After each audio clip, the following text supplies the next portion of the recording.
老爷，别着急，少爷肯定不会有事的。大夫，怎么样？公子头颅受损，气血淤堵，已经断气了。废物！我的儿啊！老爷，儿，你可不能死啊！老苏家5代单传，可不能到我苏卫国这一代断了传承。儿，你醒醒！只要你醒了，爹再也不要求你读书，再也不阻拦你玩蝈蝈了。不就是败家吗？只要你醒过来，这个家随便败。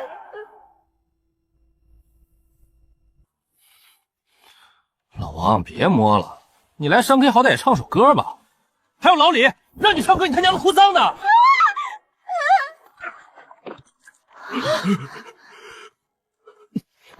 老登，你谁啊？什么局？这老王玩的这么花，竟然还有古装 coser， 这商 K 质量挺高啊！公子真的是公子，有温度的。儿，我是你爹苏卫国啊！放手，要死了！孩儿，你终于醒了，醒了就好啊！你敢出钱？你愿赌服输，你少血口喷人！不对啊，我不是在商 K 吗？儿啊，哪里不对？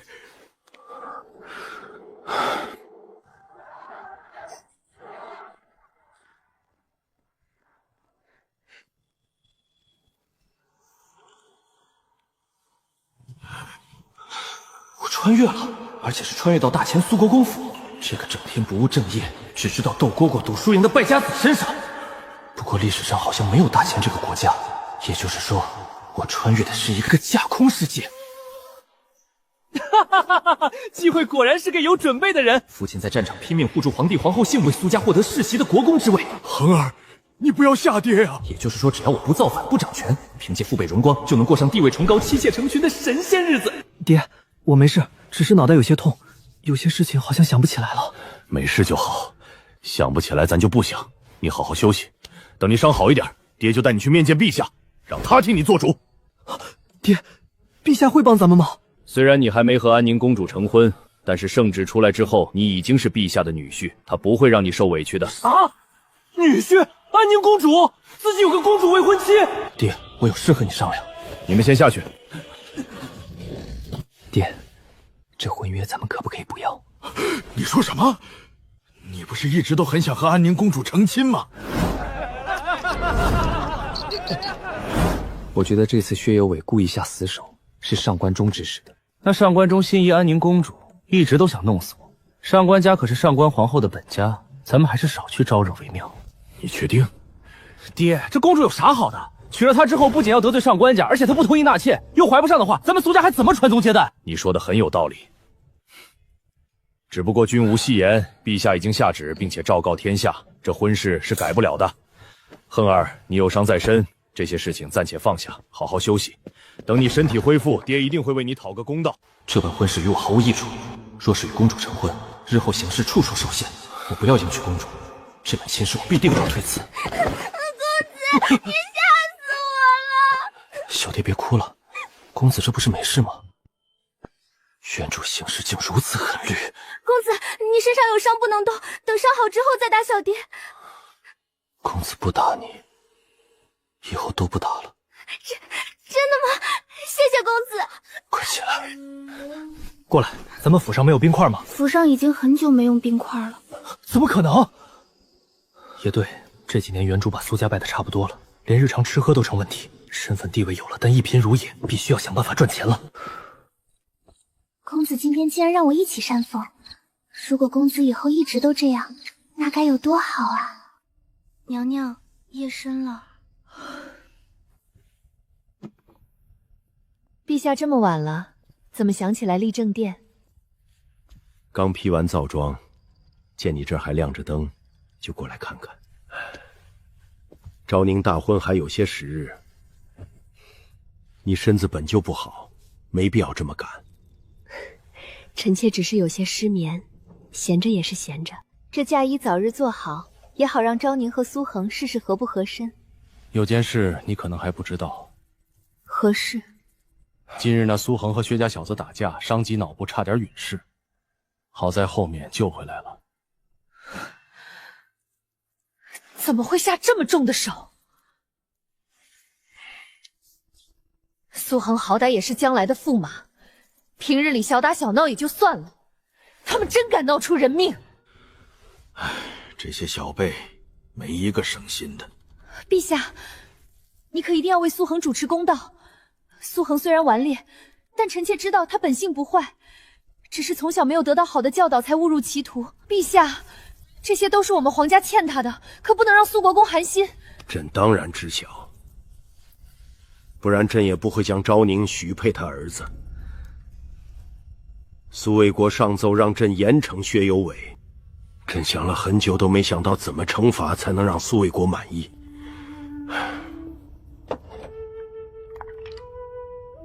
陛下无需焦虑，如果只是小辈打闹倒是没什么，但这件事是薛有伟下死手在先，理应按照律法处置。哪怕薛国公有怨言，于情于理，咱们都说得过去。朕没想到你会替苏恒说话。陛下无需在意臣妾的感受，这么多年，臣妾可偏袒过谁？是朕梦撞了。等苏恒那小子伤势好转，朕就召他们进宫。我一直觉得这样下去也不是办法，毕竟苏国公常年征战，把苏恒一个人放在家里，难免缺乏管教。要不让他去魔子监读书，多学习一些知识，也可以与昭宁多接触一下。那丫头对这门婚事可是反对得很。昭宁那丫头也是，唉，朕之前就和苏卫国说过这件事，可是那小子说什么都不去。别人的家事朕也不好强迫。以前是苏家的家事，现在苏恒是昭宁未来夫婿，也算是皇家人。这件事陛下若是不好出面，就交给臣妾来办。臣妾身为他的岳母，管教他于情于理都说得过去。如此自然很好，只是你管理后宫和内护，又操心小辈的事情，你这身体……无碍，顺手之事。陛下，冰都化完了，快喝掉。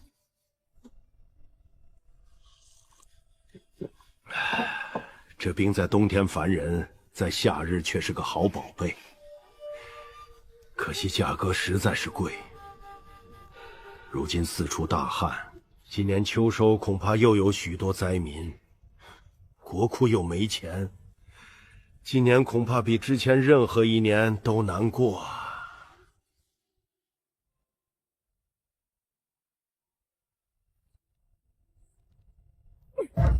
所有店铺都是亏损状态，这些人干什么吃的？公主息怒，如今帝都各个行业都是被氏族掌控，咱们虽然是皇家的店铺，但是无法借助皇家力量，被挤压很难生存下去。士农工商，那些氏族这般贬视商人，可是那些商人全都与氏族有着很深的关系。公主别着急，肯定有办法的。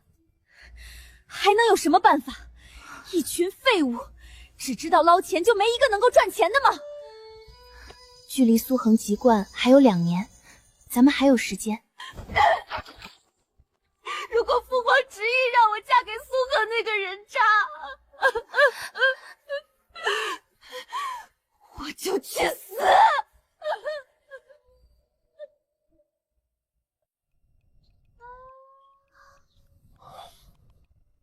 公子，小蝶不是故意睡着的，请公子不要责罚。这丫头这么怕我，看来想改变她对我的看法，还需要一些时间。放心，我不会责罚你，扶我起来。小蝶，府内有木匠吗？有的，公子要木匠干什么？给公子拿纸笔过来。啊！让木匠按照我标注的打造出来，注意尺寸，一定要把控好。公子，这是何物？手摇风扇，有了这个，你就可以用最小的力气扇出最大的风了。手摇风扇，快去吧，等做好你就知道了。小蝶，如此匆忙干什么？可是公子有事。小蝶见过老爷，公子让我去找木匠做一个手摇风扇，说是能够用最小的力气扇最大的风。这是汉儿写的？没错，这些都是公子画的。汉儿怎么不在床上多躺躺？爹，我没事了。没事就好，没事就好。爹已经给陛下上奏，过几天咱们就去朝堂与那薛家对峙。我也想去见见大前的皇帝，看看有没有办法让皇帝把婚约给退了。汉儿今日怎么想起舞文弄墨了？这家里太热，就想着做个小玩意儿出来。酷暑天就是这样，后面还会更热。这是永兴坊卖的最好的冰饮，汉儿快些吃了。冰饮这玩意儿可不便宜，1碗都要500文钱。500文1碗，2碗就要1两银子。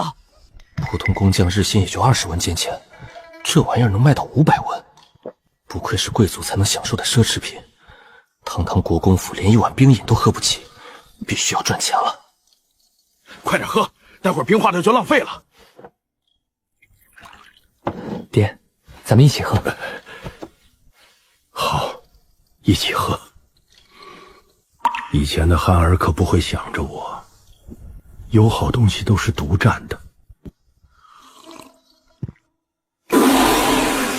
怎么了？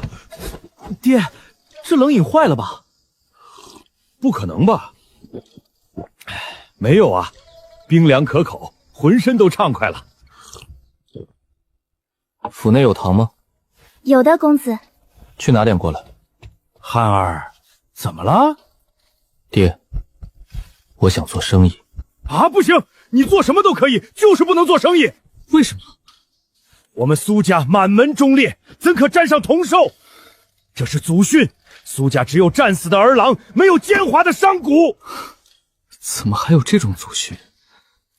公子，糖带来了。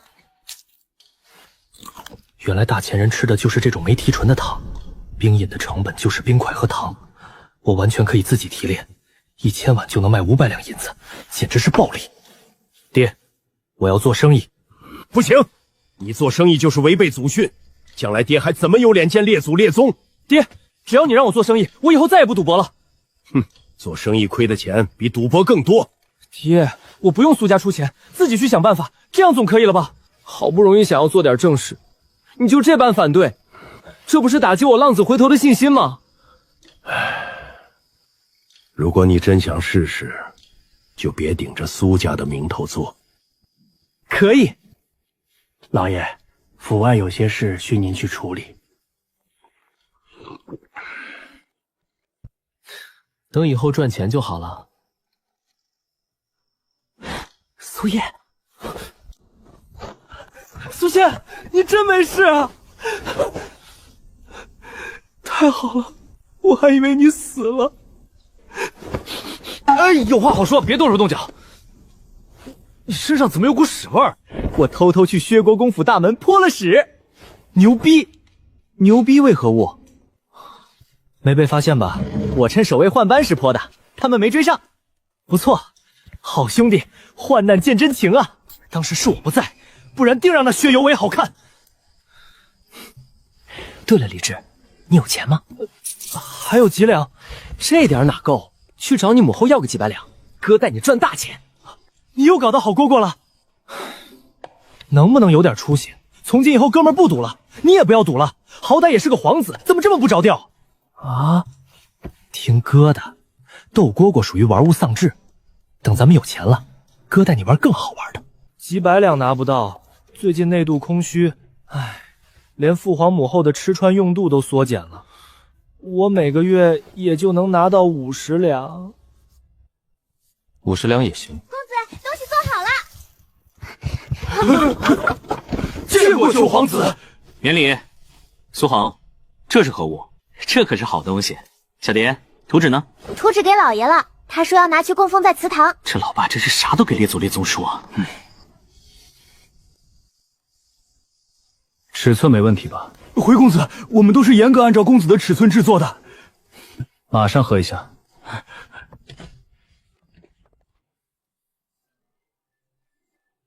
小蝶，试试。公子，这么如何使用？抓住那个把手，摇动即可。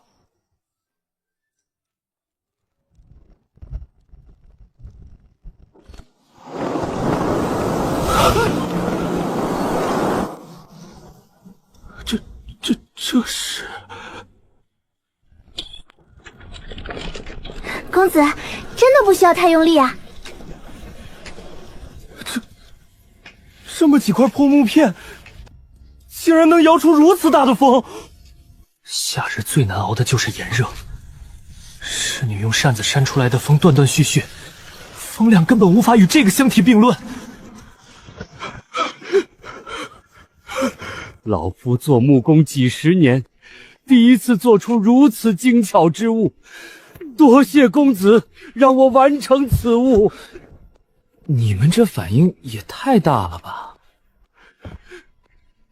公子有所不知，我们木匠一生追求就是这些。原来如此，手艺人最大的追求，就是制作出流传千古的好工具。这手摇风扇，以4两拨千斤的方式扇出大风，绝对能让木工界沸腾。二位身为我苏国公府的人，就要记住自己的身份。如果手摇风扇的制作方法传出去，你们应该知道后果的。请公子放心，我们不会透露半分。苏恒，这手摇风扇能不能给我一台？老刘，府内木匠全都开动，一天能做多少？府内有6个木匠，如果一直做的话，应该能做20之数。那行，你们先下去，让他们把手里的活都丢了，先给我把这个手摇风扇多做点出来。切记，每个木匠制作的部位分开，叮嘱他们不得外传。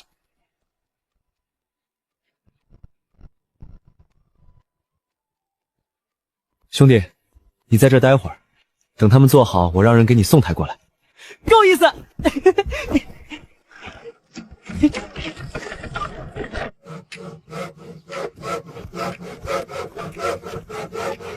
老刘，你们在干什么？老爷，我们在做少爷设计的手摇风扇。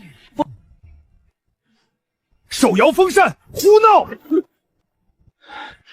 汉儿不懂事，你们也不懂事吗？你知道老夫买这些木头花了多少钱？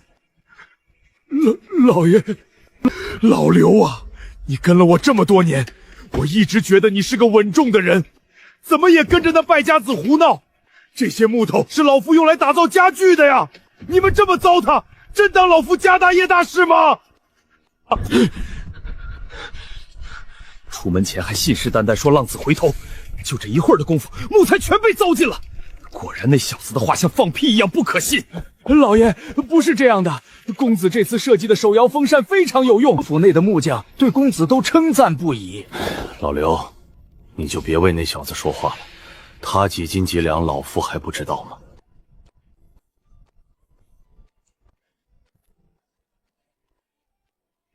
老爷，这手摇风扇真是好东西，不信我演示给你看。就这木头架子，有啥用？老爷请看好。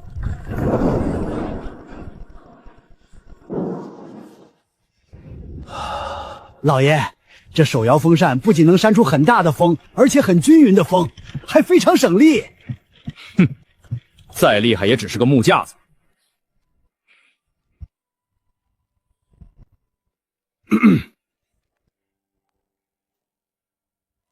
把这玩意儿送一个到老夫屋里。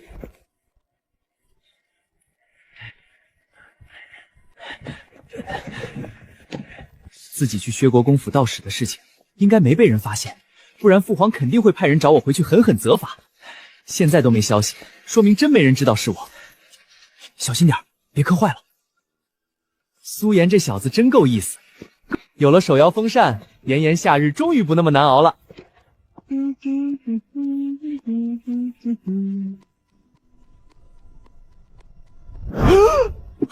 父皇和母后，李治，你在鬼鬼祟祟干什么？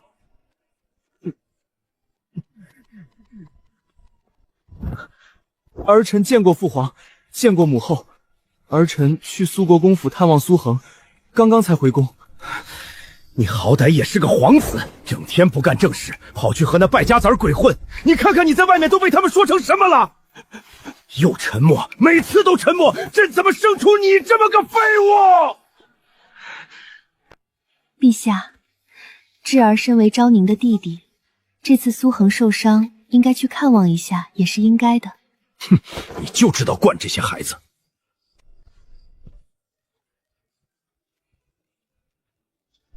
这是何物？此物名叫手摇风扇，只需轻轻摇动，就能吹出均匀有力的风。哦，真有这么神奇？儿臣给父皇演示一下。试试。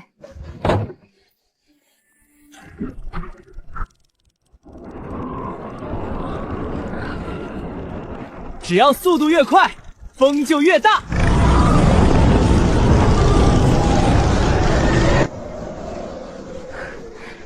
倒是个好玩意儿。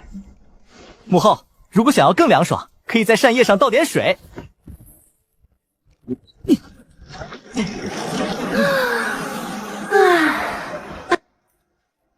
清爽宜人，果然是好东西。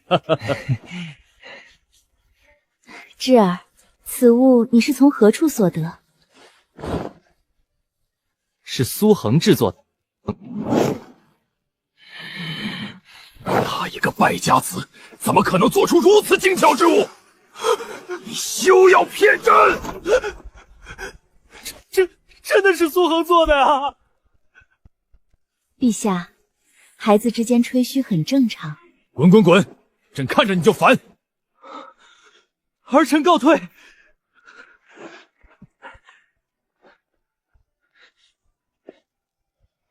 站住！父皇，你母后身子不好，那立正殿又非常闷热，你就不知道将此物送与你母后？亏你母后平日里对你这么好，一点孝心都没有。儿臣知错。除了姐姐，宫里就母后最关心我。母后身体不好，这天气肯定难受。陛下，算了吧，智儿自己寻来的东西，我这个当母后的抢了像什么话？母后，父皇说的没错，是儿臣考虑不周。母后先拿去用着，此物儿臣还能弄到。既然如此，母后就收下了。父皇，儿臣能走了吗？滚滚滚！看着你就来气。没事多读读书，少去外面给朕惹事儿。儿臣知道了。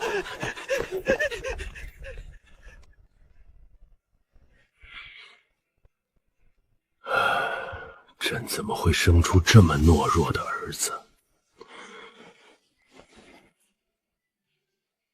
陛下，智儿还小，你要给他一些成长的时间。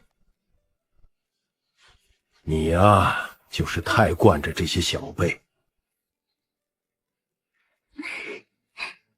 还算这小子有点孝心，哼，不然朕非打断他的腿不可。今晚朕就住立正殿了。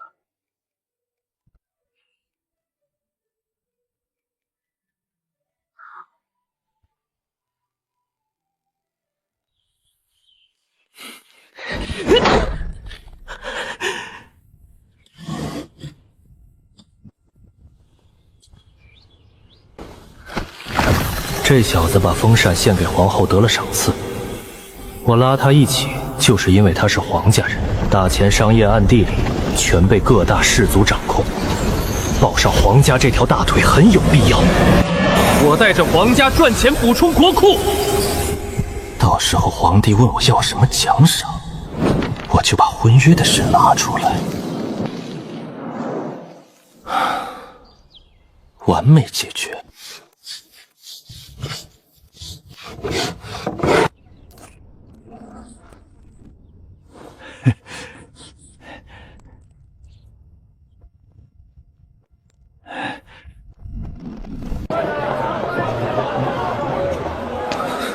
依稀市铺面价格，50两银子只能租1个月，而且最低都是1年起租。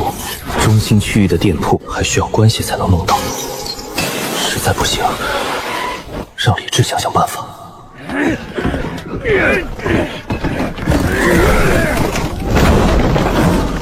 好家伙，在西市卖农具，那些务农的平民有几个能来西市的？这种商业鬼才，你不倒闭谁倒闭呀？不过对我来说可是件天大的好事。站住！放肆！阿威叔来福叔，你们怎么来了？老爷怕公子遇到危险，特意命我2人暗中保护。公子，此人是个顶尖高手，咱们还是少惹为妙。我又不是惹事。在下苏雨，请问姑娘可是这间店铺老板？在下想租下这间店铺，不知店铺主人如何联系？我就是店铺主人。那正好，我想租你家店铺，不知姑娘愿不愿意出租？可以，每月租金100两，1年起租。那个，能不能便宜点儿？谈生意呢，没眼力见的东西。让他过来。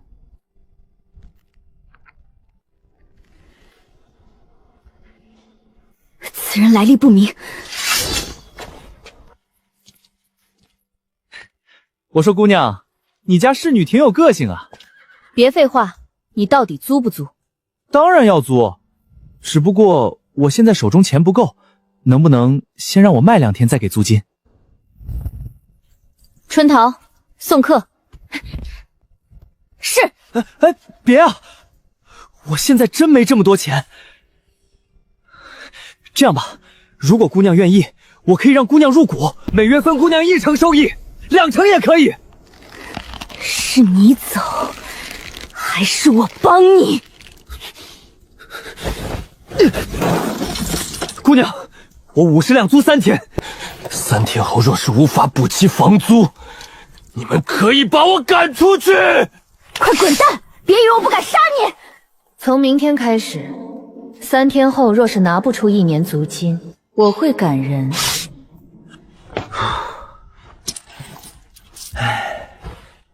没问题。姑娘，不是我吹，过2天你绝对后悔没入股。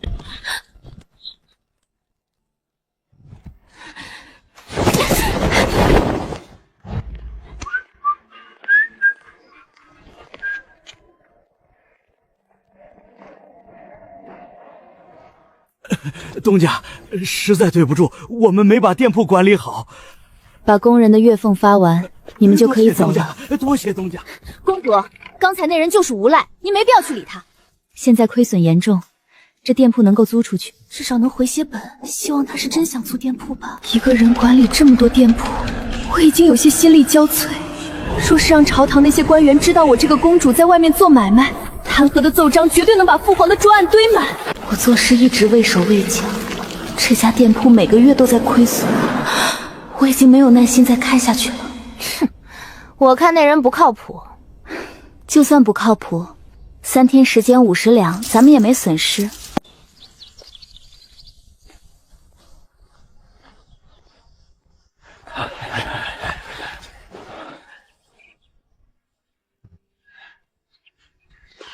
公子，吃饭了。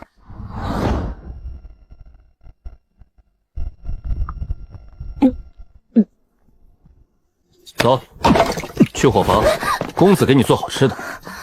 公子，你还会做菜？真以为公子不学无术啊？这些年，公子只是低调而已。见过公子。茄子、猪肉，竟然还有辣椒！茄子切条，猪肉切片，辣椒洗干净切好。对了，再洗点酸菜，宰条鱼。把这些弄完之后，全都过来。本公子教你们几个菜。也不知道突然抽什么风。嘘，你找死吗？难道不是吗？他一个十指不沾阳春水的公子哥，要是会做菜，我把这把刀给生吞了。唉，不管怎么样，大家都认真点儿，别惹到这个祖宗。烧火。看好了，第一个菜叫肉末茄子。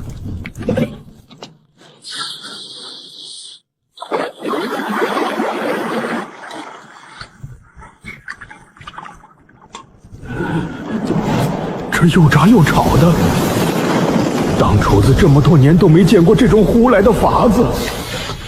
接下来下肉末，等肉末炒香之后，再下姜蒜之类的调料。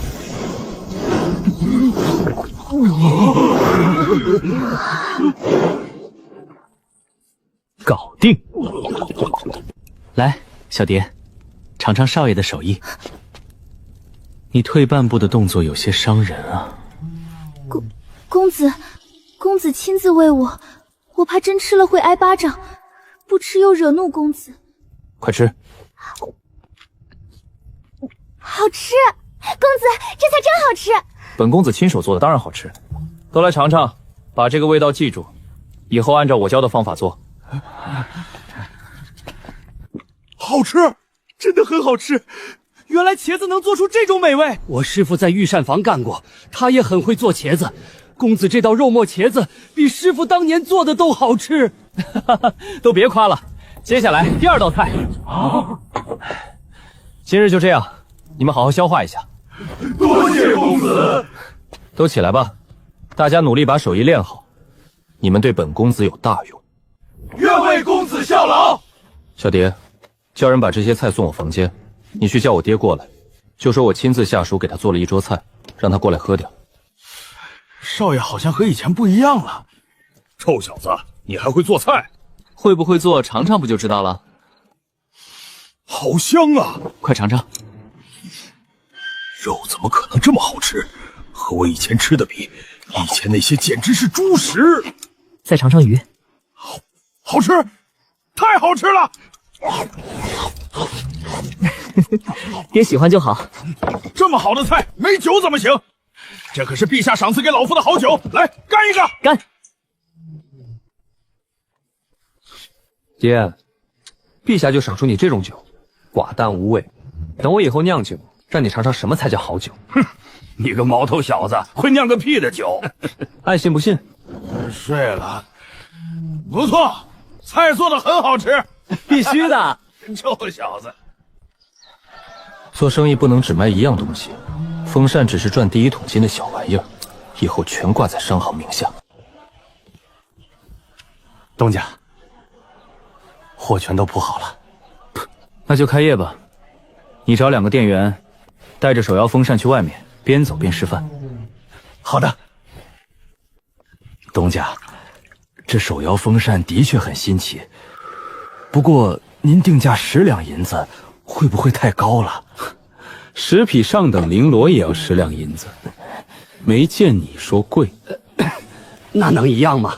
上等绫罗绸缎都是达官贵人才买的。我有说过卖给平民吗？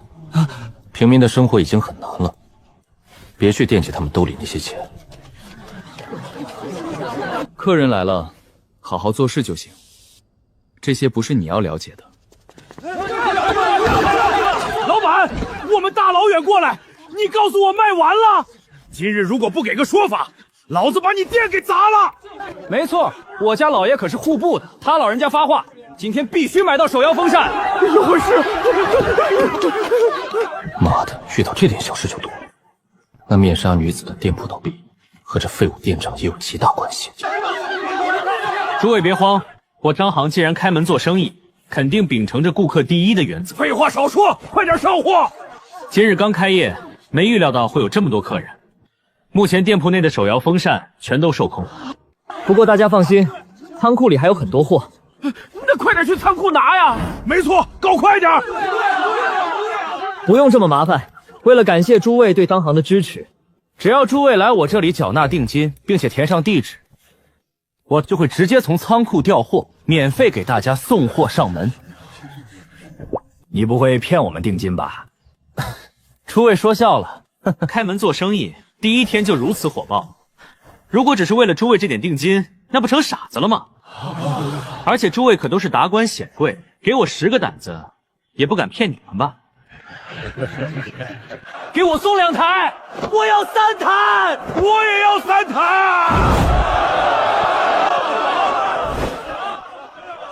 主君，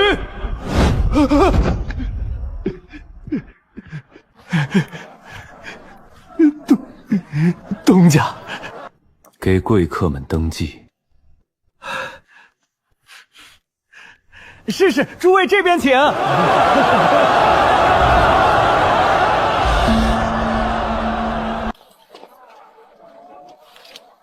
没想到这个无赖才第1天开业，生意能这么好。他可不是无赖，开业卖断货的事我也经历过。可我的店长只会道歉，最后生意一落千丈。他却轻描淡写用交定金送货上门，不仅消除了客人的戾气，还让他们觉得占了便宜。这个苏雨在商业选品、为人处事方面有着极高的水平。真有这么厉害？事实不就摆在眼前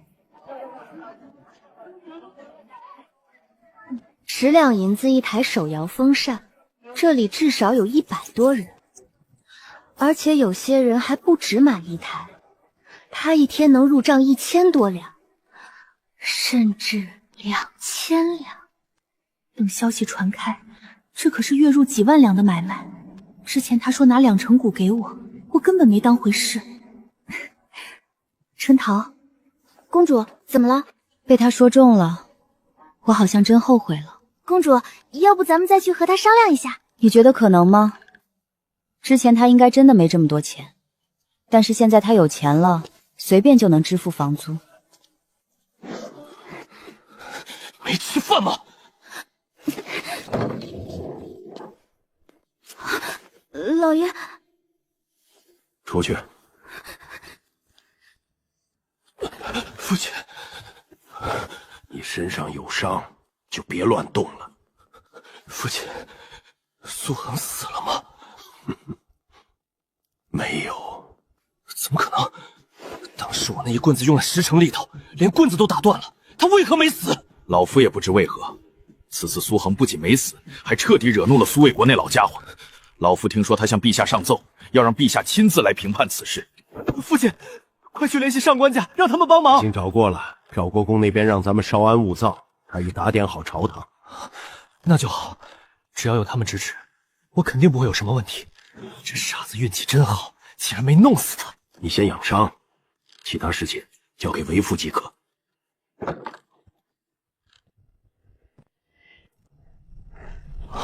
清爽宜人，多谢父亲。苏恒，你的命可真大呀！东家，其实您没必要在店内守着，大家都熟悉了流程，店内已经能够忙过来了。您把店铺放心交给我们即可。我在等人。等人？东家在等谁？是小的多嘴了。谈谈，请。请公子保持距离。那不谈了，你们小姐这般高贵，我还是少接触为好。你，春桃，给公子道歉。是春桃不懂事，请公子勿怪。这还差不多。请公子一步。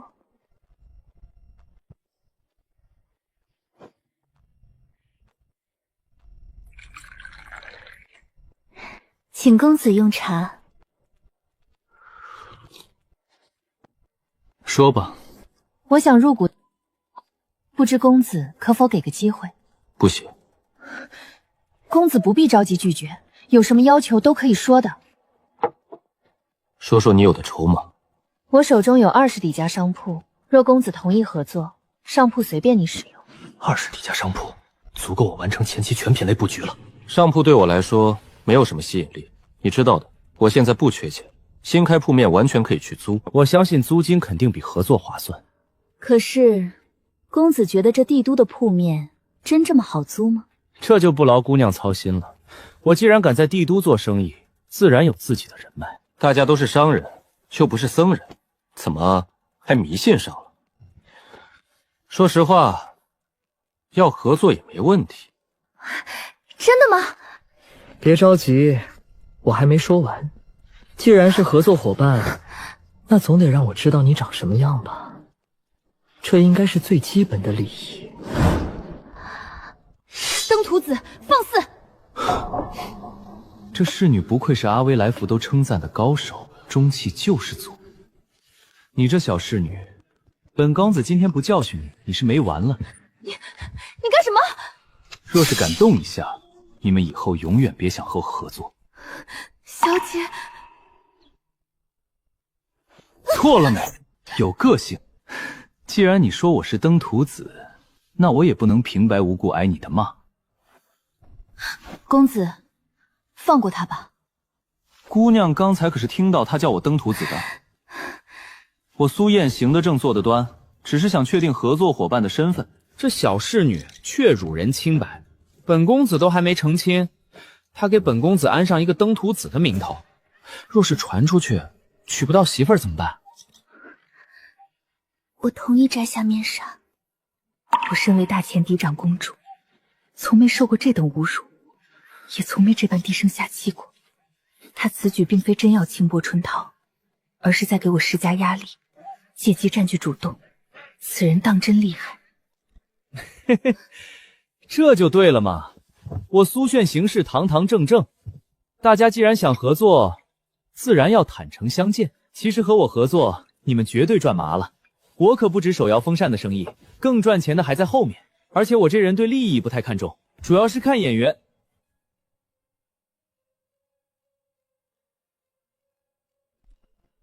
公子觉得我有眼缘吗？一枝红艳露凝香，云雨巫山枉断肠，不须脂粉前世人间绝色，什么梦中女神都不及她分毫。难怪要蒙着面纱，对于女孩来说，这张脸走出去太危险了。公子谬赞了，此人不仅会做生意，连作诗都会。这两句随口说出的称赞，绝对担得起才子之名。不知姑娘年方几何，家住何处？我觉得咱们不仅有眼缘，很可能有姻缘。虽然这个举动让我之前铺垫的所有优势荡然无存，但在看到他的第一眼，我就知道自己要恋爱了。放肆！我家小姐有婚约在身，你怎可如此冒犯？抱歉，我不知道姑娘有婚约。这么极品的妹子，竟然被人给捷足先登了，到底是哪个混蛋这么好的运气？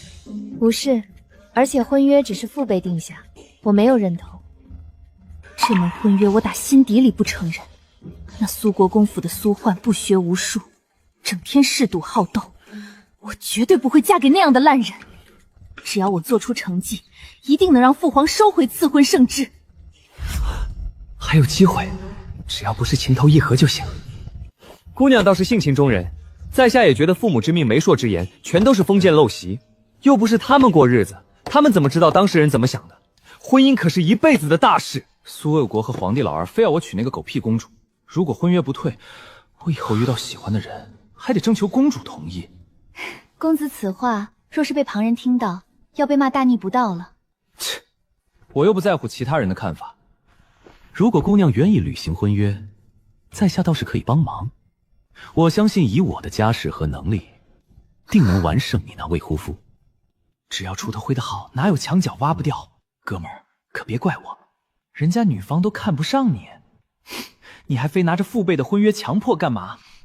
我苏汉发誓，一定拯救这个被封建压迫的女孩。这件事谁都帮不了我，咱们还是谈合作的事情吧。想要让父皇收回赐婚，只有靠我自己。合作，必须合作，所有店铺都给我用，赚钱之后我给你30%利润。我本以为他故意施压是想要减少成，怎么反而还增加了？我没猜错的话，你一个大家闺秀出来做生意，就是因为婚约的事情吧？我想赚钱，和父亲谈条件。此人与我见过的青年才俊有很大不同，明明这么有才，却没有人文的迂腐。既然公子说3成，那就3成了。不过多余的1成是我暂借公子，后面定会连本带利归还。太见外了，那就依姑娘的意思吧。只要钱能解决的问题都不算问题。至于俘获美人芳心，经历了上一世那个到处是小仙女的时代，在古代追妹子完全是降维打击。东家，有人找。终于来了。公子有客人，我们就先走了。先别走，这是商业上的事情，身为合作伙伴，你应该在场。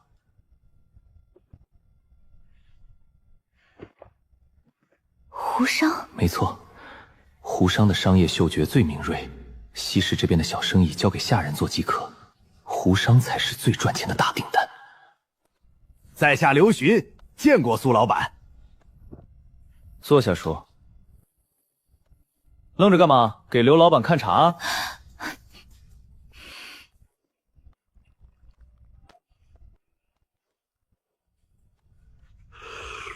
苏老板如此年纪便开始做生意，倒是让在下佩服。大家都忙，这些客套就免了，直接打开天窗说亮话吧。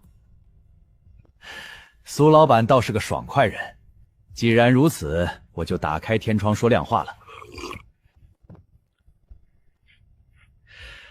我看上苏老板的手摇风扇了，想与苏老板合作。刘老板想怎么个合作法？我可以大批量购买手摇风扇，并且一台可以给到2两银子。我习惯通过表情判断对方情绪，可我报出这个价格，这少年竟然没有任何情绪变化，让我完全猜不透他。刘老板这是在和我开玩笑？苏老板何出此言？我在西市一台手摇风扇卖10两，你给我开个2两的价格，这不是开玩笑是什么？苏老板应该知道批发和零售的区别。8两银子一台，少1文钱都免谈。苏老板，我做了这么多年生意，从未见过有人谈都没谈，直接给出底价的。聊天的节奏又被他掌握了。面对精明如胡商，他这般自语果断，仿佛腹背自信的星辰，哪像个少年人？苏老板，生意可不是这么谈的。我的生意就是这么谈的。苏老板知道我要订多少台手摇风扇吗？你订多少都要8两银子。我要订的是1万台，你们手摇风扇的成本就几块木头，加上人工也就50文左右，你卖我8两银子一台。你错了。什么意思？成本只要30文。这苏老板不按常理出牌，我根本掌控不了聊天的节奏，你却好像被他牵着鼻子走。30文，10两银子。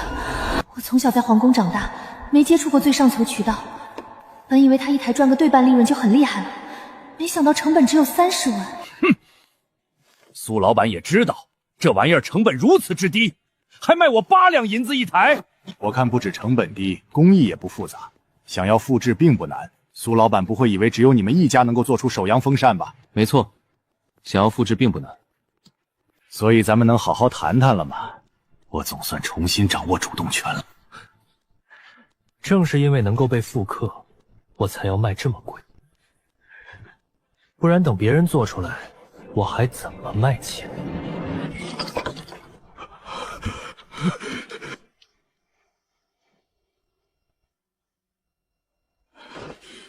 ？5两银子，我要3万台！我说了，8两银子少1文钱都不行。行，就8两银子，3天之内我要货。产量跟不上，只能卖1万台给你，而且时间至少要5天。唉，苏老板怎么不先多弄点库存？哈哈哈，这门生意只是开胃小菜。若刘老板想合作，可以持续关注我商行后续的生意。我去筹备银子，5天后取货。先把5成的定金交了。真他娘的黑心！你成本这么低，让我交5成货款，应该的。看到没？我就说赚钱很简单，几句话就赚了8万两。为何他会突然就同意了？想知道？想。那你先告诉我你的名字，总不能一直姑娘称呼吧？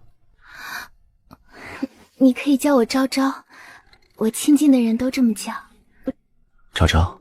嗯。昭昭。嗯。昭昭，昭昭。你有病啊！自从见到你就得病了。什么病？相思病。我哪里见过这么直接的男人？寻常男子都是装作谦谦君子，他却直白的让我芳心乱颤。春桃骂你登徒子，还真没骂错。爱美之心，人皆有之。我苏汉堂堂正正做人，怎么就登徒子了？别贫，快说吧。好，我们家昭昭想听，我肯定知无不言。其实道理很简单，那就是时效和商业之间的竞争。手摇风扇工艺简单，只有夏季能用。刘迅迫切想拿货，是因为最多1个月，仿品一出，价格就会暴跌。这1个月就是赚钱的黄金期。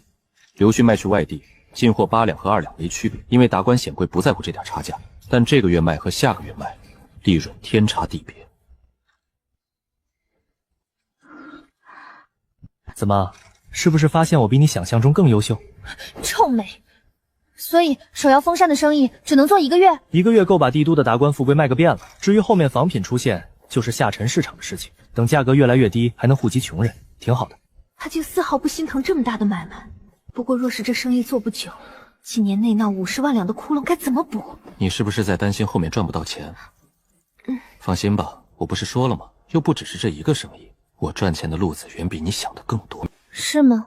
这样吧，过2天你去我那里，我让你看个大宝贝。去你家？别乱想，只是我在西市这边租的宅邸而已。你可以当做工作室，平时用来研究新产品的地方。到时候再说吧，时间不早了，我要回去了。这么早就走了，不多待会儿？还有事情要处理，公子再见。今天谈好合作，我一直兴奋到现在。那个少年表现得吊儿郎当，甚至故意说轻佻的话，可我心里竟不抵触，反而觉得羞涩。春桃，你说苏雨真有比手摇风扇还赚钱的办法吗？那人就是个大话精，而且还是个喜欢欺负人的登徒子。虽然我不知道你为什么这么针对他，但是自始至终都是你先挑事，他才做出的反击。苏雨愿意把这么赚钱的生意与我们合作，是我们占了他的便宜。不管你对他有什么不满，以后也不许对他无礼。奴婢知错了。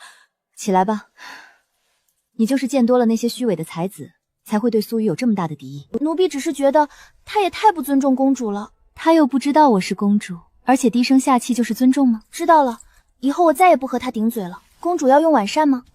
不了，你让人把手摇风扇带上，我要去见母后。也不知道最近昭昭怎么样了。她最近可不好受。怎么了？臣妾不是给了她1万两银子，让她去做生意吗？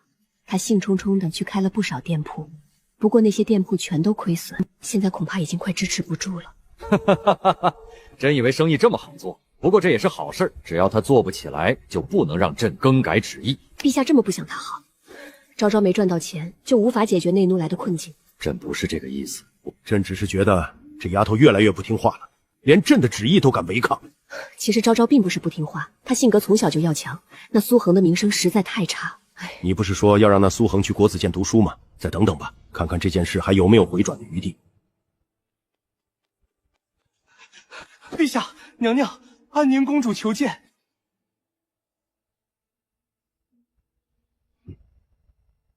让她进来。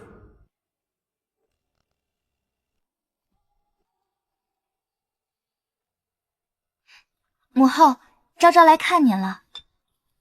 见过父皇。哼，难得你还认我这个父皇。父皇说什么呢？昭昭什么时候不认您啦？母后，您看看父皇，他就知道冤枉我。那你说说，有多久没见父皇了？不管怎么样，这丫头我最宠爱的嫡长女，这声父皇叫出来，我心里的不满顿时烟消云散了。这不是忙吗？你一个公主跑去经商，传出去皇家的脸都要被你丢光。母后，您看父皇一见面就教训我。好了，你们父女俩都少说一句。你看你最近都瘦了，实在做不起来的话，就算了吧。不行，我一定要做出成绩。你本钱都快亏群了，就别折腾了。父皇，你听说我本钱快亏完了？难道不是吗？当然不是。今日我找到一个商业奇才，相信要不了多久，就能解决掉内旦的困境。你能找到什么商业奇才？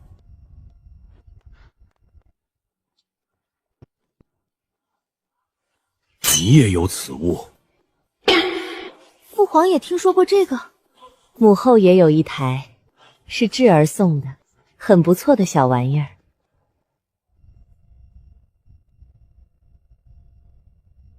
哼，算这小子有点孝心。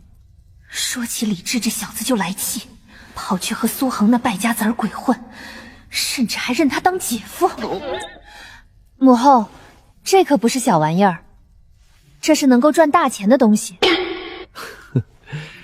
你不会是想说手摇风扇是你做的吧？当然不是。虽然不是我做的，但手摇风扇的老板就是我说的商业天才。哼，就这个小玩意儿能卖多少钱？父皇，您太小看手摇风扇了。那你说说。还卖起关子来了。这手摇风扇一台就是10两银子，成本却只要30文。这能卖得出去？怎么卖不出去？父皇去打听打听，现在手摇风扇有多供不应求，此物比扇子好用多了。父皇觉得那些达官显贵会在乎区区10两银子？此物如今只有我们商行在卖，就连胡商都来进货。今日与那胡商谈判，一天就卖出1万台订单，而且还是因为产量跟不上，不然卖个2、3万台轻轻松松。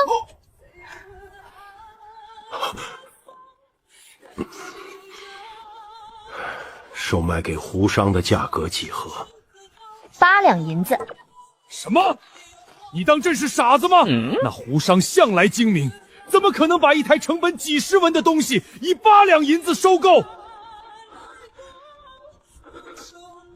昭昭，你可不能骗父皇和母后。我就知道你们会这种反应，也知道你们觉得不可思议。容我来与父皇母后讲解一番，你们就明白了。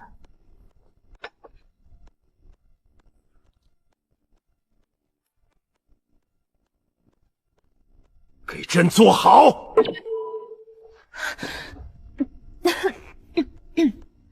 其实能卖到这么高的价钱，是因为时效和商业之间的竞争。连父皇都知道，手摇风扇成本低廉，制作又简单。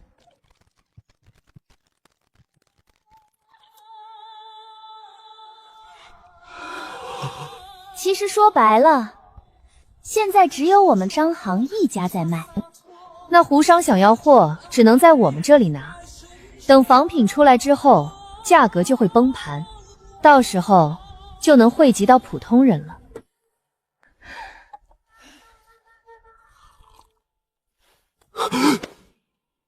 1台8两，1万台8万两，一天就赚了8万两。我在宝商行有30%股，父皇觉得我能赚多少？按你之前所说，手摇风扇只能卖1个月，1个月后仿品出来就不值钱了。要不朕下旨，不许其他人仿制。恐怕会很难。这些狗屁世家，明面上一个个高风亮节，暗地里把控商业，还以大义逼迫皇家不去经商。朕早晚要与他们清算。朝堂上世家官员占据90%，科举几乎被世家垄断。朕得位不正，在与世家斗争时也不敢做得太激进。天下始终需要人来管理，朕要翻脸，就代表国本动摇啊！昭昭，你之前所说的商业天才，就是这商行的老板。没错，就是商行的老板，名叫苏雨。此人是寒门还是世家？这个我就不清楚了。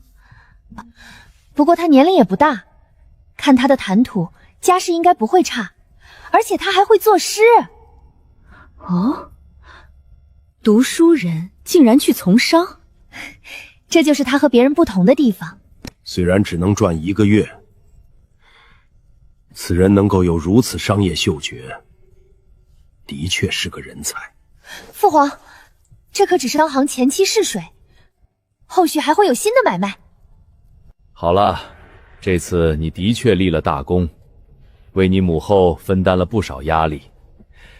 有没有什么想要的赏赐啊？请父皇收回赐婚旨意。休想！是父皇让我说赏赐的。其他什么赏赐都行，婚事就别想了。臭父皇，坏父皇，说话不算话！你母后已经决定，等几天把苏恒召进宫，父皇也会敲打他，把他安排到国子监去读书。我相信那小子会改变的。我不嫁，就是不嫁！好了，都多大的人了，还哭哭啼啼的。咱们皇家欠苏家太多了，你身为皇家的孩子，应该要理解你父皇。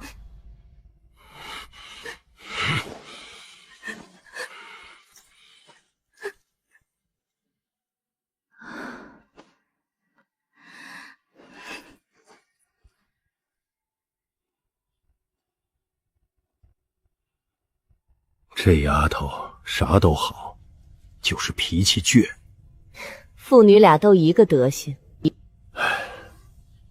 不过她这次的确立了大功，朕却这般狠心对她，这心里难安啊。我倒不担心这个，我更担心的是昭昭口中的那个苏雨。那苏雨怎么了？你没发现他说起苏雨时，语气都不一样了吗？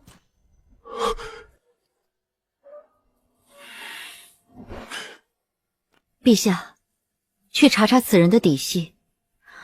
如果是寒门出身倒还好，若是世家，能够有这般商业头脑还有识才的年轻人，是寒门的可能性太小了。此人如果是世家，还刻意让利这么多与昭昭合作，好好查一查。老爹不想我把商人带回国公府，我只好花100两租了这处闲置宅邸当办公室。手摇风扇卖不了多久，接下来得准备新项目奶茶。老少皆宜，只要掌控配方，别人就模仿不来。一杯成本200文，冷饮卖500文，利润可观。达官贵人不缺银子，高溢价才能给他们提供情绪价值。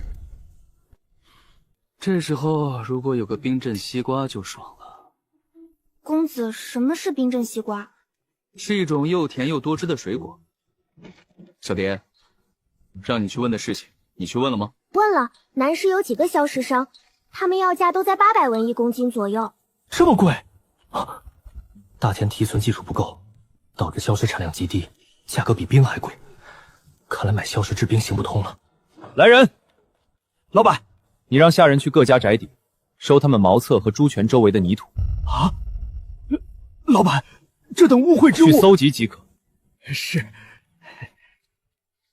公子，搜集茅厕的泥土干什么？当然是做好东西。消食价格太高，我只能靠自己从茅厕周围提纯消食来制冰了。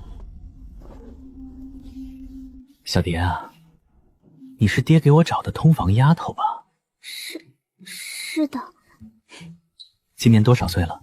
公子，小蝶今年14岁。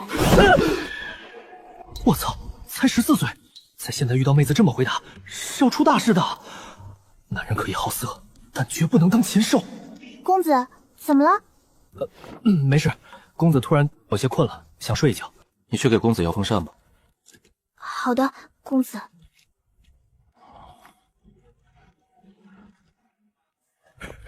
公子，有人要见您。谁？不知道扰人清梦是很不礼貌的行为吗？是个戴面纱的女子。昭昭，2日不见，可想死我了。等本公子与你家小姐成婚，第一个换掉你。咦，竟然不还嘴了，看来是被教育过了。公子何必与侍女一般见识？好吧，我们家昭昭发话，本公子大人有大量，就放过他了。公子，外面人多眼杂，不是说话的地方。快进去说。这是何物？此物名为躺椅，躺在上面能够摇晃，可用作小潜。你要不感受一下？如何感受？来，我扶你躺下。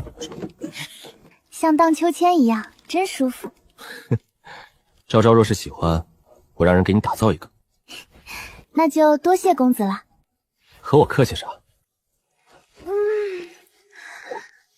还是小看他了。之前常服宽松没发现，不愧是大家闺秀，这营养真到位。公子之前说的宝贝是什么？应该准备的差不多了，跟我来吧。好香啊！见过老板。东西都准备好了吗？准备好了。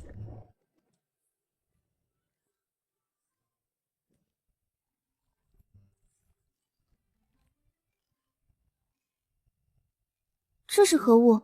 我研发的珍珠奶茶，尝尝好不好喝？珍珠奶茶？还怕我下毒哦？你可是我的心尖尖，我怎么可能下毒害你？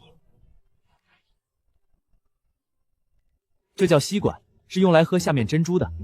那珍珠是焦糖和木薯粉制作，别看颜色不好看，口感和味道绝对一流。好喝。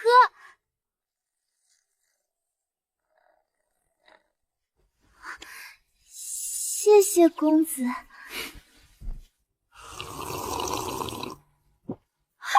这奶茶也太好喝了，比双雪楼的冷饮都好喝100倍。双雪堂一份冷饮卖1两银子都有人排队买，达官贵人都以喝它彰显身份。我也喝过不少，但味道绝对比不上这奶茶。淡淡的茶香加上浓郁奶香，简直绝配。还有那珍珠软糯可口，太好喝了。那是自然，我这珍珠奶茶绝对吊打市面上的所有冷饮。为何你这奶茶里面甜味如此纯净？我喝过的冷饮多多少少都有股涩味，现在喝了珍珠奶茶，对双雪堂的味道完全没兴趣了。跟我来。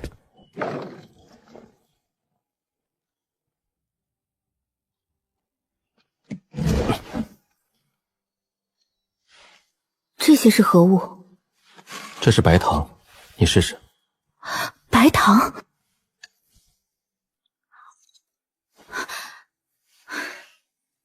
看来公主对这小子彻底放下防备了。如果在婚约没撤回时与其他男人走得太近，会惹大麻烦的。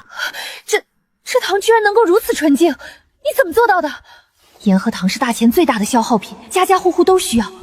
如果提纯成本不大，这生意每年少说也有数百万两利润，我3成股最少能分几十上百万。只是提纯而已，并不是很难的事情，而且提纯的成本并不大，咱们完全可以批量制造。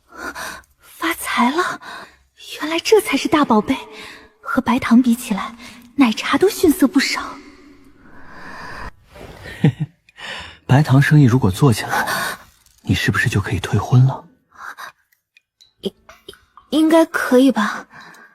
如果白糖生意做到整个大钱，以我的分红足够弥补内毒，甚至提高整个皇室的生活水平，到那时父皇一定会收回成命。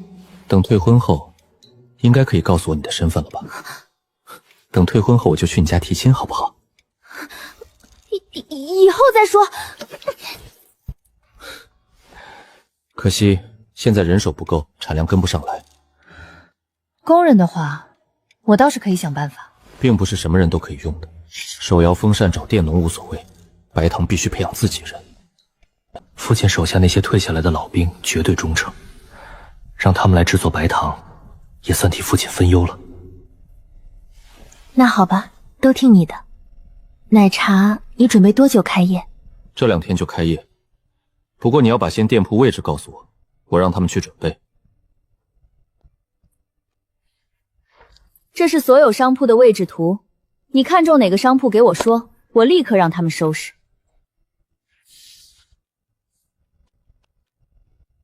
还是西市这个吧，和手摇风扇的店铺距离比较近。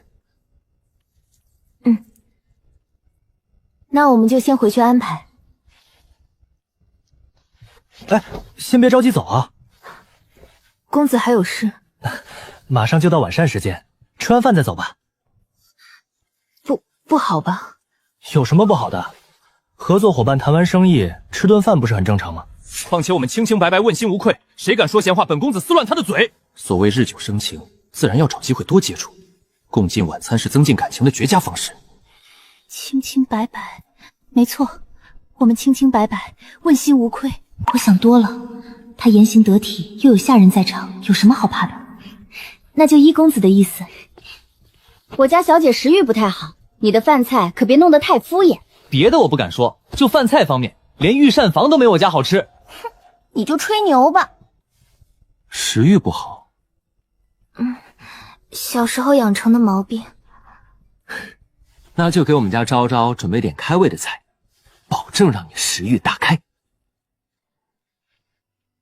这明艳的牡丹，让我又想起他做的那首诗，这些处处透露的小细节，真让人心动。6桌子是我设计的，可以供10几个人坐，而且上面的转盘可以旋转，夹菜时也不用起身去夹对面的。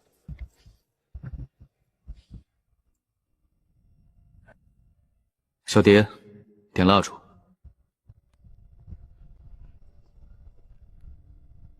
就这样。不亮一点吗？烛光晚餐要的就是这种朦胧感。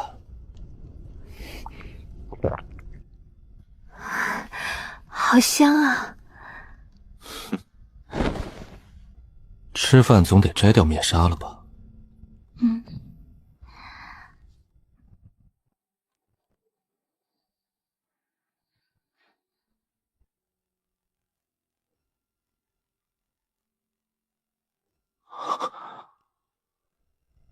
公子，师领，我给你介绍一下这些菜吧。好，这叫红烧鱼，是用鱼裹上粉炸制之后再红烧的，尝尝好不好吃？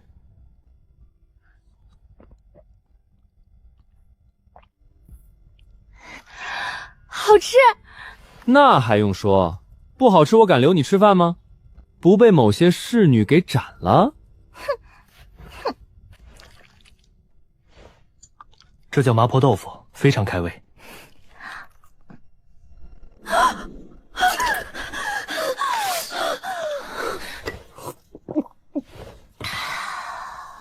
是不是很过瘾？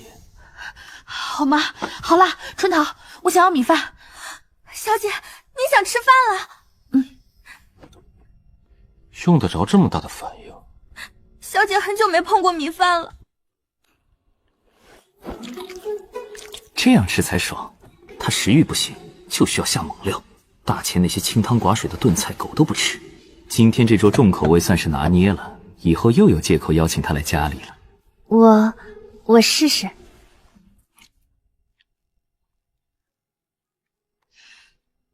这麻辣的味道完全掩盖了米饭的寡淡，不仅口舌生津，还越吃越想吃。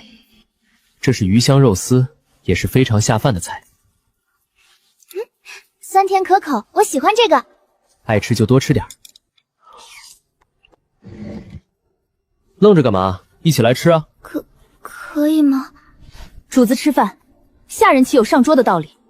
古人讲究尊卑有序，哪怕我和公主关系再好，这规矩也不能破。下人就不是人吗？哼，哪来这些封建思想？又没有外人，怕什么？饭就要一起吃才香嘛！别傻站着了，快过来坐下吃饭。你吃吗？既然是客，就听主人的规矩吧，一起吃。小姐，让你做你就做，哪有那么多废话？要我给你夹菜？不用。吃肉啊？那葱有什么好吃的？尝尝红烧鱼。多谢公子。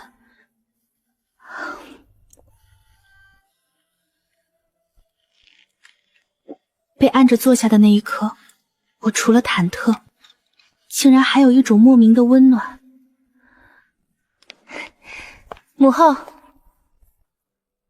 见过父皇。母后，这丫头还在因为我不撤回赐婚主意闹脾气，唉，只能等她慢慢想通。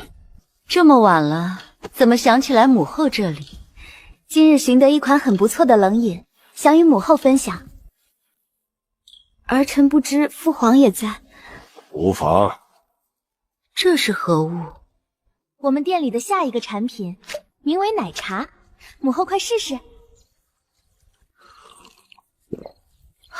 口感浓郁，清爽宜人。好喝吧？好喝，真的好喝。本宫从未喝过如此甘甜醇厚的冷饮。有这么好喝吗？陛下，这珍珠奶茶味道非常奇特，既有茶香又有奶香。那珍珠软软糯，如同汤圆一般。陛下要不要尝一尝？能被皇后如此称赞，朕倒是好奇起来了。当真甘甜可口，比之双血堂的冷饮都好喝数倍。那是自然，这可是我们店里的新产品。这些都是那个苏雨制作的。没错，苏雨不仅做生意厉害，还会做很多新奇玩意儿，甚至连饭菜都做得比御膳房好吃。御膳房可是朕请来的各地名厨，他家的饭菜也能和御膳房比？父皇不信的话，可以问春桃。我的好公主，你这不是要我死吗？说饭菜比御膳房好吃，那不是打陛下的脸。陛下，公主今日吃了一整碗米饭。昭昭从小食欲不振，名厨做的菜也只勉强吃一点。那苏雨竟然能让你吃下一整碗米饭！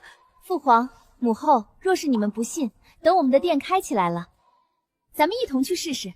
你们还要开酒楼？肯定啊，那些菜真的很好吃，酒楼开业绝对能爆火。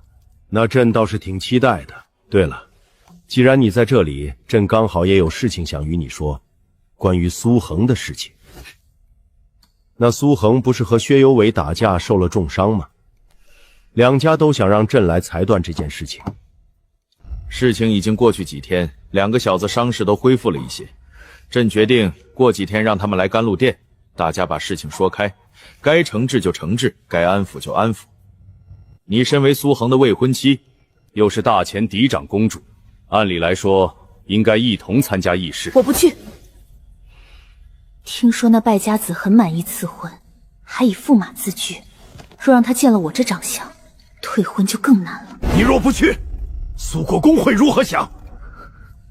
你是苏家魏国门的媳妇儿，以后如果嫁进苏家……父皇，如今商行刚起步，奶茶店又要开业，父皇应该知晓冷饮市场背后都是些什么人。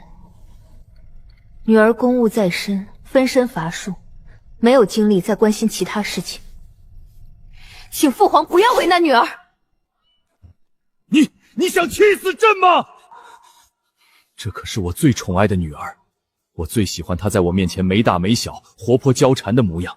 可现在，她竟像个外臣一样对我如此恭敬有礼。好了，昭昭也是在给皇家做事，没时间情有可原，这次就不去了。我相信苏国公会理解的。好了，朕不逼你还不行吗？多谢父皇。你看到了吗？他刚才怎么对我的？父母之命，媒妁之言。她身为公主，享受皇家带来的光环，更应该知道婚姻不是由她胡闹。如果昭昭真把内坛的事情解决了，陛下还会不会收回旨意？这正是朕最为纠结的地方。朕以为他只是小打小闹，没想到真有做起来的势头。那什么苏雨倒是个不可多得的人才。陛下，可查出那人的身份？墨雨还未回来。陛下，墨雨求见。哈哈，刚说到他就来了，快让他进来。参见陛下，参见娘娘。怎么样，查到了吗？查到了，哈哈，做得不错。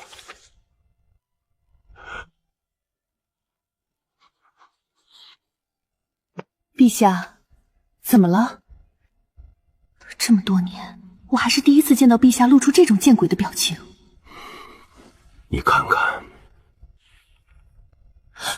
陛下，这是不是弄错了？娘娘，卑职经过反复确认，手摇风扇的制作工坊就在苏国公封地，工人也都是那些店民。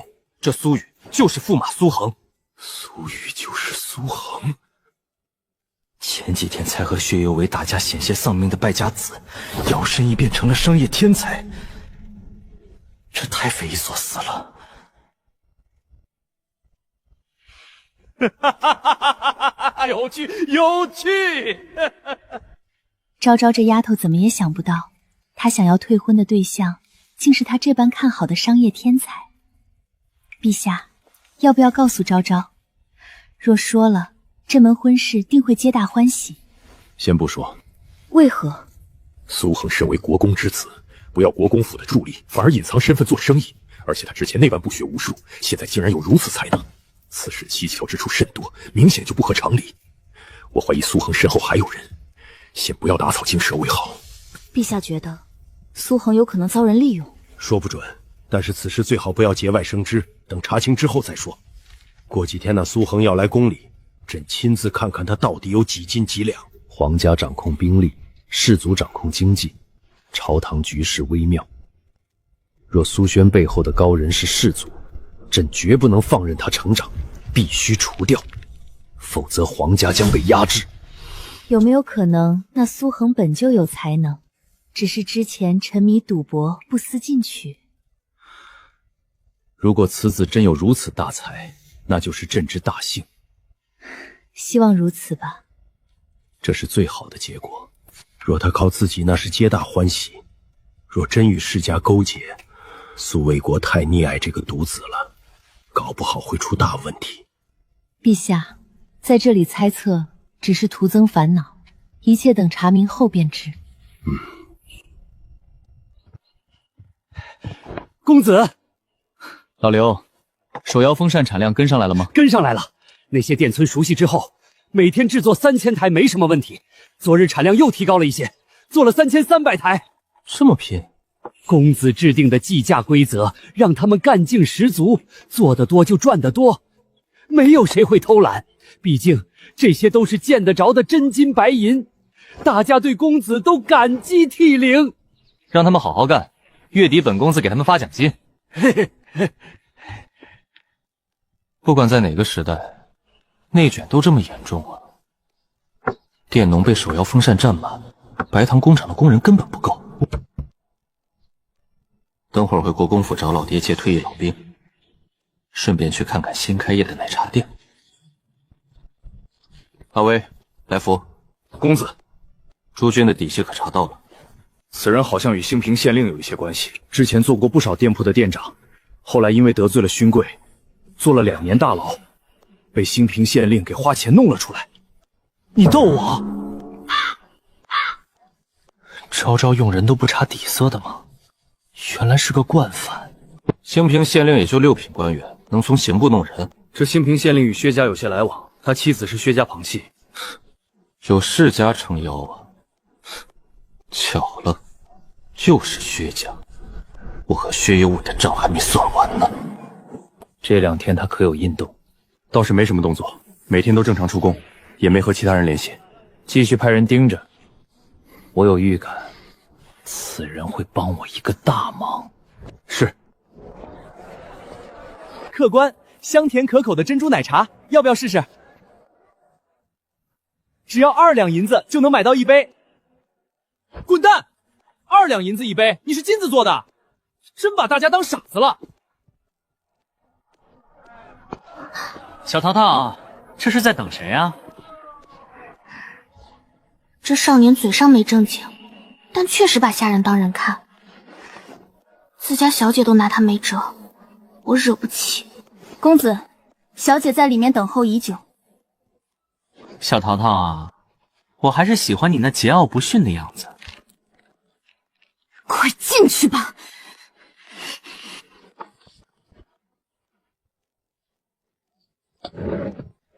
昭昭，有没有想我？咱们定价是不是太高了？一早上没有人进来过。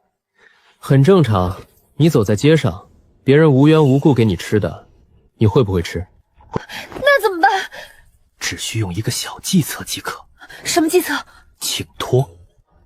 托？这样，你找一些人过来，再给他们打扮的有贵气一点，然后请他们在店里免费喝奶茶。免费喝？你按照我说的做即可。除了这些人，还请一些下人在那边外带的窗口排队，告诉他们如果有人问起，就对咱们的奶茶一顿夸，一定要说他们家公子小姐指定购买，还要把咱们广告语打出去。6月的第1杯奶茶送给最爱的人喝。第1杯奶茶送给最爱的人喝。他的第1杯奶茶应该给了我吧。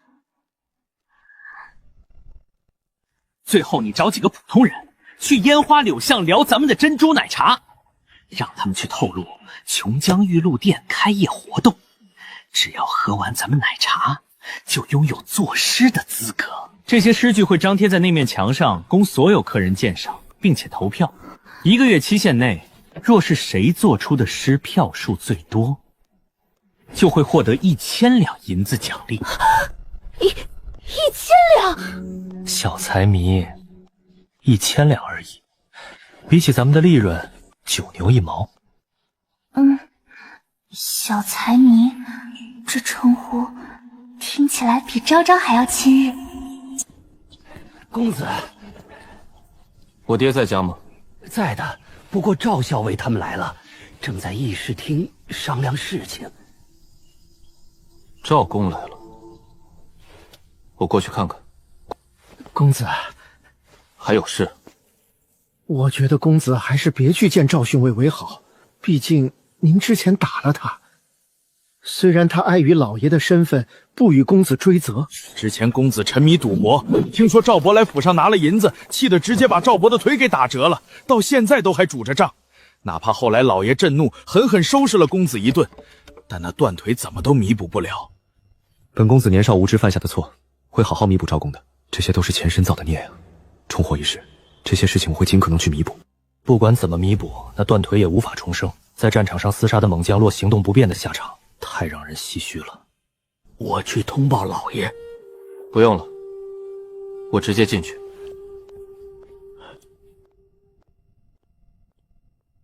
将军，并不是我们这些老家伙不懂事儿，我们也知道大前成立才几年时间，江山还未稳固，朝廷也很困难。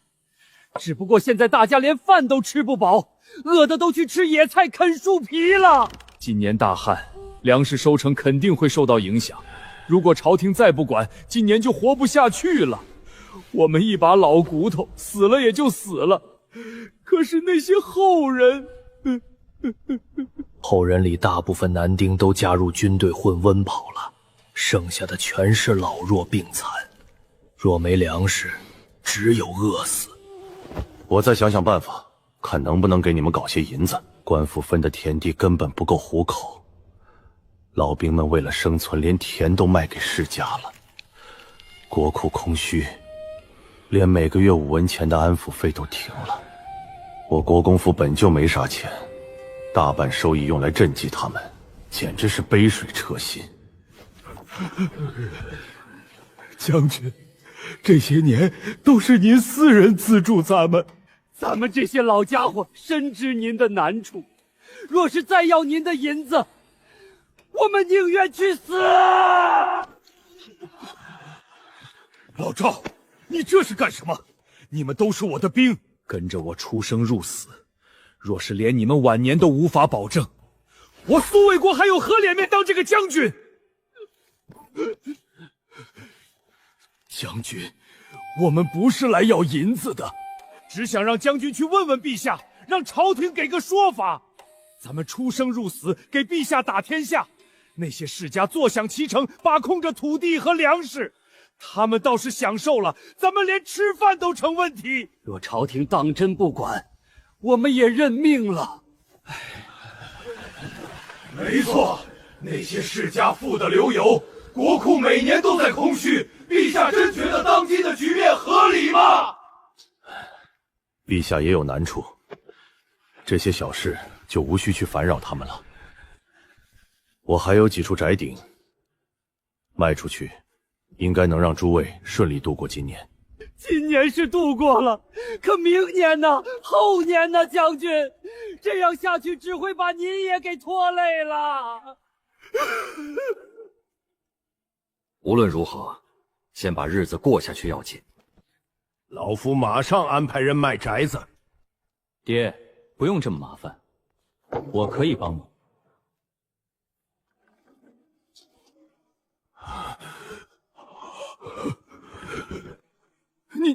你要干什么？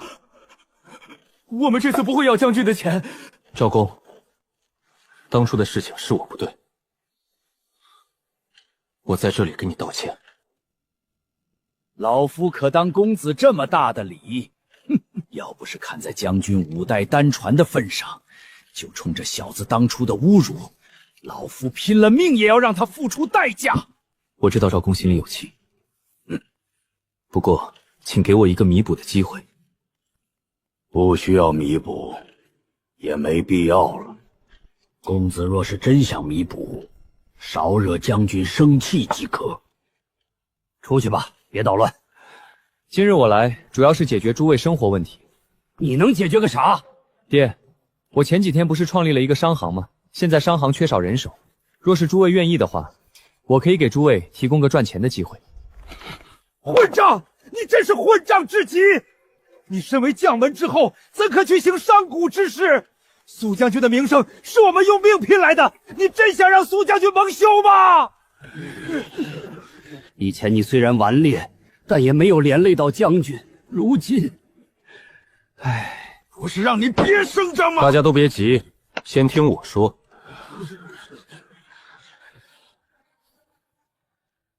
父亲应该知道我之前那个手摇风扇大卖的事情吧？大卖了？卖了多少？难怪老爹见我这么淡定，感情他根本不知道啊。每天赚个1万两银子，完全没问题。说什么1万两？你小子再吹牛，小心老子揍你！真没吹牛，爹如果不信，大可让人去问问。现在帝都手摇风扇有多火，只不过生意是和别人合作的，我只占了60%而已。真的这么赚钱？真的，而且我可不仅仅是赚钱，还帮了咱们封地那些佃农。佃农帮我制作手摇风扇，每户人家每天赚300-400文，完全没问题。不可能！汉儿，此事可不是儿戏。若诸位不信，我可以带诸位去看看。成，去看看。这么多佃农在制作。如今是农闲时间，再加上今年大旱，今年肯定会非常难熬。如果真有做工的机会，哪怕一天只能赚个1、2文钱，对于普通百姓来说，都是活下去的机会。若苏轩真如他所说，一家人每天能赚几10文，这里的佃农这个冬天恐怕还能吃得上肉。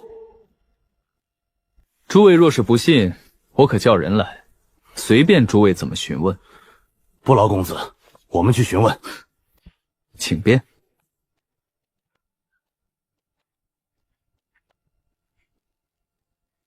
这位老丈，我们有些事情询问，可否为我们解惑？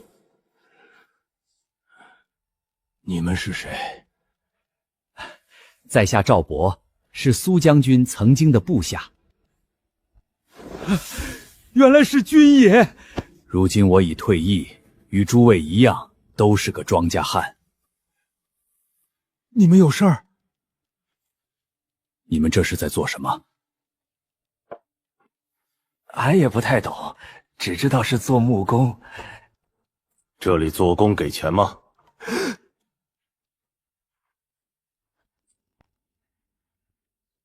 我真是苏将军的兵。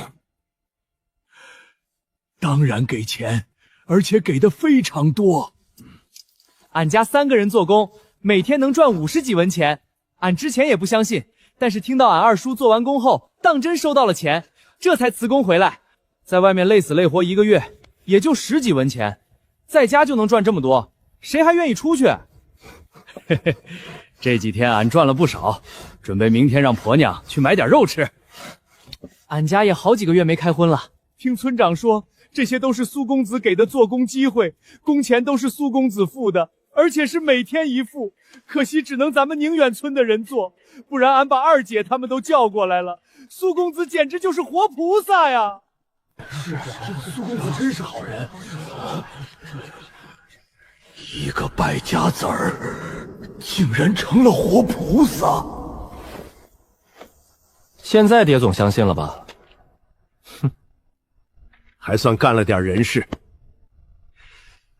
看到他们能过上好日子，老夫也放心了。早就说过了，我现在幡然醒悟，已经不是以前那个败家仔了。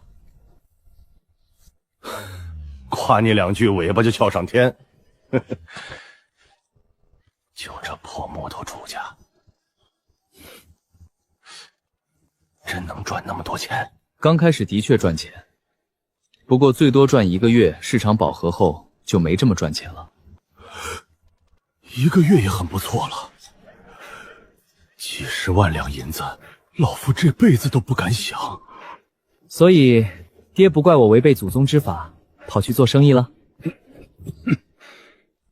这不是生意，这是利国利民之事。我相信祖宗们知道也会理解的。不过你小子还是要低调一些，毕竟财不露白。商人之所以被看不起，是因为与民争利。公子能让平民过上好日子，不是寻常商贾能够比的，我等佩服。行商贾之事却能济世救民，公子的确值得我们敬佩。之前是我们这些老东西多有打罪，请公子勿怪。以前是我不懂事，还望诸位莫怪。如今我已经幡然醒悟，不求诸位能够原谅，只希望能尽点微薄的力量，弥补一下。这些老兵绝对是白糖生意的不二人选，我也真心想帮他们改善生活。那个公子是准备让我们也制作这些吗？这玩意儿做不了多久，我让诸位做的是另外的东西。放心，不会很难的，而且我可以保证，工作强度不会太高，赚的钱也不会比他们少。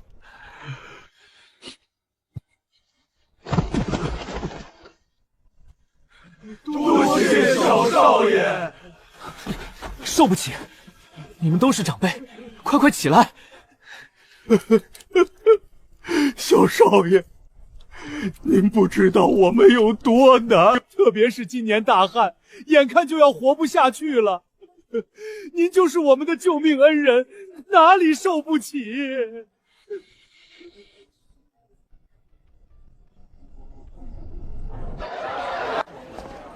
这位兄台，大家在排队买什么？当然是这个奶茶。我看标价2两银子，怎么这么多人买？你懂什么？6月的第一杯奶茶，赠与心上人喝，都是心上人了，自然要贵重，才能表示心意。还有这种说法？当然，这珍珠奶茶送的不是冷饮，而是心意。比起你直接去表明心意，这般含蓄送上，不更显得谦谦君子？2两银子对公子小姐不算什么，这意义绝佳，得赶紧回去通报。诸位仁兄，可曾听过新开的那家琼江玉露？琼江玉露，一个冷饮店，一杯冷饮卖2两银子，当真想钱想疯了？2两银子，我都能找欢欢小姐一夜风流了。怀仁兄不愧是大才子，这般见解倒是一针见血。这钱来之不易，当然要花在刀宴上。陆明远贤弟过奖了，在下只是实话实说而已。这般没良心的店铺，傻子才去喝。他明明可以抢，还给我一杯冷饮。谁去买这玩意儿？我笑谁一辈子。非也非也，这琼江玉露可不只是卖冷饮，准备了开业活动。怎么？难道喝冷饮送姑娘？不是送姑娘，而是送银子。琼江玉露新店开业，只要喝完奶茶，就可以在店内作诗，诗词会张贴在最显眼的地方，供所有客人鉴赏。1个月内，若是谁做出的诗词票数最多，就会获得1000两银子的奖励。多少？1000两。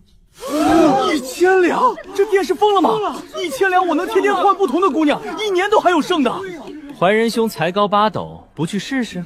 没兴趣，诗词是无价的，区1000两就想让我作诗，简直有辱斯文。没错，这什么琼江玉露狗都不去。对，杜兄高姐。那个，在下突然想到还有要事没处理，今日就先行告辞。竟然会有这么多人来购买！公主，店里的材料快要售罄了。那些托撤走了吗？已经全都撤走，现在排队的都是真实顾客。2两银子一杯的奶茶，竟然会如此畅销。不止如此，奴婢听说有人排队购买之后高价卖给其他人，甚至5两银子都有人愿意买。真费解，刚开业推销都没人要，现在5两银子的黄牛价都有人抢。所以你现在还说怂子是无赖吗？他的确是个商业天才，也不是无赖，但他绝对是登徒子。我能感觉到他对小姐有企图。他能把想法明着说出来，总比那些伪君子强。自古才子皆风流，有才华的人有点小癖好很正常，更何况他只是嘴上轻佻，公主并未真冒犯我。你不会真喜欢他了吧？你胡说什么？我怎么可能对一个刚见了几面的人动心？我只是单纯欣赏他的才华，去帮忙吧。哦。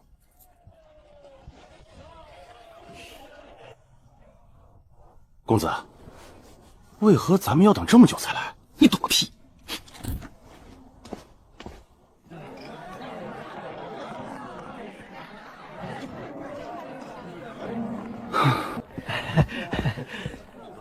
小二，还有座吗？这位公子，没座了。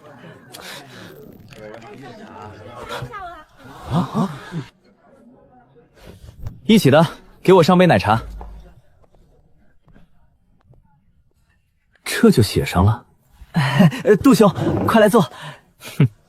没想到刚分别又见到了诸位，不知诸位家中之事可处理完成？杜才子为何来此？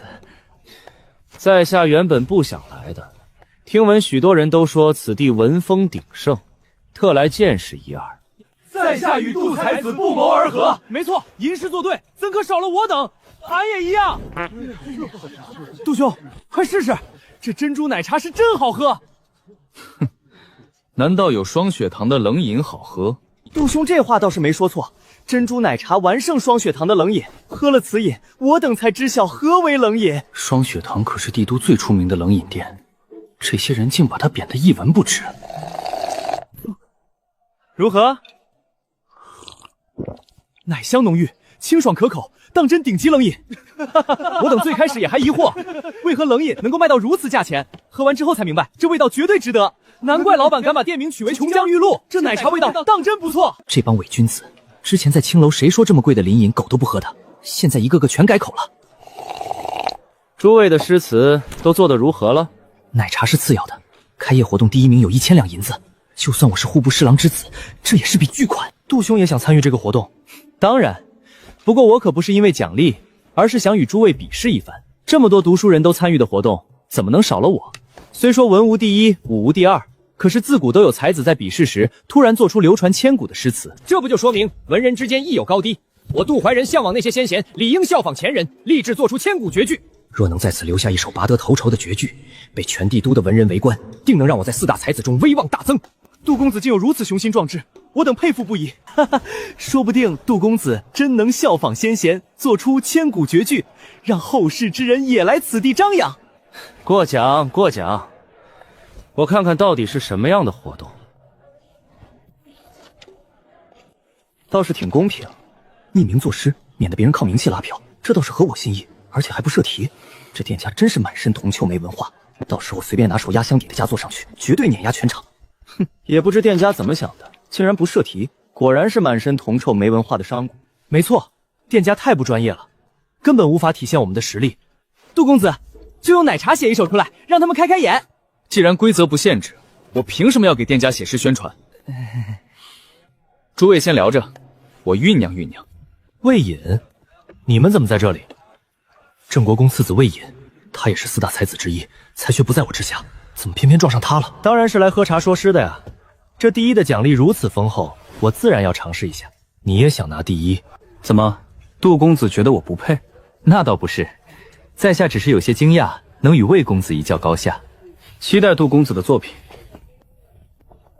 杜公子，没想到这魏隐也要参加活动，倒是让我更感兴趣了。魏隐虽然也是帝都4大才子，但是他的才学根本赶不上杜公子，全靠父辈名声才能与公子平起平坐罢了。可别胡说，魏隐还是有些水平的，他的诗词在借物喻人方面有着非常独到的理解，那也比不过杜公子风流潇洒的诗词意境。杜公子才是我辈读书人的楷模。没错，杜公子自成一派，杜公子的诗词才是真正表达了吾辈读书人的精气神。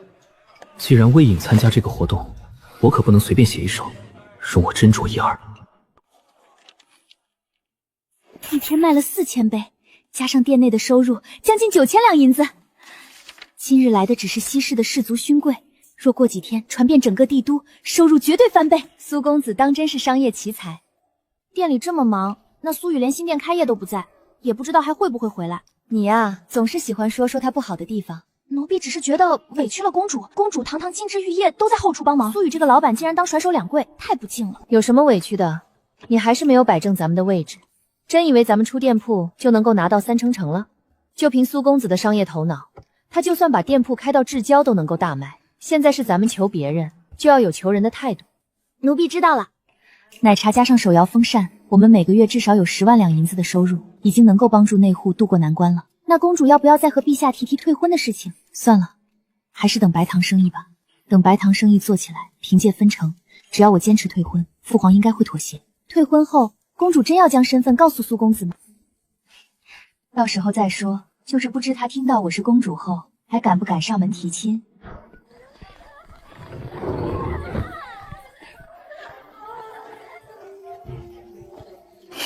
太子哥哥也真是的，内渡都没钱，还请刘英过来表演。昭昭来了，快坐下。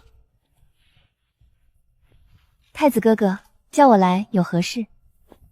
怎么，这么久没来东宫，昭昭都不想和姑说说话？那倒不是，最近太忙，忘了来给太子哥哥请安，是我的疏忽。表妹，今日太子殿下设宴，约我等赏月，想到大家有段时间没见了，就让人邀请表妹来聚聚。今日月色的确极好，表哥这群人自诩风流，常拿风月场的事当谈资，我实在不想与他们多接触。上官公子，别愣着，接下来该你作诗了。该我了吗？既然如此，在下就献丑了。有了，玉壶空映碧霄寒，未睹仙姿尽此欢。醉里重岩栖明月，醒时秋水胜新兰。听过了太多夸奖的话，一枝苏红艳露凝香，云雨巫山枉断肠之后，表哥不过如此。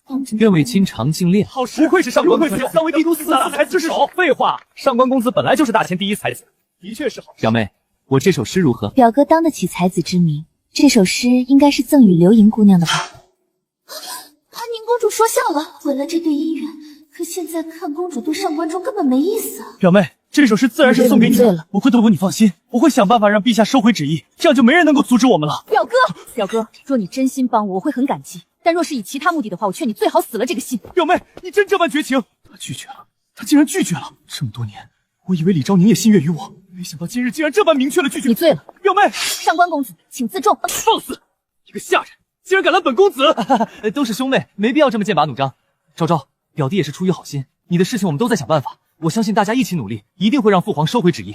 多谢太子哥哥，我还有事，就先走了。表弟，昭昭应该是最近烦心事太多，我相信等婚约解除后，他会理解你心意的。我知道，表妹一定是因为婚约在制人，我不该这时候表明心意。放心，就算孙女苏恒这次没死，他也名声早就烂了。这次父皇召见之时，大家一起谈和的，定会让父皇收回赐婚。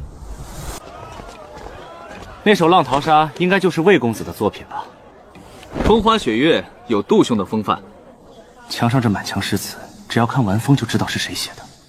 目前我俩的票数遥遥领先。魏公子要进去吗？炎炎夏日，何不来一杯冷饮？抱歉，几位客官，店内已经没有位置了，请客官先去排队。你知道我是谁吗？我堂堂户部侍郎之子，去春楼都可以不给钱，这小小龙饮店竟然敢让我排队！请客官别为难小的。规矩如此，杜兄何必嚣张跋扈？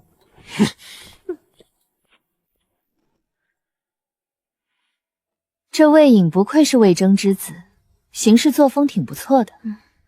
杜怀仁与之相比就差了很多，要不要派人去敲打一下这个杜怀仁？不用节外生枝。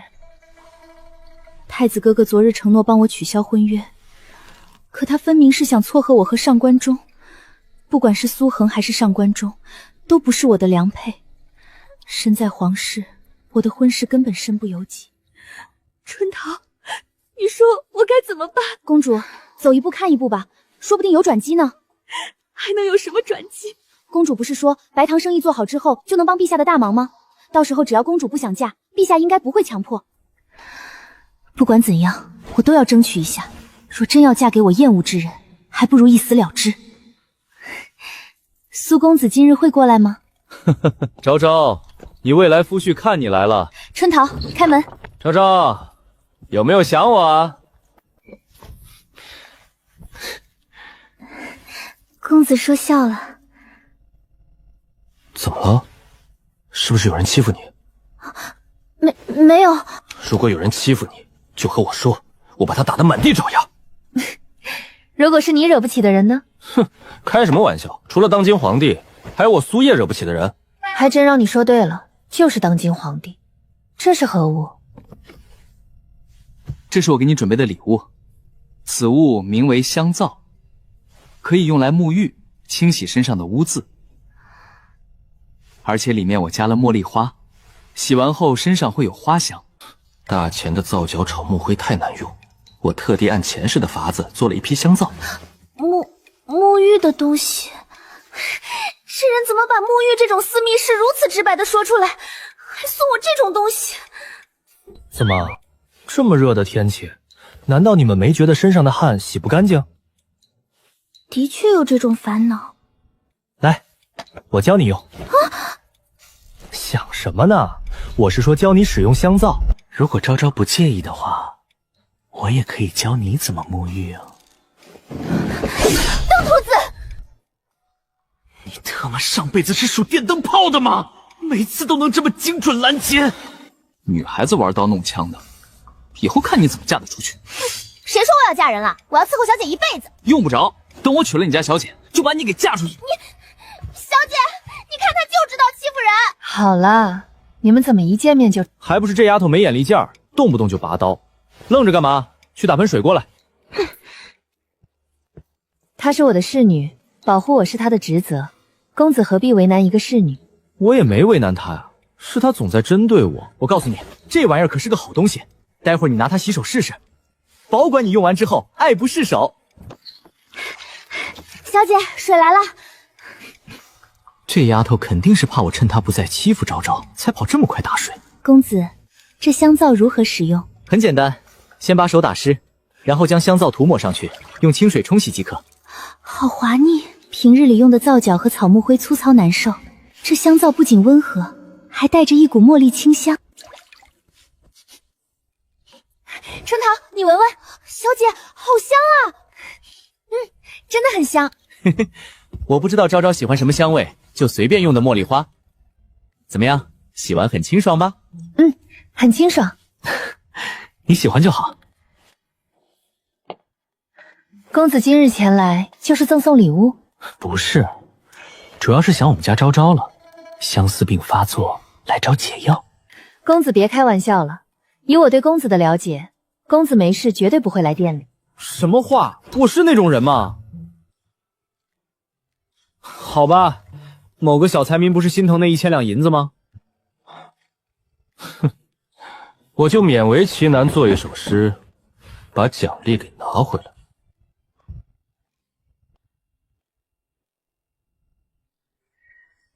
公子要作诗？一首诗而已，很简单。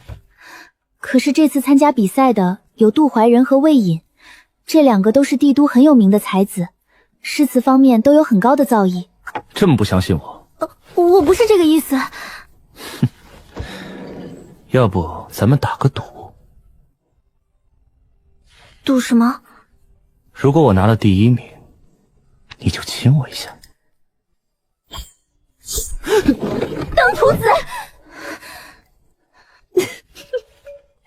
亲一下有些过分，这个不行。但是你如果拿了第1名，我也送你一个礼物，你看如何？什么礼物？暂时保密，等你拿到第1名再说。小淘淘，给本公子拿支笔。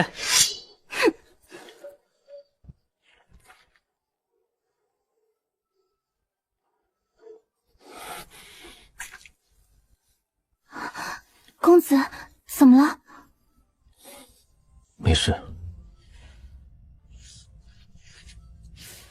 春江潮水连海平，海上明月共潮生。这短短几个字，江海相连的浩渺与明月共潮生的壮阔感扑面而来，直击人心。滟滟随波千万里，何处春江无月明？江流婉转绕芳涧，月照花林皆似霰。江畔何人初见月？江月何年初照人？江畔何人初见月？千古绝句。杜怀仁、魏隐的诗在此作面前，简直是萤火之光与皓月争辉。怎么样，还行吧？公子诗才，小女子佩服不已。只不过公子的字……不要在意这些细节，你就说这首诗能不能拿第1吧。若是没有大儒出手，应该没问题。那奖励？奖励的事情等活动结束，你真拿到第1名再说。我可以抄录一份吗？当然，这本就是要张贴出去的。以后咱们成亲，写字的事情就交给你了。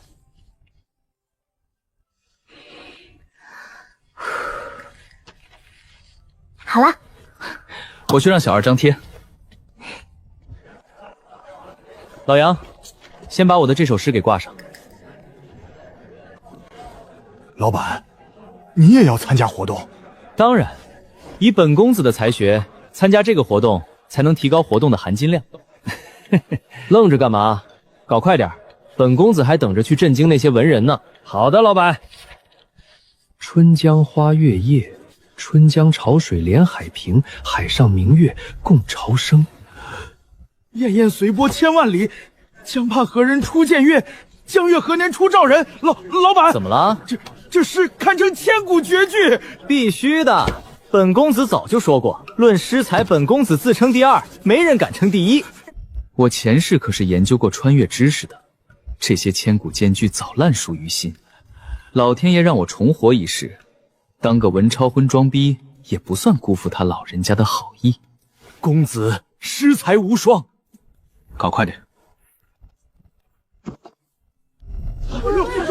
两位公子的诗词真让我等大开眼界。以在下看来，魏公子那首《浪淘沙》已经有大家风范了。风花雪月也不差，在下就投了此诗1票。早知道2位公子要参加比赛，我就不献丑了。诸位过奖了，在下也只是看到此处文风形盛，用拙著来凑个热闹而已。这杜怀仁明明也是为了那1000两银子，却尽找些冠冕堂皇的借口。从今日的票数来看，魏公子的浪淘沙怕是要超过在下了。杜公子过奖了。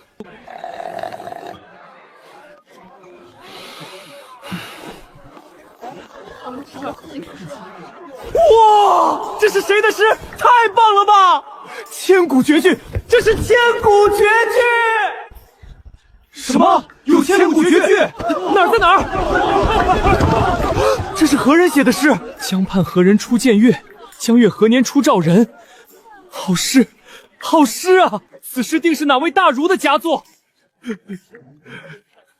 好一首《春江花月夜》，老夫钻研诗词数十载，能窥见此诗，此生无憾呐！好诗，诗天临世。无耻之徒！这苏公子未免也太可爱了。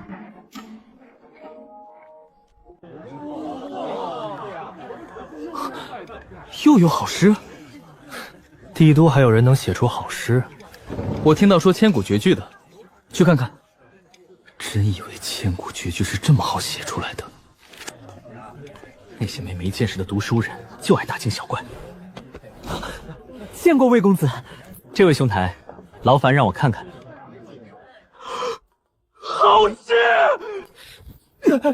本公子倒要看看，究竟是什么样的诗，能被你们称作千古绝句？是哪个大儒跑来参加店铺的开业活动？这他娘的合理吗？看公主这眉眼含春的模样，真是不喜欢上无耻之徒了。他再厉害也只是个商人，公主对他用情越深，日后恐怕会闹出大祸。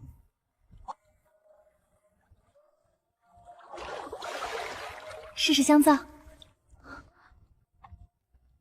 这么完美的身子，也不知道会便宜了哪个混蛋。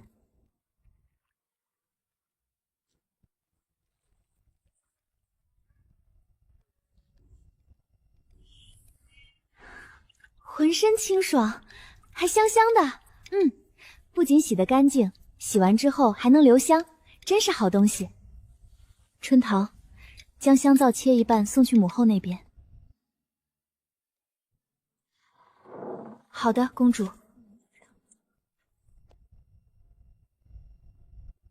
春桃，你累了一天，也去试试吧。公主，奴婢就不洗了吧。又不是没看过，还害羞呢。洗完真的很舒服哦。公主痒。唉，不知不觉就老了。娘娘倾国倾城，正是最动人的年纪，怎么老啦？你们啊，就知道说好听的哄本宫开心。我虽有能力替陛下打理好后宫，不靠皮囊争宠，但这日渐干涩的肌肤实在令人困扰。平日里用的那些药液又太过油腻，替我清洗吧。娘娘，安宁公主送了东西过来。安宁那丫头又有什么新玩意儿？我沐浴完就出来。安宁公主说，这东西是给娘娘沐浴使用。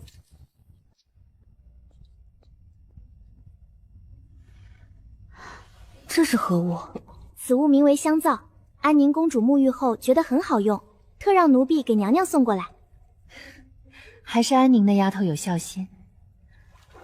如何使用？将此物涂抹皮肤上，搓洗之后清洗干净即可。果然是个宝贝，竟然有如此奇效！而且此物清洗身子后，不仅清爽无比，身上还会留下花香，真是让人心旷神怡。娘娘，我去准备药液。不用，这香皂洗完之后浑身轻松，用不着那些药液了。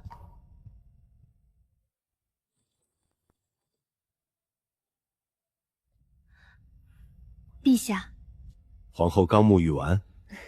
陛下今日不是应该去刘贵妃那里吗？怎么跑来丽正殿了？朕来找皇后，自然是有要事相商。皇后身上佩戴香囊了？没有，刚才昭昭送来了个名为香皂的宝贝，用来沐浴后，不仅浑身清爽，还会留下香味。陛下还未沐浴吧？要不也试试？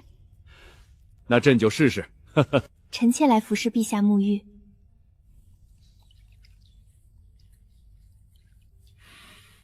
还是婉儿知朕心意，这手法力度都很准确。陛下别太劳累，还是要保重龙体。你最知朕，应该明白朕想要做什么。自从当上这个皇帝以来，朕就希望做出一番事业，让父皇好好看看，朕才是承天命之人。当年朕立不世之功，父皇却还是把太子之位给那李成。朕心中虽不服气，但也知长幼有序。可是那李成咄咄相逼，若朕不反抗，今日死的就是朕。世人都说朕弑兄逼父，得位不正，可他们哪想到朕的苦楚？这是一条不归路。当年若不反抗，我们死无葬身之地。如今，唯有开创太平盛世，才能洗刷掉他身上的骂名。幸好有婉儿愿意倾听朕的这些牢骚。陛下何故这般说？臣妾身为陛下的妻子，虽无法为陛下分忧，但倾听是分内之事。你啊，总是这么贤良淑德。陛下过奖了。朕听闻苏焕那小子最近把那个什么奶茶店给弄出来了。这个臣妾不知晓。这小子鬼门关走了一遭后，变化是真的大。他那奶茶店一杯卖到2两银子，那些世家的公子小姐还心甘情愿排队购买，说是什么6月第一杯奶茶送给心上人。对于世家来说，2两银子能够含蓄地表达爱意，倒是不贵。可不止于此，那奶茶店开业好像弄了个什么开业活动，让读书人去作诗，第1名还有1000两银子奖励。1000两？可别觉得多。根据朕的了解，那奶茶店现在生意火爆，一天有上万两的流水。每天上万两流水。陛下，商行越赚钱，对于咱们皇室好处就越大。如果真有陛下说的这么多，那等月末分红，内兔危机即可解除。陛下可查清楚那苏恒的底细。根据墨雨的回报，并未在那小子身边发现世家之人。自从鬼门关走一遭之后，那小子就没有再碰蝈蝈，也没和那些狐朋狗友鬼混。这是好事啊。朕最想不通的就是，一个败家子儿，突然就变成了商业天才。有可能他本就是商业天才，只不过之前疏于管教，沉迷赌博，如今浪子回头了呢。若真是这样，自然皆大欢喜。陛下不必去想这些，纸始终无法包住火。若他真有问题，不可能瞒得过陛下。那就再观察观察吧。既然内渡的事情已经解决，千秋节也可以照常举办了。如此也好，也能堵住外面的风言风语。婉儿觉得此事让谁去办？其实交给昭昭我最放心，她心细如发，又很了解这方面的事情。可惜有违礼法。昭昭的确不符合礼法，还是让太子来吧。朕下道旨意，让礼部辅佐，应该不会出什么差错。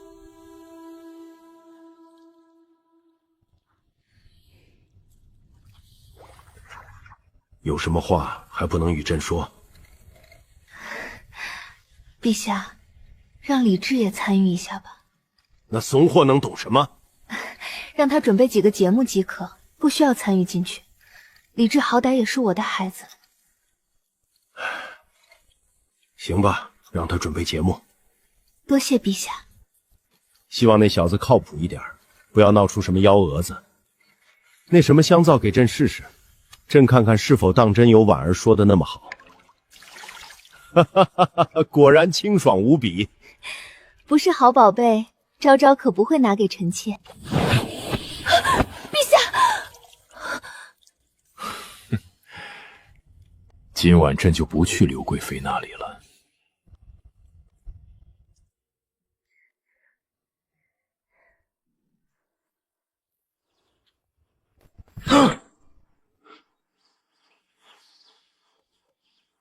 进！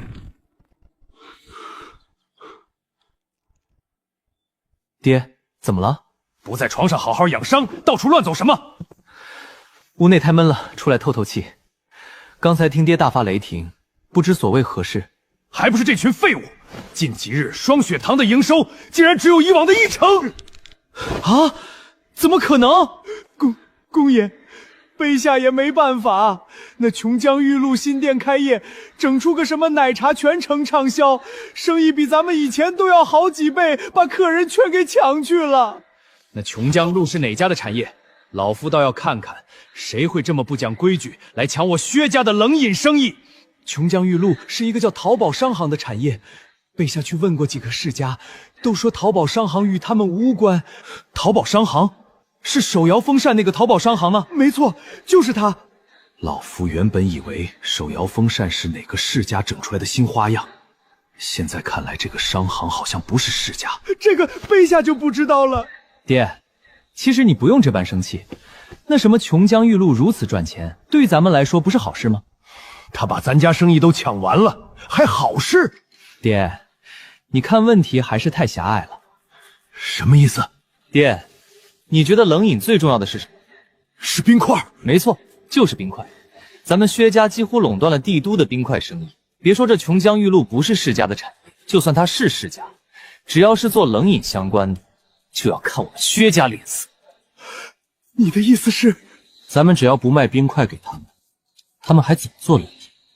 等他们求上门来，就是咱们狮子大开口的机会。不愧是我薛世德的儿子，我马上派人去交涉。爹，千万别去找他们。为何？咱们主动提就是在威胁，虽然闹出去咱们也不怕，但是总会影响薛家名声。倒不如找个借口，就说库存紧张无法供货，让他们上门来求，这样咱们就能毫无影响地占据主动。吾儿有商圣之姿。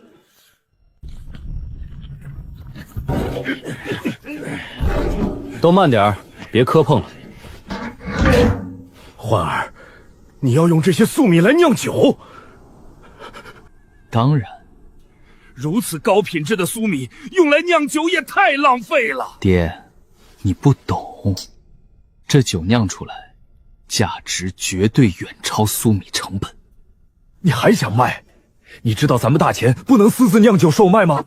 咱们自家酿着喝喝也就算了，售卖可不容易。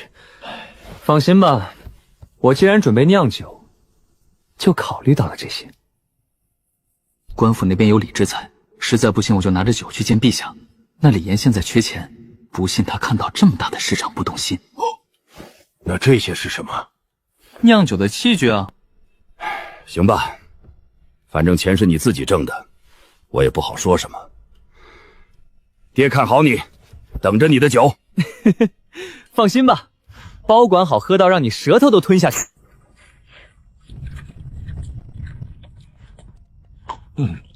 焕儿，你还买了这么多葡萄干嘛？酿葡萄酒啊。你还会酿葡萄酒？试试不就知道了，万一成功了呢？焕儿，要不咱们一步一步来。爹，放心吧，我有把握的。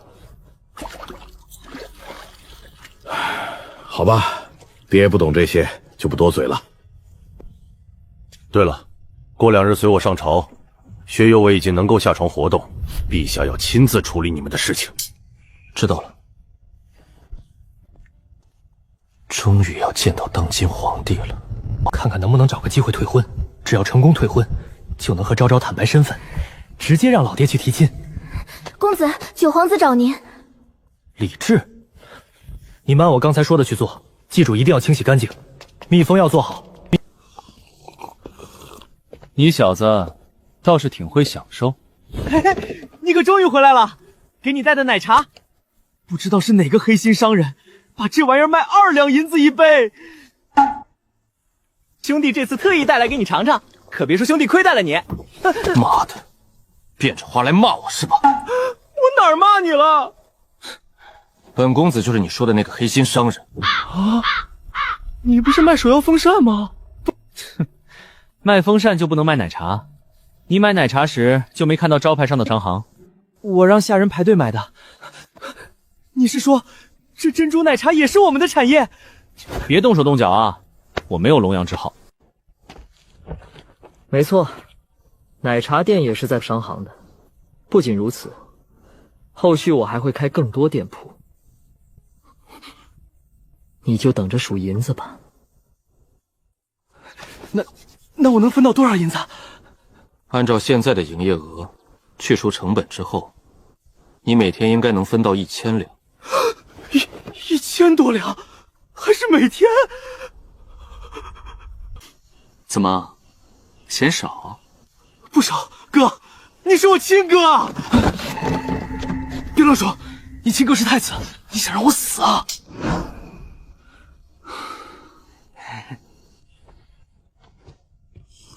说吧，找我做什么？兄弟，这次你可要帮帮我。母后生辰准备举办千秋节，到时候会宴请群臣，举办盛大的宴会。陛下让你举办千秋节？不是，让大哥和礼部负责。这才对嘛。那你找我帮什么忙？母后让我也参与一下。你知道我不擅长这些，礼部肯定也不会帮我。现在我只有你了。我再说一次，别动手动脚。兄弟，帮帮我！我又没说不帮你，让你负责什么？让我准备几个节目，然后就是大臣家眷的宴席酒水。你想做到合格，还是做到让人眼前一亮？什么意思？要做到合格很简单，只要按部就班即可。但是要让人眼前一亮，获得陛下和皇后娘娘的夸奖，就需要别出心裁的安排。我当然希望获得父皇母后的夸奖。你表现的比太子都好，不怕太子记恨上你？大哥应该不至于因为这点小事记恨吧？既然你想要做好，那我就帮你做好吧。我就知道你会帮我的，好兄弟。要怎么做？你不用操心，交给我即可。不过别人问起时，你一定要一口咬定是你操办的。我只是帮你打杂。这么大的功劳你不要？什么话？咱们是兄弟，帮兄弟办事，一起当先，功劳赏赐什么的都不重要。这才是真兄弟啊！连出头的机会都让给我，这般义薄云天，我没看错人。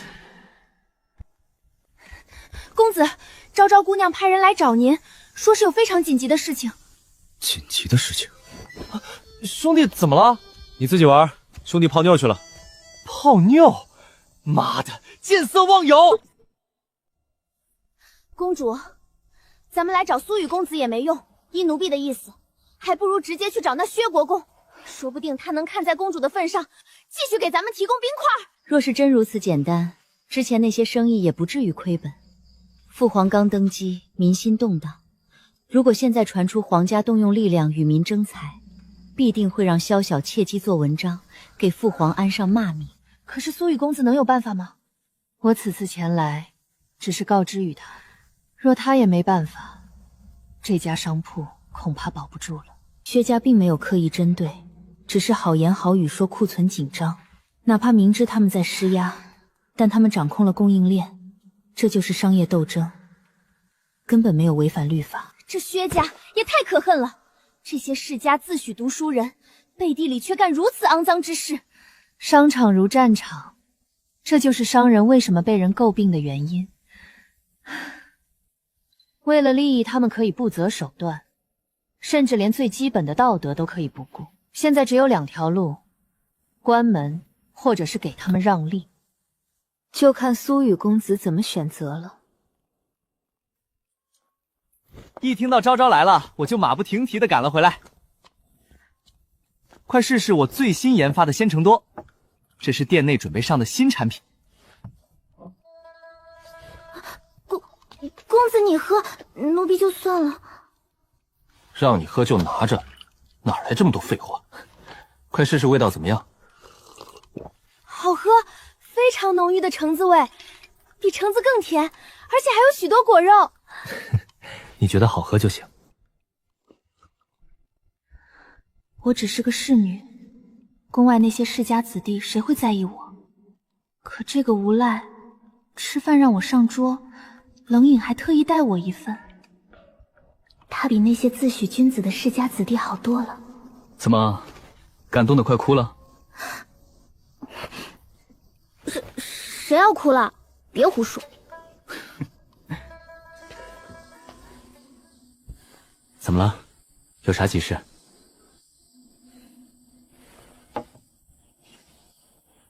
咱们的冷饮店恐怕开不下去了。生意这么好，怎么会开不下去？我们冰块的供应链断了。冰块是哪家在供应？薛家。帝都最大的冰库就是锦堂商行在管理。之前帝都卖的最好的双血糖也是锦堂商行的产业，而这个锦堂商行背后就是薛家。怎么是薛家？早知道是薛家，我就不在他那里进货了。可是不在锦堂商行进货，咱们也没有其他渠道，冰块无法远程运输，从隔壁城市进货的话，等到了季度恐怕会损耗一大半。不用去进货。你的意思是与薛家合作？他们肯定会狮子大开口，你要做好最坏的打算。谁说我要和他们合作？那薛家也配？难道你想关店？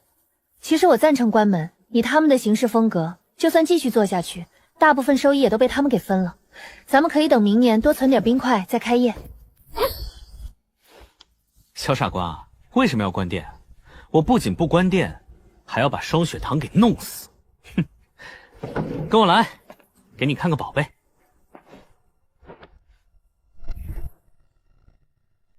妈的，刚才那杯鲜橙多真是为了狗。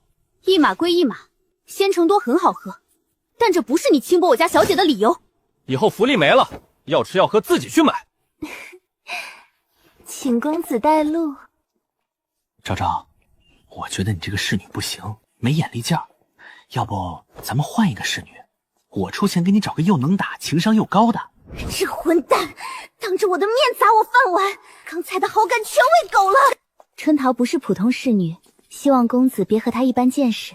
行吧，既然昭昭都替他求情，那本公子暂且原谅他了。你的食欲好点了吗？最近有没有好好吃饭？没有，从你这里吃了饭之后，那些饭菜更难以下咽了，而且现在又发生这种事，哪还有心思吃饭？嘿嘿，要不你把你家地址给我，我每顿饭都让人给你送过去。就算告诉你，你也进不去。开玩笑，这帝都除了皇宫还没有我进不去的地方。饭菜多给我准备几份，我让下人来拿。也行，到时候给你个菜单，照着点即可。苏雨，你什么意思？我家小姐千金之躯，你带她来如此污秽之地。你家小姐都没说什么，你小时运气个啥？是有些臭味，不过这里可不脏。来人，把我准备的桶拿过来。这些是什么？消食。消食？这有何用？待会儿你就知道了。把消食铲入大桶之中。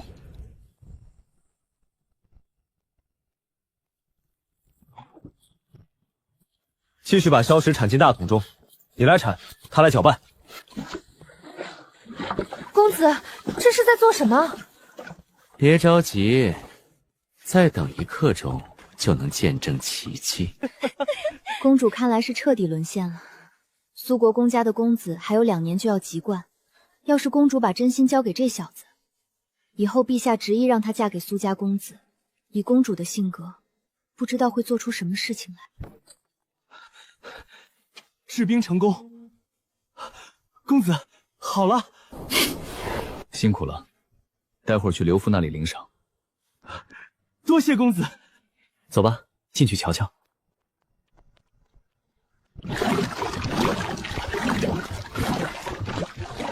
你看里面是什么？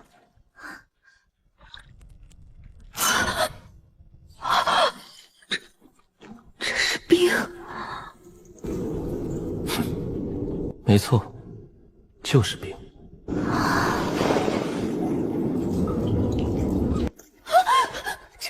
的是冰！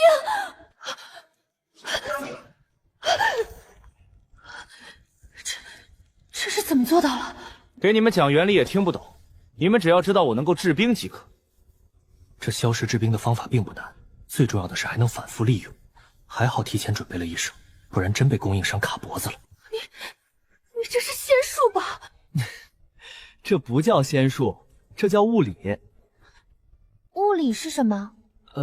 我也解释不清楚，你就当我偶然间发现的吧。公子当真是个奇人，我原本以为他是在强行硬撑，没想到他真能凭空造冰，问题就这么迎刃而解了。是不是爱上我了？要不要做我的娘子？公子若是得知我身份，定然不会像现在这么轻松。所以我们家昭昭到底是什么身份？暂时还不能与公子说，不过公子以后在外面可不要随意说这种话，免得引来不必要的麻烦。都合作这么久了，你应该知道本公子的为人，干嘛藏着掖着？不是我吹，就算你是公主，我也不怕。若我是公主，你敢去提亲吗？算了吧。你看，还说你啥都不怕。倒不是不敢，只是我单纯不喜欢公主而已。为何？你若是敢，怎么会说算了？那可是尊贵的公主，哪个男人不想娶回家？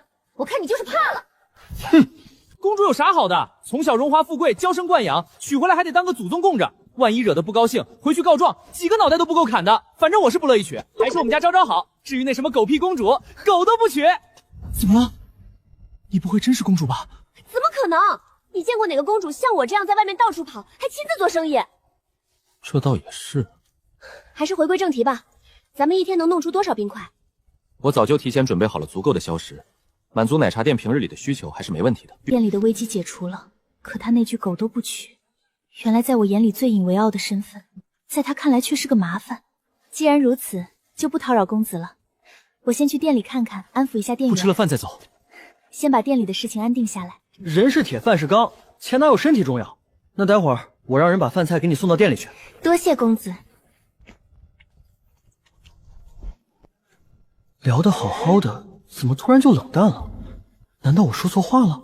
好诗啊，当真是千古绝句！妈的，怎么还不公布作者是何人？活动不是说了吗？1个月后和成绩一堂公布。我猜下定是某个大儒所作。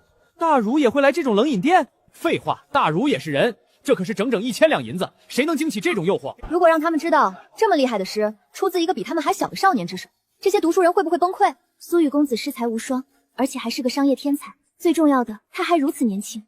可是公主狗都不娶。公主，刚才为何不告诉他您就是公主？你觉得以父皇如今的情况，若是传出去我在外面抛头露面做生意，会有什么结果？苏雨公子应该不是这种人，这般诗词造诣，不可能是普通人。苏雨应该也不是他的真实名字。我现在最怕的就是他为士族之人。我倒觉得公主想多了。什么意思？以陛下的性子，他既然知晓公主与苏雨公子合作，不可能不去查对方身份。这段时间陛下没有阻止公主合作，说明什么？我真是个傻子。公主只是当局者迷。这么说来，苏雨公子在父皇那里是可以合作之人。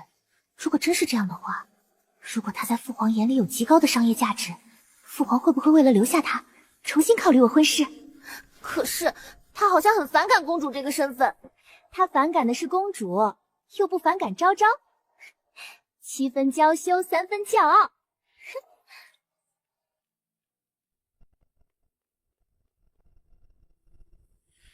进书房说，那奶茶店怎么样了？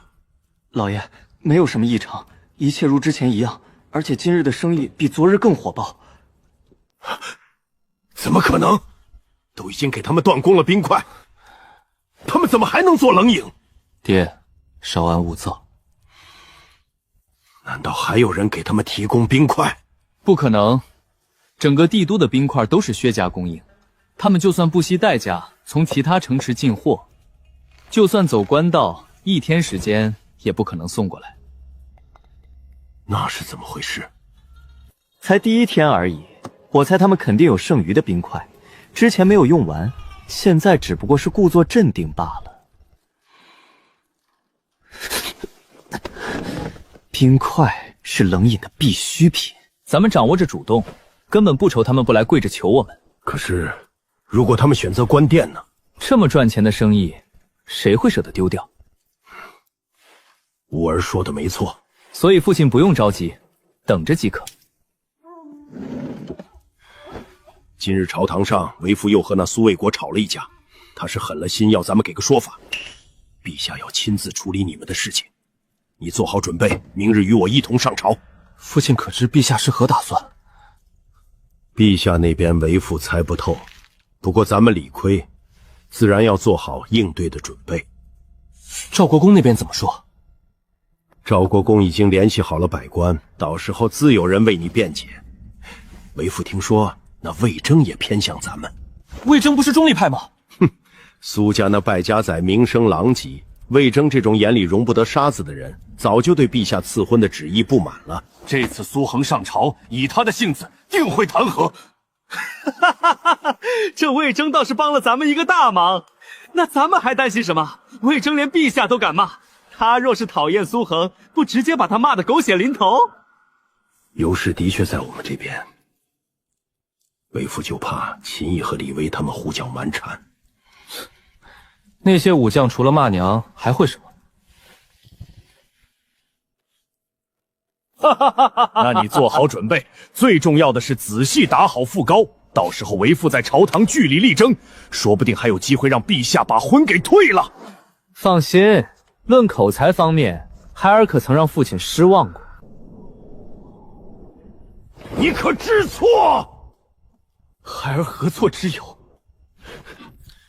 身为读书人，不好好研习书本，反而骄奢淫逸。你看看你手中之物，还说自己没错。琼浆玉露闻风鼎盛，孩儿只是去那里与众读书人吟诗作对而已，而且孩儿花费的钱都是自己卖诗赚的。2两银子，你知道2两银子能买多少米吗？烟柳之地读书人多，素来文风强横，为父也没什么可说的。可这冷饮店哪来什么文风？父亲真没骗你，那冷饮店开业活动，让读书人去作诗，说是票数最多的诗词可以获得1000两银子奖励。这几天有名气的读书人全都去冷饮店观摩诗词，交流心得。1000两银子？没错，就是1000两。第一名能获得1000两银子奖励。这区冷饮店竟能给出如此多的奖励，当真闻所未闻。据孩儿了解，这冷饮店每日营业额都有上万两。你写诗了吗？写了，不止孩儿写了，那户部侍郎之子杜怀仁也写了。杜怀仁虽有些诗才，却不及你。他当然不及孩儿，孩儿那首《浪淘沙》原本就已经领先了，可那诗词墙上突然多了一首《春江花月夜》，很厉害。父亲看了便知。老夫倒要看看，究竟是什么诗能这么厉害。春江潮水连海平，海上明月共潮生。这诗句中的意境简直令人震撼。这诗是何人所作？冷饮店所有诗词都是匿名，要等1个月后才能揭露作者。此诗恐怕会流传千古。没想到区冷饮店竟然有这般诗词出现。这首诗出来之后，吸引了非常多的读书人前去瞻仰，已经被大家称为千古绝句了。可惜，若是没有这首诗，孩儿定能拿第1名。目光短浅，能够读到如此绝道，岂是区银钱能比的？父亲教训的是，诗词虽然重要，但科举更重要。上一届科举因为某些事情没能举办，但为父已经在建议陛下重启科考，来年应该能开启春闱。你读书这么多年，还是要把目光放在功名之上。父亲放心，孩儿定会高中状元。你倒是自信。待会儿去库房拿20两银子，不要每天都去。那冷饮只不过是口腹之欲，还卖得这么贵，爹可不希望你像那苏恒一样落个败家子的名声。孩儿谨记父亲教诲。下去吧，为父还要准备明日廷议弹劾那苏寒的章程。父亲要弹劾苏寒？那是自然。陛下让嫡长公主嫁给一个败家子，我等身为谏臣，怎可知而不言？好诗啊，不知是出自哪位大儒之手。哪有人天没亮就要去上班的？这做戏真要命！臭小子，提起精神，待会儿可是要去灭圣。知道了。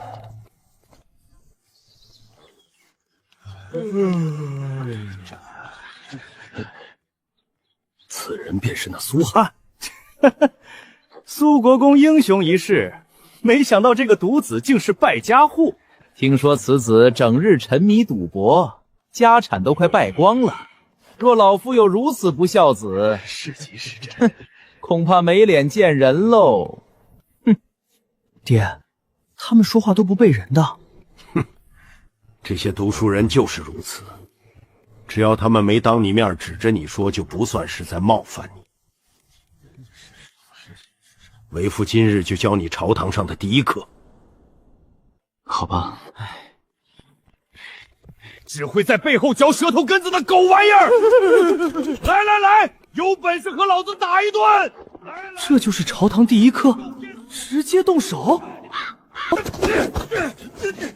苏国公息怒，苏国公别莽撞，这里可是待老院动手，陛下定会龙颜大怒。老子打了就打了，陛下要杀要剐是他的事情。苏国公不愧是威武大将军，好大的威风！还敢笑！上官大人，救我！苏国公，我看就算了，大家同朝为官，以和为贵。哼，以和为贵？这些狗东西骂我儿子，老子揍他天经地义！哼，我等哪里骂了？没错，本官说的都是事实。那苏桓本就是个败家子，帝都人尽皆知。如果我们冤枉了令郎，我等自会道歉。可苏国公扪心自问，我等有说过一句假话？当父骂子，这就是你们读书人的教养。苏国公，陈霸天，读书人就事论事，可不像某些粗人只知道舞刀弄枪。俺知晓你们这些读书人耍嘴皮子厉害，不与你们争论。看到了吗？你爹这般难堪都是因为你，以后可不能再胡闹了。世伯放心，以后不会了。希望你像个男人一样，说话算话。老苏啊，算了吧，吵架咱们可不在行，没必要在这里吵。今日朝堂之上，老子不与你等计较。不过出了皇宫，私下里别让老子撞见，不然见一次打你们一次！哈哈，算我一个！哈哈哈哈！威胁朝廷命官，我等定会弹劾二位将军。你他娘的爱怎么弹劾就怎么弹劾，老子皱一下眼睛就不姓苏。小子，学到了吗？这就是老子教你的朝堂第一课。学到了。时辰已到，请诸公上朝。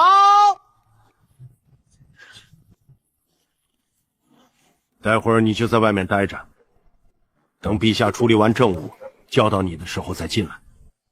好。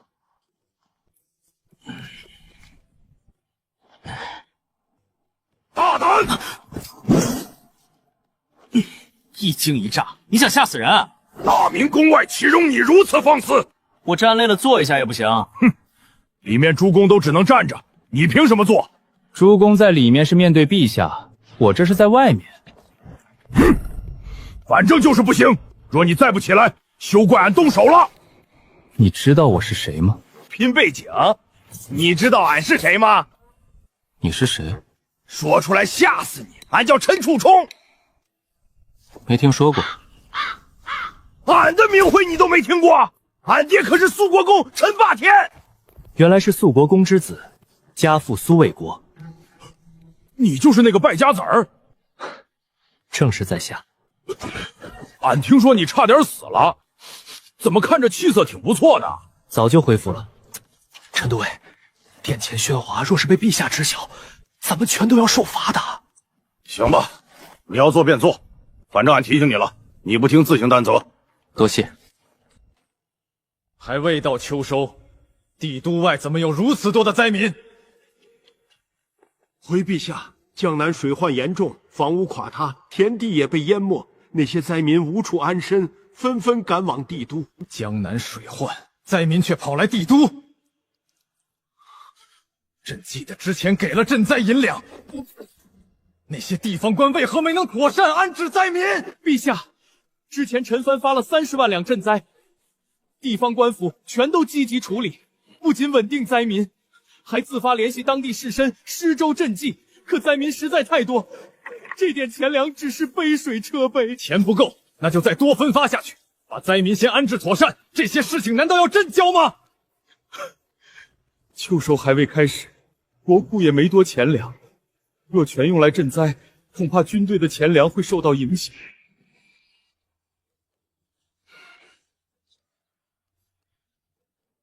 那薛尚书觉得这些难民应当如何处理？依臣之见，为了帝都的安全和秩序，应当驱赶灾民。驱赶到哪里去？是要让他们去落草为寇，还是把他们赶尽杀绝？你这是要让朕做昏君？臣万死！此事散朝后，诸公自行讨论，一定要想一个万全之策出来。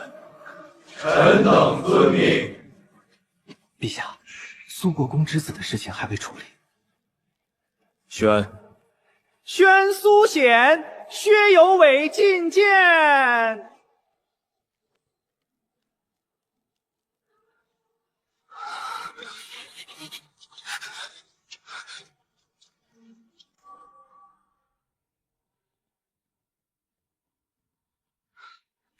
臣苏杭参见陛下。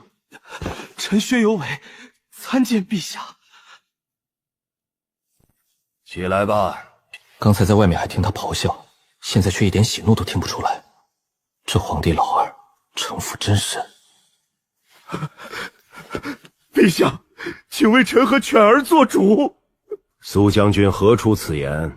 臣5代单传，就苏杭这一个儿子，那薛有伟却差点要了犬子性命，请陛下严惩。差点要了性命。陛下，当时臣与苏恒发生口角打斗，只是无意间打中他脑袋，请陛下明鉴。无意？无意怎么会带木棍？无意会让下人出手束缚住我，再瞄准我脑袋打。我什么时候让人束缚住你了？有没有束缚？找当时房间内的那几个下人来一问便知。那几个下人何在？陛下，那些人没能及时阻止争斗，也没能保护好主子。微臣知晓后气昏了头，家法处置时用力过猛。如今已经殒命，这是臣的问题，臣甘愿受罚。好一个死无对证，直接把人给打死了，下手真够狠的。黄口小儿，莫要凭空辱人清白。苏将军当真小题大造，吾儿都说了，他并非有意为之，而且苏杭也打断了吾儿肋骨，他现在的情况可比吾儿好太多了。小儿之间的打闹还闹到陛下这里来，是觉得陛下当真这般清闲吗？诸公觉得此事如何处理？臣觉得薛公说的不无道理，这件事其实就属于小儿打闹，一时间没有把控好分寸，陛下小惩一下即可。臣附议，臣附议。陛下，这次是苏恒命大，若真有个3长2短，老苏家可就绝后了。臣下手都没这薛有伟黑。他二人虽未及惯，可已经不是小儿。薛有伟下死手是事实，寻常人家都要重罚，更何况他打的是国公之子，而且还是当朝驸马。此事应该从重处理，否则难以服众。薛有伟同样也是国公之子，而且还未及惯，若因为这点小打小闹就给他严惩，于情于理都不合适吧？有什么不合适的？杀人偿命，欠债还钱，天经地义。可苏恒现在不好好的，薛有伟却有伤在身，真要说起来，应该惩罚苏恒才对。苏恒伤的是脑袋，薛有伟则是肋骨，哪种情况致命？苏将军这是诡辩，我只看到事实是苏恒毫发无损，而薛公子却重伤未愈。放你娘的狗屁！来来来，老子让你打肋骨，你让老子打脑袋，看老子能不能锤爆你这厮的狗头！陛下，苏国公在朝堂这般猖狂，简直目无王法。好了，吵吵闹闹成何体统？这朝堂怎么跟菜市场似的？文臣抬杠，武将骂娘，这皇帝老儿居然还跟看戏一样。既然诸公都无法商讨出一个合理的方案，那朕就来裁断此事。陛下，臣有话要说。魏公也想发表一下意见。不对，皇帝老儿刚才那下停顿，明显是在等什么人出头。他到底想干什么？臣要弹劾苏涵、苏国公和陛下。讲，臣先弹劾的是苏恒不学无术，身为国公之子，整日沉迷赌博、打架斗殴，有损苏国公颜面。我说魏老匹夫，咱们好像没有仇怨，你这是什么意思？臣在弹劾苏国公教子无方，对孩子这般溺爱，为非作歹，祸乱帝都，枉为人父。魏征，过分了，这是人家家事，你也要弹劾？勋臣家事国事，臣附议。苏恒的名声在帝都已经算是声名狼藉，若再不加以约束，接下来恐怕就会成为下一个吴海。苏国公真应该多教育一下自己的孩子。没错，放任下去可不得了。这皇帝老儿怎么突然对我笑？怪瘆人的。臣还要弹劾的是陛下。苏涵这般纨绔子弟，陛下不仅不加以约束，反而还将安宁公主赐婚于他，如此助长歪风邪气，实属不应该呀！你的意思是朕糊涂了？是。臣即便犯妄言圣裁之罪，也要请陛下收回旨意。臣觉得魏公所说不无道理，苏涵的品行大家都看在眼里，实在无法担驸马之大任。臣附议，臣附议。我去，还有这种好事！魏老头，你简直是我的大恩人啊！婚约之事朕意已决，安宁是朕的女儿，她的婚事于情于理都应该朕来决定，诸位就不要再提了。陛下，臣觉得他们说的没错，臣自知声名狼藉，配不上安宁公主。若是成婚，会让皇室蒙羞，这婚约还是算了吧。他这是在干什么？竟然主动提起退婚！哼，以退为进的补习罢了。他知道陛下愧对苏家，为了展现自己大度，才说出这番话。我说老苏，你儿子脑子真被打坏了。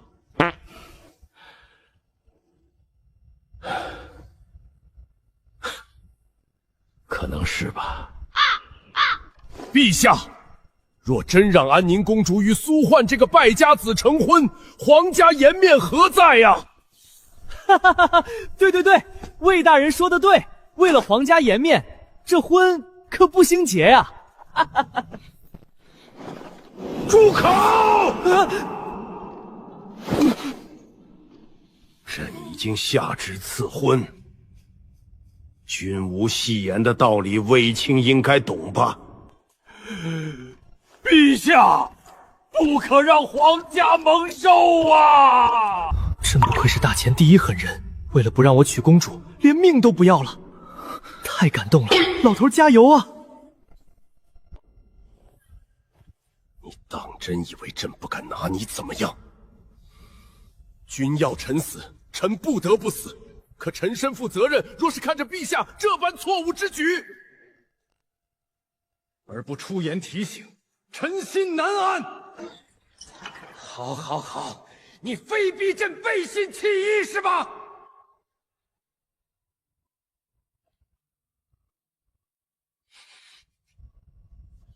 这皇帝的情绪起伏也太大了点儿，有些浮夸，真真假假，老狐狸一个。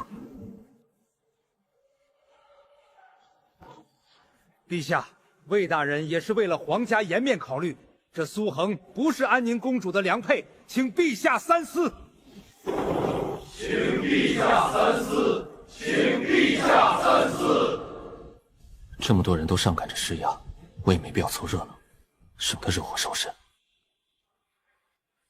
陛下应该不知苏翰在外的名声有多烂，臣这里整理了一份他的罪状，请陛下过目。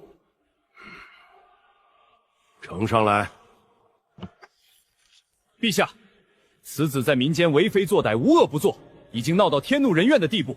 若安宁公主与之成婚，定会让皇家蒙羞。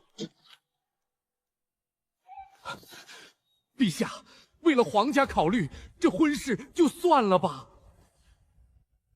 其实臣并不是针对苏恒，他从小没了母亲，缺乏管教，苏国公又常年征战，没能约束好他。虽然他沉迷赌博，整日惹是生非，但是子不教父子过，真要说起来也情有可原。但如此缺乏管教的顽徒，怎么配得上公主？薛顺德，你他娘的什么意思？本官只是实事求是。难道苏将军觉得令郎受到过教育，或者名声很好？薛国公是吧？你可以说我苏汉不学无术，但你不应该说我爹娘。事实就是如此，本官只是把实情说出来。上山前，父亲叮嘱我朝堂之上不可放肆，他也教了我，被冒犯后该如何处理事情。本官洗耳恭听。那就是入你娘的！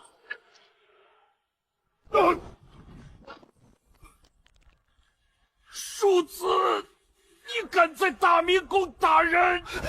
父亲，苏汉，你，哈哈，果然是虎父无犬死，痛快，打得好！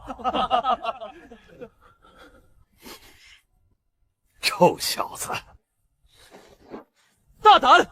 此子纨绔至极，已经猖狂到这等地步，大明宫打人前所未有。陛下若不严惩，恐难服众啊！请陛下严惩此子！请陛下严惩此子！这下该把婚给我退了吧？放屁！老子就在大门宫打过人，谁说前所未有？我亲爹啊，这时候你跟这瞎显摆什么呢？苏将军，你还很自豪？没错，就是很自豪。陛下就说臣当年有没有打对人？你呀，陛下，苏焕殴打朝廷命官，按大前律葬，情节最轻的都是流放，请陛下为臣做主。苏汉，大明宫行凶，你眼里还有大前，还有我这个皇帝吗？父亲当年去救陛下，母亲才殒命。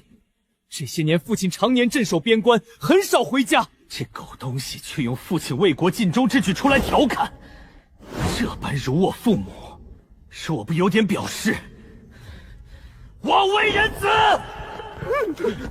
你要干什么？来人，阻止他！兄弟，牛逼啊！我陈楚冲佩服的五体投地。放开我！今日我就算是死，也要拉这狗东西垫背！这老狐狸根本就没动真怒，眼角都在憋着笑。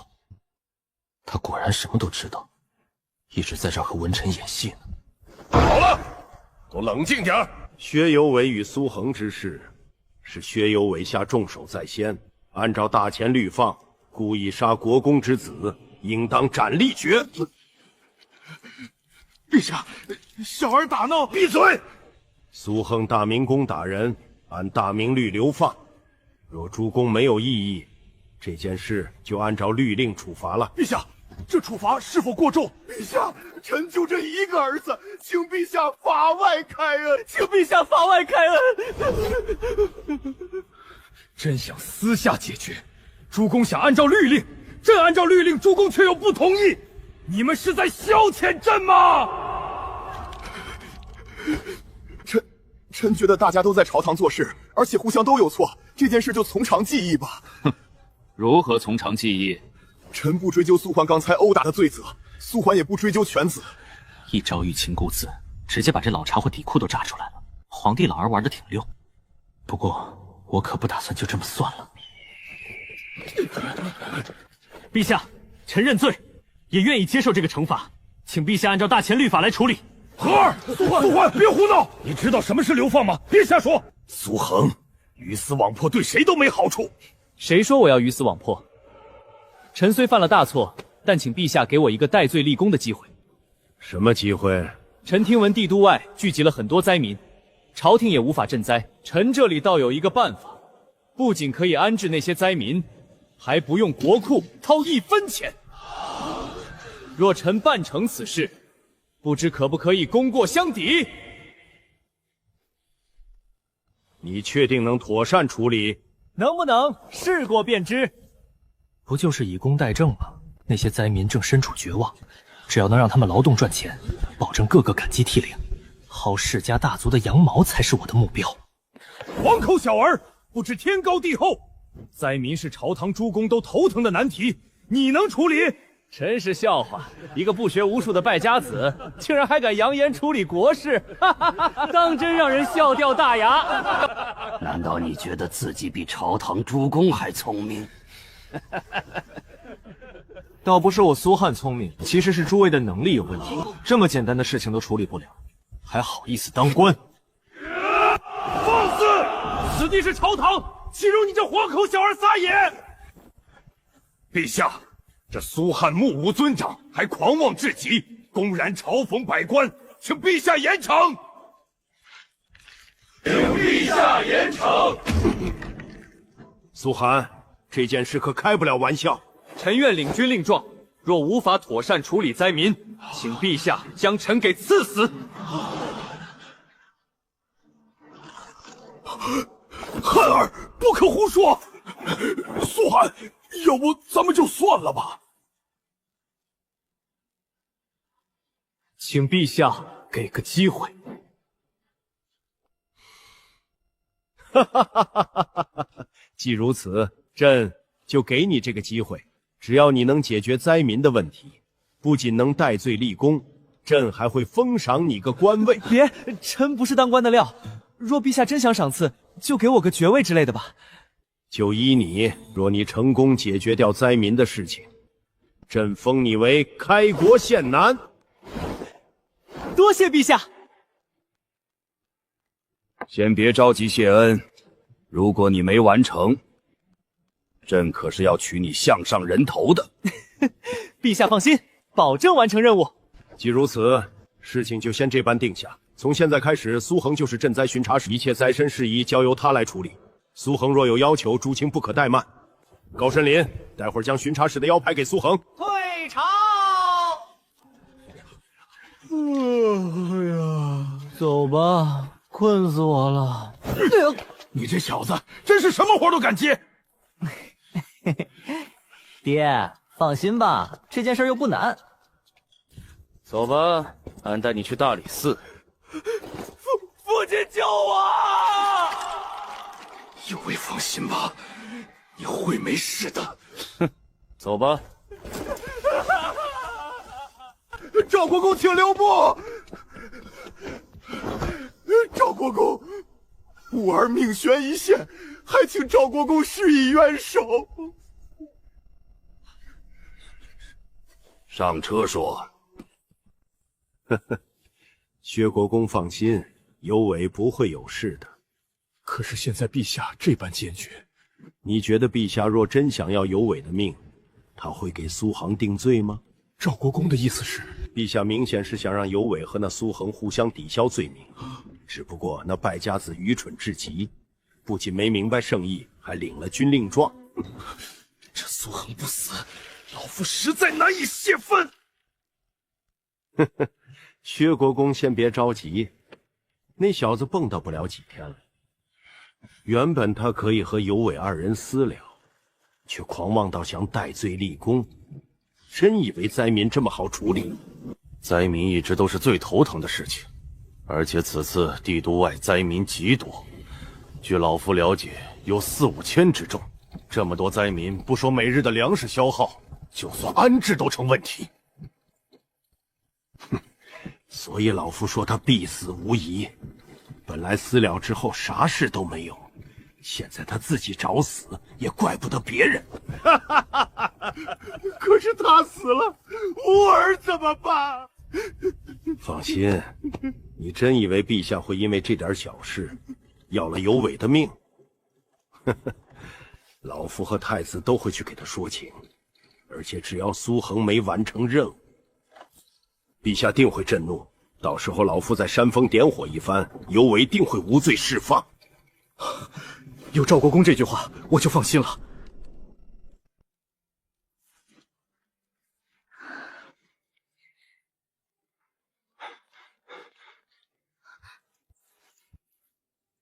臣妾见过陛下。都说了，老夫老妻不用这般多礼。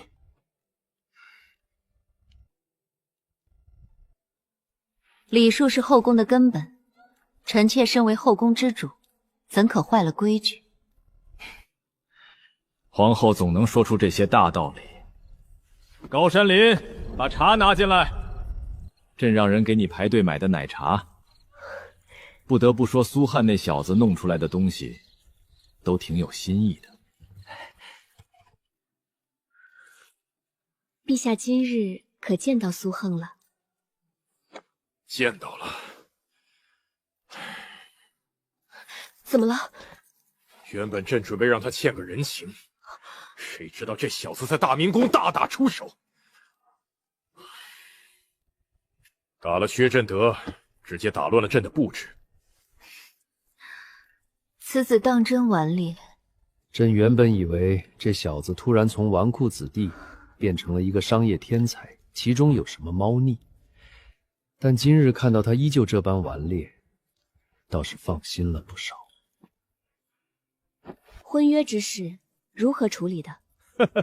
被朕搪塞过去了。那小子大闹朝堂，然后又立下军令状，要替朕解决灾民的事情，吸引了所有人的注意力。朕趁机结束了早朝。他立下军令状，要替陛下解决灾民的事情。朕给了他机会，他却执意如此，还用项上人头保证，朕就算想帮他也没辙了。小孩子难免会意气用事，陛下可不能真要了他的命。皇后放心，朕还指望这小子赚银子呢。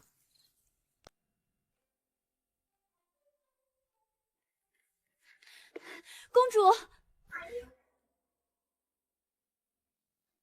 怎么样？奴婢听那些人说，今日那苏焕的确去了朝堂，而且郑国公也提到废掉婚约之事，如何？没能成功。公主，你没事吧？无事。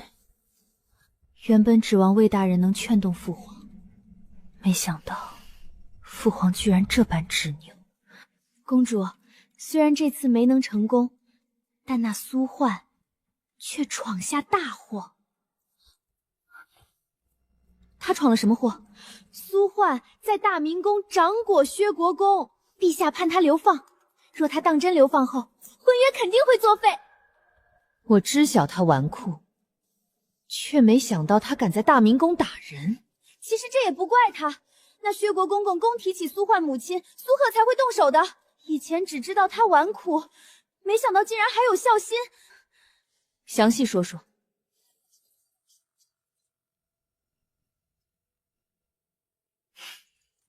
满朝文武竟然用本宫的婚事去围攻一个尚未及冠的少年，听到他那一巴掌甩在薛顺德脸上，居然觉得有几痛快。他虽然荒唐，倒也还有几分骨血里的野性。灾民之事，连太子哥哥和父亲都无法妥善处置，他能有什么办法？奴婢觉得这次苏恒恐怕没办法翻身了。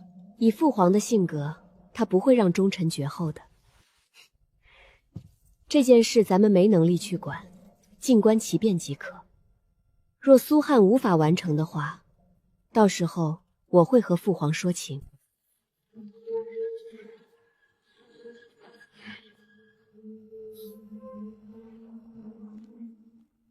跟我来。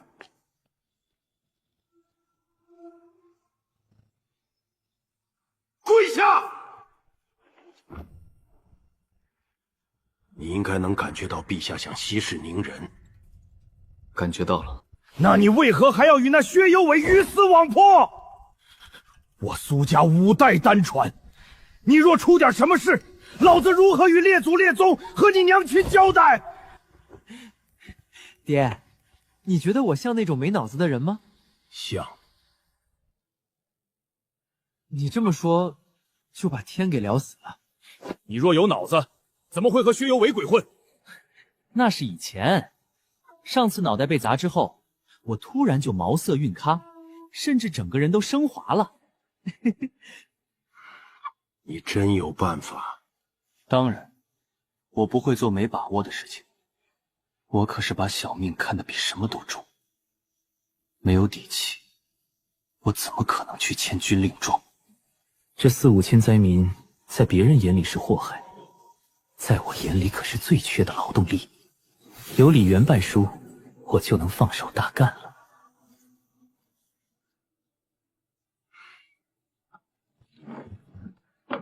这大事难题，你准备怎么做？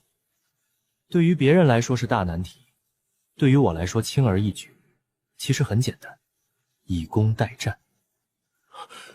以工代赈，以工代赈，顾名思义就是让那些灾民去做工，他们劳动带来价值，然后价值再反哺回灾民身上，这样就不需要花费大量钱粮去赈济。所以，让那些灾民去工厂做工。没错，如今手摇风扇的订单虽然在下降，但是白塘那边还需要大量人手。可是你知道这次灾民有多少？将近5000之数，你能吃得下？父亲放心，白塘只是开始，后续我还会开设其他工厂。还有其他工厂？当然，奶茶和手摇风扇都是前菜。咱们本赚够了以后，绝对能成为帝都巨富。只不过这件事之后，做生意的事情就瞒不住了哦。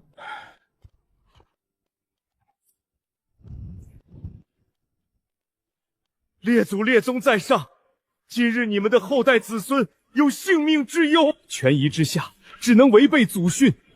我知道列祖列宗是深明大义之人，血脉延续事关重大，请列祖列宗不要责怪。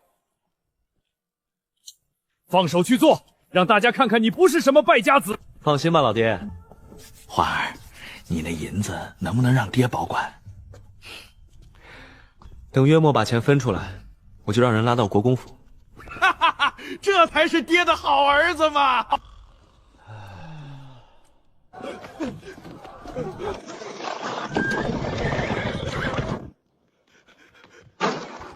老爷，怎么样？大半天时间，一单生意都没有。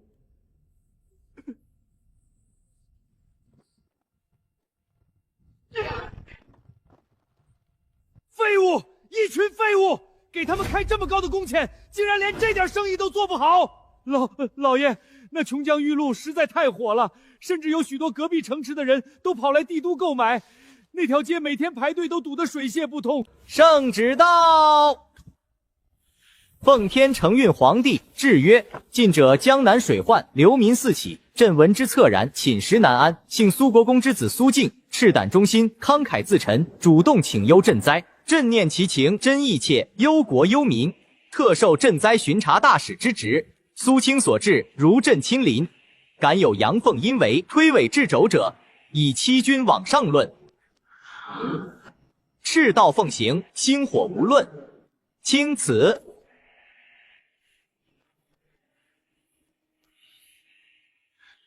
臣苏洵接旨。恭喜驸马爷！高公公可别乱说，都还没成亲，怎么可以叫驸马？高公公辛苦了。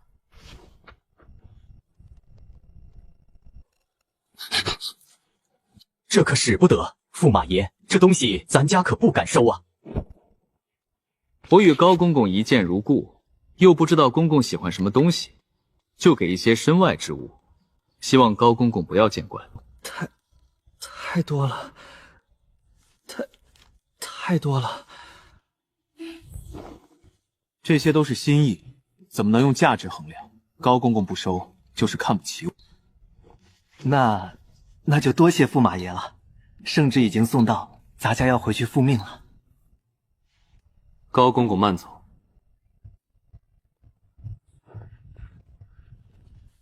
既然任命已经下来，你就尽快处理吧。那些灾民也是可怜，早日让他们吃上饱饭，也算行善积德了。我收拾一下就去。公子真英俊。小丫头可别犯花痴，等你长大了再说。小蝶已经不小了。大哥，你们怎么来了？嘿嘿，之前俺被流言误导，不知大哥竟是如此神勇之人。大明宫一见，俺对大哥心向往之，想与大哥结交一番。既然楚冲兄弟这么敞亮，我苏汉也是个喜欢结交朋友之人。你这个兄弟，我交定了。哈哈，敞亮。不愧是陈霸天之子，这力量无敌。习惯了，下次一定注意。大哥，听说你要去赈灾？没错，大哥心善，见不得百姓流离失所，所以向陛下自荐前往帝都外赈灾。不愧是大哥，简直是吾辈楷模。我也想和大哥一同去见见世面。你也想去？父皇说，多体会民间疾苦，才能更好的当个管理者。以后就藩，我好歹也是个藩王，若是无法管理好封地，父皇肯定会很失望。行，我就带你一起。大哥，俺也想去。你去干什么？你不是要在皇宫当值吗？这几天都是秦渊当值，俺休息，反正闲着也是闲着，跟着大哥见见世面。行吧，既然你想跟着也行，不过先说好，一切都听我的。陛下，歇会儿吧。圣旨送到了。送到了，驸马现在应该要出发了。奴婢听闻九皇子和陈都尉会一同前往。李治和陈楚冲？没错，臣送完圣旨离开时，看到他们二人身影，就让人去打听了一下。李治防朕倒不意外，那陈楚冲什么时候和苏恒混到一起了？之前苏恒在大明宫时，奴婢就见陈都尉对他称赞不比。怎么，他也想在大明宫打人？这些小子没一个让朕省心的。我看你欲言又止，有什么话就说。陛下，奴婢万死！奴婢送圣旨的时候，驸马给了奴婢打赏，奴婢百般推脱，他却坚持要给。我当是什么事儿？这点小事儿你怕成这样？他既然愿意给，你收着不就好了？这小子有钱。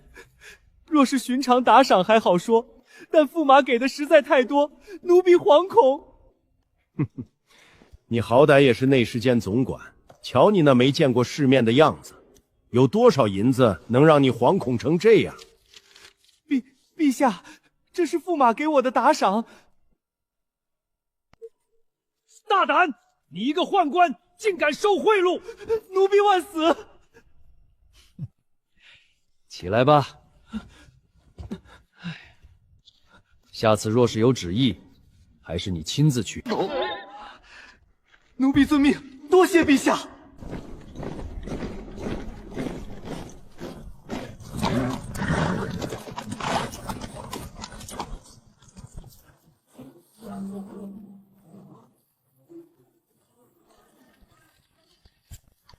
城里张灯结彩，城外却真是两个世界。大人，前方有人拦路！谁敢拦咱们的路，俺去会会他！慢着！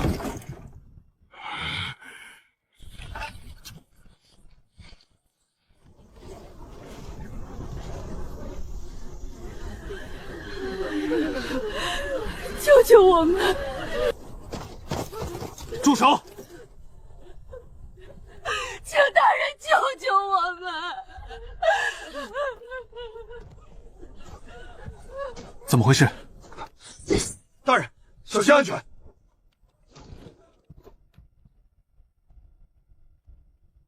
大人，我们已经几天没吃饭了，求大人赏点吃的吧。你们是从哪里过来的？回大人，我们是从江南跟着辽民一同过来的。你们不知道朝廷在万年县施粥？知道。那为何不去领粥？拿点吃的过来。吃吗？叫声哥哥就给你吃。小孙，不能无视！没礼貌的小丫头，连声哥哥都不愿意叫。先吃吧，吃完再说。谢谢大人，谢谢大人。水，喝点水。谢谢大人，谢谢大人。这妇人虽然落魄，但吃东西的仪态居然有些端庄，脸上的泥污边界整齐，明显是故意抹上去掩人耳目的。她绝不是普通的农妇，看你的样子，应该不是普通的平民。家中做了些小生意，因为洪灾把个宅子都住了。父亲为了救我和小笋，被洪水冲走。夫君前几日饿死，我们实在没办法，才拦大人的车驾。吃完。可是，放心，最多1天时间，你们就不用饿肚子，全都吃完。现在能说一说为什么不去领州了吧？我是本次赈灾的巡查使，有什么话都可以对我说。而且我若是想对你怎么样，会浪费一块饼吗？大人应该是帝都人士，对于民间事情不太了解，所以根本不懂施粥。没错，我第一次出帝都。这施粥也是有讲究的。最开始的时候，他们的确会施舍一些粥水，不过那些粥水根本就不够，施舍完就只能等明天。到了后来，虽有粥棚在那里，也有人煮粥，可是粥里面除了糠以外，根本见不到什么米。我夫君就是去领粥的时候被人打断了腿，对于我们这些人来说，受伤几乎都代表着死亡。他们还敢打人？打人还算好的，其实灾年最可怕的，并不是灾民，而是像大人这种达官显贵。为什么？这个大人若是真想了解，就去万年县问问当地百姓。我就不说了。那继续说施粥的事情。没什么可说的了。那些粥棚虽然一直都在，但里面煮的东西却根本不会给我们。施粥不给灾民粥水？大人懂得商贾之道的复用吗？当然，重复利用，让一件物品的价值最大化。一锅粥每天都煮，看着热火朝天，其实根本不发，谁敢去要就打断谁的腿。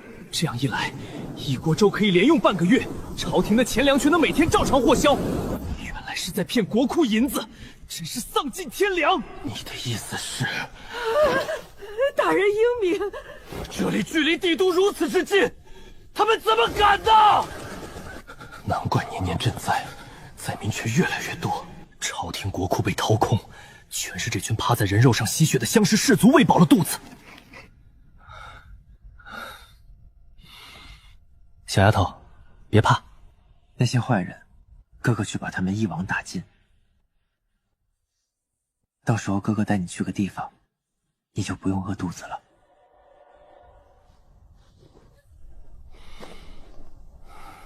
别去帝都了，想要吃饱饭就别乱跑，去万年县等着，会有人帮助你们。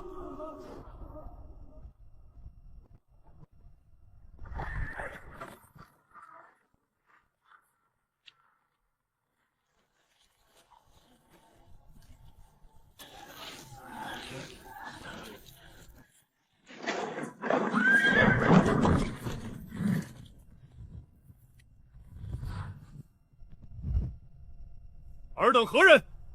开门！原来是巡查使大人，快开城门！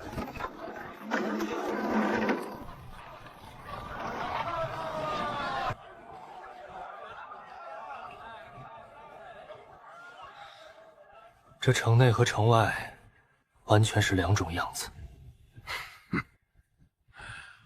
习惯了就好了。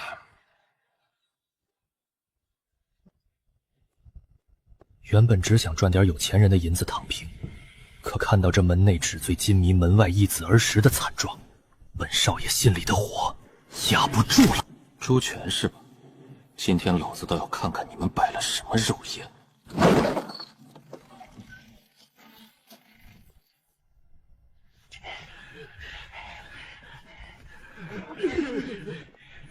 下官万年县县令朱权见过苏大人。草民等见过苏大人。这二位是？他叫李治，他叫陈处冲。下官见过九皇子，见过陈都尉，你就当我们不存在即可。酒水已经备好，请诸位进去再聊。那就在这里聊吧。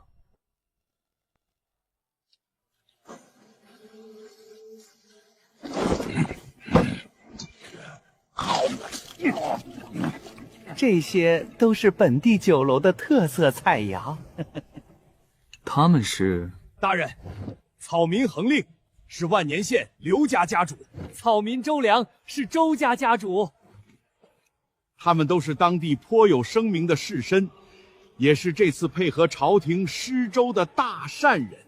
原来如此，既然大家都到齐了，那么我也懒得一个个去找。苏大人，先吃菜，咱们边吃边聊。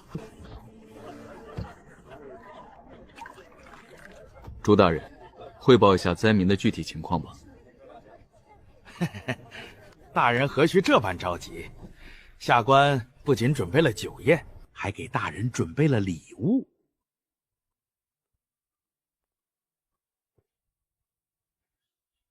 下官得知大人喜好蝈蝈，特意花重金寻来此物，请大人过目。品相不错，1两100两银子就想买通本少爷。朱全啊朱全，你真当老子还是那个好糊弄的草包纨绔？你什么意思？是觉得本王买不起？殿下恕罪，下官没这意思。本王只是称赞一句而已。是下官会错了意，下官该死。先把这些收起来。本官此次来是奉旨赈灾，自然要先了解灾民情况。大人稍等，我马上让人拿来。灾民统计和目前县衙的钱粮全都在这里，请苏大人过目。这么多我也懒得看，你直接把结果汇报给我即可。自灾民流入万年县开始，下官就积极组织赈灾事宜。朝廷一共下发赈灾银两40万两，粮食3万吨。赈灾粮耗尽之后，下官用银钱向周围县的士绅手中购买了粮食，坚持每日施粥，如今还剩下5万两余钱。灾民有多少？灾民数额每日都在变动，从最开始的1000余人涨到如今5000之多，而且数量还在增长。2个月时间，40万里只剩下5万两，每日几千两以上的支出，就煮了几锅粥。苏大人应该不知道如今粮食的价格，现在还未秋收，再加上灾情影响，现在粮食比黄金还金贵。再金贵，区区数千灾民能用得了如此多的银两？赈灾可不仅仅是粮食方面的支出，这些是赈灾人员雇佣的支出，还有修缮灾民临时安置住所的支出。每一项开书居然都和市价咬得死死的，这账目做得天衣无缝，根本没留任何能闹到朝堂上把柄。朱全一个9品县令绝对没这胆子，背后一定有朝堂高管在支持。不知苏大人还有何疑虑？朱大人办事果然周全，在下佩服。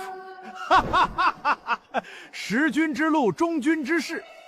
本官坐在这个位置上，自然要尽心尽力为朝廷办事。这次灾情多亏了行星这些士绅帮忙，如果没有他们，恐怕灾民比现在更难。下官斗胆为他们请功，请大人明鉴。朱大人谬赞了，我等只是尽一些微薄之力而已，都是应该做的。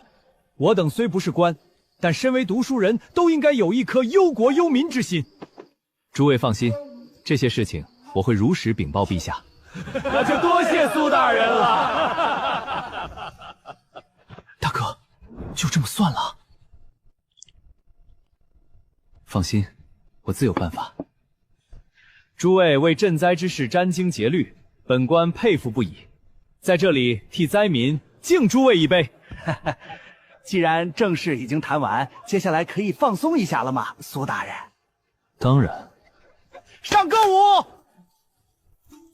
拿这个考验我，这群血尸花样还真不少。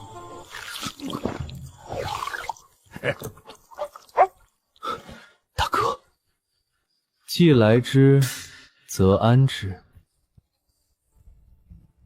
公子，奴家好看吗？好看，身材外貌都很顶级。那公子为何对奴家无动于衷？偷偷告诉公子一件事。待会儿吧，我现在还有正事要做。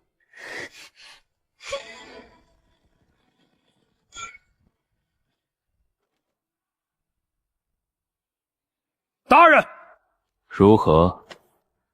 大人料事如神，带进来。卑职在民间寻访，听到了一些关于人口买卖的事情。根据打探，最终找到一处仓库，这些就是被拐卖之人。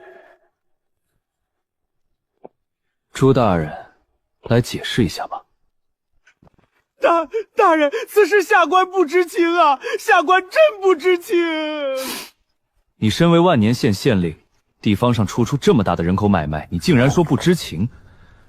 那你们呢？也不知情？我等只是乡野村夫，怎会知晓贩卖人口的事情？不知大人此话何意？难道是觉得这些事情是我等做的？真是笑话！我等平日里奉公守法，朝廷有难甚至掏空腰地孝助，大人这般污蔑我等，是不是有些过分了？没错，苏大人这般侮辱我等，就算告御状，我等也要讨个说法。欺人太甚！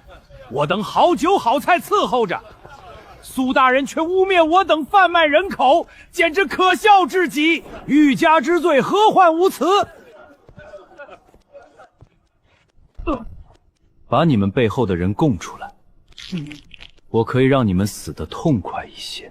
大人什么意思？这些奴隶全都是自愿的。大人若是不信，大可随意询问。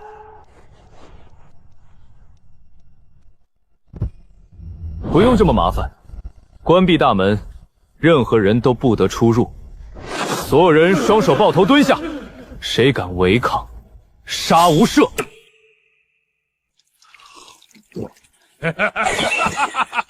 要打架，刚好消消食。大哥，你苏大人，这是何意？苏大人，这是要限制我们的行动，我等又没犯法，为何不让我们离开？你凭什么这么做？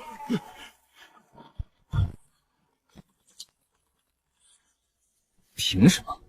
就凭本大人是陛下钦点的巡查使，剑令如见圣上，想死的可以试试。本官定会上奏弹劾苏大人。你应该没这个机会了。你还有你，分别带队去这些士绅府上搜，把他们往来的私信和账本给我搜出来。是。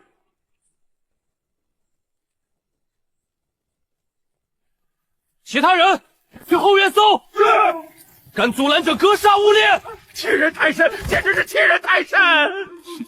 真当本少爷是好糊弄的主，一招擒贼先擒王，今天老子把你们底裤都掀掉！没听到俺大哥说吗？违抗者杀无赦！这傻大个，速度居然这么快！放了他吧。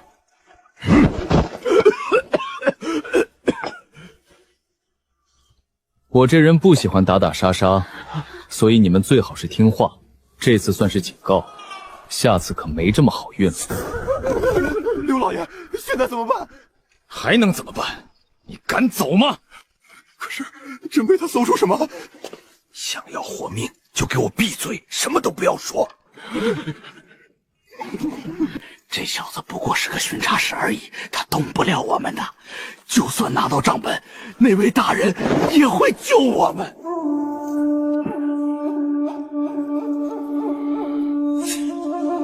放开我！你们是谁？谁给你的权利来嘱咐抓人？灵儿，苏大人，这是犬子，别伤到他！你们在干什么？怎么一不避土？爹，我们与林哥在后院玩游戏，这些人突然闯进来，爹救我！这些人进来就对孩儿拳打脚踢，欺人太甚！苏大人，你当真要把事情做得这般绝？怎么回事？大人，卑职进去时撞见这几个人正在欺凌一对母女，手段极其残忍。人呢？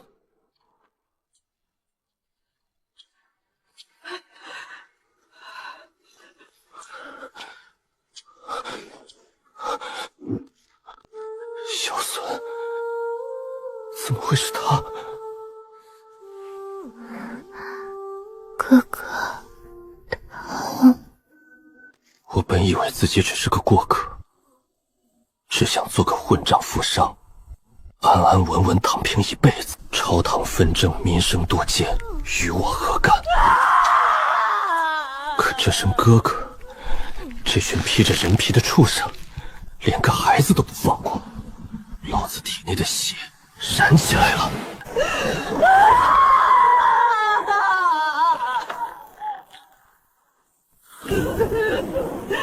大人，您现在可明白我说的那句话？众护卫听令，请大人吩咐，杀，全他妈杀了！大人，真杀！杀！有事情我担着。苏大人，你不能这么冲动。虽然你是钦差，随意杀人也无法与陛下交代。大人，他们不过是一介贱民而已。你真想因为他们触犯律法？大人，与我们无关啊！是朱琳派人去抓的他们，都是朱琳干的啊！爹，救我！大人饶命！除了他，全杀了！不，我的儿子！把他放下吧。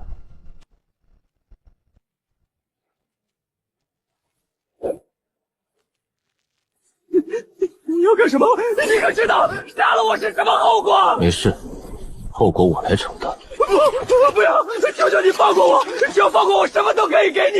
银子，爹，救我！爹！大人，饶了他吧！我就这一个儿子，求求你饶了他！别过来！别！你还我女儿啊！儿啊，我的儿！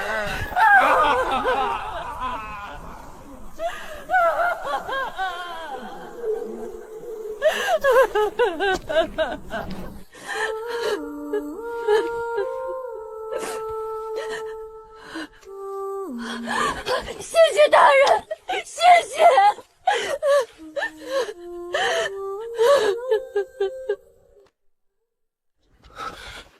抱歉，如果不是我让你回万年市，你也不会遇到这种事。大人，如果没有大人的话，我们也会被饿死。大人，您是个好人，能遇到您是我们最幸运的事情。大人，您是个好官，我相信您一定能让灾民吃上饱饭。我知道的，你先等等，我把事情处理好，就安排你和那些灾民。大人，怎么了？对不起，让您费心了。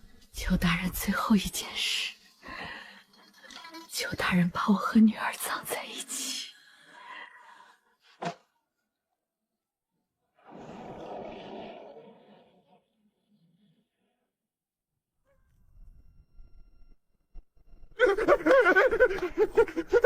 大人，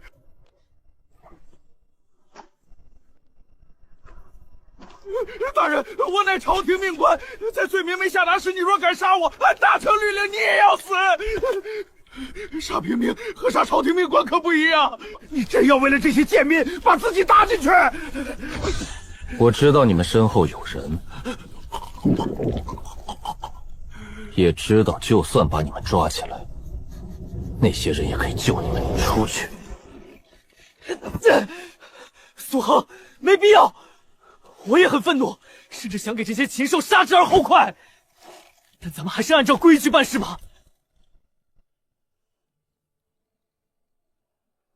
贪污赈灾款加上贩卖人口已经是死罪，他们早晚都会死，用不着把你自己搭进去。规矩，如果你再拦我，兄弟都没得做。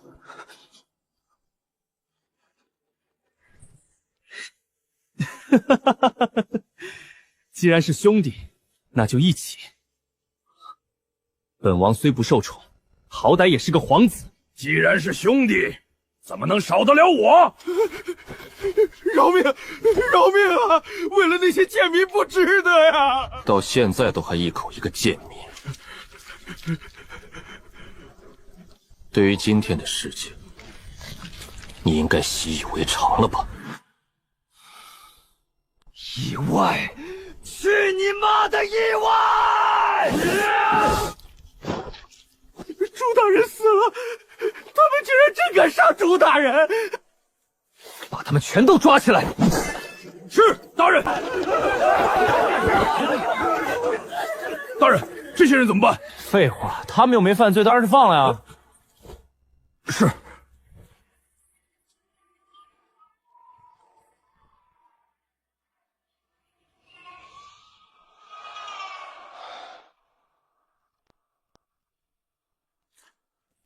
灾民的消息都传出去了吗？回大人，已经传出去了。卑职还派人去官道沿途宣传，而且周鹏已经开始煮粥，那些灾民听到消息肯定会第一时间过来。账本搜到没有？全都装好。县衙的账房已经在比对，这些人往来的书信也整理出来，就等大人前去处理。那就走吧。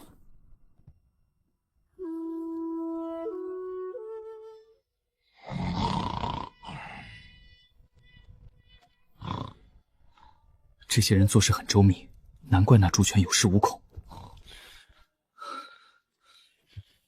明眼人都能看出这些士绅与县令勾结，就算没有书信记录也没关系吧？你错了，没有证据的话，他们有各种办法给那县令洗脱罪名。怎么，你怕了？说不怕是假的。今日的事情若是传到父皇那里，他定会震怒。放心吧，我既然敢出手，就有一定的把握。若找到他们买卖人口的证据，咱们就算理亏也不会受到什么严重的惩罚。这朱权做掉脑袋的事情，不可能不给自己留退路。那些退路就是咱们脱罪的关键。我要让手下把整个朱府掘地3尺，必须把朱权和身后之人真正分赃的铁证给挖出来。其实我更好奇，你为什么会知道他们在贩卖人口？你还记得官道遇到那对母女的时候吗？当时他说了一句：灾年最可怕的不是灾民，而是达官显贵。起初我还有些没懂，后面一路上看着那些灾民纷纷退避。人是有求生欲的，可他们对于官府之人的恐惧却大过于求生欲。你觉得是因为什么？原来如此，你就凭借这个断定当地官府有贩卖人口的情况？只是初步判断，所以我让他们去暗中打听，没有打草惊蛇。直到宴会上看到那么多士绅，又查了账目，发现他们的账目虽有小问题，但大体上都能交差，我就断定他们肯定还有其他赚钱的手段，隐藏了更赚钱的勾当，所以不怕朝廷核查。那你怎么判断他们背后有人？他们举办这么奢华的宴会，丝毫不避讳，哪怕有你这个皇子在，他们依旧毫无顾忌。你觉得这合理吗？所以，这个人是谁？那就不是我们操心的事情了。能让他们这般嚣张的后台，可没几个。听说了吗？万年县来了个巡视使，刚到。就把县令给斩了。我听说那县令和士绅的儿子欺凌一对母女，巡视使大人二话不说下令诛杀，而且还让被欺凌的那个妇人亲自动手。俺活了大半辈子，从没遇到这般为民做主的官。俺做梦都不敢想，那狗县令竟然真被宰了。巡视使大人，又10周让我们吃饱了饭。好官呀！巡察使大人真是好官呀！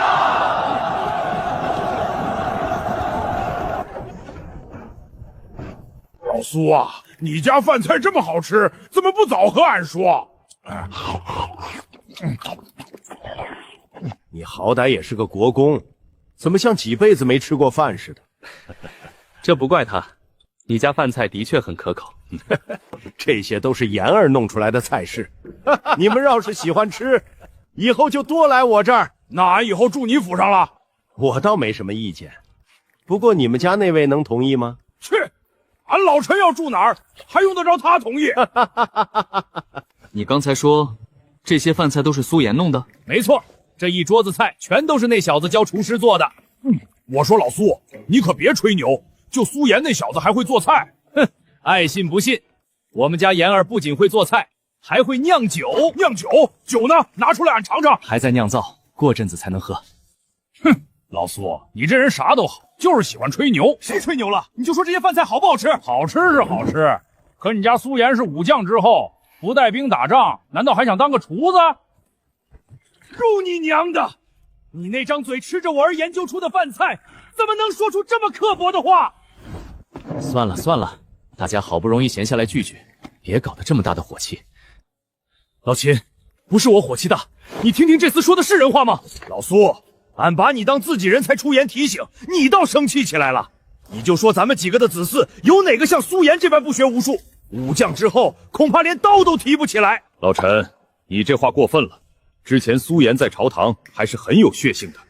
你这厮吃着别人的东西，还说别人不是，的确有些过分了。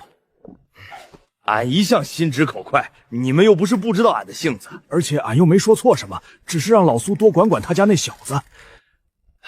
那小子现在已经改很多了，实不相瞒，最近他一直在搞什么商行，还搞得风生水起，我也看开了。他不喜欢舞刀弄枪，就随他吧，只要不像以前那般混账就行。战场上的凶险，只有上过战场的人才知道。苏家5代单传，我可不想苏妍死在战场上断了血脉。商行？什么商行？我说老苏，你没烧糊涂吧？堂堂将军之后去从商，滚蛋！商行你们听过吧？手摇风扇和奶茶都是那小子搞出来的。你是说最近火遍帝都的手摇风扇和奶茶，都是苏妍搞出来的？奶茶是苏妍在卖？什么狗屁手摇风扇？奶茶又是什么东西？老陈，你有所不知，这手摇风扇我府上买了几个，都说用着很不错。我家那丫头最近痴迷奶茶，每日都嚷嚷着喝，只不过2两银子一杯，你们这个定价有些黑心了。什么？2两银子一杯？2两银子俺都能喝几斤3裂波了，你家这小子也太黑心了。虽说卖的贵，但奶茶每日都供不应求。按照我的推断，手摇风扇和奶茶每日能卖上万两银子吧？上万两银子？低调低调，生意上的事情我也不懂，具体赚了多少也没过问。这不前几天妍儿给了我几千两让我花，我就找诸位兄弟来喝酒了吗？看来薛有伟那一棍子打出一个商业天才。哼，能赚钱又如何？他苏妍能打仗吗？咱们是将门，又不是商贾之家。有本事你让苏妍和俺家冲儿打一架，看谁更厉害。我说陈憨子，你这就有点吃不到葡萄说葡萄酸了。苏芒子，你是不是怂了？不敢比？入你娘的！帝都有几个能打过你家陈楚冲？这不就说明俺陈霸天教子有方吗？还教子有方，大字都不认识几个，还他娘的学文人咬文嚼词，你害不害臊？不管怎么样，俺儿子就是比你儿子强。俺家陈楚冲不仅骁勇善战，还很识大体，从没给俺惹过什么事情。再看你们家苏妍，3天2头打架，像什么话？老爷，不好了！没看到有客人在吗？慌慌张张，成何体统？老爷，是公子那边传来消息，说，公子昨日去万年县，当晚就斩杀数人，就连万年县令也被他给杀了。怎么回事？你他娘的倒是快说呀！老奴也不太清楚，只是听到那万年县令的儿子和当地士绅之子欺凌附挪，公子见之大怒，下令斩杀施暴之人。欺凌妇孺？如果是欺凌妇孺的话，杀了也就杀了。那县令又是怎么回事？听说是万年县令与当地士绅勾结，牵涉了人口买卖的事情。公子怒斩县令，当地百姓都为之称赞。人口买卖，不管怎么样，也不能直接杀人啊！就算那县令犯了天大的罪，他就不能将其抓住，交给陛下处理吗？这件事有些麻烦了。那些文官本就痛恨苏颜，现在他又闹出如此严重的事情。不过老苏你也别太担心，只要那县令真参与人口买卖，这件事就有回旋的余地。老秦说的没错，你也别太上火，不就杀了个狗官吗？俺当年杀过不少，陛下是个讲理的人，而且你家小子可是驸马，陛下再怎么也不可能砍他脑袋。苏国公，老奴话还没说完。你他娘的有屁快放！没看到你们家老爷这么着急吗？杀县令之事，臣都尉参与了。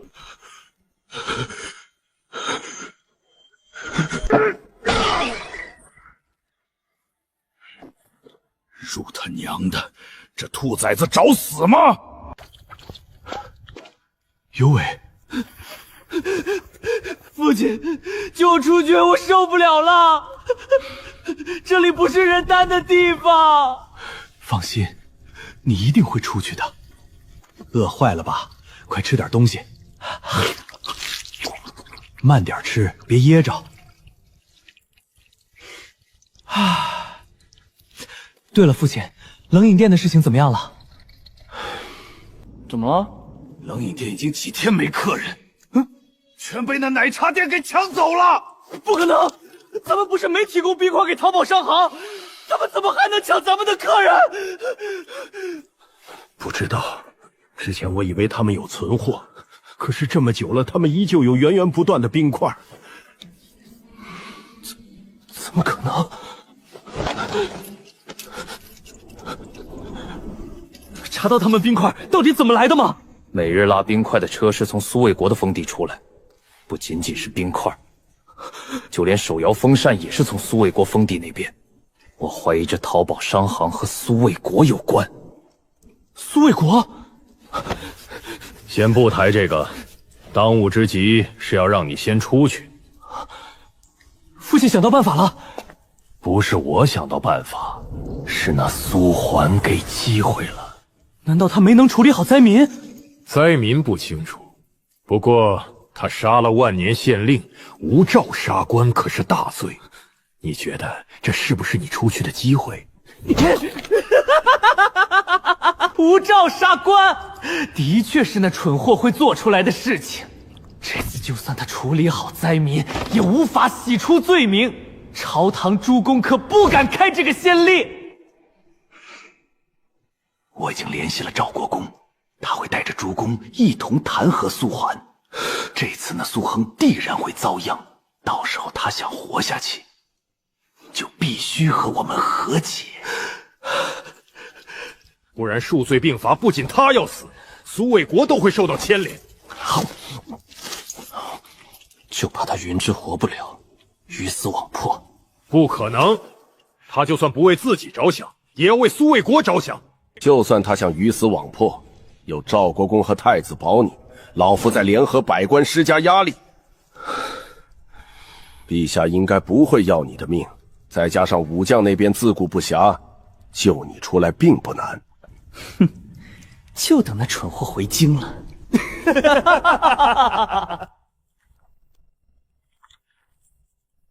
高士林，皇后千秋节的事情准备的怎么样了？回陛下，太子每日都在户部与众大臣筹备，事无巨细，亲力亲为。听说流程全都敲定，目前已经在招募人手，筹备各种节目了。太子是有孝心的。李治那边怎么样了？怎么了？九皇子随驸马去了万年县。这逆子，自己母后生辰如此不上心，整日跟着苏恒那小子鬼混。罢了罢了，距离千秋节还有段时间，朕对他的要求也不高，只要他负责的几个地方没有出太大失高即可。怎么又有弹劾苏恒的？这臭小子当真想找死吗？陛下息怒！息怒！你让朕怎么息怒？那苏恒竟然敢无照杀官，而且到了万年县第一晚就杀了数人，他这是想干什么？想造反吗？什么？无照杀官？真是反了天了！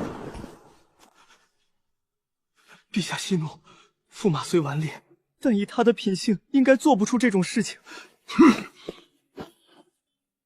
朕也知那小子最多打人，但杀人还杀如此之多，定是有原因的。不过就算有原因，他不能禀报给朕，非要自己动手。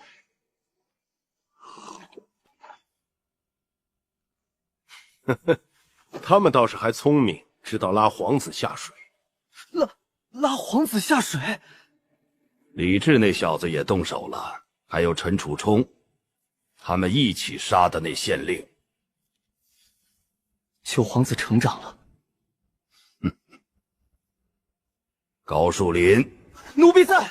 下旨，把那几个小子给朕叫回来，朕要亲审此事。奴婢立刻去办。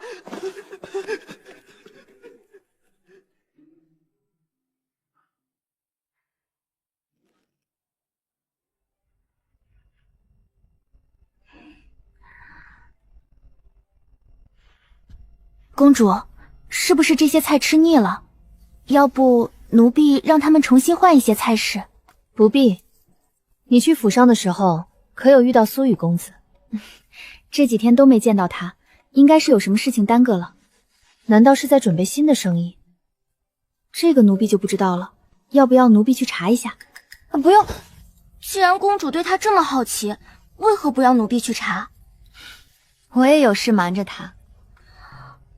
若是去调查他，不就代表我单方面在瞒他了吗？还是你们会玩。公主，有大事发生。何事？奴婢听外面都在传，苏焕公子在万年县怒斩县令，如今已经闹得满城皆知。斩县令！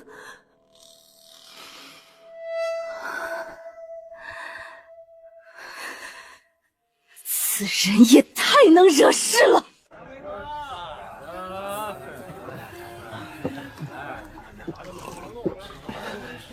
听说了吗？苏汉那个败家子儿把万年县令给杀了。早就听说了，那苏贺嚣张跋扈，刚到万年县连杀数人。此人在帝都虽然作威作福，但是并没有做伤及性命之事。怎么一出帝都就闹出这么多条人命？他恐怕是觉得捞了个钦差的职位，就可以生杀予夺。此子当真是个祸害。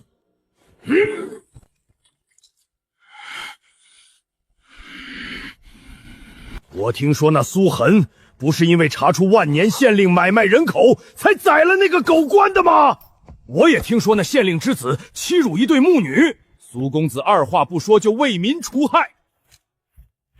没错，苏公子这般刚正不阿之人，尔等为何说他是个祸害？国有国法，家有家规，他苏恒这般做就是藐视律法。就算那县令该死，也应该交给刑部审查之后再定夺。他苏恒有什么资格杀人？若全天下人都像他这般目无王法，那天下不乱套了吗？哼！你们这些读书人，整日读圣贤书，没想到竟然帮着那狗官说话。和你这种粗鄙之人没啥可说的。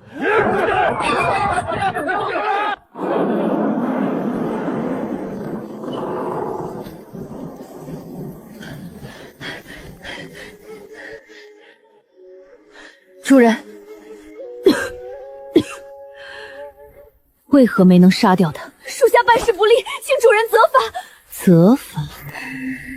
你跟了我这么多年，从未失手，为何会在一个区区顽固手中失败？他是个好人。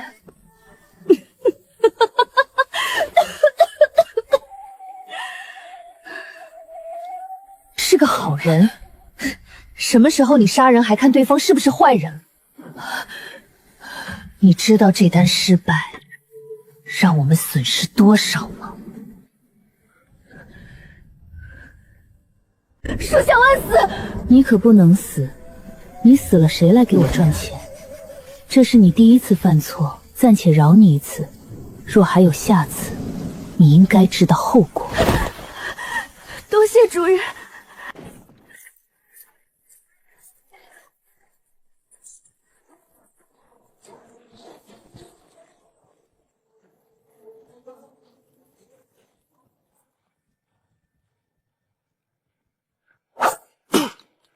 陛下也真是的，不就宰个狗官吗？用得着下急诏？无照杀官是大罪，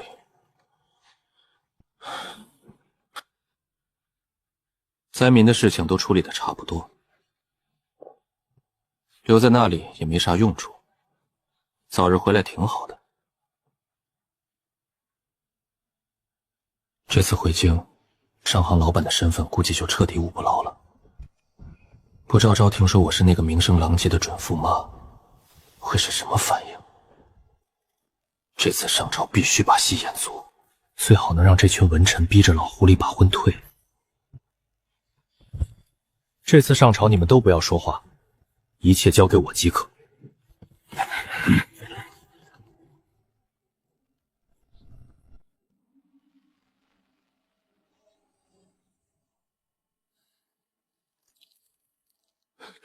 老苏，这下完蛋了！这些文臣全都来了，看来他们是铁了心了。这件事说大不大，说小不小，主要还是看陛下的意思。瞎担心也没用，待会儿见机行事吧。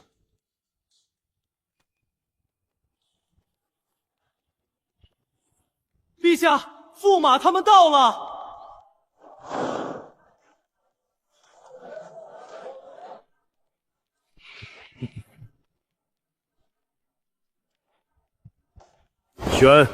宣赈灾巡察使苏翰、九皇子李治、禁军都尉陈楚冲参见陛下。苏杭，你可知罪？陛下，臣何罪之有？混账！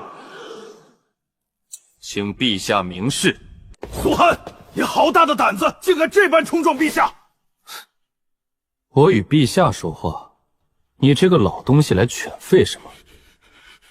是不是上次没被打够？你什么你？话都说不出利索，怎么当官的？陛下，此子实在顽劣，闯了弥天大祸，却丝毫没有悔改之心，臣请陛下为其定罪。你在教朕做事？臣不敢，你在这里废什么？朕的问候都敢打断，你还把朕放在眼里吗？臣万死。苏恒，你让朕明示，那朕就给你说道说道。朕让你去当赈灾巡察使，处理灾情一事，你却去多管闲事，做出职责之外的事情，甚至还无照杀官，你可知自己犯了多大的罪？陛下，臣冤枉啊！臣刚立了大功，陛下就对于功臣兴师问罪，这也太让人心寒了。哼哼。哦，朕又如何冤枉你了？臣此次去万年县，可谓是殚精竭虑，尽心尽力处理灾情的事情。一到万年县，就凭借聪明才智破获大案。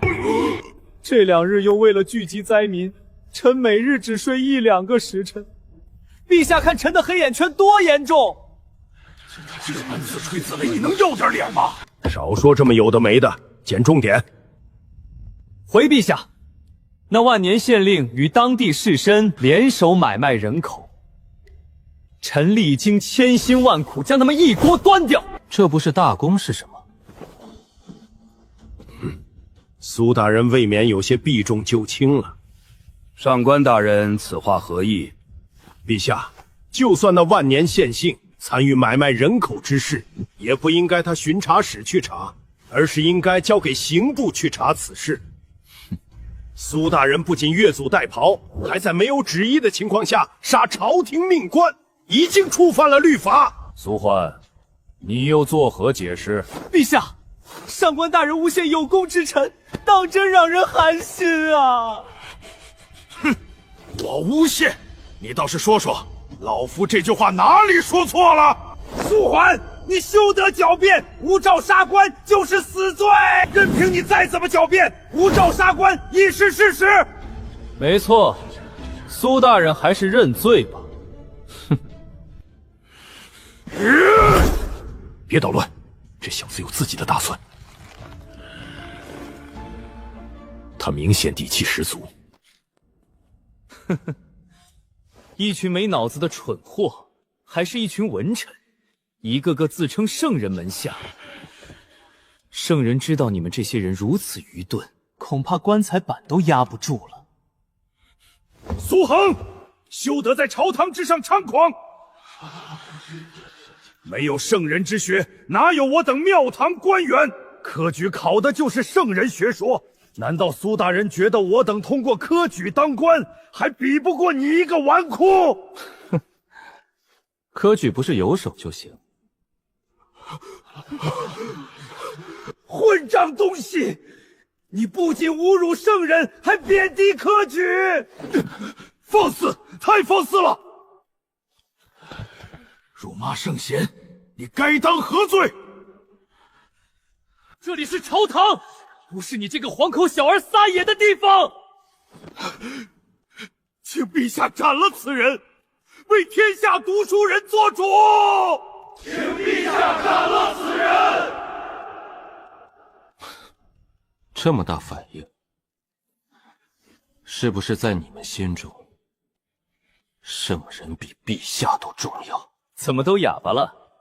呵呵，看来诸公对陛下有二心啊！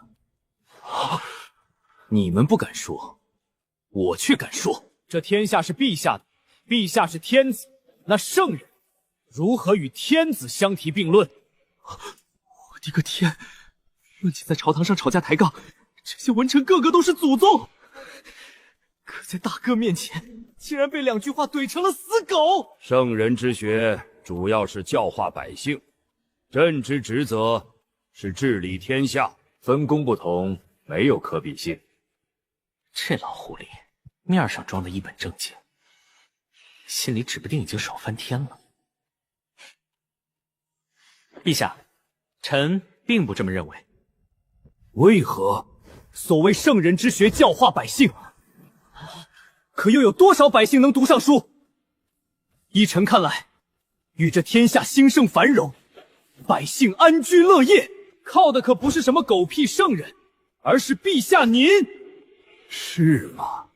陛下文治武功无人能比，臣相信在陛下的带领下，大前定能繁荣昌盛。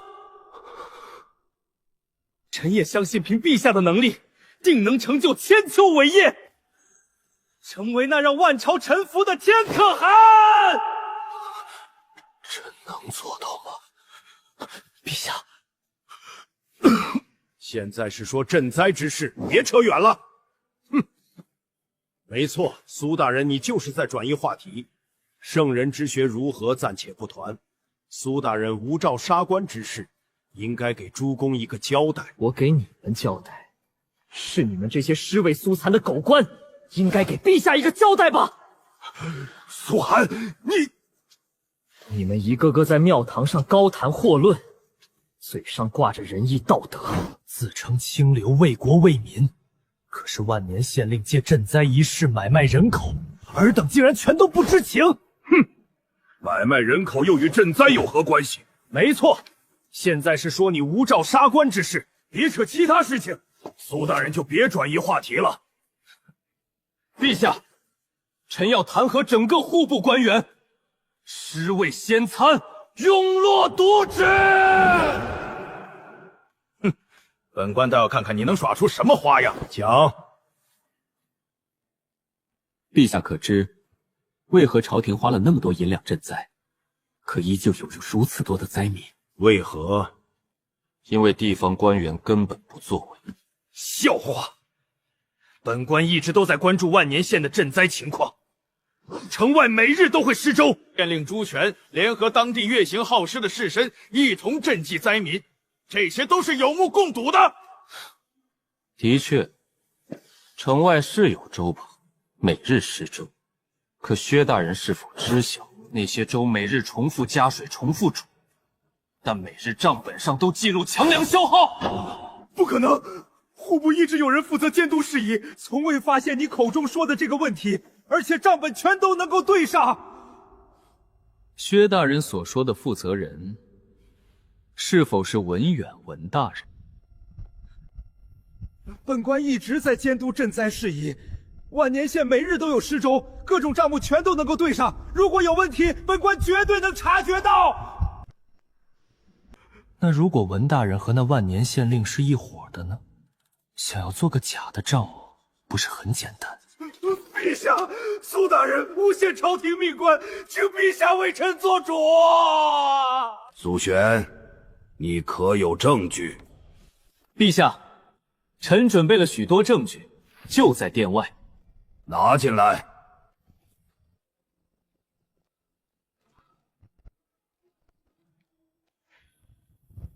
这些都是灾民的联名书，数千灾民都证实了假施粥这件事。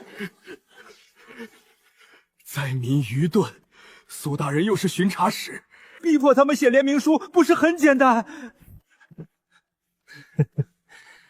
别着急嘛，我既然点了你的名，自然还有其他证据。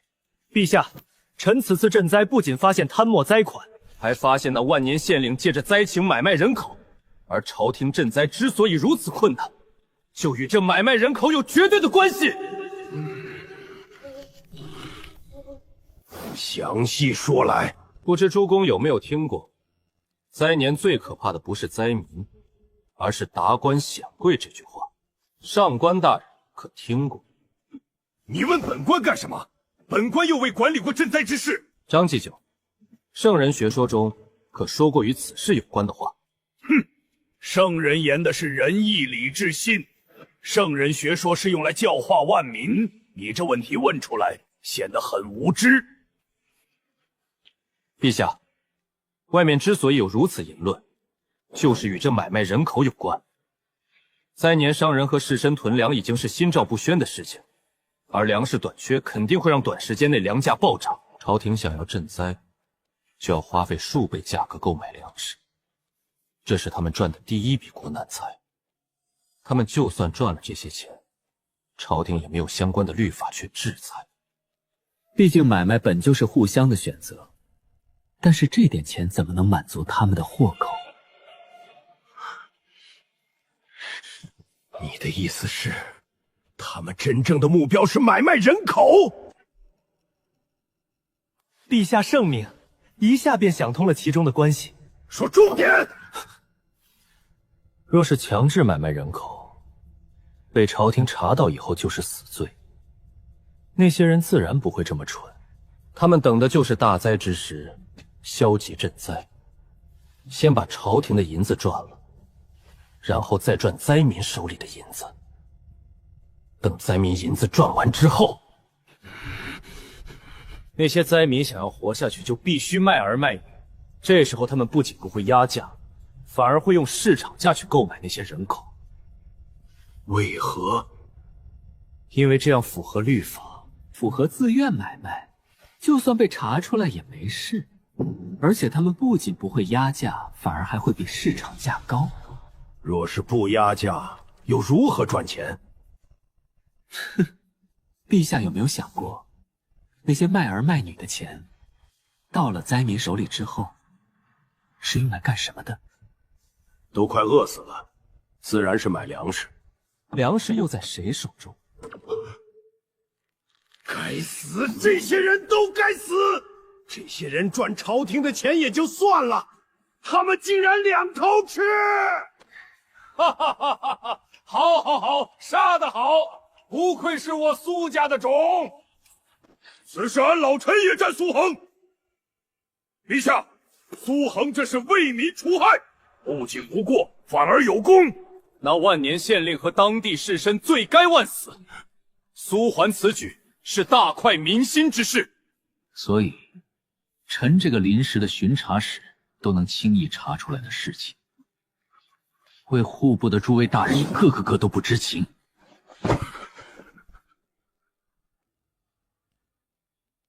所以薛大人和文大人到底是尸位汤餐，还是与贼人沆瀣一气？苏恒，你休得血口喷人！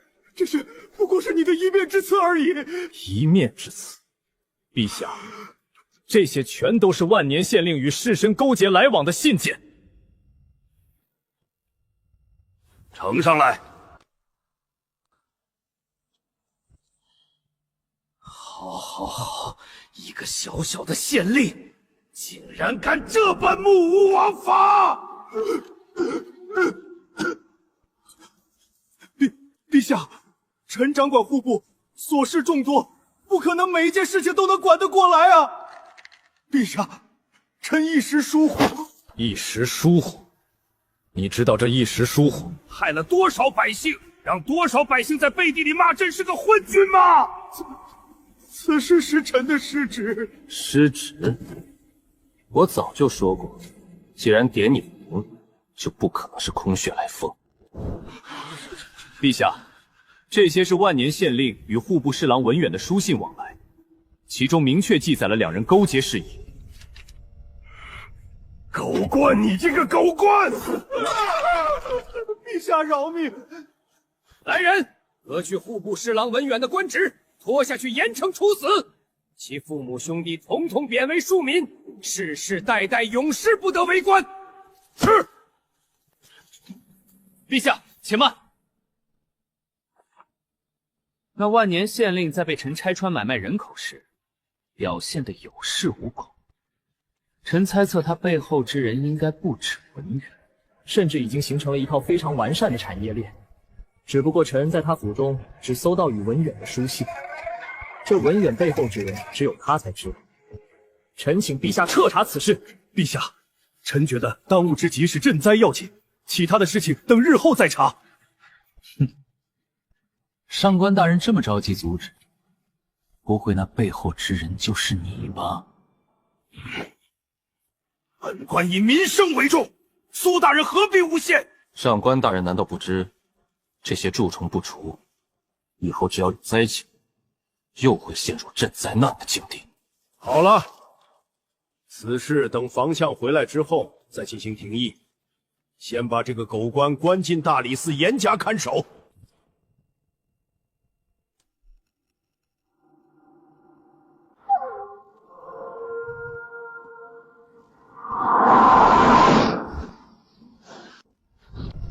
李安见刘总。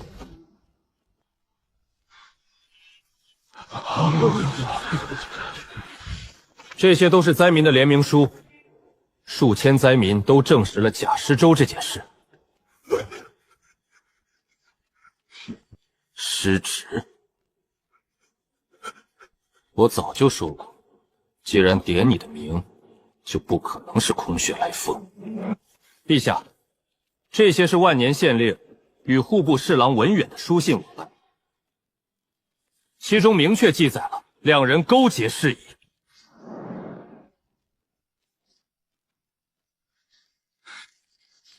狗官，你这个狗官！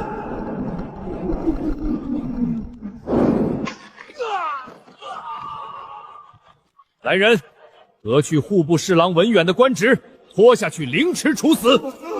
其父母兄弟统统贬为庶民，世世代代永世不得为官。上官大人这么着急阻止，不会那背后之人就是你吧？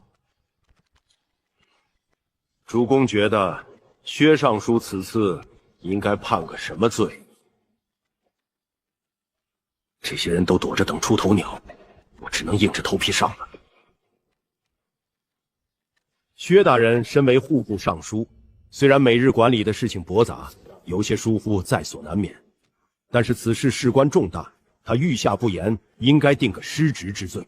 上官大人认为只是个失职，从目前得知的信息来看，此事薛大人并不知情，一切都是那文远欺上瞒下。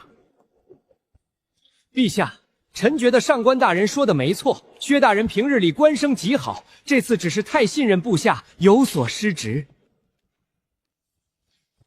臣附议。行吧，既然诸公都以为薛尚书是失职，那就罚薛大人1年俸禄，并且在1个月内查出赈灾银两去向，还有此事牵扯的人全都抓捕归案。臣遵旨，多谢陛下开恩。罚俸禄是小事，可陛下让我查银两去向，这得罪人的活，不查没法交代，查了又会牵扯其他世俗利益。至于苏恒，短短几天时间就破获如此大的案子，当真让朕刮目相看。诸公觉得该怎么赏赐？真是个废物！陛下，国有国法，家有家规。那万年县令虽然罪大恶极，但他是朝廷命官，律法有令，朝廷官员应该由刑部审查。陛下定罪之后，再按照判决处置。苏桓无照杀官，以示僭越。上官大人说的没错，公是公，过是过，此事万万不可开先例。朝堂之上难免会有口舌之争，若谁怀恨在心，先斩后奏，那朝堂诸公的安全如何保障？臣附议。死罪运作得当也能活，绝不能让先斩后奏开了先例，否则大家的命都没保障。你们非要咬着他一个错误不放？咱们打仗都有将在外，军命有所不受的说法，事机从权。苏恒斩县令虽然违背律法，但那个县令的确该死，他并没有杀错人。我说上官无极，苏恒好歹也是驸马，而且还要叫你一声舅舅，你就这么当舅舅的？本官只是实事求是，朝堂之上无父子。入你娘的上官老二，有本事和俺打一架！你他娘的欺负一个晚辈算什么本事？哼，粗鄙之人！总比你这个虚伪小人好。你他娘的连自己外甥女婿都要针对，真不是人！呸！陛下，陈将军如此扰乱朝堂，殿前失仪，请陛下降罪。够了！陛下，臣有一言。苏恒今日必死无疑，陛下偏袒也没用，绝不敢拿名声冒险。陛下，臣觉得李将军那句将在外有所不受说得很不错。苏恒此举虽是不妥，但他同样也立了大功。魏大人，你当初可是弹劾过苏涵，现在又为他说话。上官大人说笑了，本官弹劾的是苏大人与安宁公主的婚事，与安宁公主成婚会有损皇室声誉。可这次苏大人此次赈灾，查出官士绅买卖人口，实属大功一件。这魏征不愧是大前第一谏臣，竟然会帮我说话。朝堂之上的确需要这种官。这魏征总算没让我失望，大是大非面前永远站正义一方。那魏公觉得这件事如何处置才算妥当？臣觉得功过相抵方为上策。功过相抵，诸公觉得魏公这个建议如何？若是诸公都没意见，那这件事就如魏公所说，功过相抵了。陛下，俺老臣没意见。哈哈哈。无照杀官的事结过，我儿子也不会受影响了。还好，有惊无险。俺就知道大哥有办法，面对这些文官丝毫不惧，任他做大哥，真是让人自豪。功过相抵，自然可行。不过苏大人破获贪污的功劳，怎么能抵得了死罪？而且臣记得苏大人可是立下过军令状，要安抚好灾民。如今虽然查出买卖人口之事，可是苏大人并未完成军令状。没错，无照杀官是死罪，岂是一个贪污的功劳能够抵消的？若是苏恒将灾民安置好，两功抵一过才合理。如果只是查了个贪污案就能免去死罪，如何让天下苍生信服？这是会影响到律法威压的呀，陛下。一个贪污案抵不了死罪，何况他还没完成军令状，今日苏炫必死无疑。你笑什么？当然是笑你们这群虚伪至极的狗官。既然要太谢，那就对个彻底吧。你死到临头还敢大放厥词！放肆陛下！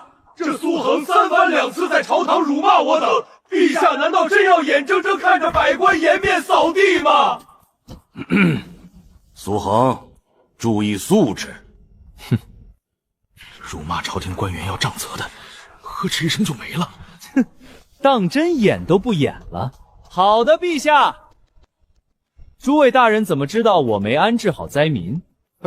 那请苏大人说说看，如何安置的那些灾民？苏汉采取没多久，查清案子已是意外，怎么可能有时间安置好灾民？哼，我为什么要和你说？要说也是和陛下说。陛下，其实要安抚灾民很简单，臣能想到不下于10种方式。去，大放厥词！本官说话，你这老东西插什么嘴？要不你来讲？亏大本官，你还敢骂本官，真是猖狂至极！你不知道打断别人说话是一件很没教养的事情吗？继续说。臣用的法子叫以工代战。何为以工代战？臣前段时间开了一家商行，如今生意还不错，正是缺人手的时候，所以就让那些灾民去臣的工厂做工。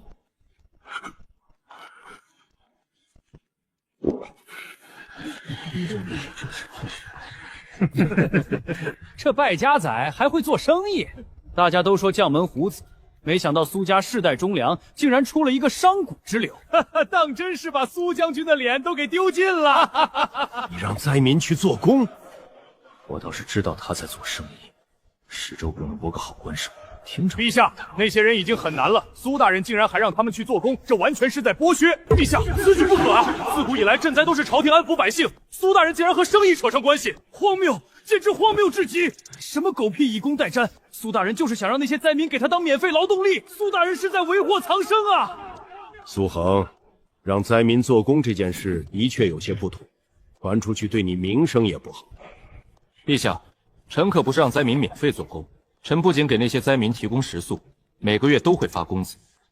陛下与诸公此言是真不知民间疾苦，你们觉得他们需要的是施舍，还是活下去的希望？大胆！苏恒，你说我们也就算了，竟然敢说陛下，冒犯圣上，你该当何罪？你能不能不要打岔？说下去。陛下，刚才臣说过，朝廷动用国库的钱财赈灾，其实真正便宜的并不是灾民，而是那些地方官和士绅。哪怕朝廷不在乎国库压力，一直给灾民施粥，1个月2个月没什么问题，但是要到下一年秋收，灾民才能重新维持生计。陛下觉得这个办法合理吗？的确，国库承受不住这种消耗，施粥只能解燃眉之急。陛下刚才说让灾民做工不妥，那臣想问一句，陛下当真了解灾民想要什么？当然是吃饱穿暖。可是施粥给予物资，真让那些灾民吃饱穿暖了吗？继续说。臣提出的这个以工代山就是目前最好的解决办法。陛下，授人以鱼不如授人以渔，近者密比山本就贫苦，臣工厂能通过劳动强度，可在他们看来和休息没啥两样。再加上每个月臣都会给工钱，他们也有了盼头，又让朝廷没有国库的压力，这一举多得的事情，不知诸公为何有这么大的反应，还给我扣上为祸苍生的念头？难道是因为我以工代审，让孤位无法从赈灾中捞好处了？前世和网络键盘打练的兑现技巧，我还没使出全力，你们就全毁了。授人以鱼不如授人以渔，的确，这以工代审实属妙计也。灾民有数千之众，你确定能发得起工钱？我说上官大人，你对我财力一无所知，不知诸位可曾听过某宝商行？在下不才，正是某宝商行的老板。什么？苏桓竟然是商行的东家，他一个败家子如何能把生意做得这么好？目前帝都最火热的商行竟然是苏汉开的，难以置信，实属难以置信！商行竟然是你开的！我的冰块生意被淘宝商行冲击的滞销，损耗高达60%，简直亏麻了！苏将军，商行居然是你家开的，你怎么不早说？你们都知道我这人喜欢低调。早知道是你家开的，以咱们的关系，至少也要打个5折吧。10两银子一台手摇风扇，俺家那小子非要买，还有那奶茶2两银子一杯，俺的这点俸禄全都花给你们家了。老苏，咱好歹也是战场上的过命交情，你赚我们的钱有些说不过去了吧？我就猜到会有这种情况发生。商行竟然是大哥开的，本王也有股份。大哥不愧是大哥，这么大的生意，一天不得几百两银子？兄弟，你格局实在太小。我爹可是念着诸位叔叔伯伯的，他在府内为诸位准备了会员卡。苏寒，何为会员卡？持会员卡之人，就代表着是我商行最尊贵的客人。日后持会员卡进去商行购买东西，不仅不会排队，还会有专人，而且价格也仅需2折。当真？贤侄，你可别骗俺，真能打2折？当然，我商行后续还会推出更多好商品，一张会员卡全店都能使用。那个贤侄啊，会员卡有多少张？要求是什么？会员卡数额不多，只要我爹同意给就行。老苏，这会员卡无论如何都要给我1张。当年可是俺从死人堆里给你救出来的，不给会员卡说不过去吧？老苏，你就说咱们10几年的交情，值不值1张会员卡？臭小子，就知道把烂摊子甩给我。陛下，大明宫何时成了菜市场？苏恒，这里可是朝堂，岂是你宣传商贾之事的地方？陛下，这成何体统？这些事情私下去说。所以，上官大人觉得，以我商行的财力，养几千人难吗？诸公若是有不同的意见，尽管与我说。既然诸公都没意见，那这件事就公相相导。不过苏恒此次居功至伟，若全部抵消，倒是显得朕过于小气。这样吧，封苏恒为开国县男，10业就算了。苏国公府旁边的3000亩地给你，让你安置灾民。陛下，臣觉得不妥。魏公请讲。自古以来，论功行赏，功过相抵最为合适。若是再有封赏，恐会让陛下落人口实。如此大功，当不得封赏。陛下似乎忘了，苏大人此次赈灾是弥补他长我薛大人的过错。真要说起来，他还有一过。陛下，魏公说的没错，苏恒大闹朝堂的事情还没定罪，如今赏赐恐怕不妥。陛下，功过相抵自然是应该的，但苏恒的功劳可抵不了他犯下的错。大闹朝堂若不处置，恐让皇权失威啊！所以，尔等准备让如何治苏玄的罪？臣依旧坚持之前的弹劾。苏焕声名狼藉，不是安宁公主的良配。还得是魏公啊，这人能处。魏公的意思是，苏恒立下如此大的功劳，还是要让朕退婚？苏大人有功不假，陛下赏赐他爵位也没问题，但驸马之位关乎皇家颜面，臣请陛下三思。魏公所说不无道理，况且苏恒现在又从事商贾之事，自古以来士农工商，商人排在最末，怎可与公主成婚？请陛下三思。你们这是在逼朕做一个背信弃义的昏君！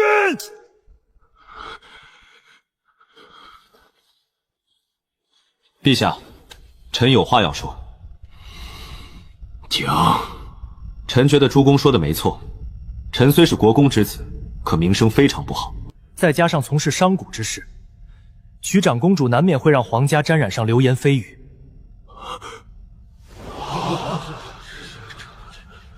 虽然父母之命，媒妁之言，但臣觉得强扭的瓜不甜。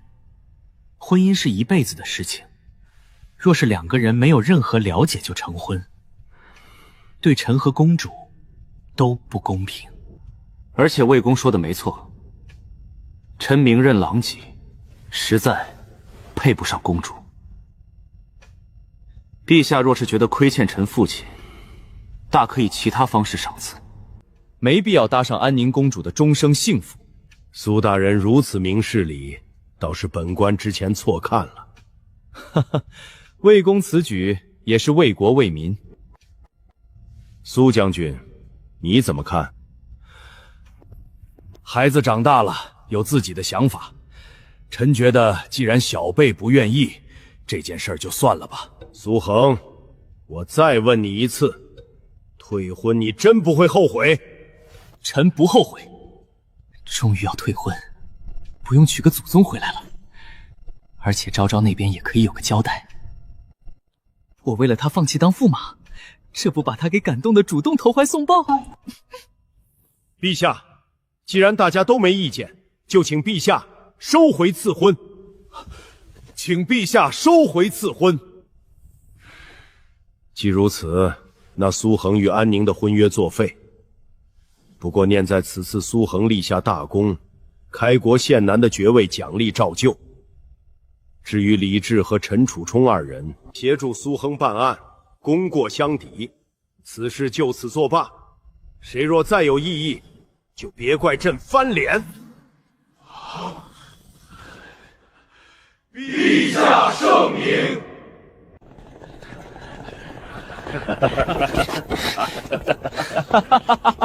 怎么样，大哥没骗你们吧？是不是没事？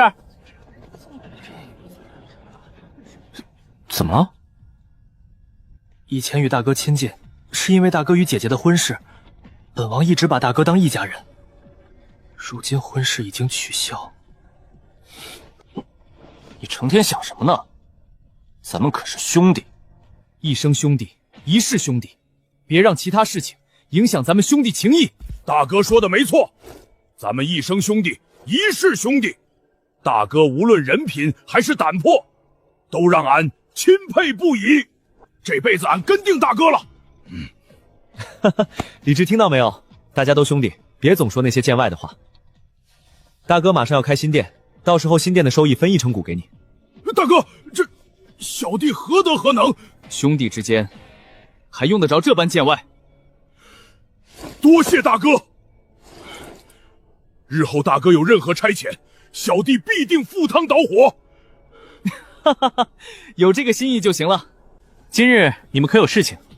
俺还要过几天才当值。我要去给母后请安。对了，千秋节家眷的名单你要给我一份，我好提前准备食谱和食材。没问题，我去问母后要一份。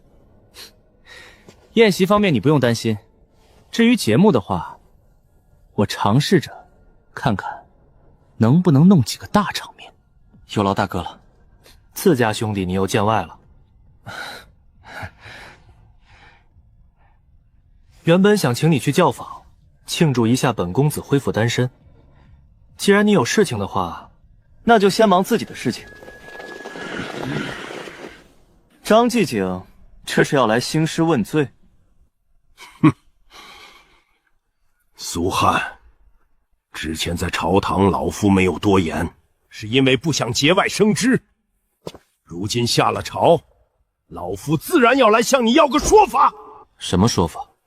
之前你辱圣人，贬低科举，不应该给天下读书人道个歉。没错，别以为有陛下保你，你就能为所欲为。真以为我被读书人这么好欺负？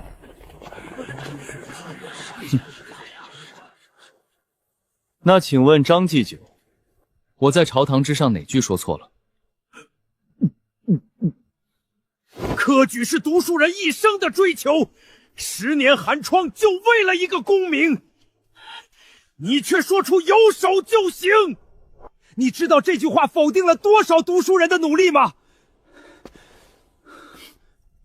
张大人是不是对大前的科举有什么误解？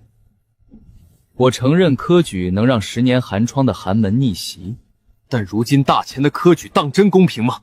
在我看来，科举不过是一群士族垄断朝廷官员的手段罢了。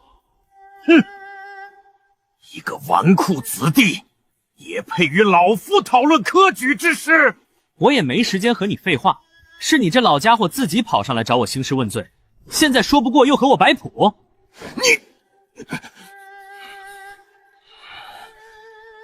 早就听闻苏国公之子嚣张跋扈，老夫今日算是领教了。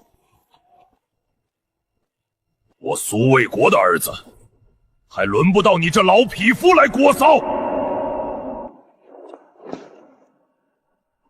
这人是个莽货，朝堂上都敢动手打人，更何况他身边这群武将，一巴掌就能拍死我。并不是老夫想要多管闲事，只是令郎太过目中无人，口出狂言。老夫身为国子监祭酒，应当为天下读书人证明。你到底有完没完？是想吵架还是想打架？在这里逼逼赖赖个没完。既然安平县男觉得科举如此简单，那能否与老夫打个赌？什么赌？我也不为难你。若是来年春闱你能中个举人，老夫就承认你说的对；若是你没中的话，就要承认自己狂妄自大，给天下读书人道歉。无聊，我一个时辰赚几百两银子，你让我去参加科举？你不是说科举有手就行吗？我以为你安平县男是什么天才少年，没想到只是狂妄自大的纨绔罢了。连赌注都不敢接，也配嘲笑天下读书人？要赌也不是不可以。这可是你说的，在场所有人都可以作证。急什么？我话都还没说完。赌是可以赌，但我要加赌注。加什么赌注？举人太垃圾了。如果我在科举中拿到状元，你不仅要承认我说的话，还有你们这些大儒都要无条件替我做3件事。焕儿，是不是有些过了？这小子从小到大连笔都没拿过几次，现在张口就要考状元，连我这个当爹的都不信。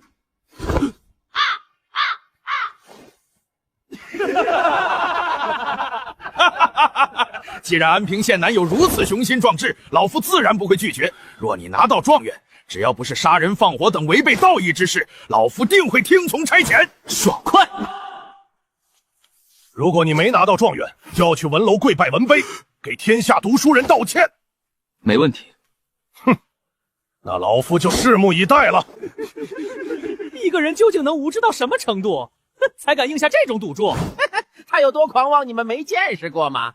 不知天高地厚的小子，本官开始期待他去文楼跪拜的那一天啦！汉儿，你理这些人干嘛？这种赌约真没必要。老爹，放心吧，我不会做没把握的事情。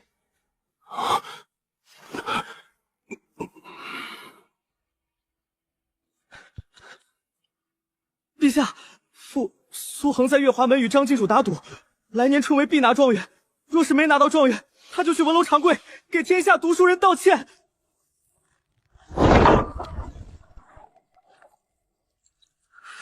荒唐！这么明显的挑衅，那苏恒都会上当。陛下，消消气。那张毅好歹也是个大儒，怎么和一个孩子较真？哼，若只是秀才之类的还好说，考状元他也好意思说出口？陛下，是苏恒提出的状元。胡闹，简直太胡闹了！这小子没轻没重的，状元哪是这么好考的？高士林，立刻下旨终止这场闹剧。陛下，不可。若是在朝堂上，陛下插手还说得过去，这种臣子之间私下的赌注，若陛下去掺和，难免会惹人闲话。更何况现在苏恒已经不是咱们女婿，就这么看着那小子上当？苏恒还年轻，吃点亏其实对他是有好处的。皇后此言有理，那小子的确有些过于毛躁，虽然能力出众，但性格和那苏卫国一脉相承，吃点亏也让他知晓天高地厚。这几天苏雨一直没来店里，也不在府上，他是不是出了什么事？哼，一生不想玩消失，我担心他干嘛？公主，不好了！怎么了？奴婢听说那苏焕回来了，怎么样？他应该没什么事吧？公主，你知道吗？那苏焕就是苏雨。苏焕就是苏雨。你说什么？这怎么可能？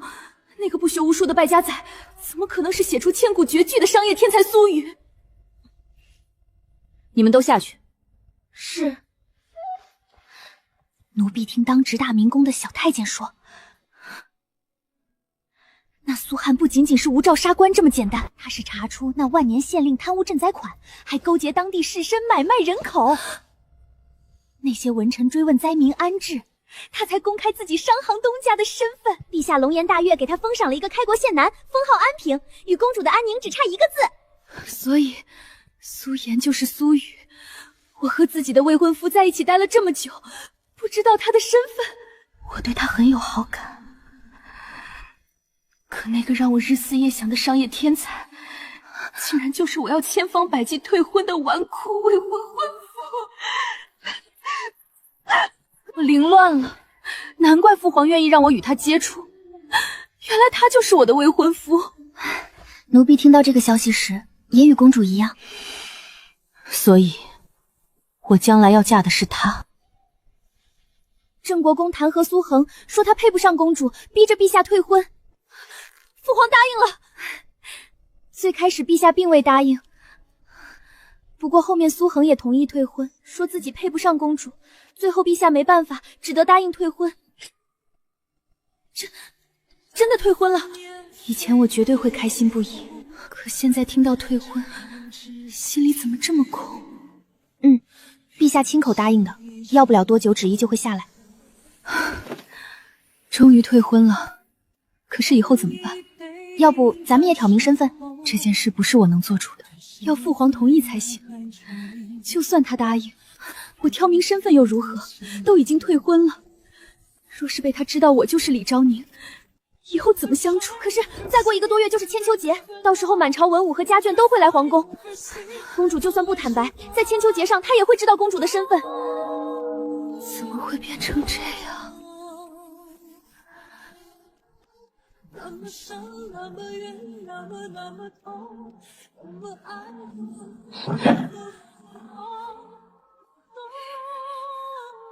我去找父皇。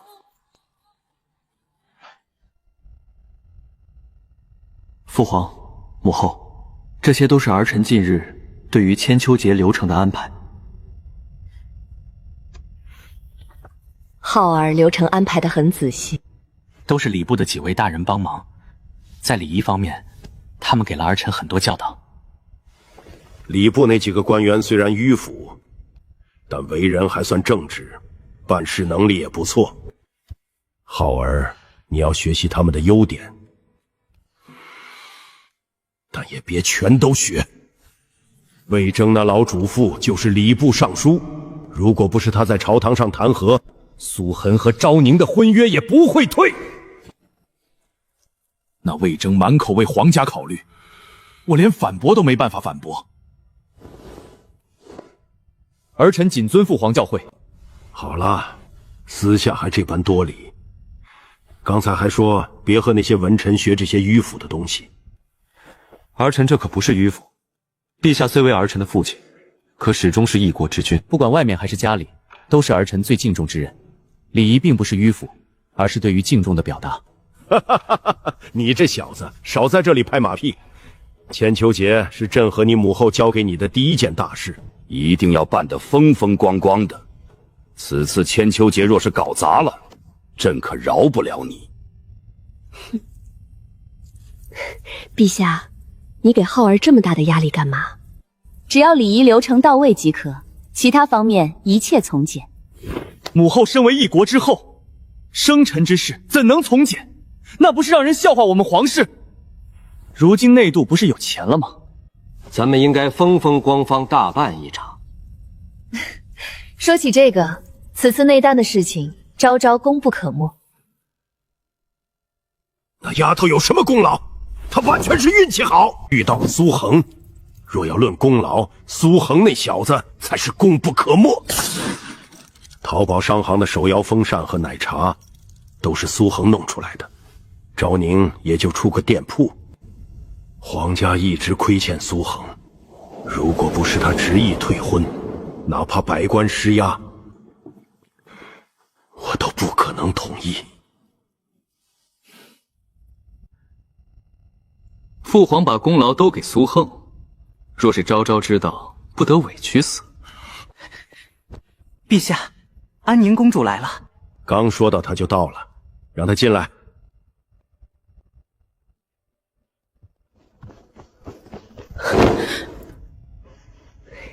见过父皇、母后、太子哥哥。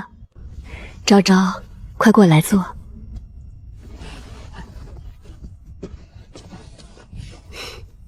今日来立正殿，不是找母后的吧？虽然是找父皇的，但也是来给母后请安的。你这丫头。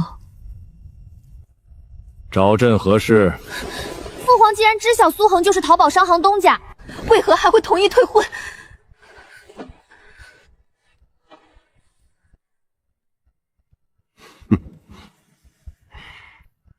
朕记得你不是一直想退婚的吗？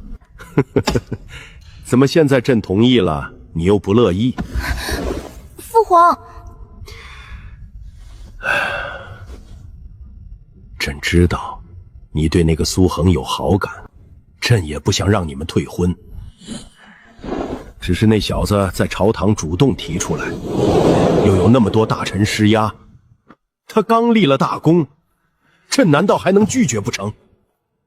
我一直想撮合昭昭跟上官冲，怎么才没多久，他就对这苏恒有好感了？这可不是一个好消息。那现在怎么办？如果让苏恒知道我就是安宁公主，合作还能继续吗？这就要问你们了。朕又不知道你们的关系发展到什么地步。哪有什么发展，不过是一些正常的交流。只是他口中嚷嚷要上门提亲。那你怎么不告诉他，你就是安宁公主？不是父皇说的，不能透露皇室从商之事。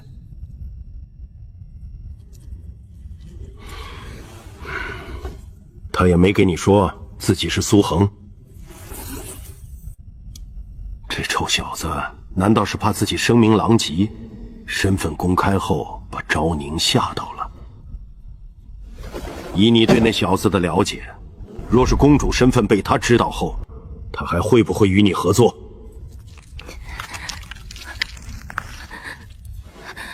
他好像很不喜欢公主，之前还说娶公主就是娶个祖宗，一不小心就要掉脑袋。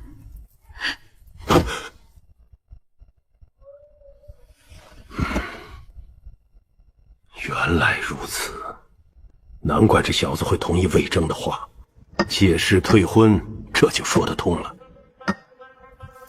父皇，现在怎么办？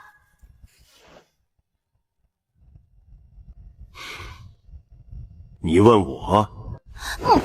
是父皇没告诉我他的身份，而且我的身份也是父皇不让我说的。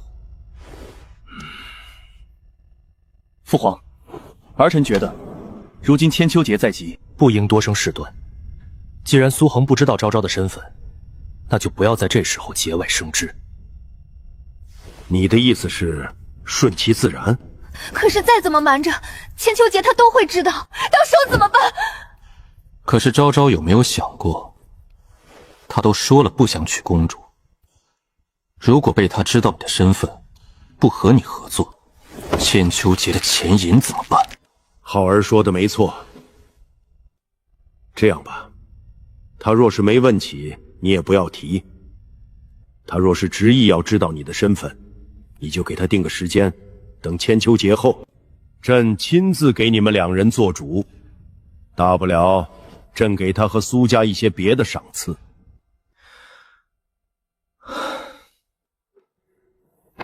父皇所言极是，拖延时间，上官冲就能把握好机会。至于那苏恒，生意做得再大都没用。以后这天下都是我的，他所做的一切不过是在给我做嫁衣。不知薛国公找我们来，所谓何事？崔掌柜，你们应该听说过淘宝商行的事情吧？听说过，好像是一个纨绔开的商行。薛国公有话直说，大家都挺忙的，没必要绕弯子。如今淘宝商行每日的销量，大家也看在眼里。咱们若是不做点什么的话，恐怕真会让它给扩张起来。我记得淘宝商行是做手摇风扇和冷饮的吧？卢掌柜说的没错，淘宝商行目前只开了2家店，但2家店铺都很火爆。他开冷饮店，你们薛家不一样能赚钱吗？我记得帝都最大的冰窑就是你们薛家掌管，哪怕你们冷饮店受到影响，冰块这边至少能弥补亏空吧？他没在薛家进货。帝都除了薛家，还有谁能提供这么多冰块？这正是我费解之处。此次叫大家前来，就是商议解决淘宝商行的事情，不能放任他们成长下来了。区区纨绔开的商行，你让我们去针对，是不是太看得起他了？那淘宝商行的手摇风扇已经有很多防火出现，价格跌了不少，过不了多久就卖不出什么钱了。冷饮也只能卖这2个月时间，等秋天到了，自然没什么销量。你诸位就这么看着淘宝商行做起来？我看薛国公是想借我们的手，去铲除自己的对手吧？什么？冷饮一直都是薛家产业，你们薛家要针对淘宝商行，我们肯定不会有意见。但是淘宝商行又没影响到我们几家为何要针对他？若是买卖，薛国公至少也要先出个价再谈吧。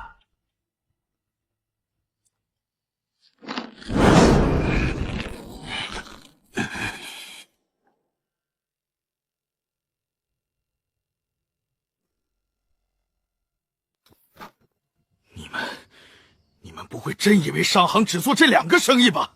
现在说风凉话，就不怕到时候抢你们的生意？这些人全都只顾自己的利益，丝毫不管我薛家的死活。就算那商行想来抢我卢家生意，他抢得动吗？我卢家的烟运坊几乎垄断了大钱的胭脂水粉，连周边国家都有合作，如此大的市场，根本不怕他来抢。卢掌柜说的没错，生意本就有竞争，有时候竞争不过别人，多从自己身上找找原因。区区纨绔子弟都比不过，还做什么生意？如果那淘宝商行敢做餐饮生意，我崔家定会让他知道商战有多可怕。我崔家数百年的老字号醉仙楼，岂是寻常酒楼能比？好，既然诸位都不愿意帮忙，那也没有谈下去的必要了。这些伪君子平日里说一致对外，真遇事高高顾起。我薛家冷饮铺关门，冰块化水，儿子还被关进刑部，如今竟无一家愿伸援手。哼！薛国公慢走。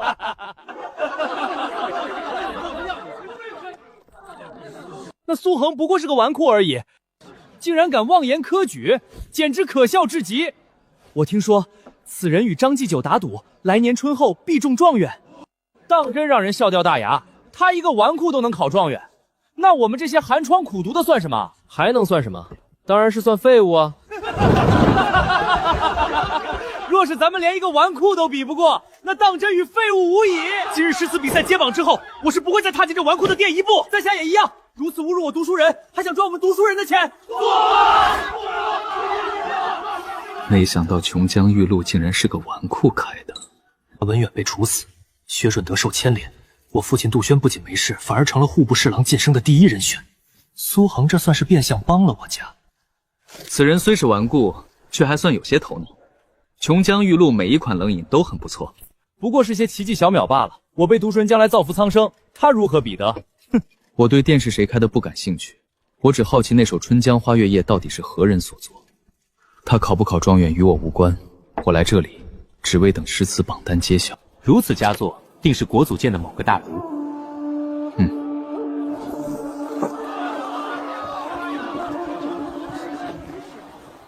这就是那苏恒开的店铺。张继久竟然是国子监的张继久！我的天哪，旁边的是郑国公吧？就连吴四爷也来了，如此多的大人物，今日这琼浆玉露也算是蓬荜生辉了。哼，他们可不是来喝奶茶的。那苏桓还没来，未曾到来。来人，给我们点2杯冷饮，老夫倒要看看这琼浆玉露到底有什么好喝之处。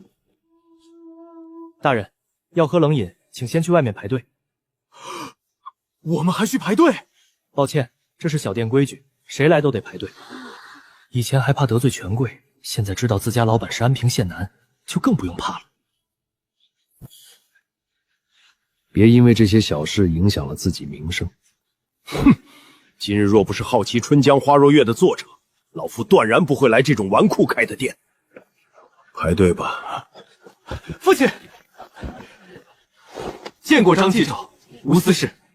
魏隐、杜怀仁，你们竟然也在。我们订了包房，恩师和诸位可以直接去2楼，不用排队。那今日我们这些老家伙就沾弟子的光了。哇！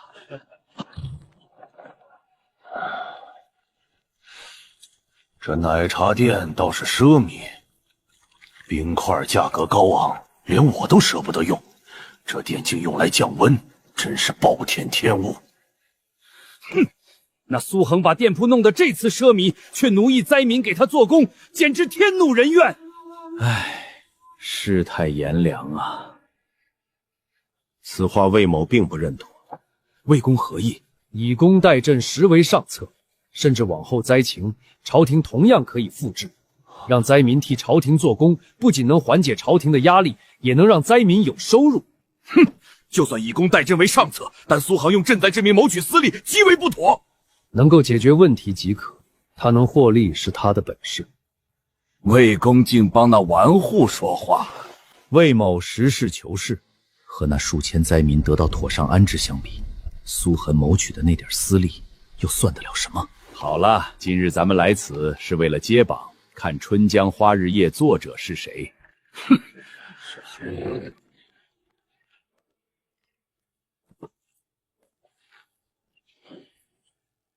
这就是风靡帝都的珍珠奶茶，倒是有点意思。恩师、父亲，你们都尝尝，这珍珠奶茶不仅有茶香，还奶味醇厚，实属夏日解暑佳品。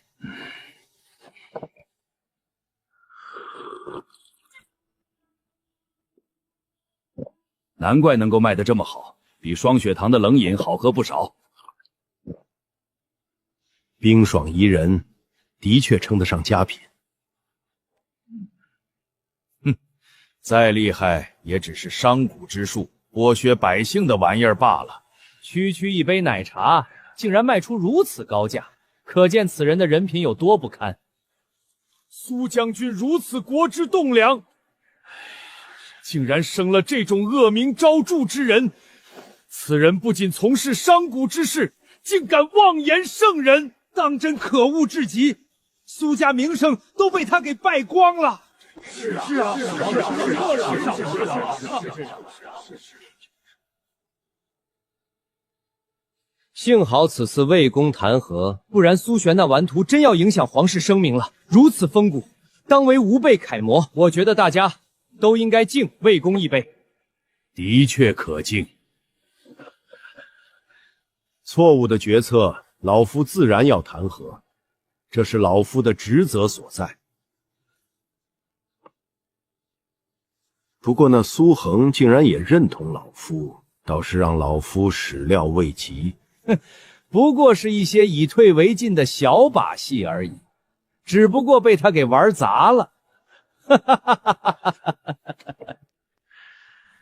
魏银，你的那首《浪淘沙》为师看了，文字间气势恢宏，是一首不可多得的佳作。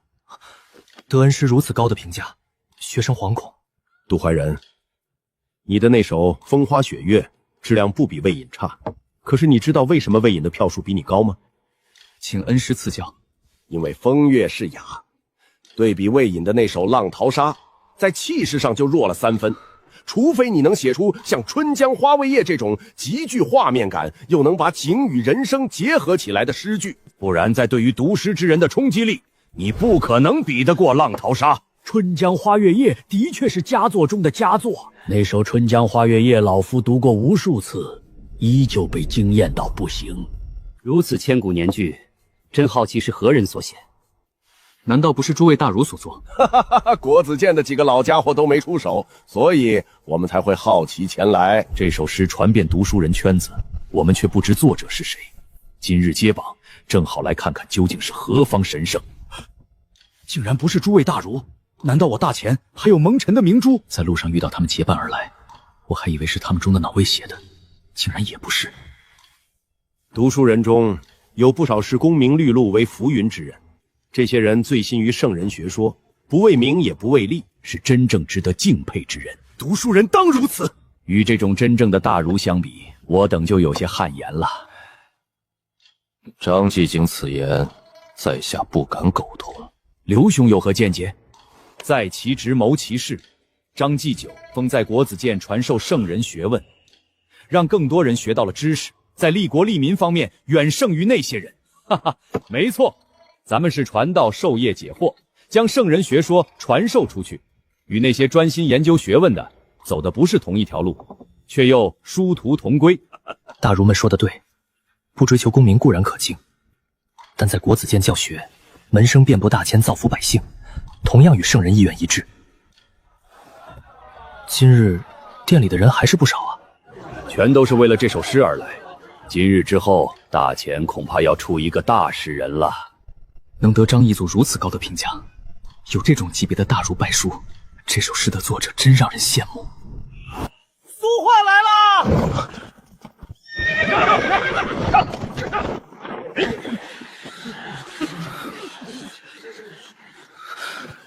还好老爹有先见之明，给我安排了侍卫。大家好，这么早就来喝茶？原来你就是苏翰！琼浆玉露的东家竟是这个纨绔！之前只闻其名，如今见到果然面目可憎。面目可憎？你是不是眼神有问题？本公子如此英俊，你竟然说面目可憎？哼，卑鄙小人！粗俗不堪，竟敢妄言圣人！今日我等读书人定要让你这纨绔子弟给个说法！对，怎么还想伤害我这个国公之子？众护卫听令，谁敢冲上来，就地格杀！我还以为你们有多勇敢，对圣人的信仰也没多深。安平县男今日在百姓面前耀武扬威，本官定会向陛下弹劾。魏公，你怎么来了？别浪费时间，快点揭榜！张继久，尼玛，国鲁县祭酒都来了！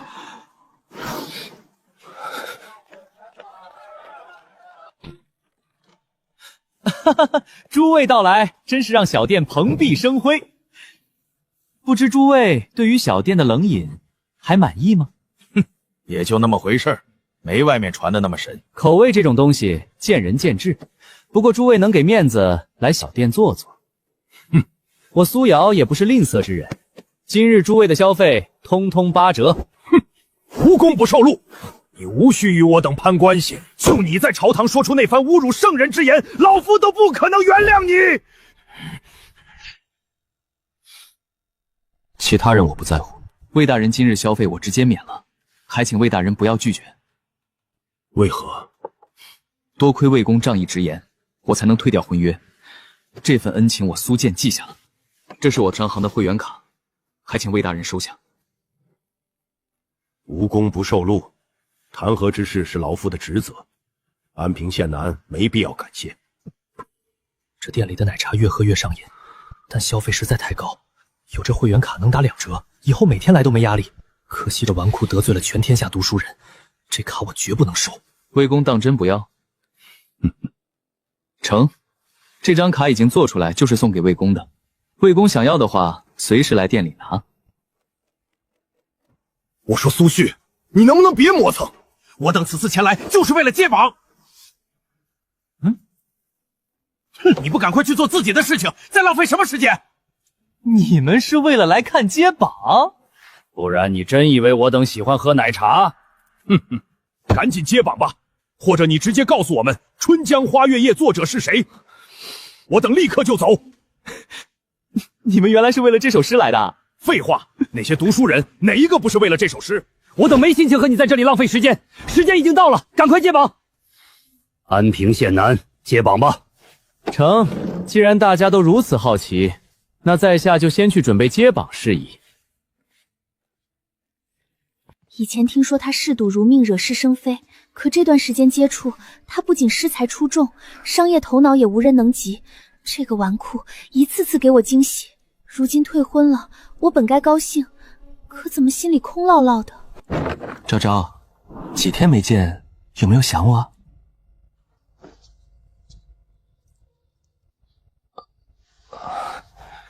没想到苏老板竟然是国公之子。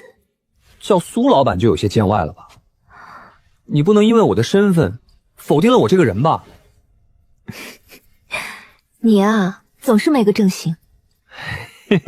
我本来就不是个正经人。也对，你本来就是个纨绔败家子。那是世人对本公子的误解。你见过败家子这么会赚钱的吗？那你怎么不解释？我苏轩一生行事，何须向他人解释？听说你在朝堂主动退婚了。退了。安宁公主那般金枝玉叶，你都舍得？什么狗屁公主，狗都不娶。这可是表明立场的关键时刻，哪怕犹豫1秒，他脑海里都能脑补出一大段狗血剧。你当真这么讨厌公主？必须的呀！之前不是说了吗？公主从小娇生惯养，打不得骂不得，特别是那安宁公主如此受宠，娶回来还得小心翼翼的伺候，若是没伺候好，被陛下知道几个脑袋够砍。听他把娶公主说的一无是处，心里真不是滋味。而且我觉得成亲是一辈子的事情，至少也要互相了解之后才知道能不能过一辈子吧。昭昭，怎么了？没事，公子的所言正是我之心意。我原本也不想和一个纨绔过一辈子，可现在发现，这个要和我过一辈子的人并不是纨绔，而是我很欣赏的人，婚约却没了。命运真是捉弄人。所以咱们恋爱观一致，而且也互相喜欢。昭昭要不把住址告诉我，我立刻让父亲去提亲。谁和你互相喜欢了？这男人怎么每次说话如此直白？你看我现在的身份你也知晓了，总不能一直不让我知道你是谁吧？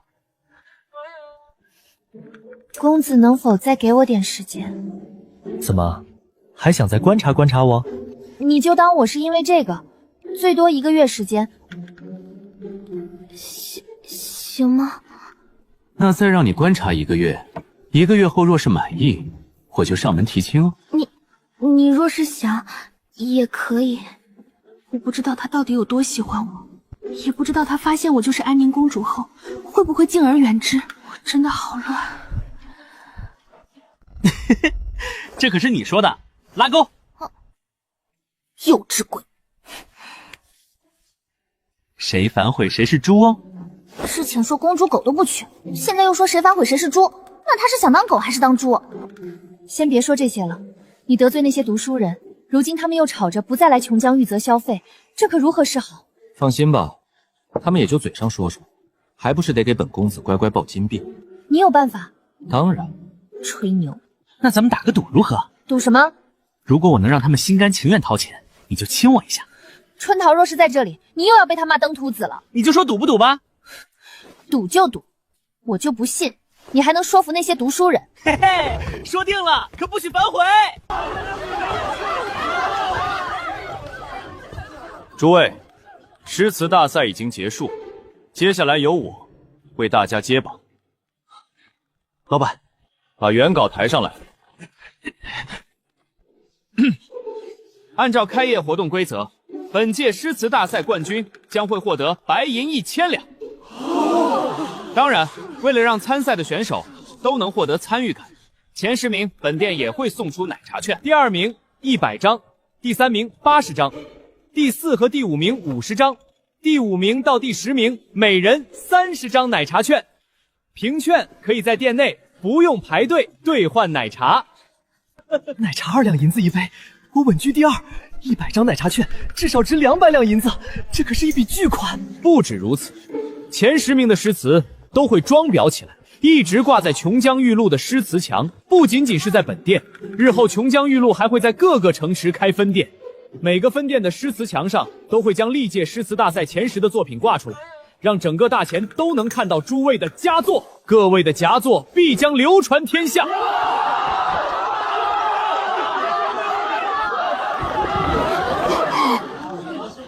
也就是说，只要在诗词比赛中拿了前10，诗词就能被整个大前看到。骗人的吧？真能把分店开到其他城里面去？嘴上说谁不会，有本事真开分店再说。大家别听他忽悠，他只不过是想让咱们多来店里买东西罢了。这些读书人最重名气，琼浆玉露给足了他们人前显圣的平台，这可是名扬天下的机会。我不信他们能扛得住这阳谋。那诗词大赛多久举办一次？我的诗第8名，能拿30张免排队奶茶券，这可是身份的象征啊！若是大家呼声够高，后面每个季度都会举办一次，每次从开始就会张贴琼浆玉露的诗词墙，永远都会有大家的诗。如此说来，只要有新作就能张贴到诗词墙，这倒是能让我们很好的交流诗词。这店绝对不能倒闭。和几个好友在烟花之地吟诗，哪有挂在这墙上让几千人看来得爽？以后有事必须来。还能这样？他完美拿捏了读书人好面子的心理，用奶茶券绑住才子，才子来了，其他人能不跟风？他怎么这么聪明？父亲，我第2名，能够获得100张奶茶券，而且我那首《浪淘沙》可以张贴到分店。我是第3名，若是张贴到全国各地，我杜怀仁的名字定能传遍大前。怎么感觉这小子在耍阴招？你没看见那些骂他的都闭嘴了吗？这苏恒玩的是阳谋，别人诗词高曝光，你若不来，名气很快就被超过，哪怕再抵触也得来消费。这哪是卖冷饮，完全是卖诗词墙。没用的，其他店铺肯定会学。其他店铺就算学，能学到奶茶吗？而且他用奶茶钱捆绑了前10名的才子，这些人没券都要来，有券还会去其他店铺。恩师说的对，习惯了这里，傻子才去其他店，其他店又没这么多读书人欣赏我们的诗。无商不奸。若不是那首《春江花月夜》，老夫断然不会来此。骂着我们读书人，还让读书人给他花钱，无耻至极！既然大家这么急看接榜，在下也不废话了。原本还想放些福利，既然这么急，那就算了，反正规则已经把他们绑死了。先公布第10名，获得本次诗词大赛第10名的作品是《霜雪》，作者卢明山。原来这首《霜雪》是卢公子的作品，难怪会如此清新雅致。拜读这么久的诗，居然是你小子写的！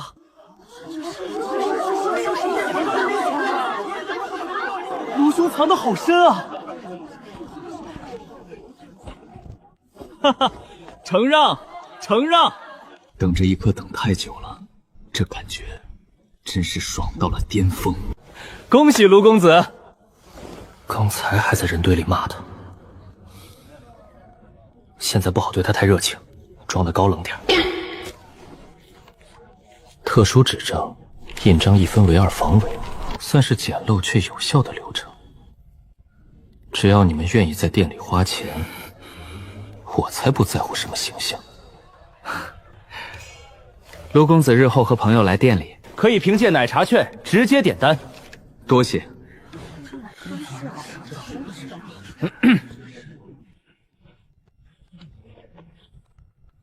接下来公布第9名。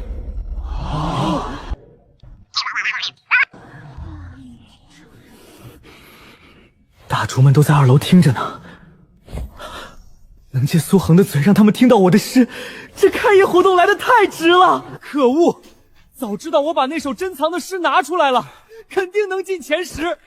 今日如此好的机会，此生恐怕很难再遇到。国子监大刘都在，我竟然没资格露脸，可惜了千载难逢的机会。最让我难受的是，我没拿到前10，而我的同窗竟然拿到了。这些年轻人的诗词虽然稍显稚嫩，可都算得上佳作了。年龄都不大，有如此诗才，可称才子。我大钱文风昌盛至此，是天下百姓之福啊！唯一可惜的是，这种读书人的比赛是商贾之人组织。老夫觉得咱们国子监也应该多筹划一下这些比赛，设置一些奖励，让年轻人多点学习的热情。不可，如此功利的排名对于学生们并没有好处。读书最重要的是修心，若心有功利，将来如何能够造福苍生？还是吴思阳考虑的周到。恩师、父亲、诸位大儒，轮到我们了。去吧。除了那首断崖式领先的《春江花眠月》，颖儿已经非常优秀了，我心甚慰。哈哈，你们2人能够获得如此成绩，老夫也很欣慰。去吧。获得本次诗词大赛第3名的作品是《风花雪月》，作者杜怀仁。恭喜杜公子获得第3名，这是80张奶茶券的奖励。哼，敢问苏老板，参加过诗词大赛之人，可否重新参加？当然。那日后苏老板恐怕赚不到杜某的钱了。难道杜公子还想参加？那是自然。苏老板可能不懂读书人，我们读书人有自己报仇的方式。难道苏老板想反悔？不愧是杜公子，如此自信，简直是吾辈楷模。杜公子用读书人的方式，让苏县吃了大亏，简直大快人心。看他脸都黑了，肯定很心疼吧？你这算报什么仇？就算你不来，我也要给其他人发券。我要的就是你这种顶流才子当活广告，吸引其他人来消费。我可能不懂读书人，但你肯定不懂做生意。我开门做生意，自然说到做到。获得本次诗词大赛第2名的作品是《浪淘沙》，作者魏隐。恭喜魏公子。多谢，下次我一定要拿第1名。那1000两银子的奖励，我也眼馋。那么接下来就要公布本次诗词大赛的第1名了。这首诗已经传遍整个帝都了吧？何止帝都？前不久我的一个在江南的表亲写信过来，这首诗都火到江南了。没办法，此诗在历代诗词中都属于天花板级别，就是不知哪位大儒所作。等了这么久，终于要揭开这个谜题了。能让此事问世，苏恒这个顽徒也算做了件好事。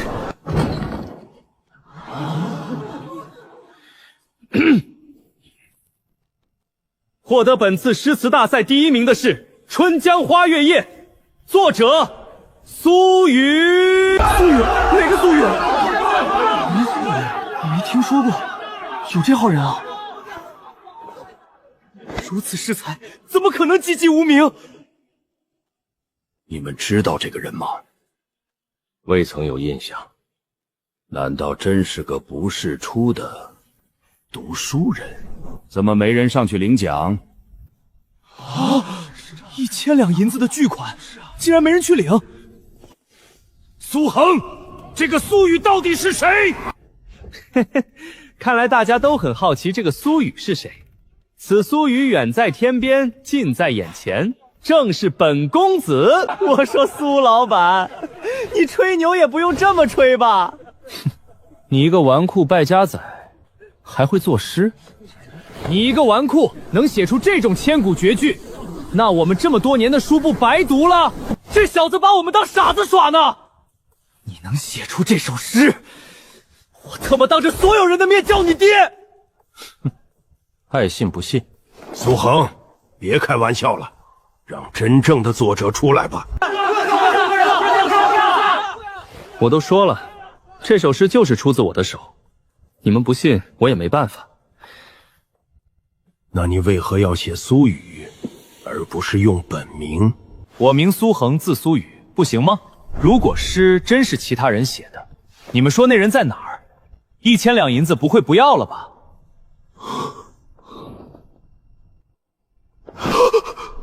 我知道了，一定是你觊觎这首千古绝句，把原作者给抓起来，然后占为己有。无耻之徒肯定是这样。苏恒，你的罪行昭然如镜，识相的话就把原作者交出来，不然我等就算告御状，也要让你受到惩罚。原本以为你只是个纨绔，没想到你竟是如此卑劣之人。我靠，这群人的脑洞也太大了吧！众护卫听令，敢妄动者杀无赦！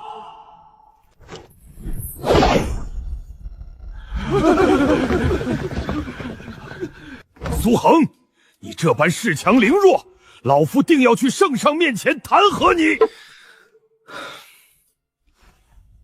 张继久，你这不是偏心吗？在下若不强势一点，他们都快把店给砸了。这些人聚众闹事你不追究，还要弹劾我这个受害者。哼，那也是你激怒他们在先。我怎么激怒了？是你们要问诗的作者，真告诉你们又不高兴。你说这首诗是你写的，那你有何证据？爱信不信，本公子没心情和你们这些读书人闲扯。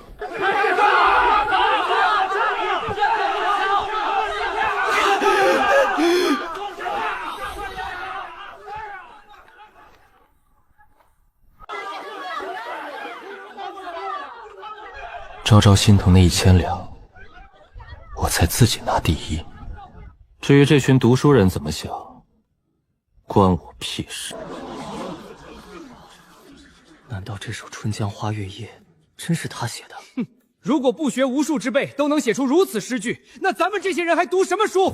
此人绝对是心虚逃了。魏公觉得此诗是否出自苏恒之手？如果不是他，为何没人来领奖？有没有可能，真像他们说的，苏恒把原作者……这件事实属匪夷所思。我觉得应该奏请陛下，让陛下彻查。走，去见陛下。那可是能写出千古绝句的大诗人，绝不能就这被害了。魏公可愿一同去？去吧，老夫也想知道这首诗到底是何人所写。他们都不相信你，你不生气吗？有什么可生气的？本公子从不在意别人的看法。其实他们都知道，这首诗就是出自我手，只是不能承认罢了。毕竟他们读了这么久的书，而我只是一个不学无术的纨绔子弟，就能写出他们梦寐以求的千古绝句。我太懂读书人了，今日就算拿出证据，他们也会找借口。有些人不是不信，而是不能信。你真的很特别，和我见过的所有人都不一样。我记得之前某人和我打了个赌，如果我能让那些读书人心甘情愿掏钱，就会亲我一下。都还没经过验证，你怎么知道那些读书人还会继续消费？你这是想耍赖？谁耍赖了？亲就亲！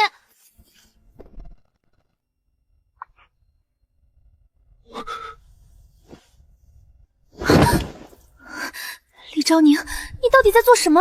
怎么会这么大胆？他能明白我的心意吗？这么主动，他会不会觉得我很随便？太突然了，都没做好准备，能再亲一下吗？不要！我刚才是愿赌服输，你可不能乱想。好，好，好，我不乱想。春桃说的没错，你就是个登徒子。那登徒子送的礼物，你收不收呢？礼物？这是我们店里接下来要出售的商品，你看看，打开看看。这是口红，也就是你们说的口脂，试试看好不好用。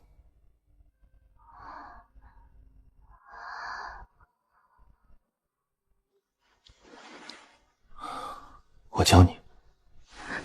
好。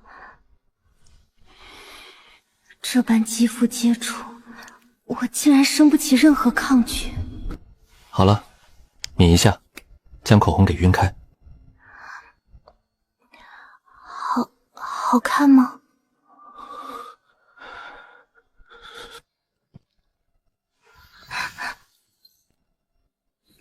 那个话本里一般到了这种时候，男女主都会亲一下。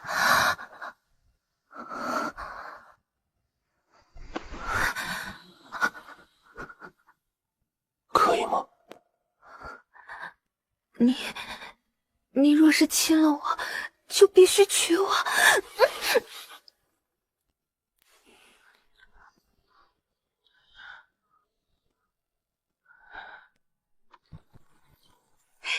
小姐，我回来。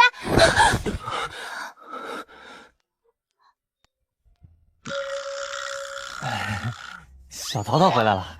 才离开一会儿，就被这小子占了便宜。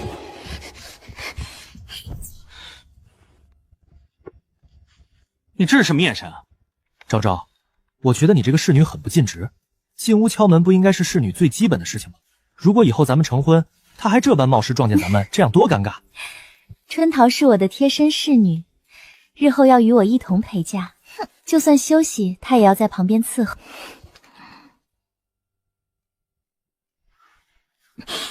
这丫头性格火爆，刀不离身，有她在旁边盯着，我还能提得起兴趣？都怪你，口脂都没了。嘿嘿，没了再涂不就行了？这没眼力见的丫头，等本先生上位，一定炒了你！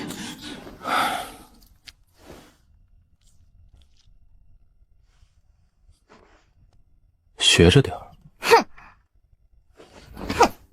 真好看，口红能够提升气色。你最近没休息好吧？之前看着有些疲惫，如今整个人气色都提升不少。这口红的确很不错，不仅颜色提升气色，涂完感觉嘴唇都不干涩了，比烟韵阁都要好，绝对能大卖。不仅没有水粉的怪味儿，反而有种甜甜的水果香。特别是刚才的时候，体验都变好了。只是口红的功劳吗？讨厌！之前可是你说的，亲了就要娶你，到时候我就去你家提亲。相比于本公子的文采和商业天赋，咱们的姻缘定能被传颂成一段佳话。这是我喝过的。都快成亲了，还在乎这些？都这样了，他就算知道我是公主，也不会反悔了吧？让你查的事情如何了？回小姐，已经查到了，那人果然有问题。查谁？手摇风扇的店主朱军。之前小姐发现那朱军拿过来的账目不对，奴婢就去手摇风扇店铺蹲点，果然见到朱军在做假账。这都被你们发现了。你早就知道了。早在开业的时候就已经发现了。那你怎么还不换人，还让他当店长？你们既然去查了，查出他背后是谁了吗？查到了，与薛国公有关。不错，既然源头都查到了，我开店时就查了，朱军和兴平县令有关系，而兴平县令又是薛有伟的人。之所以还留着他，是因为此人是我放出来的诱饵，钓的就是薛家这条大鱼。诱饵，这个吊儿郎当的少年，对事情竟有着远超同龄人的细心和掌控力。薛家的一举一动，都在我的眼皮子底下。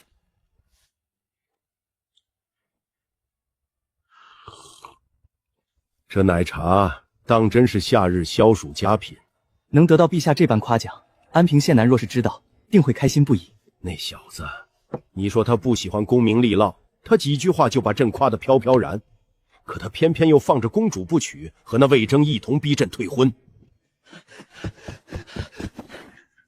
陛下，国子监诸公和郑国公求见。他们这时候来找朕干什么？奴婢听说诸公一早就去了安平县南的商号。那些国子监的大儒没事跑苏混的店里去干嘛？选。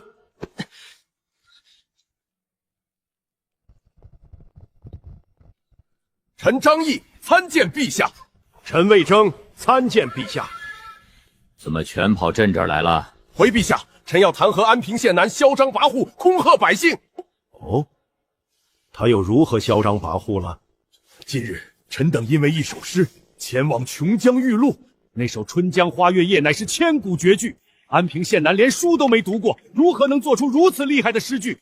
所以请陛下彻查此事，那可是能够流传千古的诗人。所以你们的意思是，苏衡暗中抢了别人的诗，让朕查这件事？没错，此事虽然只是我等的猜测，但事关重大。如此诗才之人，若是被奸人所害，是大臣的损失啊！到底是什么诗让尔等如此推崇？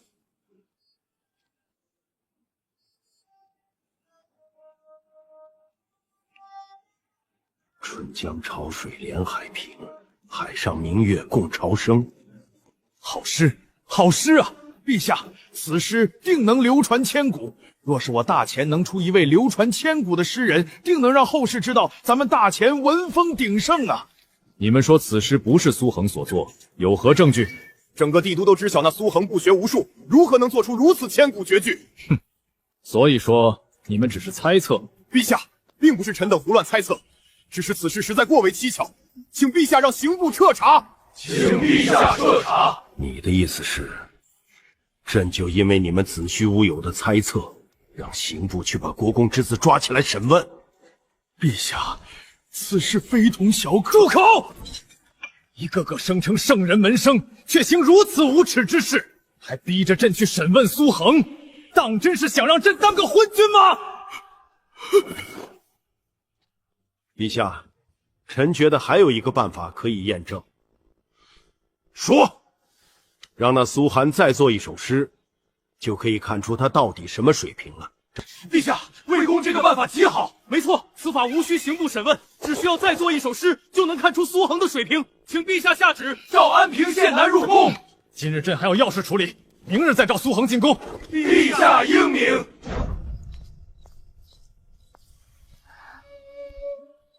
亲都亲了，应该不会反悔吧？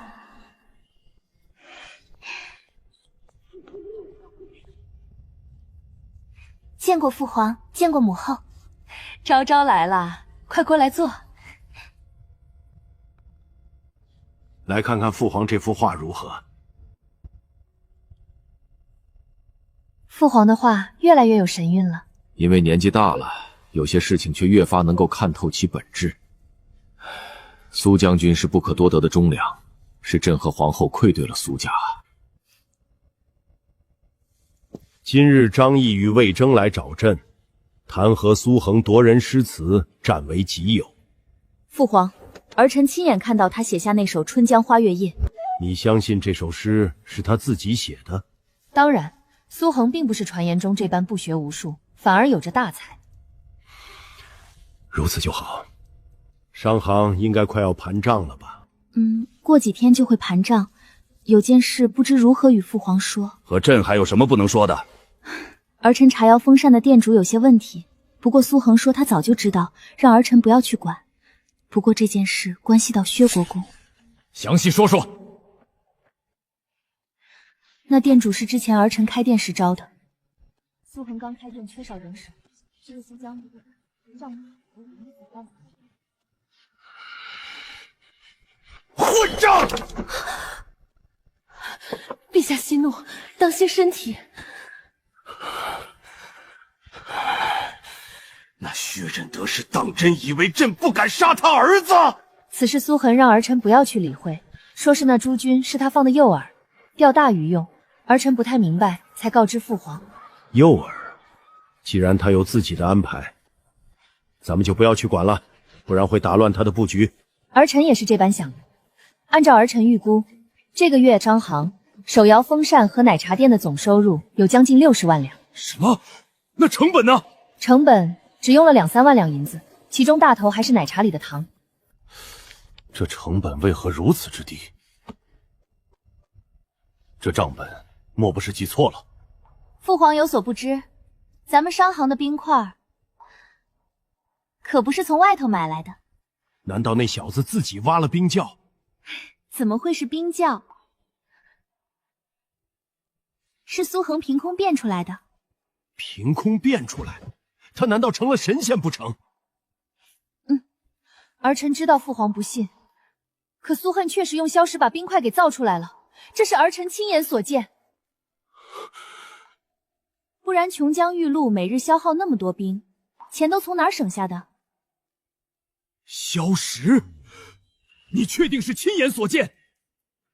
这段时日的冰块全都是儿臣盯着人制出来的。那苏焕倒是个彻头彻尾的甩手掌柜。也不能这么说嘛。苏恒能把这么要紧的生意托付于你，那是看中你的本事，能者多劳嘛。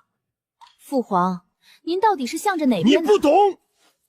若真能大批量制出冰块，我大前的将士们在夏日的战力，少说也能拔高3成。如此神迹，就是不知那小子愿不愿意献上来。若不是陛下早早应了退婚，有您这个岳父张口，他敢不给吗？就是不退婚，咱们就是一家人。你这死丫头，当初吵着要退婚的是你，现在倒全赖在朕头上了。哼，就赖父皇。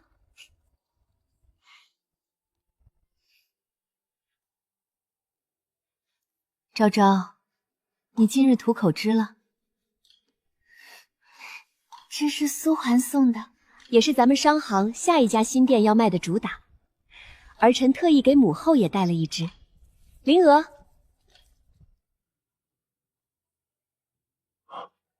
又要开新店？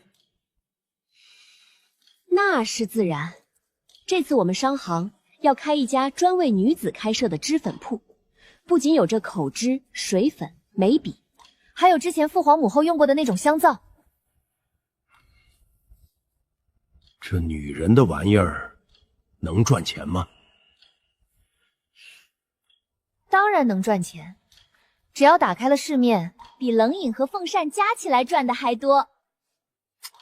你这丫头好的不学，净学那小子这副吊儿郎当的作态。哼，是您非要问的吗？母后快试试，这口煮与外头的绝不一般。不仅涂着服帖，还有股甜丝丝的味道呢。昭昭自己留着用便好，母后这把年纪用不着这些了。母后，您就试试嘛，儿臣保证您用一次就会爱上的。好，好，好，真拿你这猴儿没办法。好啦，母后您轻轻抿一下，把颜色晕开。竟还能润唇，的确有股甜香。母后，您涂上气色太好了，感觉一下年轻了10岁，美极了。哪有你这丫头说的这般夸张？让朕瞧瞧，这小小的口脂到底有何能耐？陛下，真没想到，区区一抹口脂，竟能有改头换面之效。母后，您自己瞧瞧。那个时辰不早了，找你早些回去歇息吧。还早啊，这才刚过戌时。听话。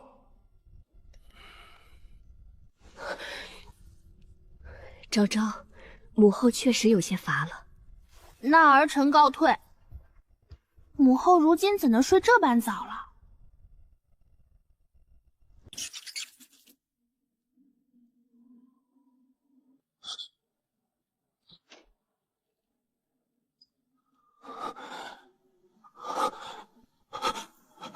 爹，救我出去！快救我出去啊！这鬼地方，我一刻也待不下去了。为儿莫慌，这段日子陛下的气也消得差不多了。赵国公递了话，说陛下已有松口的迹象。等为父把手头的差事办妥，立了功，自然能把你捞出去。凭什么只有我遭罪？明明上官珠和太子才是背后的主谋，凭什么受苦的就我一个？混账东西！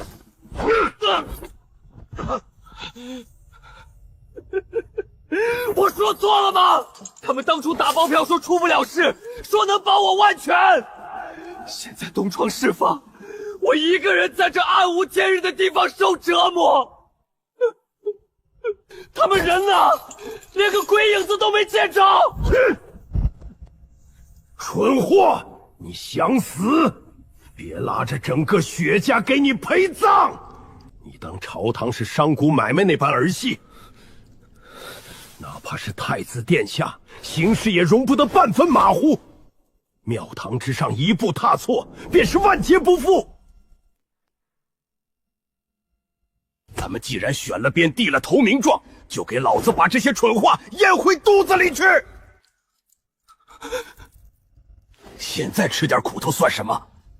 等将来太子登基，咱们就是从龙之功。你长没长脑子？知道这4个字的分量吗？爹，我真的快被逼疯了。放心，为了早日脱困，为父已经把府里的现银全垫去补赈灾的窟窿了。只要这差事办得漂亮，由太子和赵国官在上面周旋，你定能全虚全吐的出来。好，我等爹救我。瞧你瘦脱相了，爹给你带了最爱吃的菜，还有三乐姜，赶紧吃吧。好。怎么越看越有种商业女王养成的成就感？回头要不要弄套修身制服，再配上黑丝让她试试？那画面……哎呦，我的安平县男，可让老奴好找。高公公，什么风把您给吹来了？小祖宗，你这回可摊上大事了！什么是值得公公这般慌张？赶紧跟老臣进宫。国子监那群大儒把陛下给堵了，非要让陛下彻查你那首《春江花月夜》，陛下此刻正召你对质呢。真闹到陛下跟上去了？这帮老古董竟玩真的？陛下也是被逼得没法子，昨日他们便去闹了一场，今日刚散朝，又在甘露殿外头候着了。不光是国子监的，连肃国公他们都在。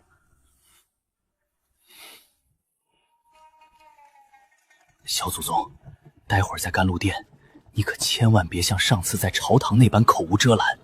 国子监那帮老儒嘴皮子利索的能杀人，哼，比那些言官难缠100倍。多谢高公公提点，有劳公公跑这一趟了。哎呦，这可使不得，折煞老奴了。传个口谕本就是分内之事，这银子老奴拿着烫手啊！高公公，你是不是看不起我？哎呦，这哪能啊，只是无功不受禄。要是让陛下知道，老奴怕是要背个收受贿赂的死罪。公公这话就不对了，办完事儿给钱，那才叫贿赂；光给钱不求办事儿，那叫孝敬。我与高公公一见如故，早就把你当忘年交了。我这人没啥别的，就只能孝敬点银钱。你要是死活不收，那就是嫌弃我。那就多谢安平县男了。叫封号多见外啊！既然都是忘年交了，以后你叫我一声小严，我叫你老高，怎么样？啊，这不太合规矩吧？好，以后你就叫我老高。这就对了嘛。回头我让人专门给你送张商行的会员卡过去。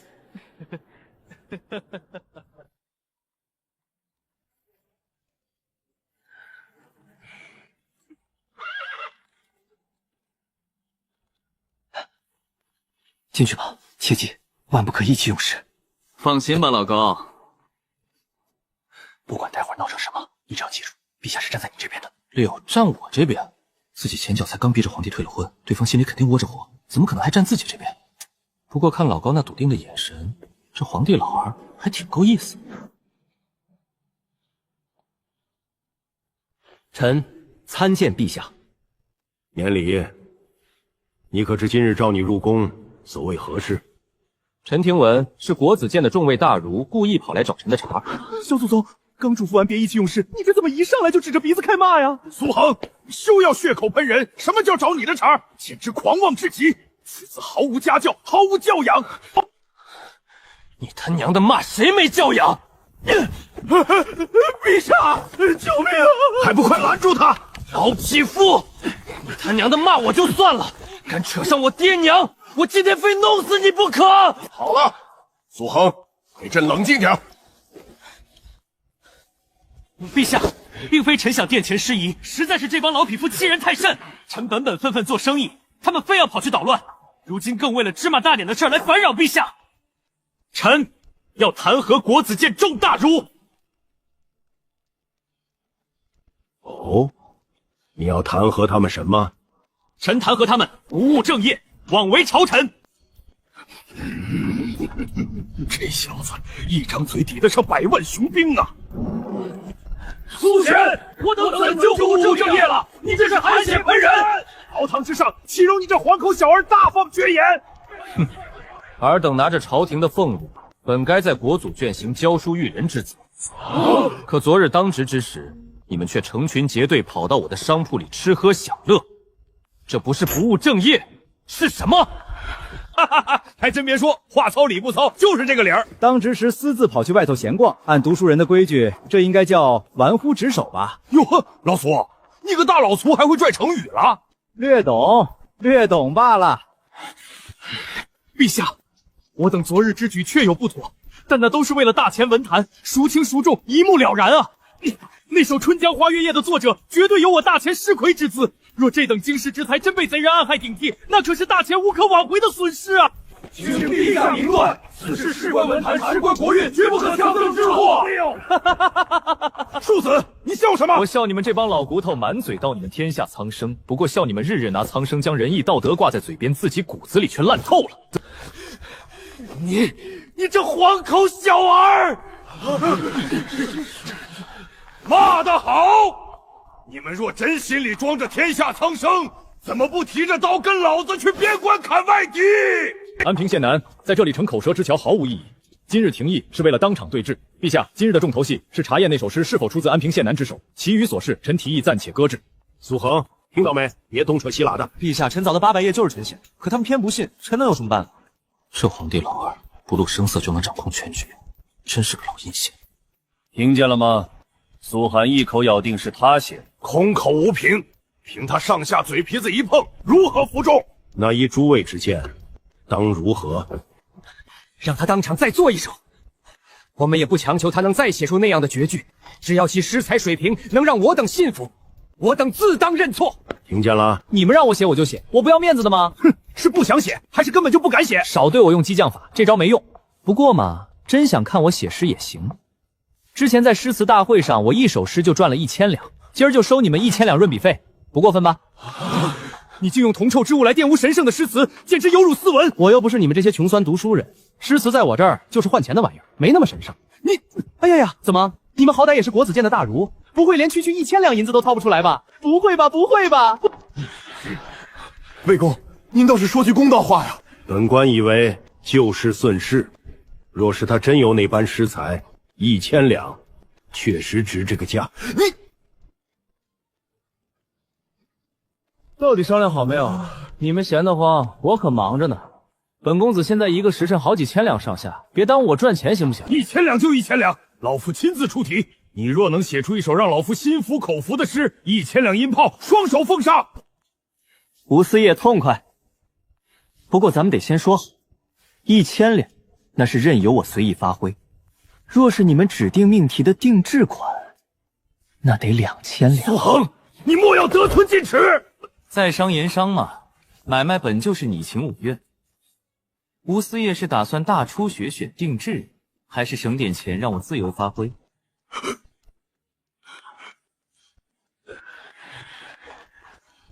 这帮老狐狸，哼，那就自由发挥，老夫都要睁大眼睛看看你能胡诌出个什么东西来。哼，那就有劳陛下做个见证了。你尽管做，若真能做出首让大家心服口服的诗，朕自然会让吴思氏把银子给你。这小子不愧是个商业奇才，连写诗都能拿来做买卖。一首诗1000两，也就他敢干出这种离谱的事。哼，老苏，这小子还会写诗？你问我，我问谁去？到底还是个毛头小子，人家随便挤2句，他就真往坑里跳。吴修言这老匹夫，好歹也自称大儒，欺负个后辈算什么本事？这事儿可大可小，全看陛下怎么定夺了。咱们这位陛下的心思，可不是谁都能猜透的。待会儿不管这小子嘴里蹦出什么词儿，咱们只管闭着眼睛叫好，就这么办。胡闹！你们这不是上去跟着一块丢人吗？怎么就丢人了？人家苏小子可是塞了会员卡给你这老狐狸，他现在被架在火上烤，你能袖手旁观？这叫添乱！哼，老子不管，反正待会儿我就咬死了夸是一首绝世好诗。小子，你需要多久？最多给你1炷香的时间，老夫可没工夫在这儿干耗着。区区一首诗而已，还用得着等？既然钱是吴思业掏的，那我就专门给吴思业量身定制一首。哼，老夫倒要看看你能翻出什么浪花来。真是大言不惭，就算是本官写诗，也得斟酌再三。哼，你当你是文曲星下凡啊？他要斟酌，那是他才疏学浅，别拿我和他相提并论。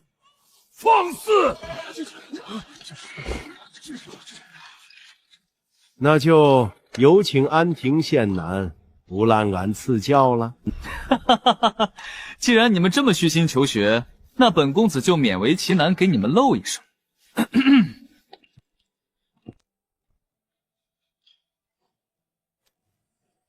有了，这诗名就叫《甘露殿赠吴修言》，寻章摘字，老雕虫。庶子，你敢辱我！嚷着让人家写诗的是你们，现在真写了，你们又不乐意，能不能拿点大儒的气度出来？吵吵闹闹成何体统？臣失态了，你继续。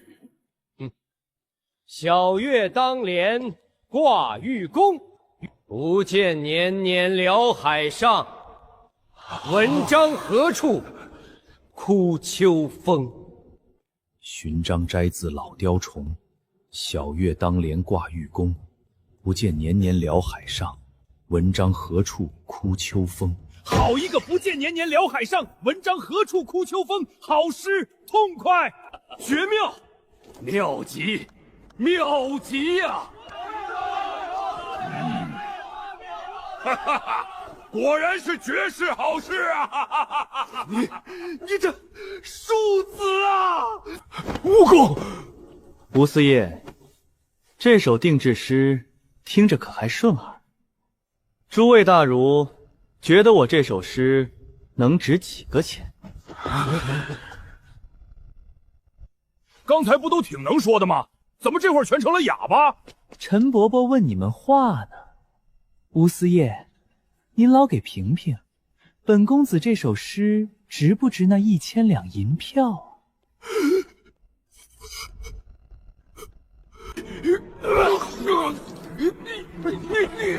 快传太医！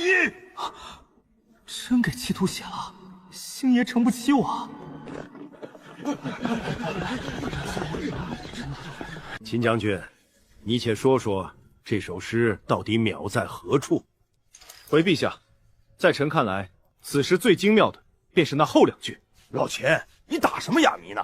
到底啥意思？老臣，北边的战事你可清楚？废话，漠北和雪原那帮蛮子常年在咱们边境打草谷，要不是朝堂上这帮酸人天天嚷嚷着什么休养生息不让出兵，老子早就带兵把他们老巢给端了。朝堂之上，注意你的言辞。臣知罪。苏晓这首诗骂的就是这帮只知道埋头雕琢字句的酸腐文人，写的那些破文章，对退敌有半点用处吗？绝了！哈哈哈哈哈哈！骂得好！你这首诗简直是替咱们武将把心里的话全给吐出来了。这叫英雄所见略同。对对对，英雄所见略同。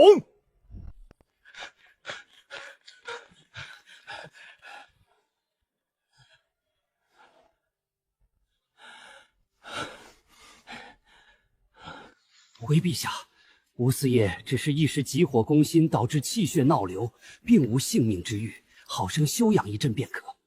来人，把吴四爷抬回去休息。大哥就是大哥，牛！客气。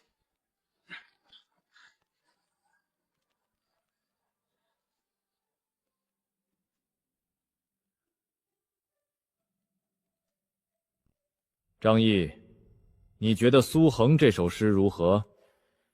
此诗过于武断，虽有深意，可是把所有读书人都一竿子打死，臣以为不妥。不妥吗？若张继久不满意，本公子可以再受点累，重新写一首。这次算给张义久面子，不收钱，免费送你一首。不用了。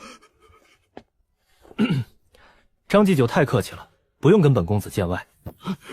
这首诗就叫做《偶得感悟赠张毅》，如何？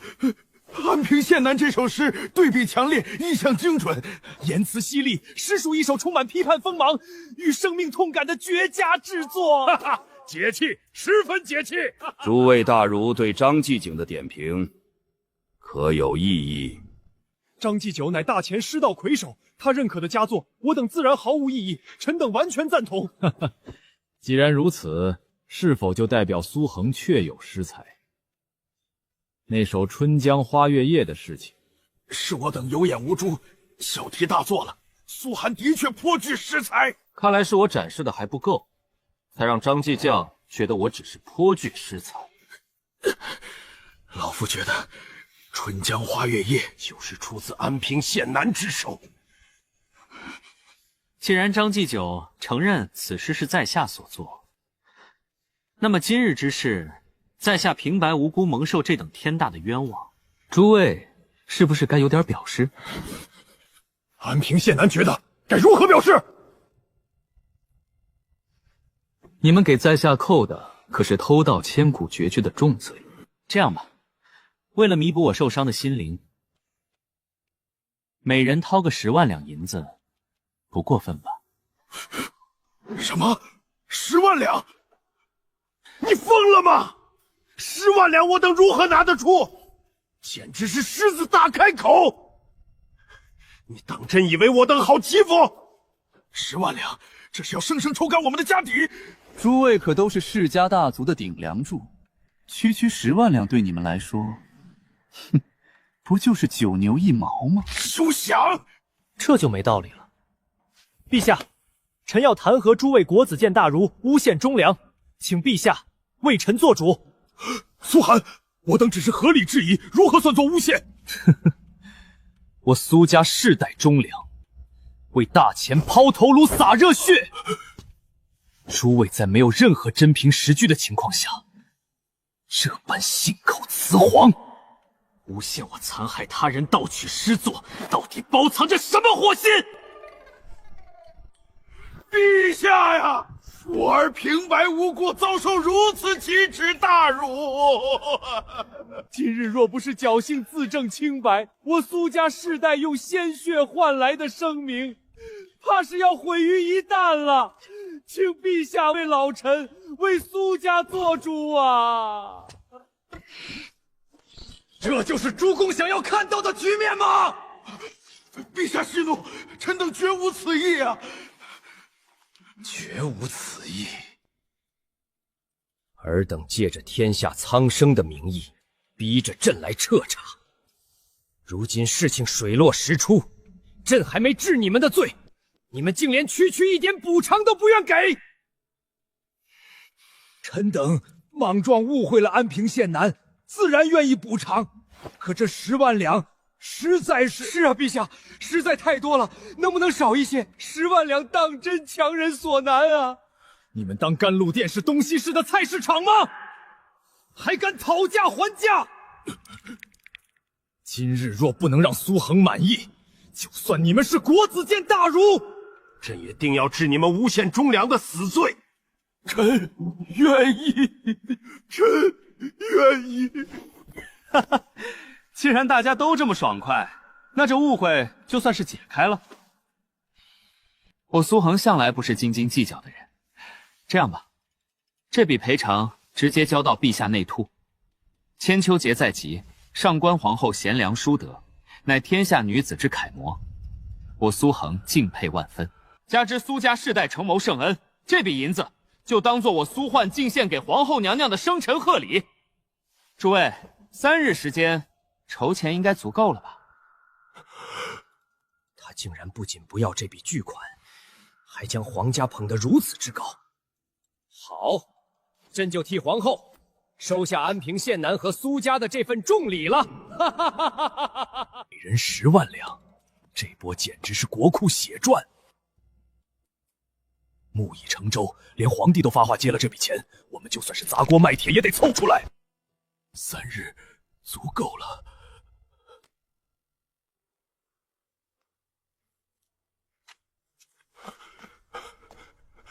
安平县男，魏公找我有事。关于那赔偿之事，能否宽限老夫一些时日？魏公不必如此，您的质疑合情合理，我自会酌情处理。所以，这10万两魏公不必赔偿。当真？放心吧，我苏汉是个讲道理的人，更是个分得清谁是真正大钱几两的人。以前是老夫老眼昏花，误解了安平县男，老夫在此向你赔罪。魏公言重了，你是魏国尽忠之人，我苏汉最敬重就是你这般骨头硬的人，道什么歉？汉儿，干得漂亮，能让魏征这头倔驴心甘情愿低头认错，满朝文武也就你独一份了。苏涵此事办得有理有节，魏征虽有失迂腐，但绝对是个不可多得的忠臣。婉儿，陛下今日怎能如此高兴？婉儿，你可知今日苏恒那小子在朝堂上有多威风？今日不是国子监大儒去弹劾苏恒吗？那帮自诩清流的大儒，全被苏恒骂成了哑巴。你没看见，那小子只凭一首诗，硬生生把吴修言那老匹夫给气得直接晕过去。他竟有这般厉害！这还不是最绝的，那小子借着苏家军功的由头反将义军，逼得张毅那帮老家伙每人掏出10万两银子做赔偿，真是大快人心！每人10万两，他们竟肯认下这笔烂账？哼，不认又如何？难道他们敢把诬陷忠良的死罪扣在自己头上？苏恒不仅识才经世，更可怕的是他比任何人都懂如何拿捏读书人的软肋。婉儿，你可知那小子拿到这笔巨款后做了什么？他转手就将其全部献给了朕，说是给你千秋节的生辰贺礼，几十万两雪花银，眼睛都不眨一下就送了。几十万两，陛下，这实在是不妥啊！国库1年的进项也不过几百万两，这般巨额的银子全当贺礼，烫手啊！他句句夸你贤良淑德，又感激皇恩浩荡，这银子送得顺理成章，冠冕堂皇。真若是推拒，反倒成了不识抬举了。有些人送礼让人如芒在背，苏恒送礼却让人觉得舒坦至极，毫无心理负担。唉，如此懂事又忠心的孩子，原本该是咱们的驸马呀。放心吧，他跑不掉的。陛下可要一言九鼎。这般良配，又是安宁心尖上的人，若是换作旁人，臣妾头一个不答应。怎么，几十万两银子，就把你这岳母的心给收买了？臣妾只是觉得，这是一段不可多得的良缘。等千秋节之后，朕定要找这小子好好谋划一番。我有一种强烈的预感，若想打破世家氏族100年来的垄断格局，成就千秋伟业，苏杭必将是我手中那把斩断一切荆棘的最锋利的刀。往左一点儿。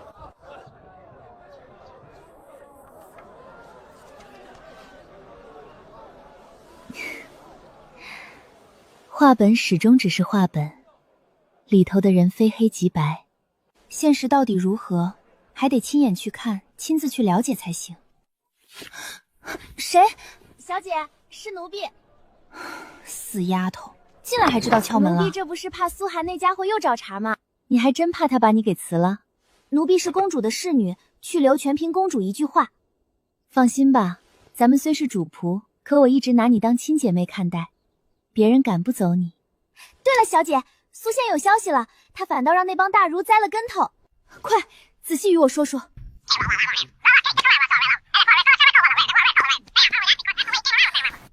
这也太厉害了，简直和画本里的男主一模一样。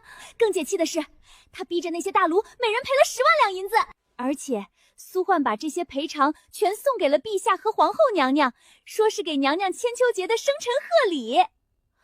他把那些银子全给母后了。苏焕原话是说，皇后娘娘贤良淑德，他打心眼里敬佩。母后若是知道了，定然开心极了。走，咱们进宫。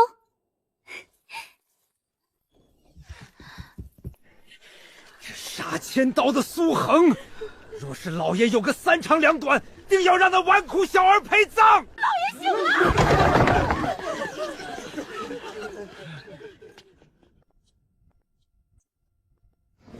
蜈蚣，身子可好些了？长公，还劳烦你亲自跑一趟。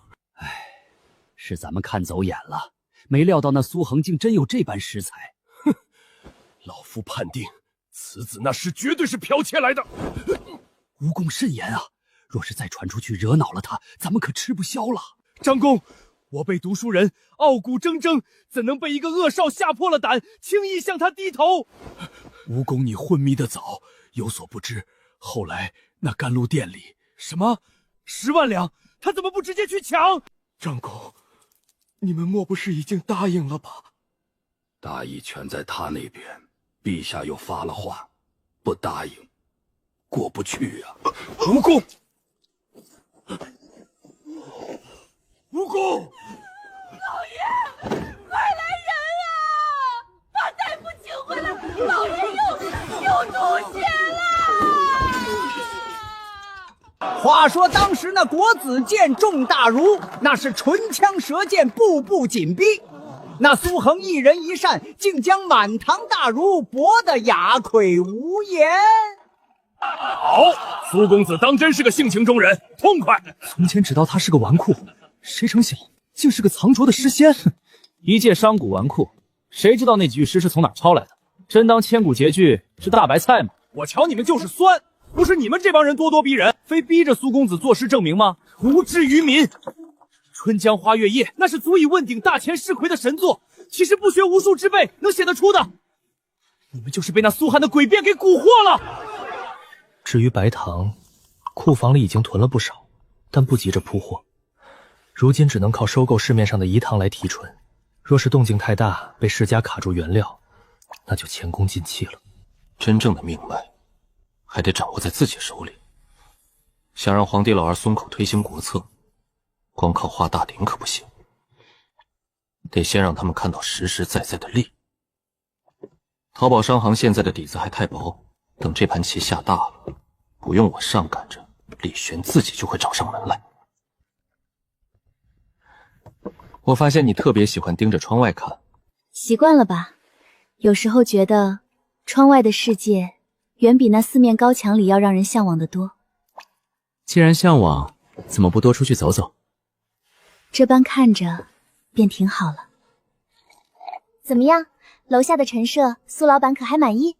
相当满意，咱们家昭昭办事简直是无懈可击。敷衍，这可是天大的冤枉！我对昭昭的赞赏，绝对是发自肺腑，日月可见。你再怎么满意，这都开业半日了，连个人影都没见着。做生意嘛，酒香也怕巷子深，光东西好，客人可不会自己长腿跑进来。你又有主意了？当然，你就搬个小板凳坐好，等着看楼下被客人挤爆吧。那小女子就静候苏老板大显神斗喽。接下来的日子，我恐怕不能常来店里帮忙了。商行这摊子事，要多辛苦你了。出什么事了？到时候你就知道了。行吧，不过你可别忘了，答应给我的礼物还没兑现呢。急什么？到时候一并给你。小姐，你这是什么眼神？防贼呢？春桃，账目盘的如何了？回小姐，已经分好账了，所有的分红息都已列清，库房的现银也都盘点完毕。之前说好我拿2成，其余8成现银是直接送到你府上。不是3成吗？怎么变2成了？当时内度实在周转不开，那1成算是我借的。如今有了那几位大儒赔偿的几10万两银子，内度已经宽裕了，自然不能再占你的便宜。行，那就送我府上吧。小姐，经过账房2次复核，手摇风扇那边的账目和实际出货量依旧有很大的出入。是不是手摇风扇出了岔子？没错，手摇风扇那头足足有5万两的货物与净收对不上，他们做假账的手法极其隐蔽，若不是用了你教的这种表格查账法，根本发现不了端倪。5万两，这朱军的胆子够肥的啊！连本公子的钱都敢黑，是时候收网了。什么意思？我要去薛国公府走一走，你要不要一起去凑个热闹？如今必须隐藏身份，绝不能抛头露面。你去就行了。那行，你就在这儿等我的好消息吧。这次不让薛润德脱层皮，本公子就不姓苏。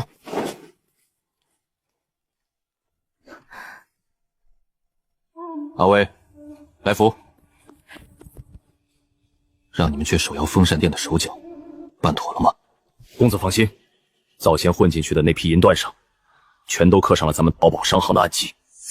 朱军现在人还在铺子里吗？半个时辰前眼线来报，朱军在后门雇了一辆马车，看那架势是准备今晚转移赃银。大人，那辆马车刚离开店铺后巷，店主朱军并未随车同行。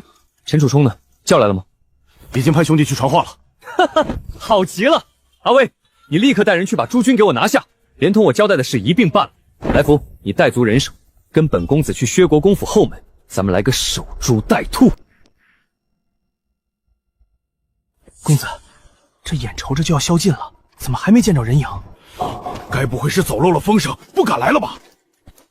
你确定他们前几次都是把银子运进薛城的？属下亲自盯的梢，一共分了5趟，绝不会错。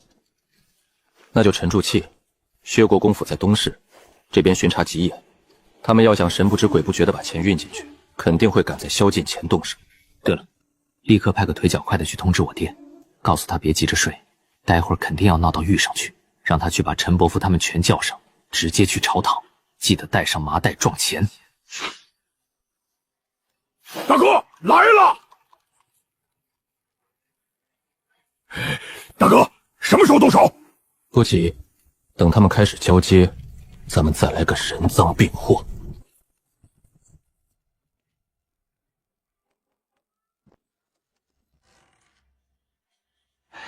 大人，您府上要的菜送到了。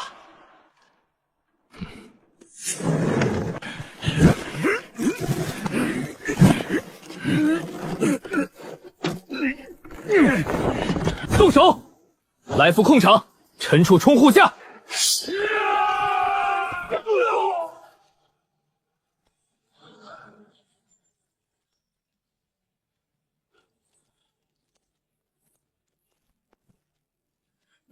你们是什么人？好大的狗胆，竟敢在薛国公府门前撒野！快关门！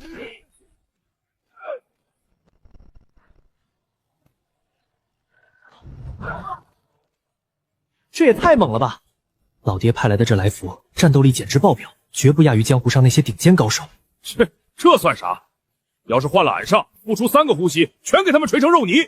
你消停点，今晚要是真遇上拼命的硬茬，我还指望你这尊陈神保命呢。两世为人，我可不想因为装个大尾巴狼，把自己的小命交代在这儿。你们到底是何方神圣？可知擅闯国公府，可是诛九族的死罪！死罪？本公子今日倒要看看。公子，是巡逻队。巡夜的官爷到了！你们这群强盗，今晚一个都别想活着离开！废话真多！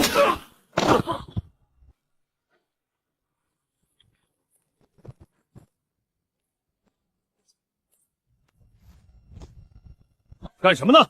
大人，这群贼人胆大包天，竟敢聚众强攻薛国公府，快把他们乱刀砍死！好大的胆子，敢惊扰国公府邸！来人，统统拿下！若有反抗，就地格杀！诺！你们死定了！狂妄至极，当着本官的面还敢行凶，给老子拿！入你娘的血镖！你他娘的是吃了雄心豹子胆了，连老子也敢抓！陈都尉，怎么是您老人家？都尉大人，您这是演的哪一出啊？不该问的别问，带着你的人滚蛋！这事儿不是你们能管的。都尉大人，这可是国公府啊！卑职若是视而不见，明日这脑袋就保不住了。这位大人不必为难，你只管将今晚所见如实禀报给上峰即可。我们自会带着这些证物进宫去向陛下要个说法。弟兄们大半夜巡城，辛苦了，拿去喝杯热茶。您是在下苏恒，家父苏卫国。哎呦，原来是苏公子，大水冲了龙王庙，一家人啊！拿着吧，这是请弟兄们下旨后吃酒的，别扫了兴。这怎么好意？住你娘的！俺大哥赏你的你就拿着，磨叽什么？看不起谁呢？那就多谢苏公子赏赐了。去，把薛润德给我叫出来。本公子今日要和他当面对质。回苏公子，我家老爷不在府里，他刚刚动身去刑部接大少爷出狱了。哦，薛有伟这么快就捞出来了。兄弟，你在刑部大牢里有熟人吗？那当然，俺之前就在刑部当差，里头的兄弟熟得很。立刻传信过去，不管用什么法子，给我把薛家父子死死按在刑部。今晚谁也别想走出那扇大门。听见俺大哥说的没？派个腿脚快的兄弟即刻去刑部传话。快去吧。走。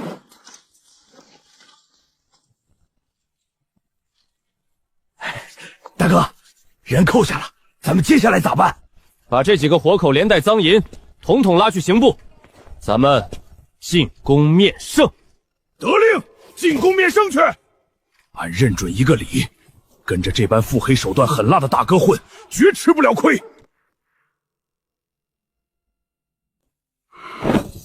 爹，咱薛家这次遭此大难，全拜那姓苏的小畜生所赐。这笔血债，等我出去定要让他百倍奉还。此番虽然伤筋动骨，但咱们薛家100年基业岂是这么容易垮的？就算你以后断了仕途，只要凭你这身经商的本事，再加上家族底蕴，假以时日，定能东山再起。苏杭，你让我受尽这等奇耻大辱，等我缓过劲儿来，定要让你像条狗一样跪在我脚下舔血！你不是自诩商业奇才吗？老子就在商场上把你按在地上摩擦，什么狗屁商行，在我眼里连个屁都不是。对了，爹，您先前不是说那手摇风扇铺子的掌柜是咱们的人？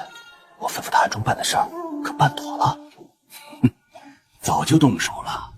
苏恒那小王八蛋到现在还蒙在鼓里呢。咱们已经借着他的道，神不知鬼不觉地摸了近5万两银子。若不是怕打草惊蛇，这数额还能翻上一番。好戏还在后头。只要这掌柜的稳如泰山，他就是扎在苏恒心窝子里的一根刺。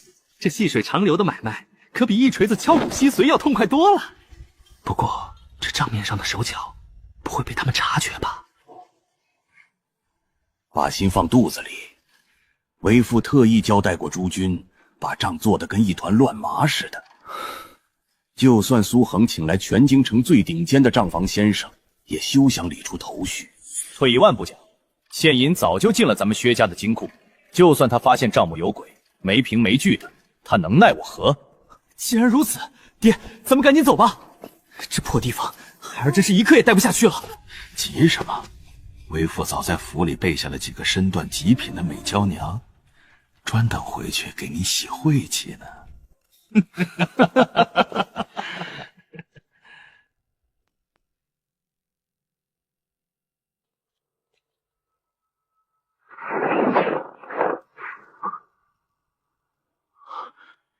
尔等何意？薛国公见谅，卑职等奉命行事。令郎今夜恐怕还不能离开。爹，放肆！奉的哪门子令？睁开狗眼看清楚，是谁给你们的胆子拦本官？卑职奉的是陈都尉的军令。陈都尉，哼，陈处冲，他一个芝麻绿豆大的区都尉，也敢阻拦老夫？薛国公，您位高权重，自然是想来就来，想走就走。但令郎得留下。那老夫今日若是非要带他走呢？按大前律例，越狱者杀无赦。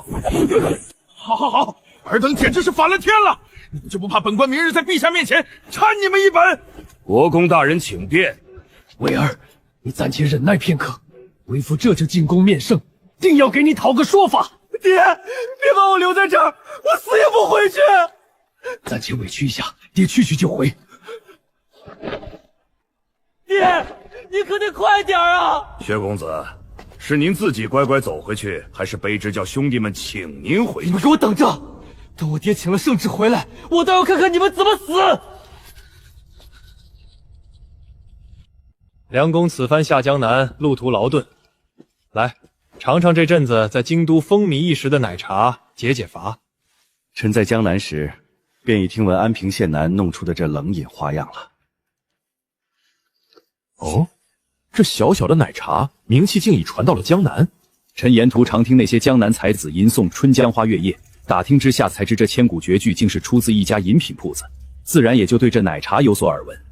这等绝妙的滋味，难怪能赚得盆满钵满。梁公，咱们说正事，此番微服江南，可摸清了底细？回陛下，江南水患未平，百姓饿殍遍野，怨声载道，再加上地方官府苛捐杂税，层层盘剥，百姓已至绝境。若朝廷再不重拳出击，恐生民变。竟已糜烂至此，这帮欺上瞒下的狗官，简直该杀！陛下，剜肉补妆已无济于事，是时候做个决断了。梁公觉得，若朕真要破局动刀子，胜算几何？陛下当年揭竿而起时，可曾瞻前顾后，算过胜算几何？满朝文武，也就你这老家伙敢这么指着朕的鼻子阴阳怪气。陛下乃一代明主，胸襟如海，臣才敢这般口无遮拦。哼，少在这儿给朕灌迷魂汤。陛下，薛国公、苏国公、肃国公、义国公，还有魏国公联袂求见。这几个老匹夫，大半夜的不在家搂着小妾睡觉，跑来凑什么热闹？陛下若有要务，老臣先退下。不用避嫌。高士陵，把那几个老家伙给朕叫进来。怎么着？诸位爱卿这大半夜的，是闲得发慌，组团来朕这儿赏月不成？陛下呀！无儿有违，明明是陛下金口玉言下令释放，可肃国公之子陈楚冲竟敢私自调兵，将吾儿死死扣在刑部大牢。臣要弹劾这庶子欺君罔上，目无王法，请陛下严惩。入你娘的！你个老匹夫属疯狗的吧！俺家楚冲在街上溜达，招你惹你了？上来就扣顶欺君罔上的掉脑袋大帽子，你心肠怎么这么毒啊？陛下息怒，薛国公也请暂息雷霆，这其中定有什么误会。误会？我儿被刀架着脖子逼回大牢，这是误会？那陈楚冲嚣张跋扈到了极点，连陛下的圣旨都不放在眼里，此等乱臣贼子就该凌迟处死！放你娘的连环拐弯连环屁！老子今天非撕了你这张臭嘴！够了！我他娘的，这小兔崽子到底在外头给老子惹了什么天大的麻烦？老陈，别自己吓自己，指定是里头有啥隐情。这帮年轻的混小子，真是一个比一个能惹事，就没一个让朕省心的。陛下，他们正值春秋鼎盛，年轻人火力旺，做事难免冲动莽撞些。等历练几年，自然就沉稳了。要说教子有方，满朝文武还只属你方相。陛下谬赞了，犬子不过是愚钝些，不敢造次罢了。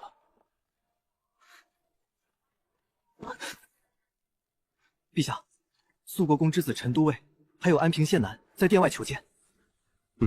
好，这俩小子倒是会挑时候。选。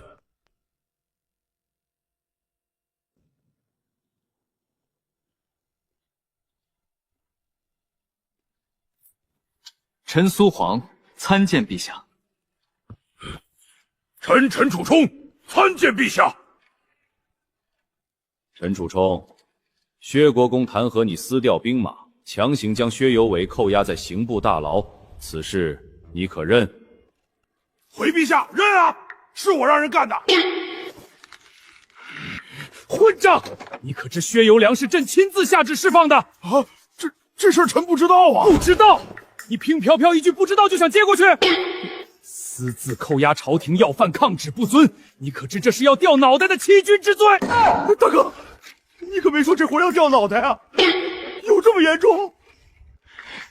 老子打死你个坑爹的畜生！老陈，小妾，冷静点儿！你放开老子！老子今天非劈了这不孝子！你他娘的是不是脑子里塞了猪大肠？老子跟薛家无冤无仇，你跑去拦人家干什么？吃饱了撑的吗？那个，陈伯伯，您别揍他了，这事儿真不赖楚冲，是我让他去拦的。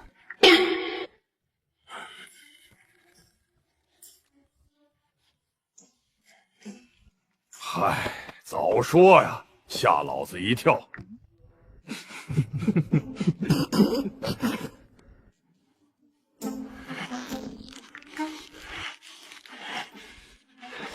老子今天非抽死你个惹祸鬼不可！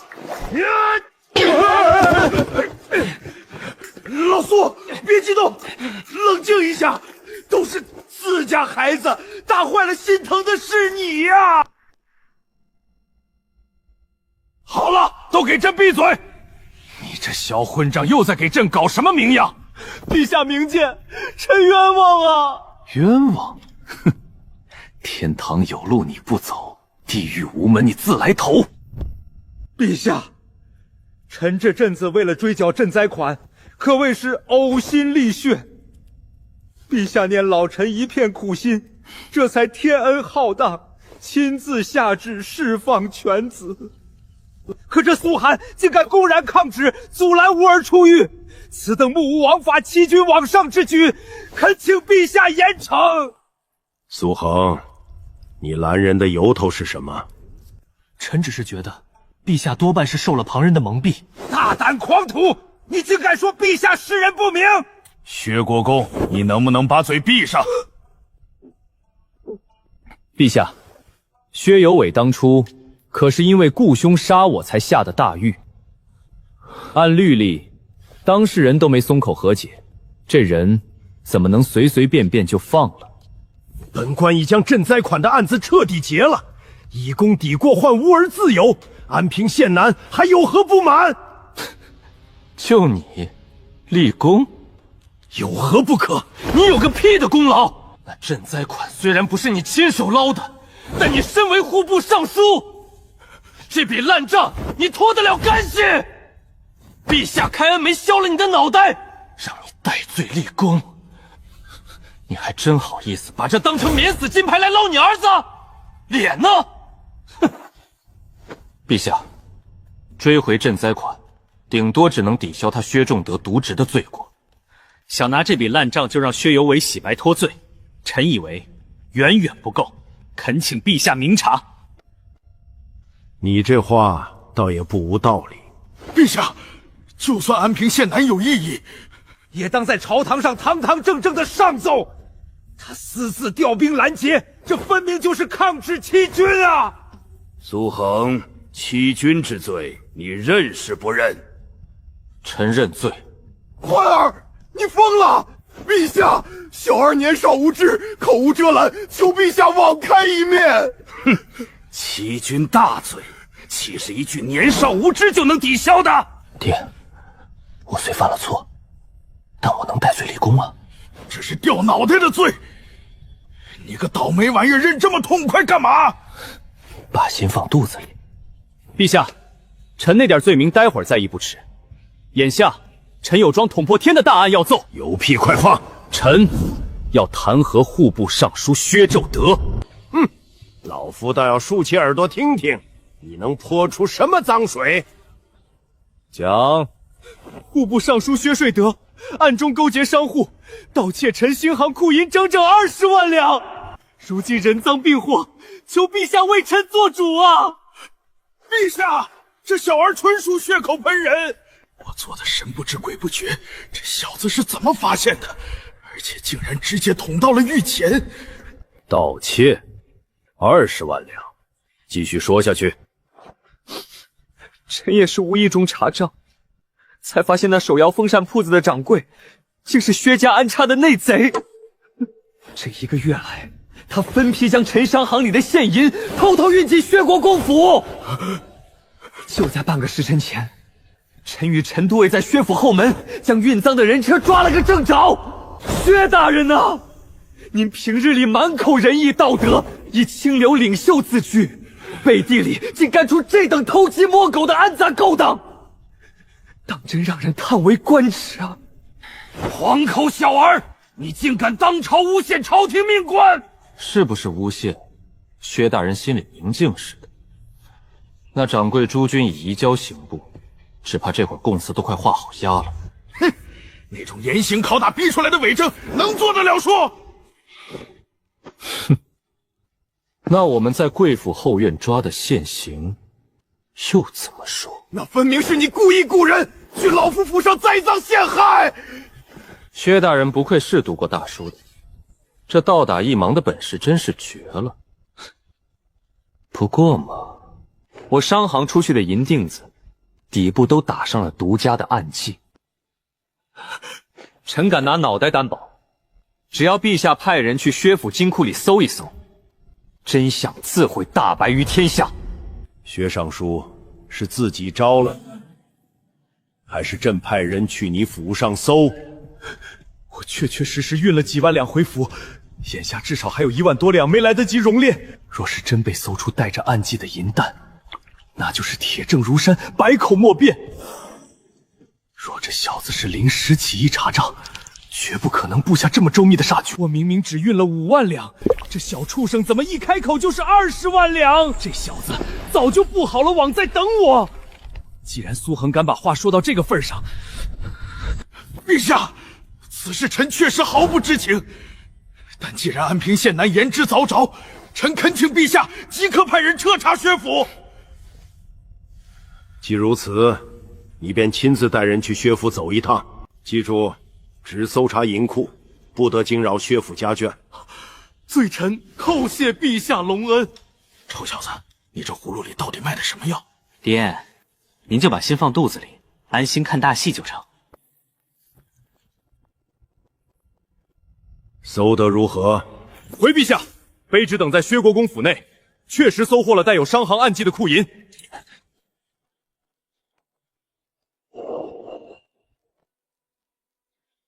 薛尚书，你现在还有何话可说？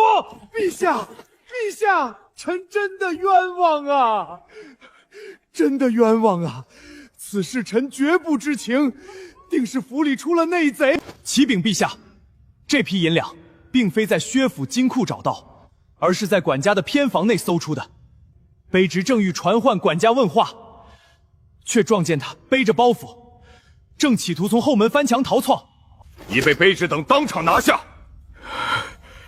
我算是看明白了，这老狐狸敢这么痛快地答应司搜家，原来是早早备好了这手金蝉脱壳的把戏。把人带上来。草民赵德柱叩见陛下，万岁万岁万万岁！赵管家，你个吃里扒外的畜生，说，商行的那些赃银为何会藏在你的屋里？老爷，奴才该死啊！到底是怎么回事？如实招来。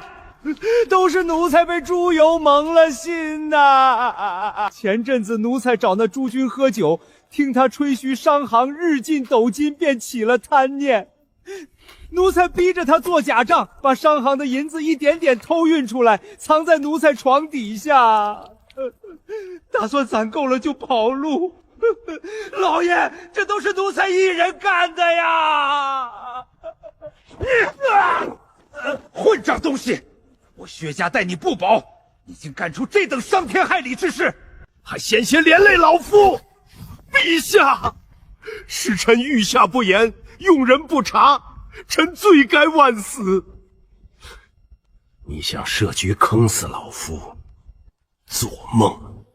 这赵德柱的老小都捏在老夫手里，他就算被千刀万剐，也得把这口黑锅给老夫背牢了。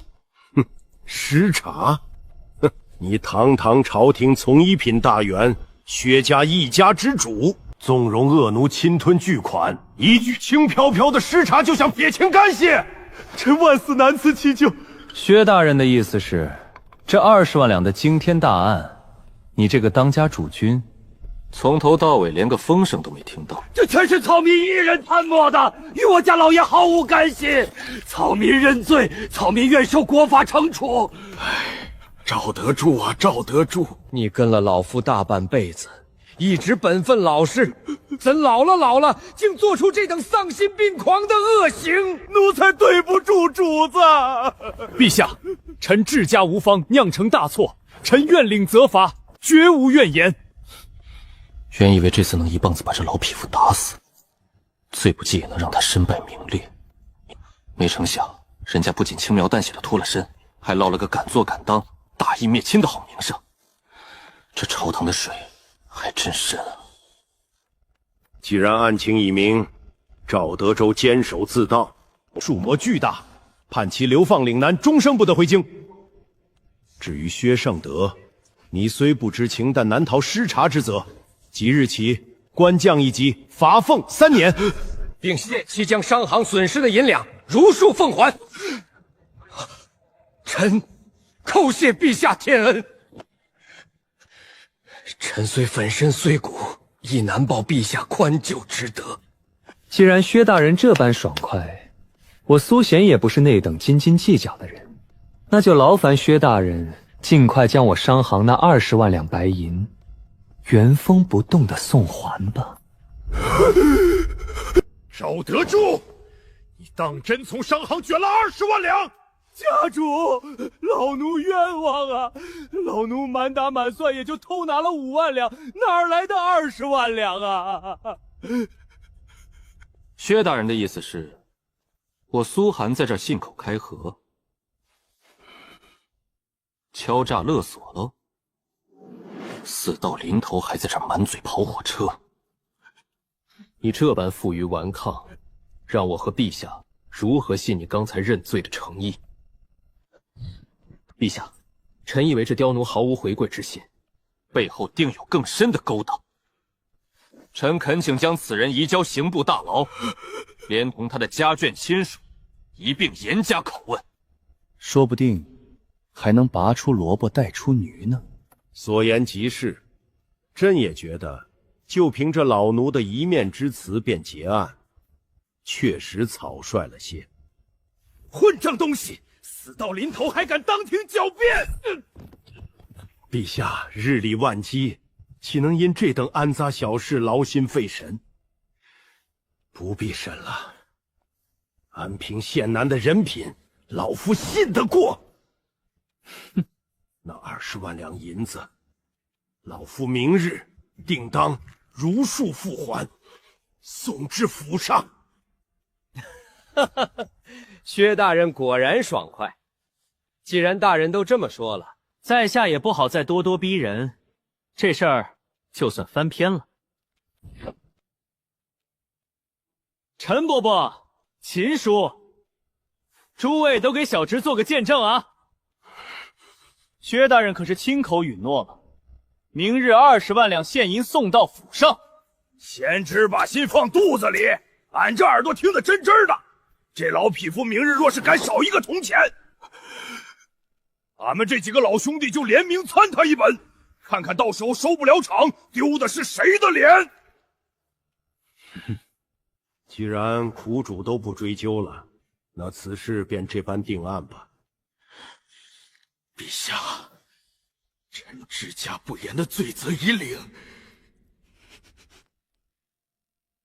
那接下来是不是该清算一下安平县男抗旨阻拦欺君罔上的死罪了？苏恒此举虽显莽撞，但他说的在理。薛优良能出狱，朕确实有思虑不周之处，理应问问他这个苦主的意愿。陛下，就算释放无儿的旨意有瑕疵，这也绝非他公然抗旨不遵的理由啊！我说老匹夫，你少在那儿上纲上线的！怎么着？就因为这点屁事儿，你还真指望陛下砍了苏恒的脑袋不成？陛下，欺君本就是十恶不赦的死罪。即便陛下宽仁，念及苏国公的汗马功劳，免其死罪，也必须严加惩处。若不以儆效非，皇命威严何存？大清律法何存啊！依你之见，该当如何？臣不敢妄议。此等大案，理应明日早朝，交由满朝文武共驾定夺。只要拖到明日早朝，这小子非得脱层皮不可。不必麻烦诸位大人了。安平县男此话何意？难不成这小子知道怕了，想要求和？我刚才不是说过了吗？我认罪。薰儿，小子，你脑子进水了！好，这可是你亲口承认的，你认下这欺君之罪了。薛大人这般死死咬着不放，在下除了认罪，还能有什么法子？不过，臣对陛下的一片赤诚，天地可见。这小混桃到底卖的什么关子？臣相信，陛下定能体察臣的苦心。哼，欺君就是欺君，不管你舌战莲花，也休想洗脱这死罪。臣自知行事鲁莽，甘受责罚，但恳请陛下给臣一个戴罪立功的机会。你要如何戴罪立功？欺君之罪，岂是寻常功劳能抵消的？哼！除非你小子能立下挽救大前国运的泼天大功，否则明日朝堂上定要你苏家万劫不复。臣有一法，能以极低的本钱，在夏日里大批量凭空造兵。臣愿将此法无偿献给大前三军，不知这份功劳能否抵消臣的莽撞之罪？你说什么？酷暑行军，将士们中暑减员的数字触目惊心。若真能有源源不断的冰块供应，大前军队的战力必将飙升一个档次。治兵之法，这怎么可能？凭空造兵？薛家便是做冰块生意起家的，自然清楚冰窖储冰的成本有多恐怖。我也曾派人去查过商行的冰块来源，可苏家的封地防守如铁桶一般，根本探不到底。如今真相大白，这小子竟然自己掌握了制冰的神技。炎炎夏日也能制出严冬之冰，在我那满腹经纶的认知里，这简直近乎妖术。当然能，不仅能制，而且流程极其简单，成本低的超乎各位想象。贤侄，你小子没跟老夫打马虎眼吧？耳听为虚，眼见为实，不知陛下和诸位叔伯可有兴致随小侄去亲眼看上一看？制冰的作坊就在我爹的封地里。那还等什么？即刻动身！陛下，这都快到子时了，您的龙体……子时又如何？此乃能助我大前三军抵御酷暑的神器。苏恒愿将此法无偿献于朝廷，足见其一片赤胆忠心。有此等泼天大功，区区欺君之罪，一笔勾销。哈哈哈哈！老苏，你这就不够意思了，藏着这么个宝贝，怎么连老兄弟都瞒着？早有这冰块。上次打土包那帮孙子，咱们兄弟何至于死伤那么惨重？我哪知道，这兔崽子在封地里捣鼓啥玩意儿啊？别废话了，高士林，立刻备马。方相可有兴致陪朕走一走？臣对这等神乎奇技也是心驰神往。哈哈哈哈哈！那就同去。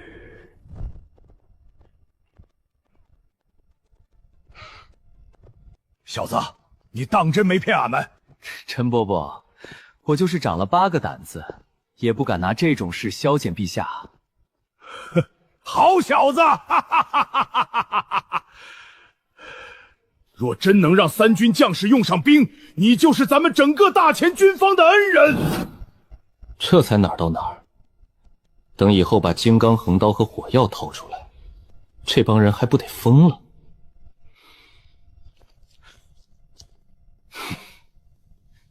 你还不赶紧回去筹钱，跟着朕做什么？臣也想去开开眼界。怎么，你想偷学这军国之切？臣万死，臣绝无此意。这可是战略级别的军工机密，若是被扣上一个偷盗军机、通敌叛国的罪名，10个薛家也不够砍的。陛下，这治兵之法干系重大，绝不能有半点泄露。我之所以大方捐出来，除了真想给边关将士谋福利，更是想借李玄的手，给自己的治兵技术上个官方死专利。只要有皇家背书，谁敢明目张胆的仿制？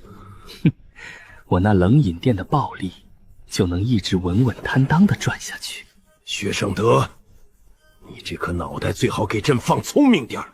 今晚之事，你若是敢走漏半个字，哪怕太子和上官无极跪在殿外保你，朕也定诛你薛家九族！滚！臣遵旨，臣定当守口如瓶。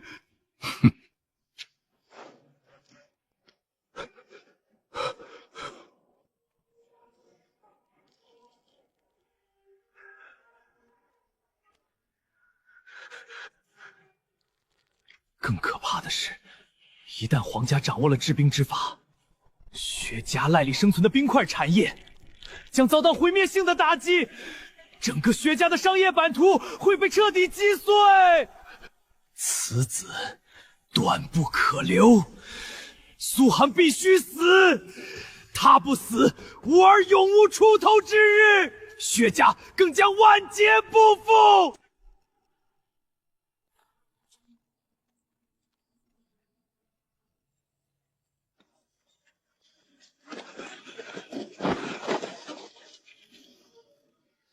参见陛下。免礼。尔等做自己的事情，当我们不存在即可。遵命。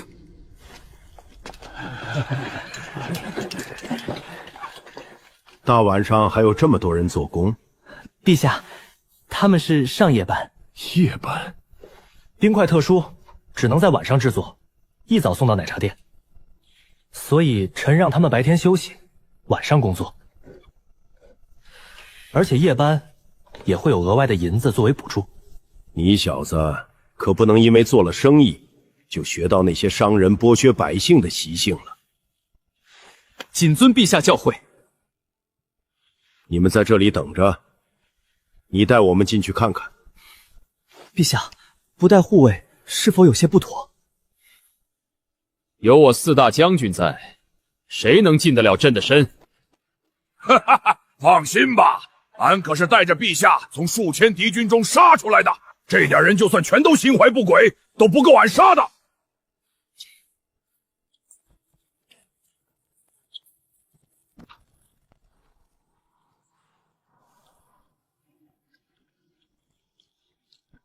暴殄天物。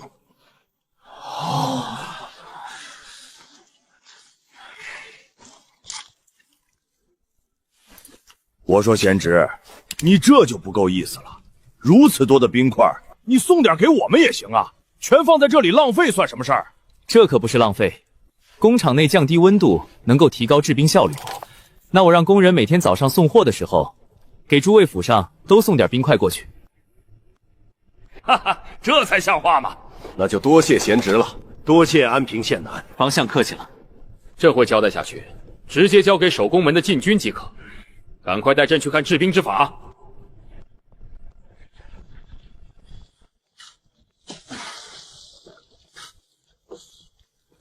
这是何物？硝石。就这2个铁桶，加点硝石进去，用木棒搅和一下就能制冰。请诸位稍安勿躁，待会儿就能看到制冰全过程了。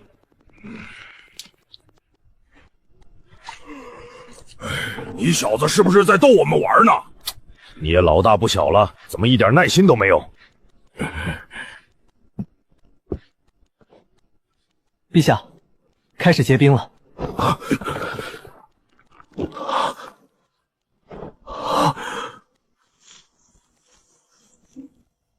入他娘的，真能制冰啊！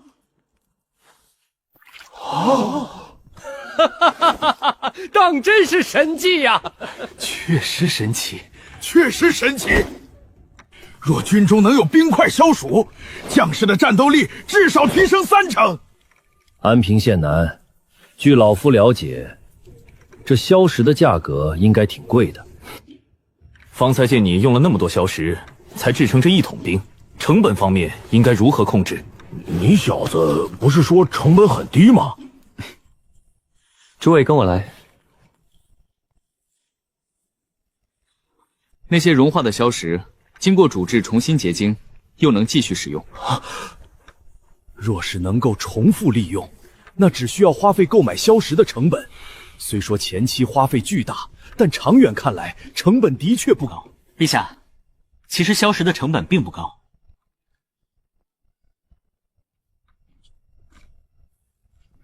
我说苏璇，陛下万金之躯，你小子竟然带他来茅厕！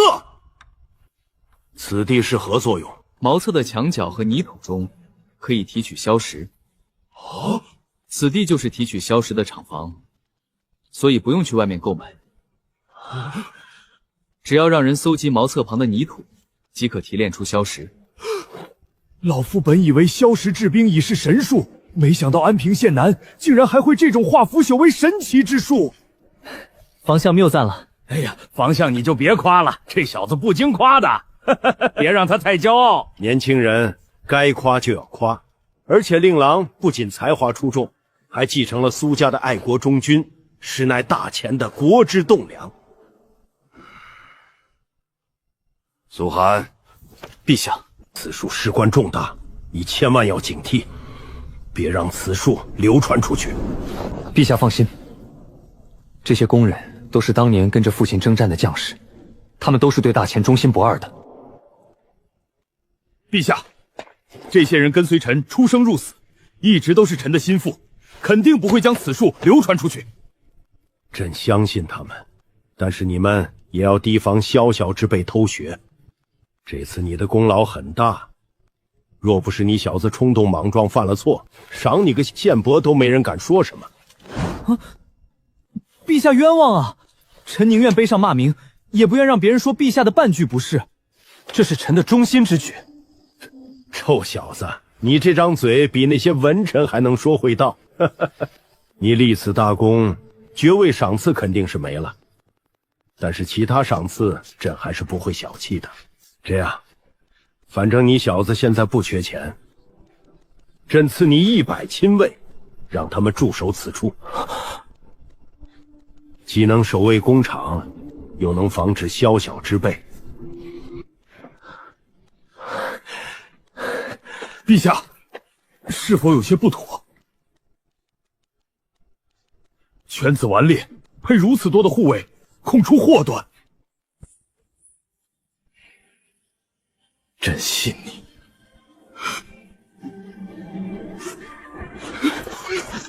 谢陛下隆恩。伟儿，再委屈一下，爹定会想办法救你出来。爹，我要出去，我要出去！冷静点，去找太子，就说如果不救我出去，混账东西！你这些话若是传出去，整个薛家都会被你给牵连。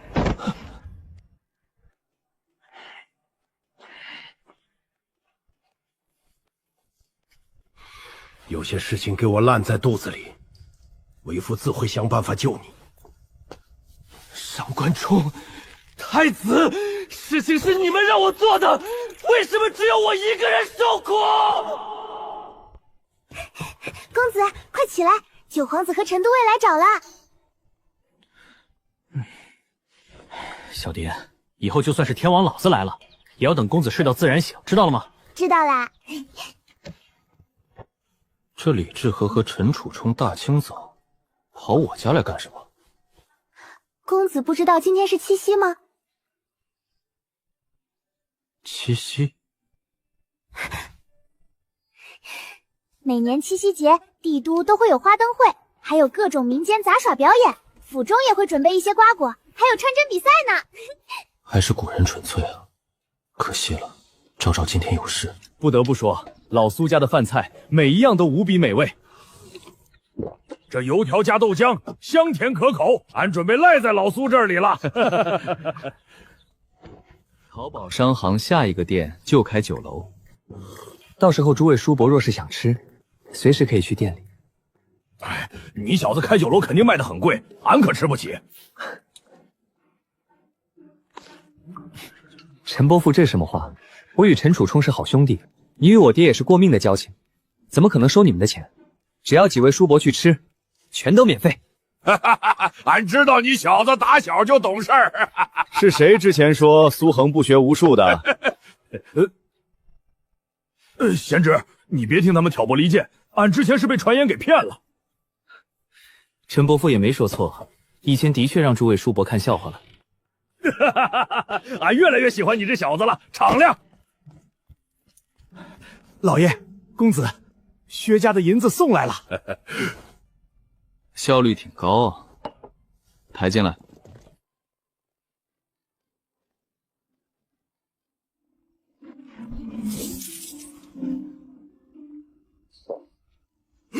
20万两啊！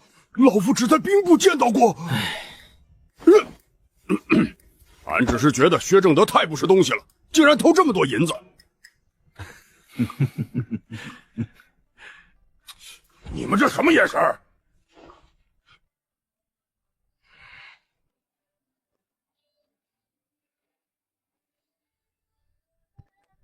陈伯父，这2万两银票是小侄的一点心意，待会儿走的时候记得带上。什么？2万两银票给俺？昨日让诸位叔辈来的时候，不就说了准备好麻袋装钱吗？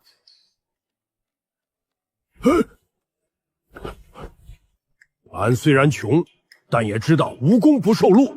昨日是你小子自己解决了事情，这些钱是你的银子，俺花着不得棍儿。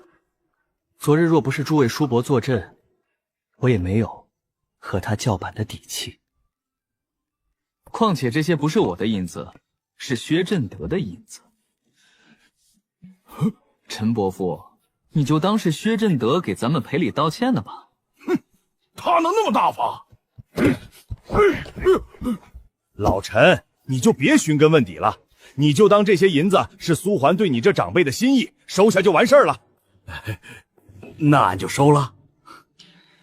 这些都只是小钱，美妆店陈楚冲也有股份，后面每个月都会给他分红。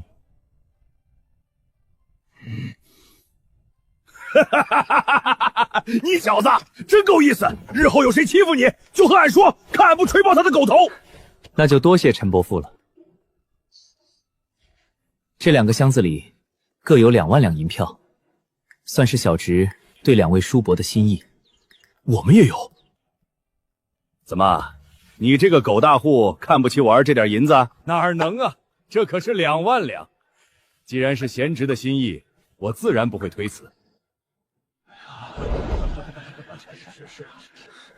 让人拿5万两给宫里送进去，隐蔽点，别让其他人发现了。我没猜错的话，宫门口已经有人在等着了。陛下会收吗？父亲可记得昨日陛下临走时说过什么？大哥，今天有什么安排？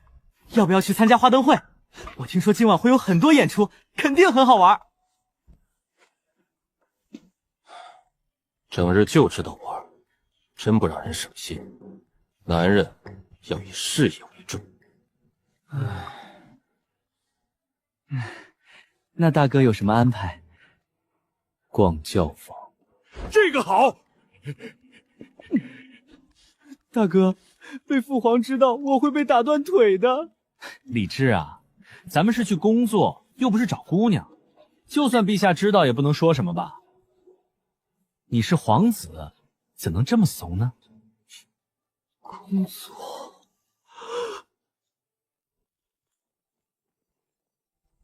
陛下，送过来了。箱子里有银锭和银票，一共5万两。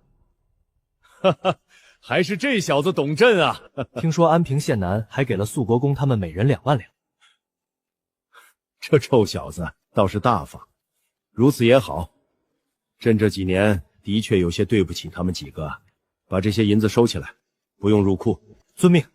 国库是朝廷的，内当是皇家的，陛下这是要把银子留着自己用。对了，今日七夕，苏恒那小子有没有去找安宁？安宁公主被太子叫去帮忙千秋节的事情了，而安平县男说，臣听闻安平县县男和九皇子他们去教坊了。胡闹！陛下，其实太子也去了。太子为何去教坊？臣听闻今日教坊的花魁举办了诗词会，夺魁者能够与花魁交谈。太子此去带着上官公子，应该是想要通过夺魁邀请他在千秋节表演节目。千秋节的节目，教坊本来就有筹备，用得着他亲自去？教坊筹备的节目是以朝廷名义，太子应该是想通过自己名义给皇后娘娘送上节目祝福。你刚才说安宁被太子叫去了？是的。如此就有趣了。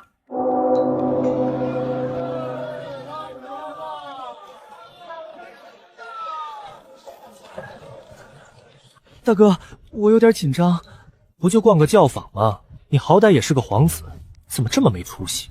哈哈哈，没错，你这个皇子也太怂了，看看俺一点都不紧张。你先把自己的腿按住，别抖，再与本王说这句话。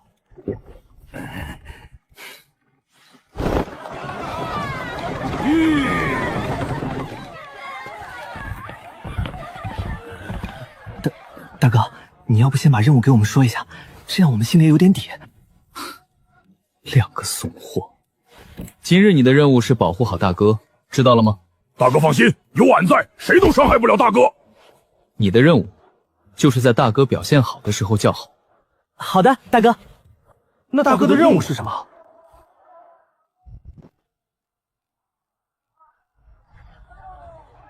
人前显圣。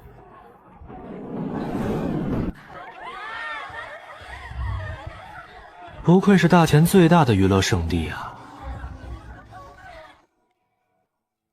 几位公子，大堂还是包厢？包厢。那就由奴婢带公子上去如何？今日七夕佳节，竟还有包厢？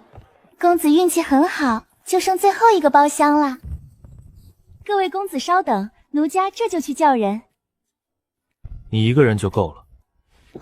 三位公子，奴家怕是吃不消。你瞎想什么呢？本公子此次是为刘莹姑娘而来。原来公子也是为了刘莹姑娘而来，那奴家就先出去了。哎，别走啊，陪本公子说说话。你放心，钱照付。公子当真？好酒好菜都给本公子上来，若是伺候好了，这银子就是你的。公子放心，奴家定会好好伺候公子。唉，说实话，让俺上战场都比来这里自在。是谁听到要来教坊欢呼雀跃的？这不是没来过，好奇吗？待会儿你们只管好吃好喝就行了。为了不让你们挨罚，就不给你们点姑娘了。不要姑娘，俺只是来见见世面。今日倚翠楼来了不少达官显贵，那是自然，毕竟今日刘莹姑娘会亲自表演节目，帝都有头有脸的公子哥儿自然会来捧场。你们倚翠楼平日里是不是都在用烟韵坊生产的脂粉？烟韵坊是帝都最大的胭脂店，连皇家的娘娘们都在用，刘莹姑娘等一众花魁时常称赞。烟韵馆利用皇室和花魁打广告，形成了品牌效应。我的美妆店想占领市场，就必须把名气打出去。这个大前第一女爱豆刘莹就是关键。刘莹姑娘的表演什么时候开始？再过半个时辰就是刘莹姑娘的表演。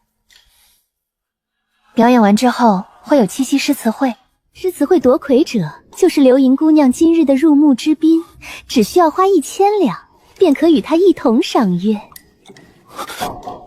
1000两，只是赏月？公子若能够获得刘莹姑娘芳心，当然可以不只是赏月。懂了，素菜婚嫁，营销手段罢了。这花魁比直播平台的女主还狠，砸再多钱想吃肉还得看他们脸色，不同意1000两就打水漂。何谓营销手段？公子今日想要争夺诗魁的话，恐怕有些困难。怎么，你觉得本公子不行？奴家可不是这个意思。据那些姐妹说，此次帝都4大才子来了3个，而且不止帝都的才子，江南那边的几个才子也都慕名而来。奴家只是好意提醒公子。江南的都来了，毕竟这是最有希望与刘英姑娘接触的机会，各地才子齐聚，实属正常。看来这个刘莹就是大前目前的顶流，不管怎样，今晚都要拿下这个石奎，和他打好关系，以后可以给商场省下一大笔营销费。哈哈哈哈哈哈！今日七夕佳节，昭昭何必这般沉默？只是没想到太子哥哥与我说，筹备母后千秋节是来这倚翠楼。昭昭，你这就误会太子殿下了。今日咱们来此是为了刘盈姑娘，太子有一首曲子想要献与姑姑，需要刘盈姑娘演奏。你们又不是不认识刘盈姑娘，需要用这种方式，分明私下就能商量。昭昭，你有所不知，姑虽为太子，也不能以势压人。刘盈姑娘千秋节上只表演特定的曲目，姑想要亲自给母后送上祝福，自然要按照她的规矩来，不然传出去，还不得让世人说姑闲话。太子殿下身为储君，做事情肯定要谨言慎行，不然恐会落人口舌。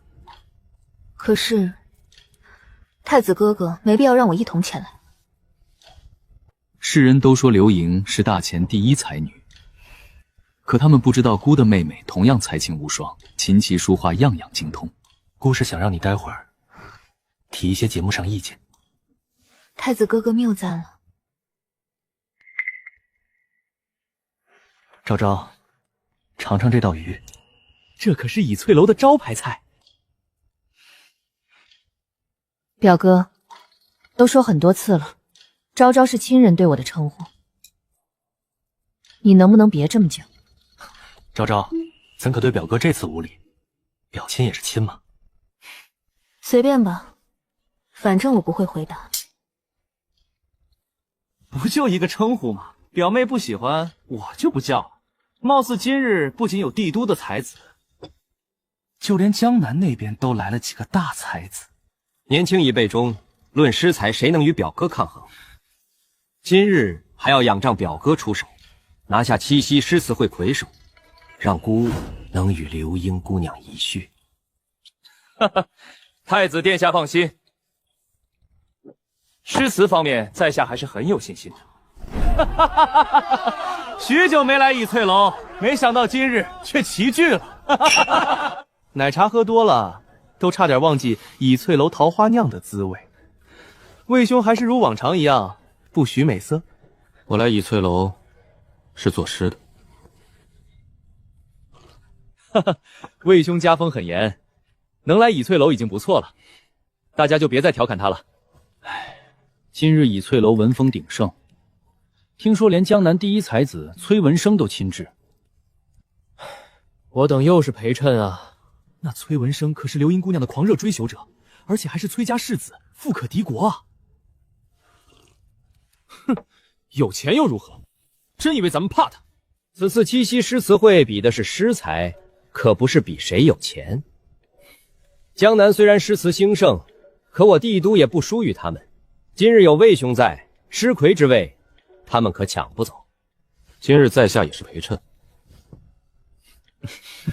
的确，听说上官中也来了倚翠楼，以他的诗才，这诗魁之位非他莫属。你们说，那苏杭会不会来？没事提他干嘛？晦气！哼，谁知道他那些诗词是怎么来的？此人连书都没读过，也偏对我等读书人指手画脚。你们只是不愿意相信一个不学无术之人在诗才方面超过你们罢了。魏兄，咱们好歹也是多年同窗，你竟然为一个纨绔说话！在下实事求是，若诸位不愿听，在下不讲就是了。不是一个圈子的人，大家就别提他了。苏恒简直是我杜家的福星，接连高到对手，让我爹躺赢当上户部尚书。我爹时常警告我不得得罪这小子。真没想到那般千古绝句《春江花月夜》竟然出自纨绔之手。是不是他写的还不一定呢？反正我不相信一个纨绔能写出如此惊艳的诗。今日之后，我等定要去那什么琼浆玉露找此人问个明白。崔兄，你就别在那里杵着了，好不容易来到帝都，不赶紧领略一下帝都的风土美望？以崔兄的眼界，哪看得上这些庸脂俗废？他此行的目标可是刘盈姑娘。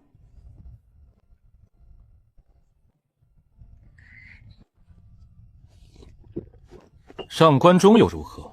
今日我崔文生定要拿下营营。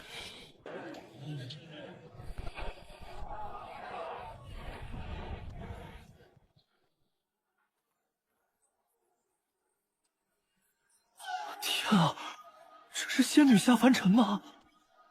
今日能见到如此绝美的一幕，倾家荡产也值了。太美了！若是能与流萤姑娘共度春宵，此生无憾啊！这花魁是个高手啊，他没吊微打，仅凭单手抓围练飞舞，臂力惊人。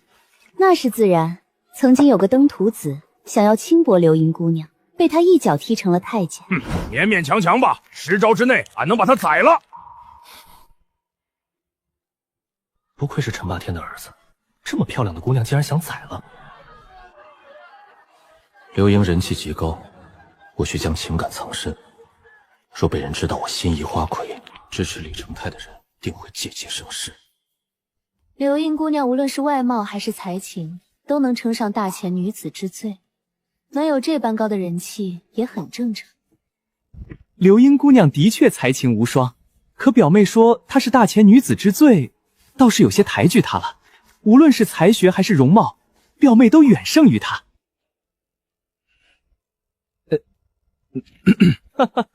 比试怎么还没开始？我都已经迫不及待夺魁了。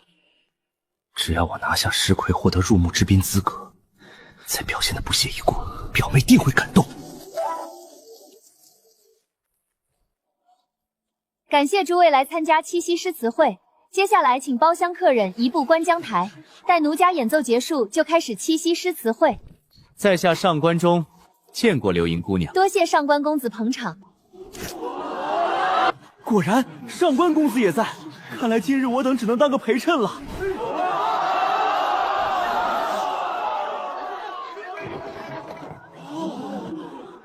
在下苏恒，见过刘英姑娘。苏恒，是那个写《春江花月》的苏恒吗？你们快看那扇子上写的什么？哈哈，大前石魁，他一个纨绔居然自封大前石魁，此人脸皮厚度，绝对是大前之最。这小子也来了。他怎么来了？他怎么会来这种地方？难道也是为了刘盈而来？登徒子！昭昭，怎么了？没事。让昭昭看到这小子逛教坊，好感定会荡然无从。他便是苏恒，大前石魁，这小子倒是很嚣张啊！哼，一个商贾之流来参加诗词会，简直有辱斯文。奴家刘盈见过苏玄公子。今日七夕诗词会，只要为奴家打赏10两银子就可以参加。待会儿奴家弹琴助兴结束，打赏的公子可上台吟诗。咱们大前也有自己的粉丝榜啊！这刘盈不仅让读书人花钱装逼，还弄了个前10榜单亲自感谢，情绪价值拉满。诸位，榜一，我崔文生要定了。太子殿下，咱们要争榜一吗？为何要争这些虚无缥缈的东西？既然昭昭不想，咱们也不争了。我觉得还是应该争一下，毕竟这关系到脸面的问题。表妹不用心疼银子，争榜的消费算我头上即可。表哥花钱，我自然不会干涉。表妹放心吧，这个榜一我拿定了。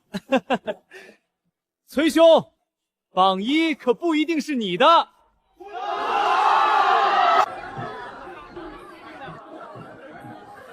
苏恒，你商行也挺赚钱的，不争一下榜一？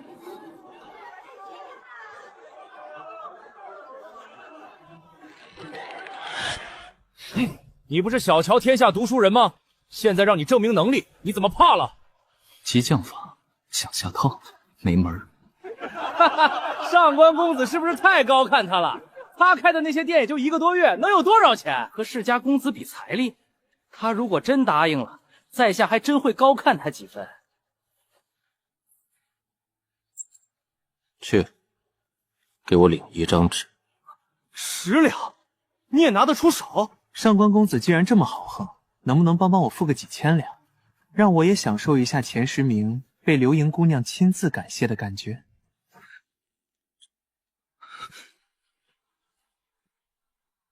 看来他不是来寻花问粮的，肯定有其他事情。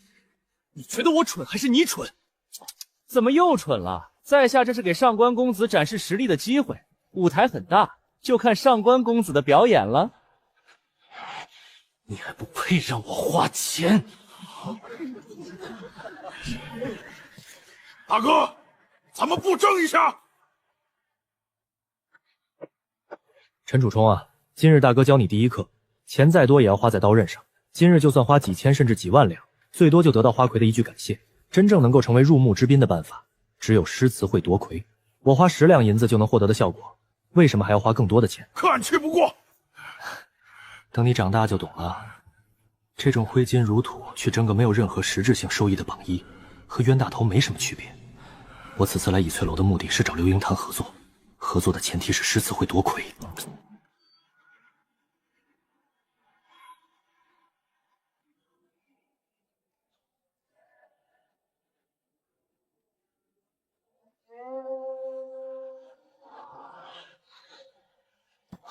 崔兄直接就写，哼，为了这一天，我准备了那么久，今日定能写出一首千古绝句，让莹莹知道，只有我才能让她千古留名。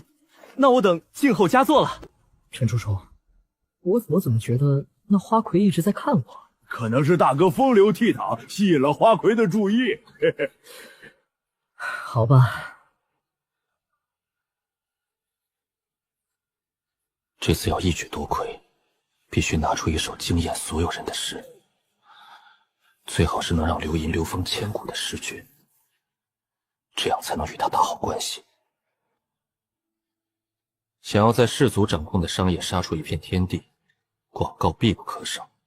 验孕房的胭脂水粉卖得好，是因为在这个圈子里被认可，有逼格。月下宁商要抢市场，就必须更有逼地。第一步就是七夕一首诗，让流萤代言，提升民间知名度。今日诗词会倒是精彩，昭昭觉得谁会获得诗魁？苏贺。看来昭昭对他很有信心。难道他也像那些读书人一样仰慕流映姑娘？如果他捷足先登，我该怎么办？臭登徒子，死登徒子！这个冤家！流萤姑娘不愧是大前第一琴师，这琴声简直绝了！早就听闻流萤姑娘琴瑟双绝，今日一见，果然名不虚传。多谢诸位捧场，多谢琉璃公子打赏200两。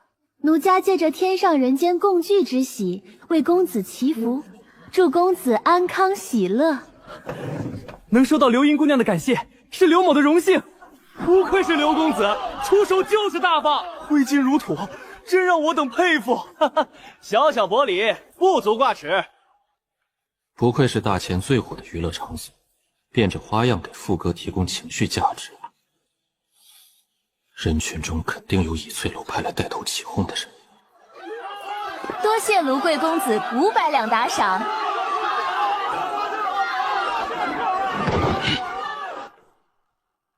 多谢崔文生公子的1500两打赏。我竟然没拿第一。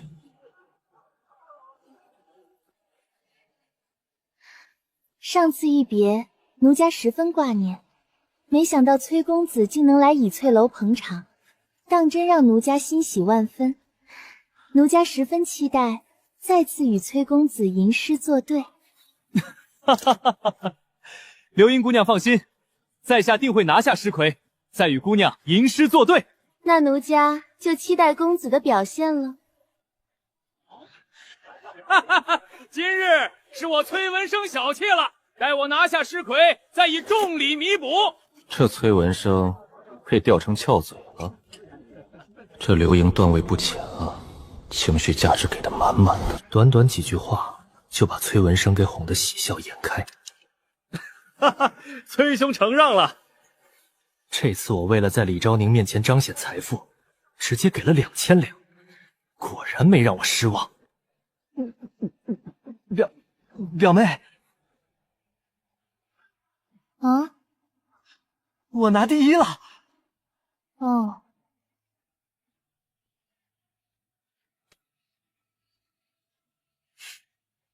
真是个废物，这么多机会都拿不下。接下来才是重头戏，表哥可不要掉以轻心。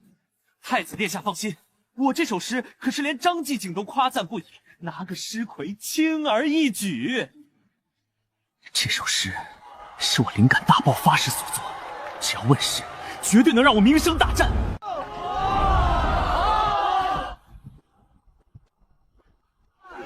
哈哈，在下郑祥，今日能再次与诸位才子吟诗作对，荣幸之至。请郑公子朗诵佳作。金凤暗度却出城，银谱无声转玉绳。多谢郑公子吟诵佳作，接下来有请下一位公子。献丑了。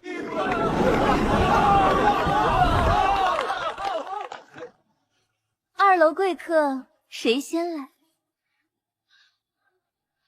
既然大家都不愿意，那就由杜某来抛砖引玉吧。杜公子请。在下所作的是一首五言，名为《七夕却说》，文字不太多，请诸位赐教。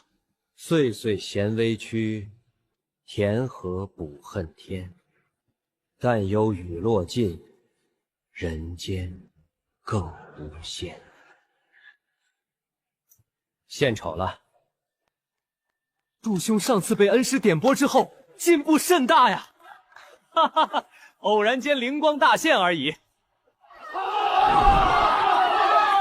好诗，不愧是杜才子，此诗短短数字，却发人深省。我等与杜公子之间的距离，宛若天际啊！既然杜兄都给出佳作，那下一个就魏某吧。请魏公子吟诵。其实魏某这首诗还是受了苏公子的启发。苏公子那句“不见年年辽海上，文章何处哭秋风”，当真发人深省。魏某也觉得诗词应该言之有物，所以这首诗也请苏公子品鉴一二。魏公子谬赞了，我本以为他是故意借机针对，但这语气又很真诚，看来他与那些迂腐读书人不同，大是大非上没问题。此诗名为《七夕边关记》内，金梭玉渡汉河清，铁甲游悬朔月明。愿以一身遮障雨，换得万家齐小情。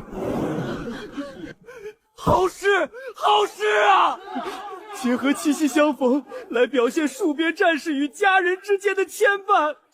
将士们以身报国，换得万家灯火长明的奉献，发人深省。此诗立意深远，又回应了苏衡那首文章无用的说法，不愧是魏大才子。若是文字再成熟一些，恐怕能够流传千古。魏公子还年轻，未来可期。若天下文人都如魏公子这般，大秦何处不昌盛？多谢苏公子与诸位的称赞，魏某惶恐。苏寒，你还要等？还是你们先吧。我怕我念完这首诗，你们就不敢了。此子当真狂妄至极！他都自封大前诗魁了，还有什么做不出来的？哼，就看他有没有狂妄的资本，不然的话，就是在自取其辱。真以为自己是大前诗魁了吗？你们慢慢吵，本公子不等了。流英姑娘，崔某这首诗是特意为姑娘所写。奴家期待崔公子佳作。此诗名为《七夕寄刘盈》。星桥出嫁露华浓，万点连灯映玉容。一曲渭中天欲晓，人间犹自一惊鸿。公子与流萤姑娘当真郎才女貌，天作之合。此事传扬出去，定能成就一段千古佳话。多谢崔公子，能让流萤姑娘明白崔某的心，崔某此行无憾。看来在下与崔公子想到一起去了。在下此次所作也是一首关于情的。上官中这货也配跟我抢流萤？朝堂世家里，除了我崔家，谁能有这底蕴？上官兄是想与我竞争？那倒不是，在下这颗心另有所属。此次所写的是流萤姑娘非常擅长的一首曲子，想以曲写一首词。难道是喜鹊谱？没错。这首曲被大儒写过词，可是个很大的挑战。在下既然敢写，肯定有自信能超过那首词。还请流萤姑娘演奏。如此，奴家可要期待了。宫阙深锁，云阶望断，鹊桥若渡有情人，宁不作神仙眷友？此生求长相厮守。原来也是表达心意的词，不过这首更加细腻，借助气息写出自身所求，而且与曲高度契合，不愧是帝都4大才子之一。所以这首词写给谁的？还用说吗？上官公子心仪安宁公主又不是什么秘密，上官公子当真用情至深。这首词很契合曲，借着牛郎织女的骨气求长相厮往，简直绝了。表妹听到这首词，绝对感动得一塌糊涂，说不定现在已经对我方心渐许了。那地方到底有什么？你一整晚都在看。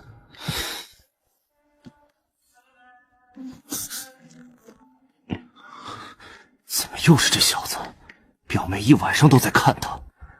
表妹，怎么了？我的词已经唱了。好词。看来表妹对苏谢那厮果真是恨之入骨。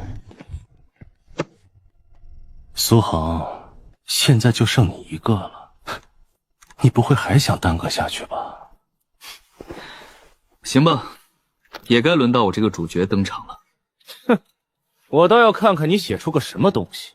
请苏公子吟诗。我这次准备的也是词。是哪首？没有曲，所以在下想请流萤姑娘谱曲。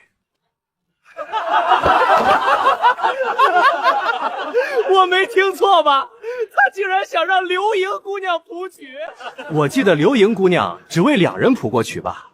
其中一个是国子监祭酒张毅。哼，不知天高地厚的家伙。我是流萤姑娘的话，直接把他给撵出去。苏环，你真把自己当大钱诗魁了？什么狗屁大钱诗魁，大钱败家子儿还差不多。流萤姑娘都没说什么，你们这些阿猫阿狗在这里反驳个啥？苏公子这首词的名字叫什么？我相信流萤姑娘听完后，会给这首词取一个名字。请公子说词。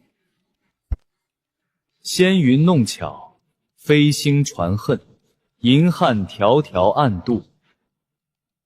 金风玉露一相逢，便胜却人间无数。人间无数，终归是俗物，此乃妙句。柔情似水，佳期如梦，忍观鹊桥微露。两情若是久长时，又岂在朝朝暮暮。怎么可能？他怎么能写出如此意境的词？又是一首千古绝唱，这首词绝对能流传千古。这首词一出，大钱七夕词无人能出其后了。难道他当真有诗魁之词？我接受不了，一个不学无术的纨绔，竟能写出两情若是久长时，又岂在朝暮这种词。哎呀！闲云弄巧，飞星传恨。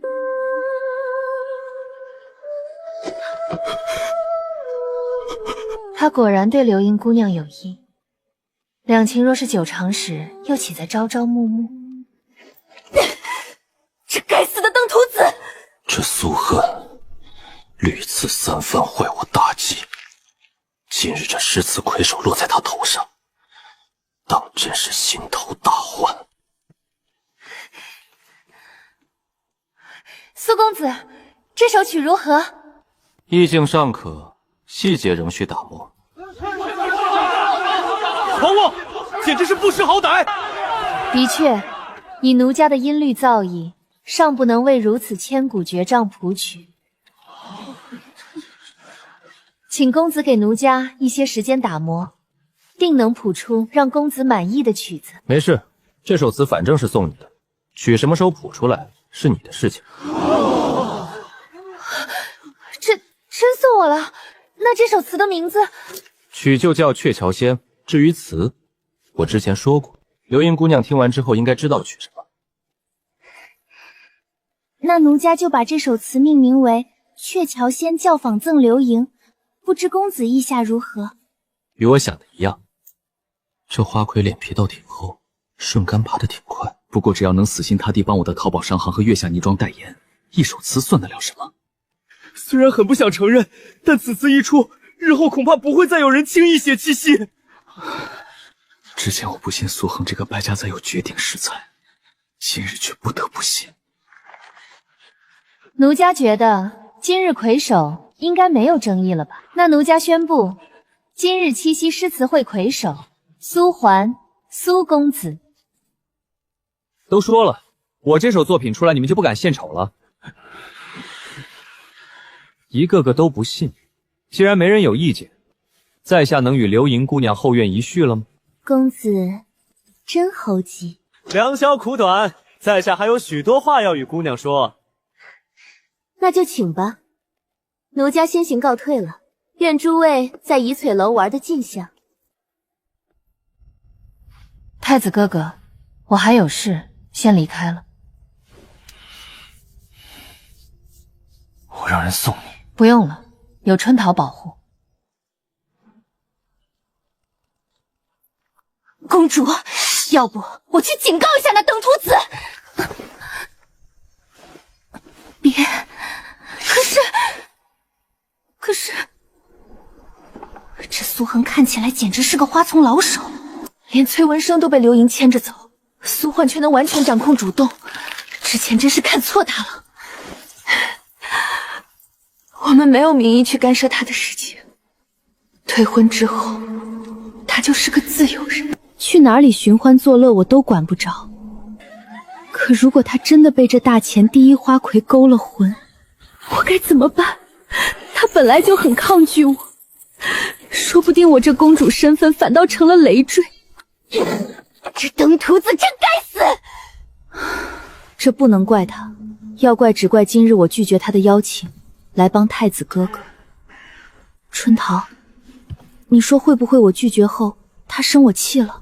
公主，你怎么能这么想？我也不知道，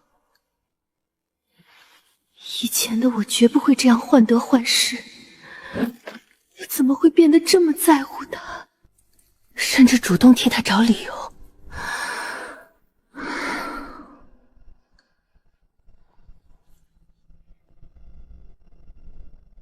明日我去见他，明日定要让那小子好看。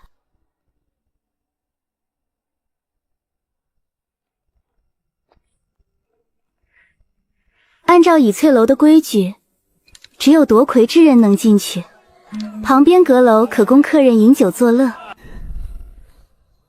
你们是等我，还是先回家？我不能在外面过夜。那俺送你回去。那你们先回去。大哥，春宵一刻值千金哦。你小子敢调侃大哥了？大哥，这流萤可是读书人的梦想，大哥若是成功拿下，那些读书人绝对会气得吐血。滚滚滚！大哥是那种人吗？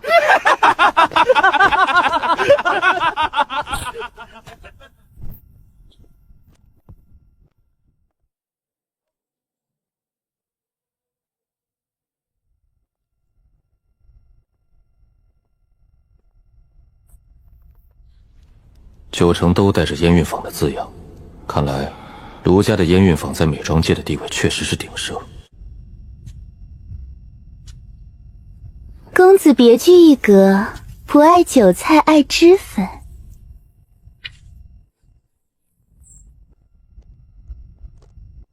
一些小爱好。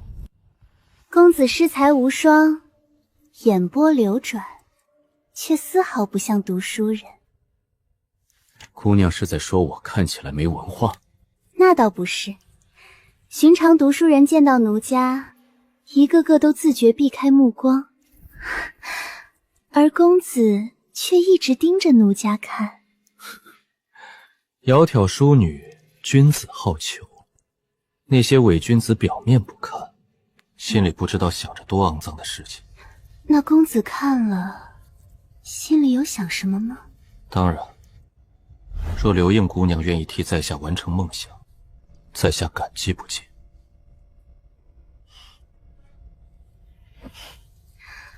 公子当真直率，心里想什么就说什么。长夜漫漫，何不边吃边聊？荣幸之至。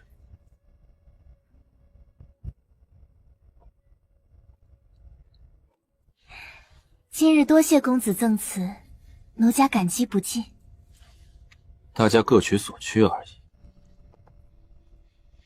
各取所需，公子所需为何？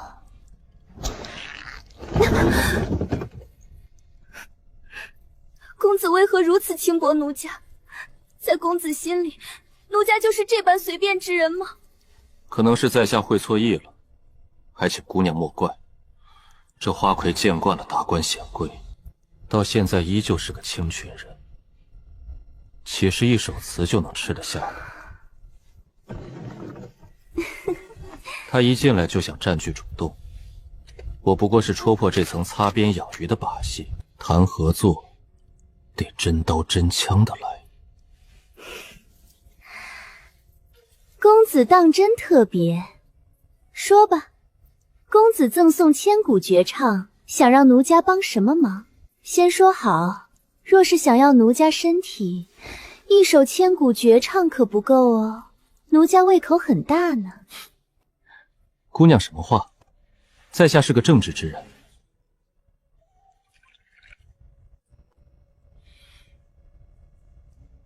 刘英姑娘一直用烟韵坊的脂粉，只有他家的脂粉香气最自然。若有一家比烟韵坊更好的脂粉，刘英姑娘愿意用吗？胭脂水粉对于女孩子来说，并不一定要好用。买烟韵长的脂粉也不是因为好用。就像奴家有时候与世家小姐闲聊，她们闻到烟韵坊脂粉的气味，就很愿意与奴家聊天。社交的情绪价值和共同话题才是关键。烟韵坊经过多年运营，已经是顶奢地位，要抢卢家的女性市场，就必须就替比他们更有逼表。那刘莹姑娘看在那首词的份上，化为无形的筹码，能否帮在下一个忙？什么忙？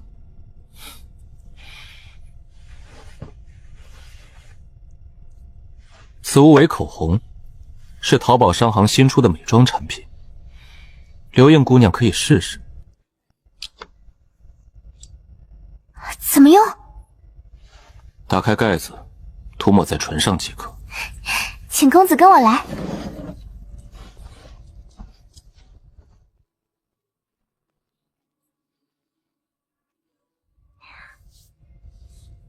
公子能否教奴家怎么用？荣幸之至。好了，真好看。这里还有香皂，用来沐浴，你待会儿可以试试。苏公子是想让奴家给别人介绍产品？姑娘果然聪明伶俐。可是奴家人微言轻，就算给别人介绍，也没多大的用处吧。所以就需要刘映姑娘举办一场美妆交流会了，以你大前第一花魁的名义，召集世家小姐们分享妆容心得。我知道你有人脉的。说是这样，要花费不少人情，而且燕运阁每年都会给奴家送不少礼物。若帮公子宣传，会得罪燕运坊。这家店的背后可是卢家。一首千古绝唱还不够，流英姑娘胃口可别这么大哦。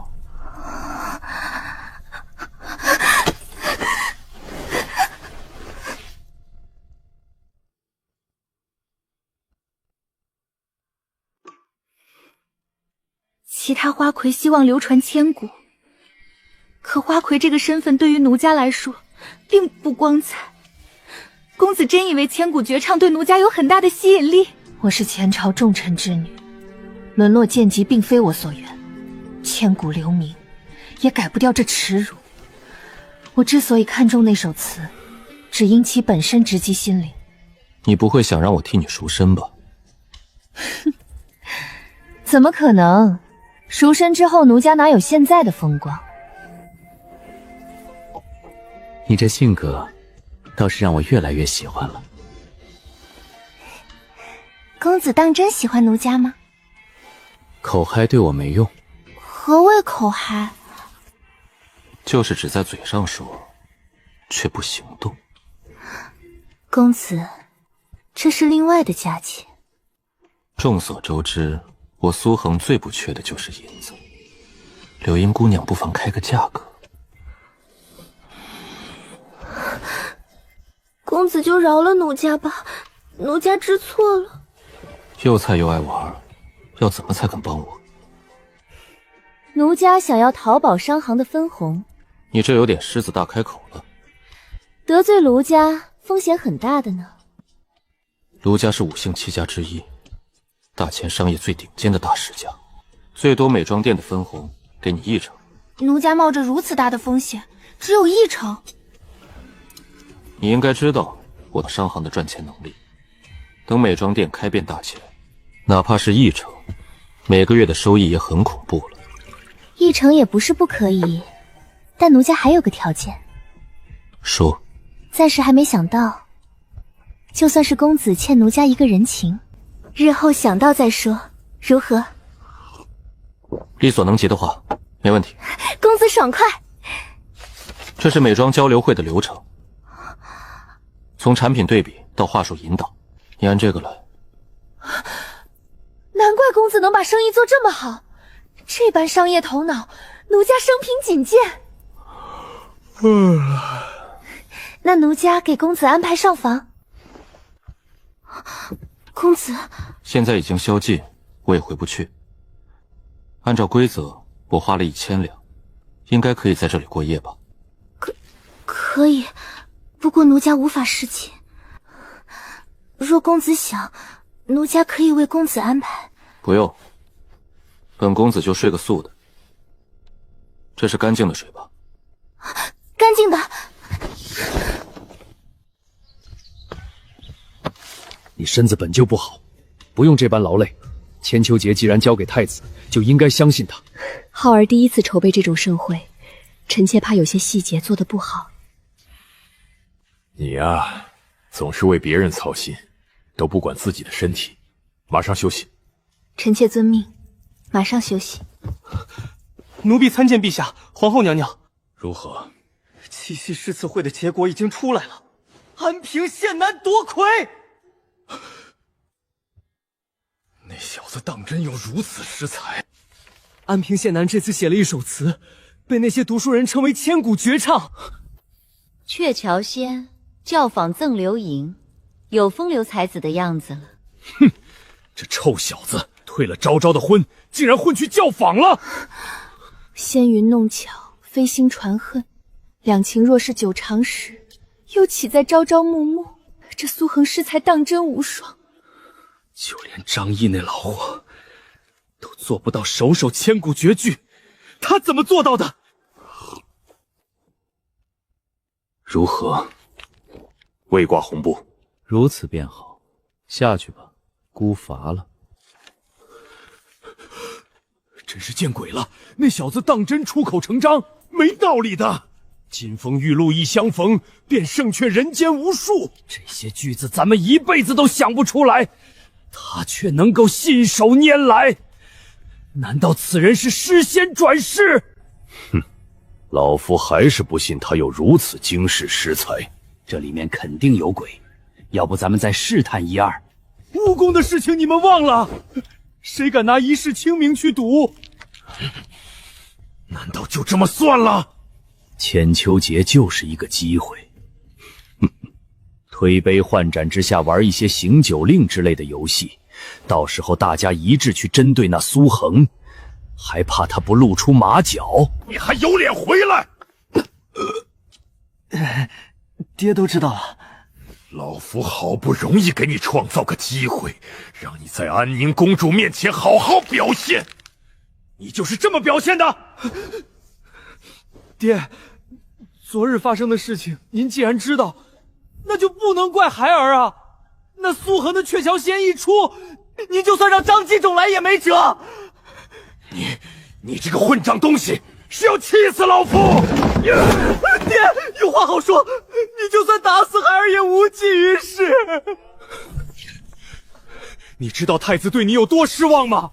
老夫日后怎么让太子再给你争取机会？爹，您就放心吧，现在表妹已经与那苏环退婚，整个大前除了我上官中，还有谁能配得上她？孩儿观察过了，表妹根本不听太子的话，爹应该去找姑姑。若姑姑同意，陛下定会同意。父母之命，媒妁之言，到时候就算表妹不同意也没用。老夫只是希望你能凭借自己的能力，实在不行，也只能像你说的这么办了。老夫进宫去找皇后娘娘。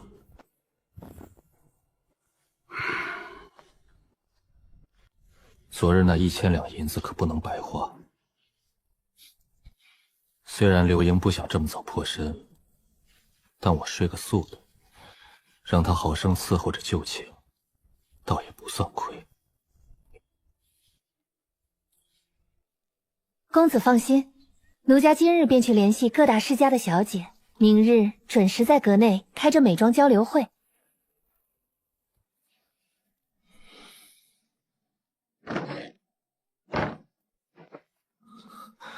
我现在得罪的人可不在少数，保不齐谁就想要我的命，安全意识必须拉满。公子休息的可好？一般吧，花魁的床挺香，但是没咱家的软。这段时间你们一定要寸步离保护好我，知道吗？等我那100名赏赐的护卫到了，我每天带着100来号人出门，哼，看谁动得了我。至于学武，那多累人。重活一世，我是来享福的。等炼钢厂建好，我让工匠手搓一把长枪，任他超一流高手也得跪下唱征服。公子放心，有我们在，没人能近得了公子的身。对了，之前商行那边派人去府上，说是有一个叫刘询的胡商要见公子。刘询？这个胡商有点眼光，先前一眼看中手摇风扇的商机，在我这订了1万台。以胡商的手段，他起码赚了几万两。我现在正是用人之际，他若识相，倒是可以继续合作。反正我商行老板的身份已经露了，没必要藏着掖着。走，去看看怎么个事儿。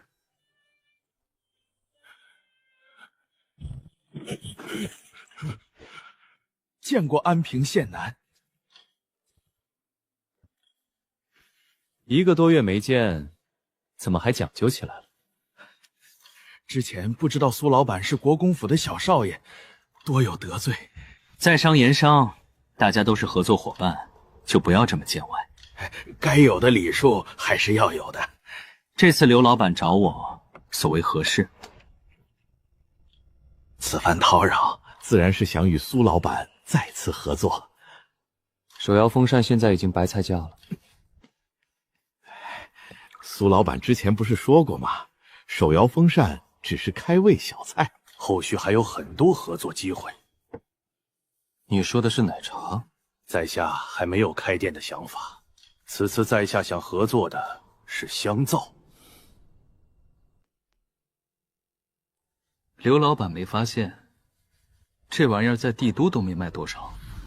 那是因为帝都有音韵坊，整个大钱的市场都被音韵坊占据。若在下拿去突厥或者高丽售卖，定然会卖个不错的价格。你能吃下多少？目前2、3万块应该没问题，而且一来一回只要1个月的时间，等渠道和名气打通之后，应该会更多。才2、3万，商队也有风险，而且运输成本很高。在下只是一个小商人，自然不如那些大的商行，走官道也难保不遇流寇，请人护送又是一笔巨大的花费。也行，慢慢来。小蝶，去把我房间那张画拿过来。好的，公子。刘老板，你常年在各地跑，应该会接触不少西域那边的商人。有些接触。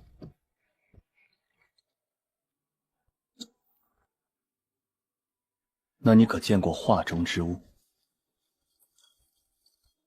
未曾见过。果真没有土豆的线索。万年县赈灾那一幕人间疾苦，我实在忘不掉。粟米麦类产量太低，要是能搞到亩产惊人的土豆大面积推广，大千百姓的温饱和粮问题就彻底解决了。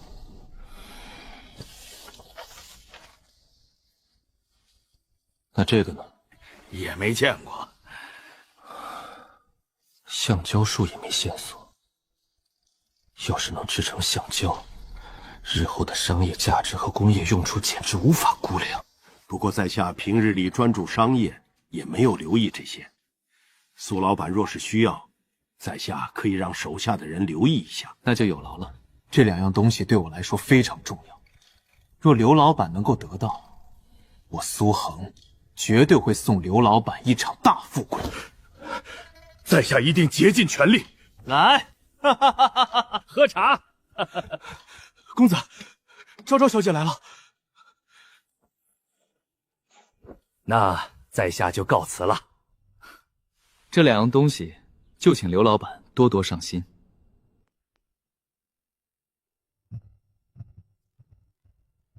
见过公子。昭昭来了，快请坐。公子刚才见了客人。见了上次那个批发手摇风扇的胡商。他这次是想做美妆生意。没错，他看中了香皂，准备批发3万块。昨日有事没能与公子看花灯，实属抱歉。我的小昭昭，你好像彻底沦陷了。看我不好好反向拿捏你一把。唉，七夕佳节，原本想约姑娘一起看花灯，未曾想姑娘有约。姑娘不用道歉，是在下不配了。公子怎可这么说？我不是有约，是有重要的事情去做。而且公子怎可说自己不配这种话？我昨晚在榻上翻来覆去睡不着，生怕他是在气我的拒绝才跑去教坊。早知如此，昨晚死也不该答应太子哥哥，去教坊白白错过了。那你说什么事情有我重要？不想说就算了，我也不是很想知道。不是这样的，现在有些事情不能预言，等以后你就明白了。我真不是有意拒绝与你看花灯。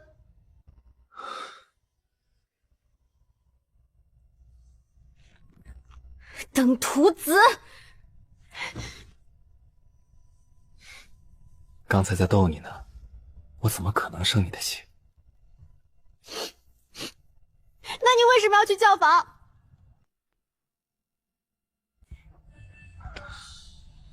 难怪你今日看上去不太对劲，原来是在想这件事。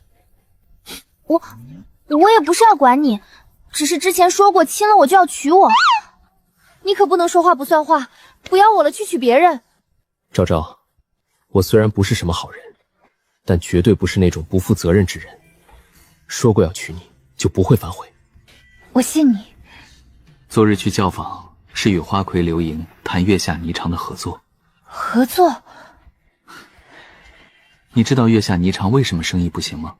是不是名气没打出去？也有一部分这个原因，最主要的还是产品的逼格没到位。何谓逼格？就是目前月下霓裳在达官贵人眼中无法彰显身份与品位。这与你找刘盈又有何关系？我让刘盈以自己的名义举办美妆交流会，这样就能提高月下霓裳的知名度和那些世家小姐的认可度。原来如此，苏寒，你真是个商业天才。别这么夸我，我会骄傲的。你去教坊就是为了这个事情？所以不要胡思乱想。那刘英在我眼中比不上我们家昭昭一根手指头。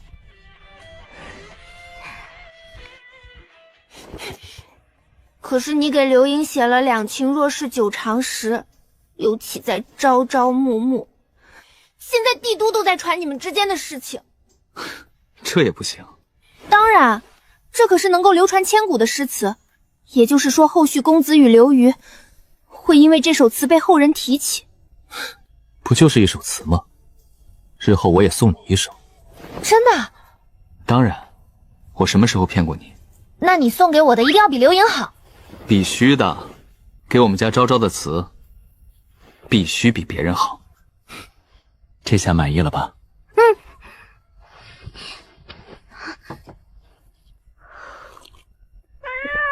之前不是说要送公子一个礼物吗？已经做好了。真好看，可惜差点什么。差什么？小蝶，把公子的笔墨拿来。你字写得好，还是你来吧。写什么？得成笔墨何辞死，愿做鸳鸯不羡仙。愿做鸳鸯不羡仙。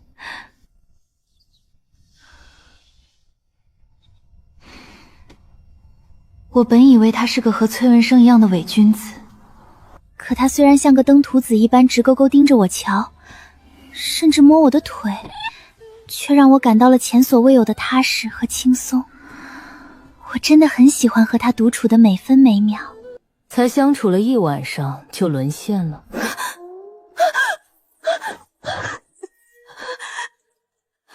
主人，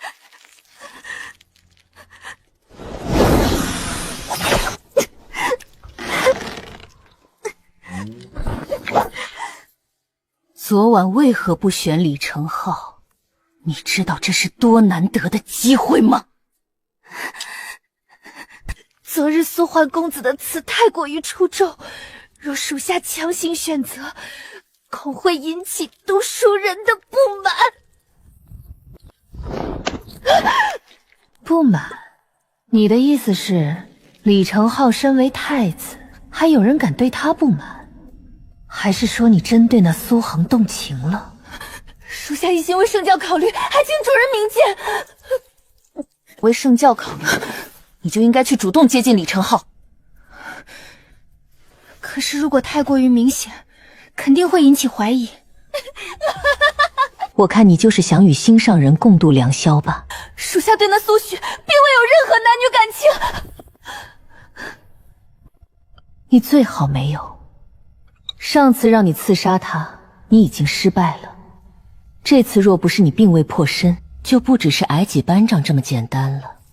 那小子找你干什么？不会只是在你这里睡一晚吧？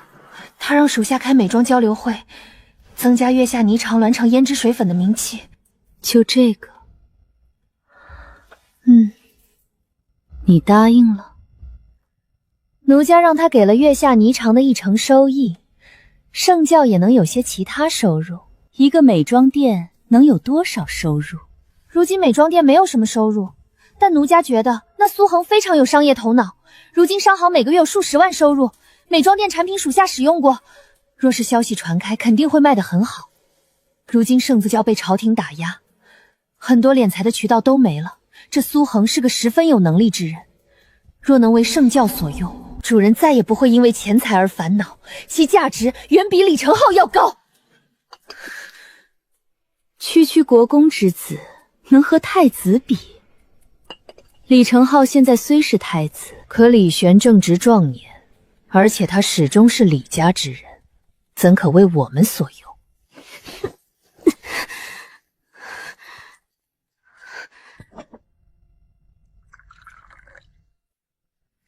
以主人的聪慧，应该能想到苏恒与李承浩谁对咱们价值更大。坐，多谢主人。虽然我知道你刚才那番话是出于私心，但你也没说错。这小子若真能为我们所用，圣教的钱财问题就能迎刃而解。我当真是有私心吗？可我心里确实装满了他的影子。上次在万年县看他为一个无权无势的民女当街怒斩县令，我的匕首就再也刺不下去。昨夜的鹊桥仙与独处的一宿，更是怎么也忘不掉。你有多大把握能够让他为圣教所用？属下定会竭尽全力。也就是没有把握。不管你有没有把握，这件事一定要完成。而且，你这身子要给我保管好。在没有十足把握的情况下，不能让那苏恒得逞。李承浩那边也不要让他断了念想。以你的能力，应该能办到吧？属下定当不负主人所托。记住，你是前朝宰相之女，是大前皇室让你沦为贱妻。没有本座，你早就死了。你的命是本座的。只需要完成本座的命令即可，没必要的情感只会害了你。今日召集大家前来，是为了让诸位商议商业方面的份额问题，以免大家互相竞争，伤了和气。今年各行各业都没什么大问题。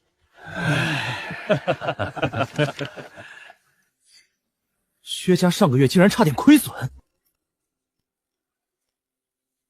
被毛宝商行所影响，冷饮店铺亏损严重。你薛家好歹在帝都经营这么多年，被一个某宝商号就弄得如此狼狈。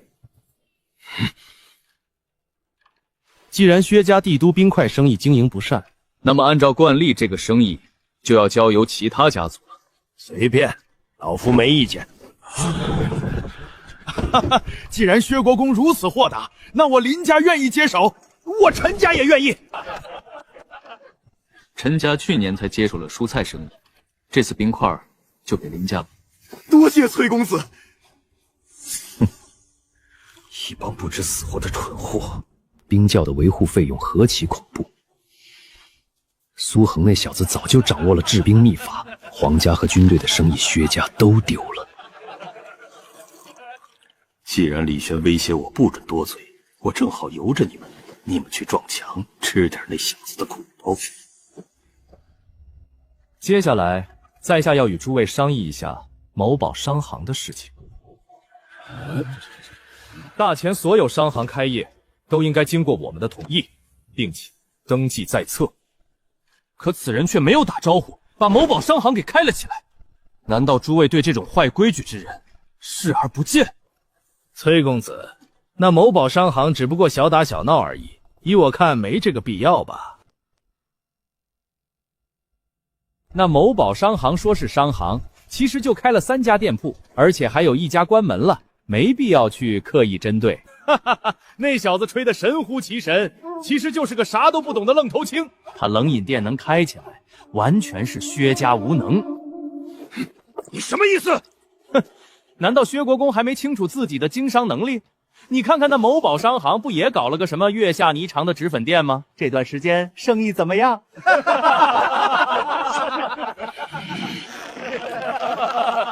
好了，大家都是一起做生意，和气成财。毛毛躁躁，成何体统？卢管事，那花魁刘莹在翠柳园举办美妆交流会，吸引了许多人去观看，这不是好事儿吗？他给大家推荐的是月下霓裳。刘英姑娘，你与苏恒的事情我们都有所耳闻。今日推荐月下霓裳，不会是在帮这家伙宣传吧？娇娇姑娘此言是在质疑奴家的能力？那倒没有，对于刘莹姑娘妆容方面的能力，我等还是认可的。只不过这两件事情太过于凑巧。其实娇娇姑娘说的没错，是苏公子让奴家帮月下霓裳宣传。刘莹姑娘，你怎么能这样？咱们这么信你，你竟然帮着苏旭那个败家子来坑我们！没错，我承认苏雪琼浆玉露很不错，我每天都喝。就是，但是胭脂水粉可不是这么好制作的。这么多年，我们都相信刘莹姑娘的专业性，可今日姑娘为何这般戏耍我等？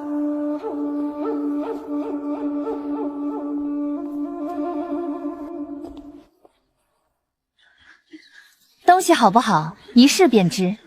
奴家使用过后，才与诸位推荐。不知谁愿意给奴家证明的机会？我来吧。此物便是月下霓裳卖的口纸。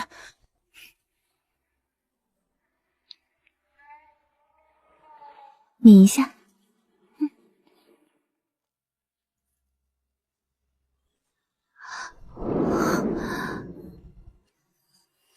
很滋润，而且还有香香甜甜的感觉。哇，娇娇你气色变得好好，这唇色和状态，哪个男人见了不想亲一口？效果竟然如此好，难怪刘莹姑娘要推荐。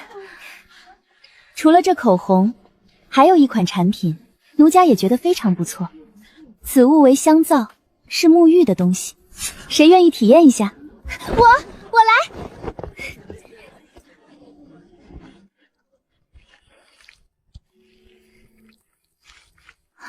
滑滑的，还有一股花香。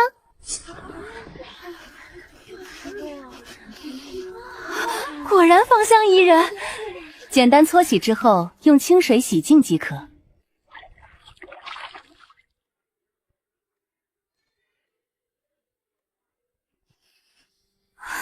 这香皂若是用来洗身子，整个身子都会香香的吧？原来月下霓裳卖的是这种宝贝！哎呀，亏死了！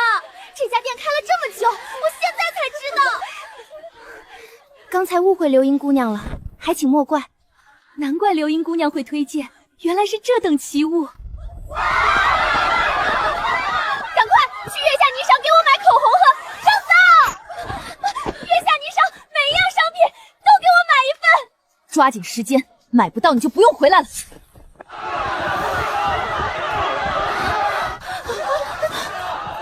快，多带些银子，把那店给我搬空！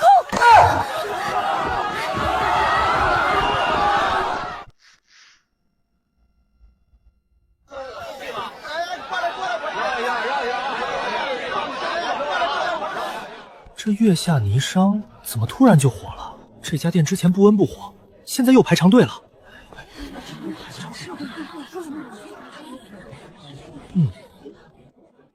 你们不知道花魁刘莹对这家店的产品赞不绝口。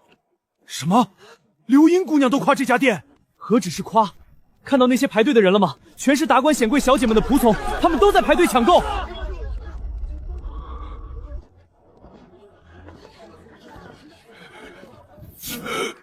怎么可能？没什么不可能的，莹莹这般推荐，生意不火爆才不正常。呵呵，卢掌柜现在还觉得苏恒没什么能力吗？自己的失败固然可怕，同伴的成功才更让人揪心。老夫觉得崔公子之前的提议不错，咱们要联手针对这个苏恒，不能让他发展起来。诸位意下如何？要如何针对？要不让朱氏蜀去把他店给查封了？蠢货！你真把那小子当成普通商贩？那小子可是国公之子，前脚敢封他的店，那小子后脚就跑陛下面前告状。那还能怎么办？竞争又竞争不过，又不能用手段，根本没法针对。要不从货源下手？没错，胭脂水粉的货源和成品一直都是卢家在掌控，你们不卖他原材料不就行了？那小子店里的产品根本不是用寻常脂粉原材料，我卢家从没与他做过生意。我薛家也没卖过他冰块。其实我们也没和淘宝商行做过买卖。只有稀缺的原材料才能这么做，寻常材料根本封锁不了渠道。当真是一群废物。此事还需集思广益，诸位都想一想。若是想到办法，再进行议会。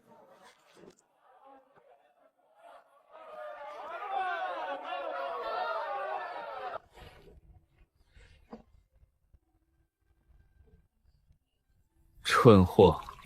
原本燕运坊就是靠着奢侈品，被世家公子小姐们追捧，他们竟然自降身价。公子为何如此说？这燕运坊原本就是靠着奢侈品概念才深受达官显贵的喜欢，如今他们降价，就是在降自己好不容易维持的品牌身价。那些达官贵族并不缺钱，他们缺的是体现身份的方式。燕运坊能做到这么大，就是靠着其价格。如今被我一家店吓得降价，早晚我都会彻底压制燕运坊。但这个对手自乱阵脚实在太差劲，反而让我很没有成就感。若是让卢家知道公子这般评价，他们该伤心了。好像在这个少年面前，天下任何艰难的事情都会变得如此简单。公子准备妥当了。这么快？什么准备好了？咱们淘宝商行接下来要卖的东西，而且可能是最赚钱的东西。要一起跟我去国公府看看吗？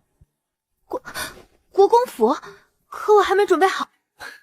放心，我爹没在府中，最近边关不太平，他在兵部商议边关事宜，几天都没回家了。而且我们去的是国公府后面的仓库，不是回府。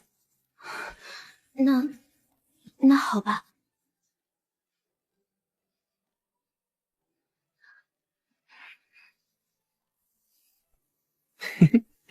带媳妇儿回家喽。讨厌！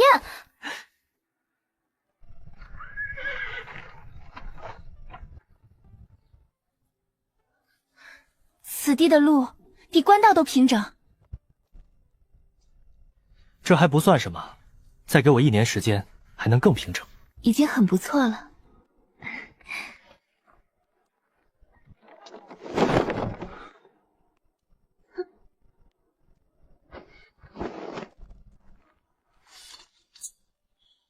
牛什么牛？不就是会点功夫吗？在本公子面前装。等我和你家小姐成婚，再让你知道对本公子不敬的后果，非让你乖乖唱征服不可。你们啊，就像一对冤家。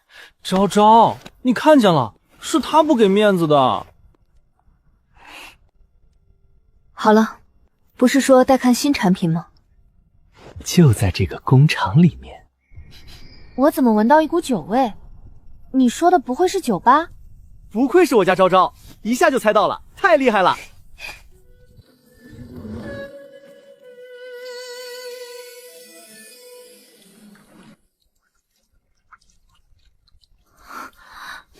这些都是酒。全都是。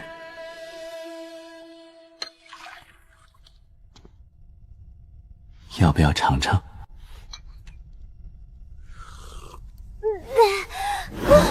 好辣！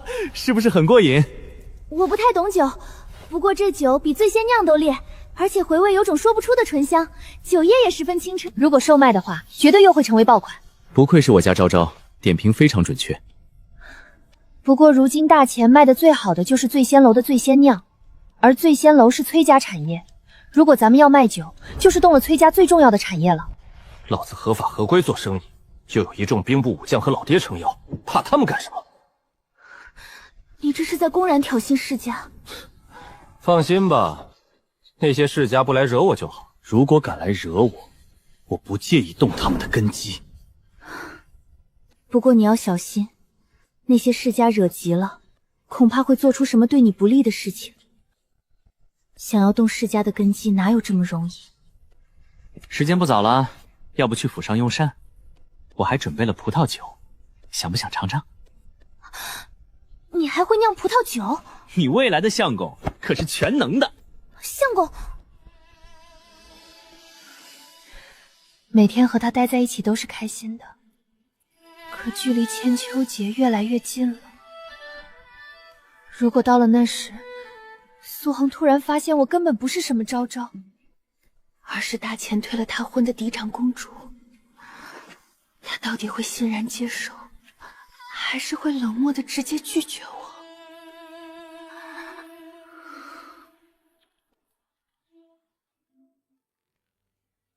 苏将军当真不在？放心吧，我爹真的几天没回家了。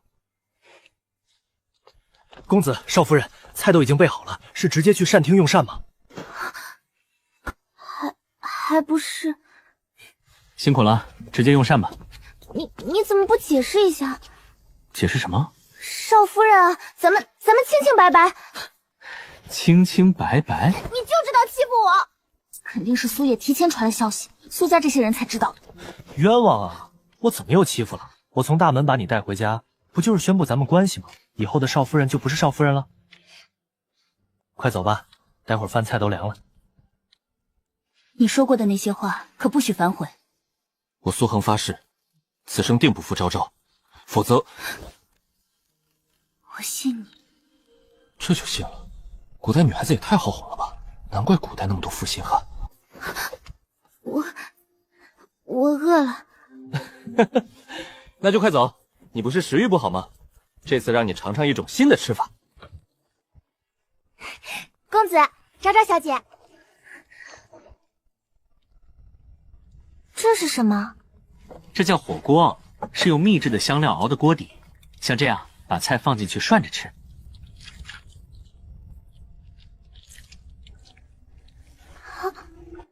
若传出去男子给妻子喂食，他出门肯定会被别人保释的。要不我自己来？我这里可没那么多规矩。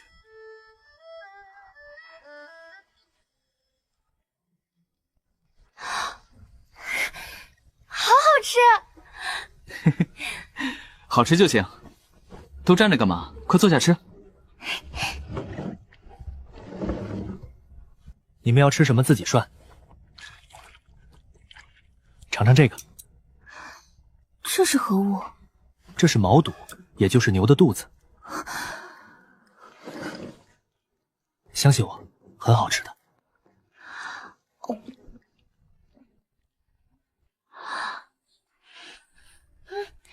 牛肚居然如此美味。是牛肚配火锅美味。公子，这是何物？这个是鸭肠，也很不错，我给你涮着试试。你们也要我帮忙？哇，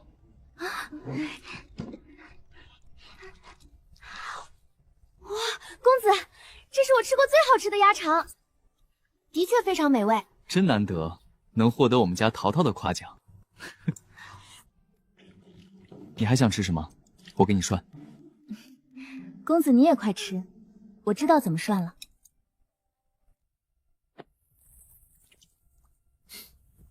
那些葡萄酒呢？我去拿。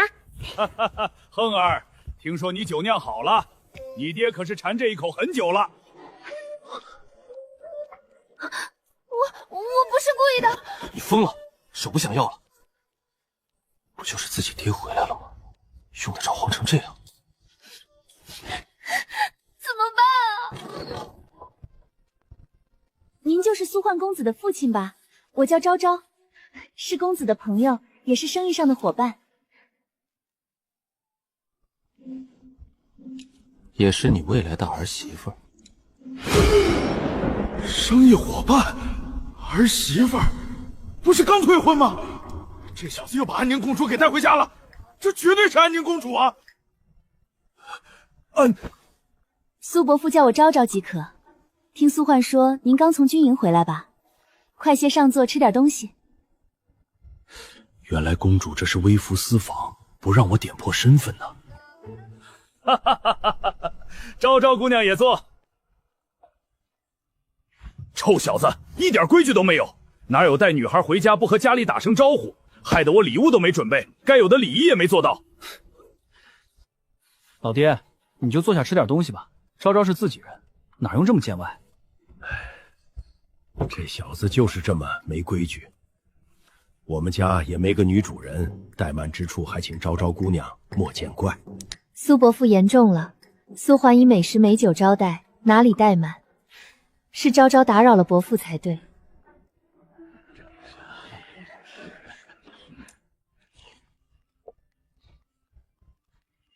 先给苏伯父。哈哈，都喝，大家都喝。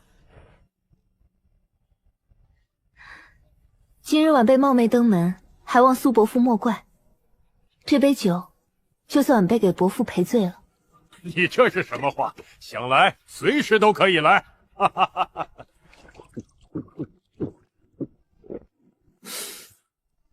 你小子竟然没吹牛，这葡萄美酒真让你酿出来了。此酒色泽红润，甘醇无比，比之西域的葡萄酒有过之而无不及。昭昭居然也喝过西域进贡的葡萄酒。家父偶得，我也只是尝了一点。这样吗？如果令苏喜欢的话，待会儿带一些回去。自家老丈人巴结一下是应该的，反正现在酿造成功，有了经验，后面量产就很简单了。那就多谢公子了。恒儿这是真不知道他的身份啊！这两口子到底在玩什么把戏？刚退了婚，现在又跑回我家吃上饭了。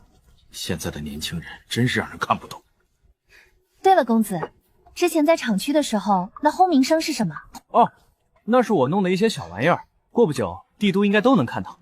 神神秘秘，这小子就喜欢捣鼓一些稀奇古怪的玩意儿。你还别说，那些东西还卖得挺好。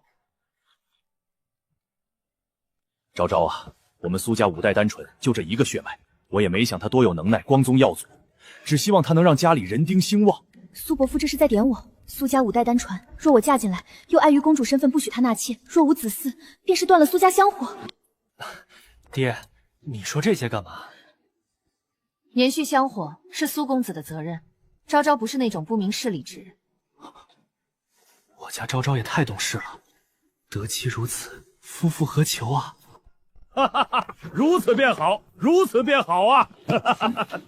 小子，你第一次带女孩子回家，爹心里高兴，要去与你娘亲分享这个好消息了。你们年轻人聊天，我这个老家伙就不掺和。慢点儿。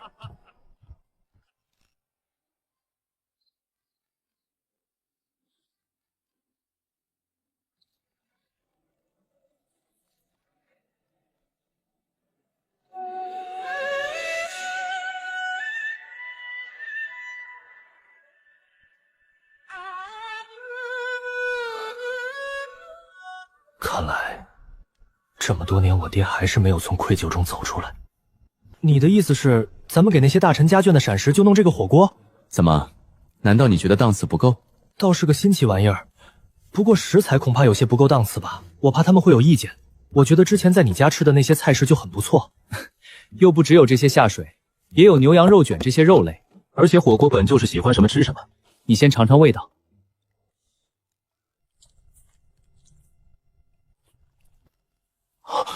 这味道绝了，是吧？这火锅肯定比寻常菜式更加新奇有趣。不过，并不是谁都能吃辣吧？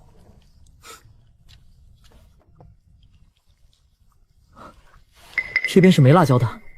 没错，这叫鸳鸯锅。喜欢吃辣椒就在红汤煮，不喜欢辣椒就在清汤里面煮。这清汤的汤底可是我花很大的心思调配出来的。很鲜嫩，与红汤锅底是两个感觉，但同样很好吃。你觉得这味道比起御膳房的山珍海味如何？御膳房的菜与这火锅没有任何可比性，就连你家厨子做的都比御膳房好吃。可是，那咱们就可以这么搞。别可是可是了，如果咱们火锅能在千秋节上大放异彩，到时候火锅就能一跃成为高档产品。你知道这些下手多便宜吗？如果提高档次，咱们利润会相当可怖。大哥说可以，那就可以。宴席这边就用火锅，礼物这边准备的如何了？这还用说吗？你的事儿就是我的事。去把我房间内的那个木盒子拿来。好的，公子。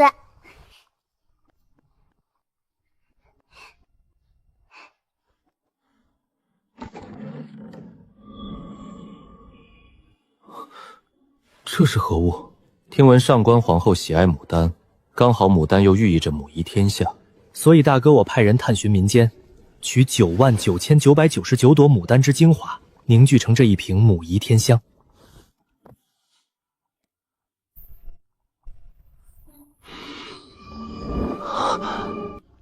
大哥，你对我太好了。你能记得大哥的好就行了。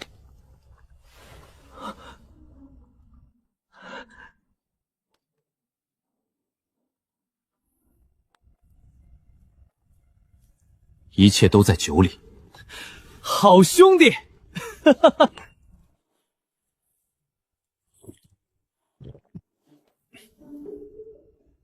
你管这叫精兵强将？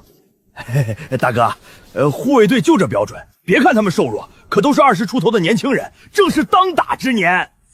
老实说，是不是中间出了什么问题？兵部这边原本想给你分配身经百战的士兵，不过吏部尚书与各部联合上奏，以最近突厥骚扰边境，不能削弱军队食量为由，给你分配了这100个新兵。恕他娘的，这些狗官！我只要100个护卫队军队，能有什么削弱？摆明了给我下绊子。所以，这些都是新征的兵。嘎嘎新。其实新兵也好，他们没有跟随其他将领，而且都是各地征的徭役，忠诚度绝对没问题。也就剩下忠诚度这一个优点了。你们谁是队长？大人，俺叫刘大柱，是丁墨小队的队长。大哥，带兵最关键的是操练，要不俺给你找几个这方面的好手，帮你带带他们。我自己练。自己练？大哥还会练兵？什么话？你大哥我还有啥不会的？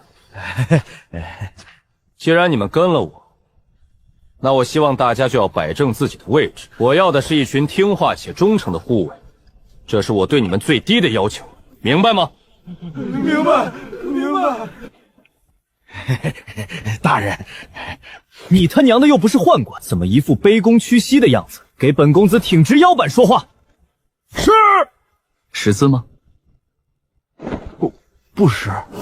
谁识字？俺会一点。你叫什么名字？顺子。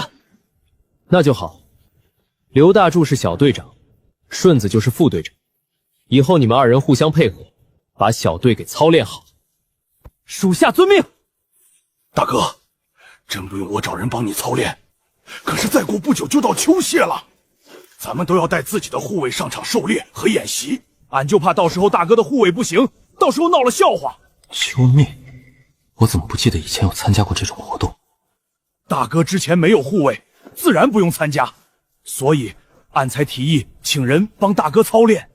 1个月时间，虽然不会有啥大的进展，至少也能够操练的尿模像样。不用，我亲自来。那这些人就交给大哥了，俺还要回去复命。辛苦了。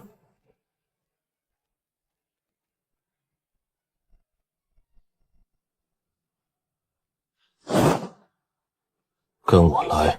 大人，这些是啥？操练的项目，这是每日操练的流程，还有每日的膳食规划。现在你们身体素质不行，操练时可以适量减少，但膳食一定要跟上。每人每日1斤牛肉，半斤羊肉，青菜、豆类。大人，这这是真的吗？有肉吃！每日1斤牛肉，这哪是当护卫？俺村里的地主老财都没这待遇啊！何止地主老财，就俺们现在也吃不起吧？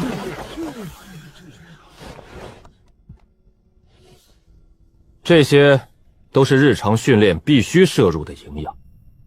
我不仅会给你们最好的食物，还会给你们最精良的装备，但是你们也得给我努力训练，知道了吗？知道了。大人，给咱们小队取个名字吧。也对，不可能一直叫丁墨小队，这名字叫出去也不好听。那就叫飞虎队吧。听到了吗？咱们以后叫飞虎队。大人对我们如此好，我们也要努力训练，不能给大人丢脸。飞虎队，飞虎队！陛下，护卫队已经到达安平县南那边。也不知道这小子会不会怪朕。雷霆雨露，皆为君恩。陛下好意赏赐，岂有怪的道理？这6部尚书当中，就兵部李威听朕的话。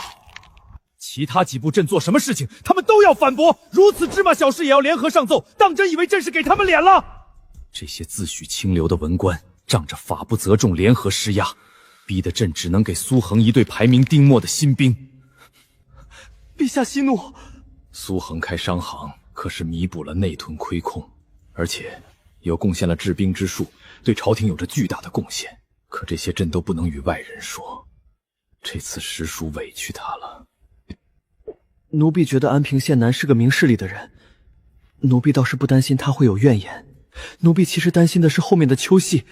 你倒是提醒朕了，这些人如此反对，恐怕就是因为秋夕。苏恒得罪了太多人，此次秋显朕要着重注意这件事。秋夕是祖宗之法，必须带护卫参加。他们故意塞最差的新兵给苏恒，就是想让他在秋夕上出丑，好狠的阳谋。陛下英明。这件事后面再说，2日后便是千秋节，太子那边筹备的如何了？太子那边回话，一切准备妥当。老四和安宁那边准备的是什么节目？四皇子准备了诗词，安宁公主好像是古琴，都是他们所擅长的。李治那小子呢？他那边准备的如何？根据九皇子那边的人所报，宴席也已经准备妥当。朕最不放心的就是这小子。九皇子最近一直很用心，也就前几日出了一趟宫，去找安平县南。哼，都这时候了，还跑去找那苏恒，希望不要出什么喵蛾子吧。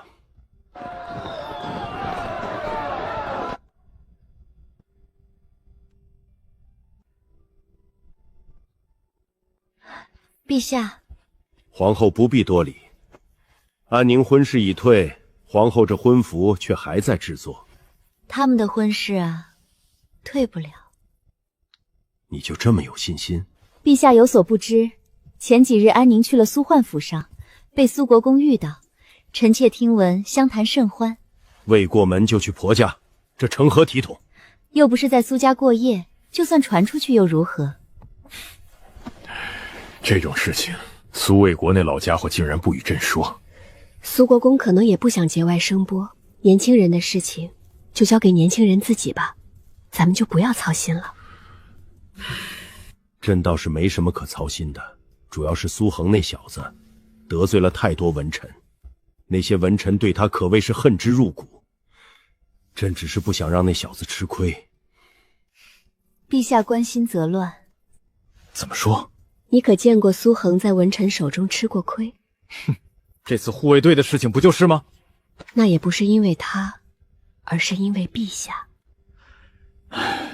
有时候朕也很为难啊，士族勋臣抱团极深，强行动武必会动摇国本。如今边境不稳，朕绝不能看着内患发生。其实陛下不必为难，世人都说苏桓那孩子纨绔不堪，不学无术，可臣妾却觉得他比常人都要聪慧。陛下只需要保证他不被人欺负，不受冤屈即可，是金子总会发光的。看来你对这个未来的女婿的评价已经到了满分。不是臣妾对他评价满分，而是他的表现让臣妾不得不给他满分。如今内怒危机解除，又加上他的商业才能和诗词造诣，简直是驸马的不二人选。朕对他也很满意。不过明日千秋节安宁的身份就要被那小子知道。唉，这小子敢主动退婚，也不知道被瞒了这么久，会不会心生怨气。其实臣妾也有些担忧，只不过事情都已经到了这个地步，咱们就算担心也无用。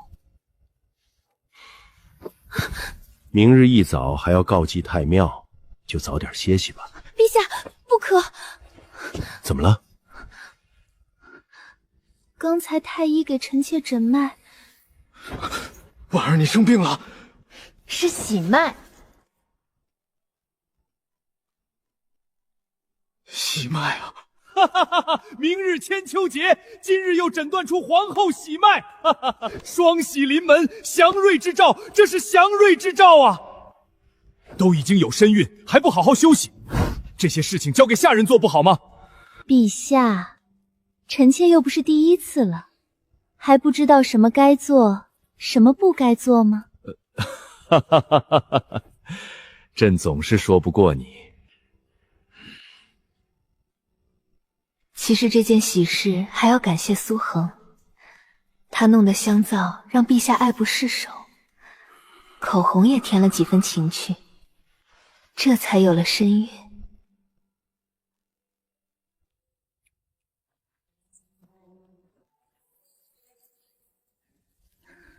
殿下，时辰已晚，该休息了。今晚姑就在书房歇息，你先睡下吧。殿下，退下吧。殿下，母后时常派人来询问妾身为何还未有身孕。滚！少拿母后来要威胁姑，你不就是想要太子妃的位置吗？姑给你了，你最好本本分分在东宫待着，少管姑的事情。若是让姑听闻你在母后那里告状，你知道后果的。以前那个潇洒不羁的太子怎么变成了这样？他看我的厌恶，刚好验证了那些不堪的流言。殿下何必如此动怒？太子妃也是关心你，明日就是千秋节，是该早些休息。要不让贱奴给殿下捏捏肩？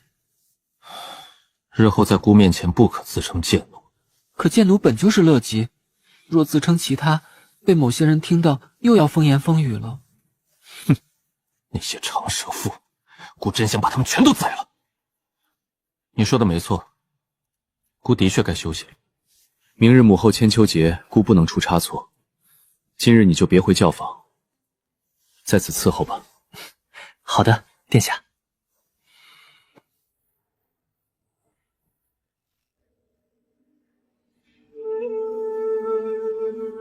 永宁4年仲秋望日，圣人如日月永耀。还让不让人睡觉？公子，千秋节在卯时就开始了，老爷他们都去了太庙，待会儿百官家眷都该进宫了。我哪知道这千秋节从早上就要开始？幸好我没有关身，不然这么早就起来，跟着去告祭太庙，简直就是折磨。公子真是衣架子，穿什么都好看。小丫头思春啦？思春有啥用？公子都不让小蝶侍寝。自从公子上次受伤后，变得平易近人，府里好多侍女私下都在讨论怎么勾引他呢。宴席什么时候开始？有13刻。那好，备马车。公子这么早就要进宫？想什么呢？本公子要去护卫队，看看他们训练的如何了。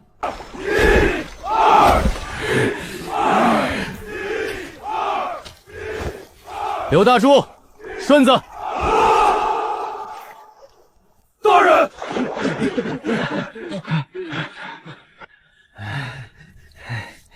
站那么远干嘛？大人，有何指示？叫大伙去领装备，就在训练营外面。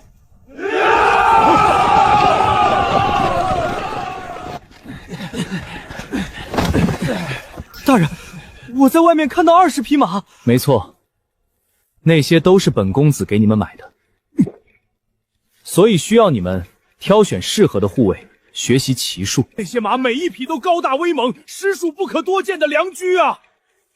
把箱子打开。这些可都是上好的盔甲。我的个乖乖，这些武器是给咱们用的。这一套恐怕要数百两银子吧？胡说！这些好东西有钱都不一定能买到。大人，这是否太过于奢侈了？奢侈？我之前就说了，只要你们认真训练，我可以给你们最好的待遇，最好的装备。咱们有什么？我们有信心，有勇气，有智慧。肤浅。请大人警示。这不很明显吗？我们有钱，有的是钱。有钱，好像没毛病。这些连禁军统领才能用的装备我们都有，可大人说的也太直白了吧？战马我可以给你们最好的，装备也可以给你们最好的。如果在这么好的支持下，你们还比不过别人，那和废物有什么区别？所以，现在告诉我，在这种支持下，你们有没有信心成为大前最精锐队伍？我等定会努力训练。大人放心，我们一定会让别人刮目相看。精锐，精锐！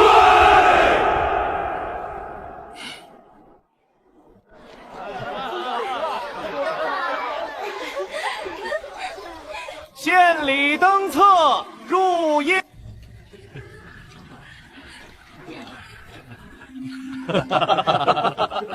双双，看上谁了？哪有？这有啥不好意思的？看上谁都大胆说，否则咱们看上同一个，那不得破坏姐妹情谊了？有啥破坏情谊的？若咱们真心觅同一个，一起嫁不就好啦？还能继续当姐妹。不知羞。呸呸呸！这话你也敢说出来啊？我倒是觉得小雅这话说的没错。要不双双，咱们约好嫁同一个吧，一起当平妻，这样就没有哪个男人敢欺负咱俩姐妹了。说是让秦将军知道你有这想法，哼，又要被关禁闭了。嫁谁不是嫁？与其嫁给不喜欢的人，一个人受那些妾室的气，还不如咱们联手打压那些妾室。娇娇说的没错，就应该这样。那到时候咱们组队嫁人，那场面肯定很风光。你们还有的选，我却只能听父辈的。没错，婚约已尽，可我听说礼部侍郎家的公子名声并不好，有时候真想像话本里一样，不顾一切离开。可是话本里有绝世才子，现实中又去哪里找呢？嘘，你真敢说啊？其实对于那些世家公子，咱们也都是道听途说，真实人品还需要自己去了解。比如苏国公家的那个苏恒，外面传他不学无术，却又有绝世诗才，依我看，那小子绝对有诈。反正我不相信他一个书都没读的败家子，会写出两情若是久长时，又岂在朝朝暮暮这种诗。娇娇，你这是偏见。说起苏恒，我倒是对他挺有兴趣的。怎么，思春啊？听我兄长说，此人长相俊，还是世袭国公。人别靠近我哥。最重要的是，苏家没有主母，没有婆媳之间的矛盾。最重要的是，商行生意这么好，嫁过去肯定不缺银子花，到时候想买什么就买什么。瞧你那痴迷的样子，嘴角的口水擦擦。哼，反正我不喜欢他。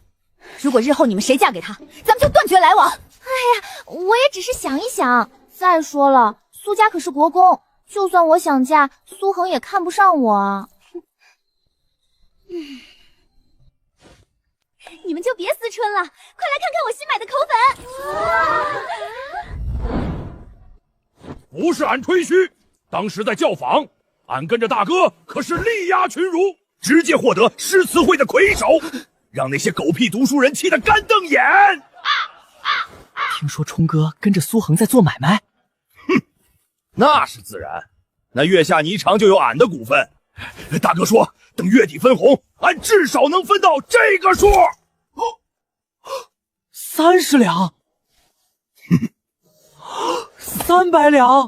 哼，你们就这点眼界吗？我大哥出手，怎么真可能只有这点儿？不会是3000两吧？蠢货，是3万两！哈哈，俺每个月能分3万两。你都能分到这么多钱，那苏汉不得赚翻了？3万两，我想都不敢想。冲哥，咱们都是兄弟，能不能让苏汉爷带带我们啊？你们想要赚钱，就要让大哥看到你们的价值。我知道了，以后苏涵就是俺亲大哥。不得不说，大哥真乃神人，不仅生意做得风生水起，诗词更是吊打一众读书人。之前是俺误会他了，以为他不学无术，嗜赌如命。如今看来，大哥只是不想太高调，不过是运气好，写了些诗词而已。真把他吹成大钱诗魁了？薛有为，你这家伙怎么又放出来了？你他娘的不会是越狱了吧？今日可是千秋节，皇后娘娘仁慈，大树天下，与民同庆。本少爷自然就出来了。就算大树天下，也要等刑部登记在册。你现在就能出来？有太子殿下替本少爷作保，为何不能出来？算你小子命好！哼！薛公子，薛国公，待会儿可要好好喝2杯。哈哈哈，犬子玩乐，如今承蒙圣冠，老夫诚惶诚恐。苏恒那小子来日方长，我有的是耐心报复回去。见过赵国公。就是你们在幕后指使，却让我一个人受苦。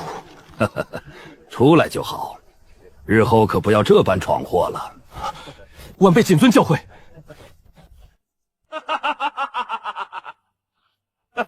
诸位来的挺早啊！参见四皇子。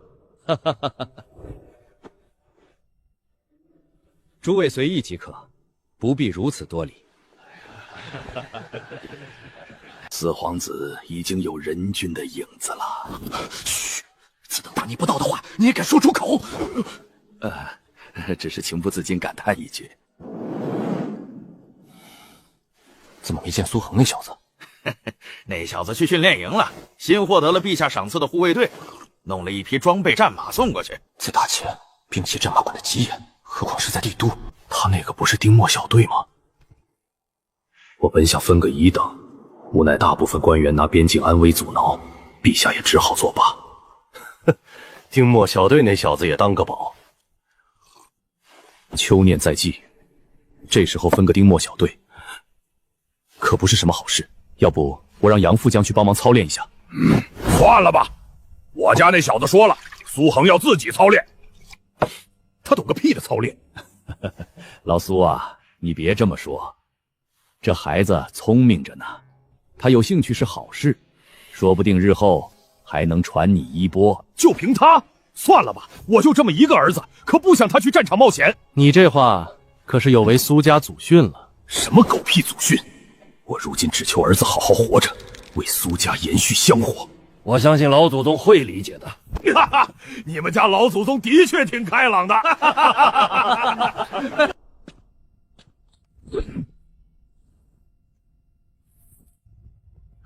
苏公子，他们全都在花园内游玩，您可以先去花园。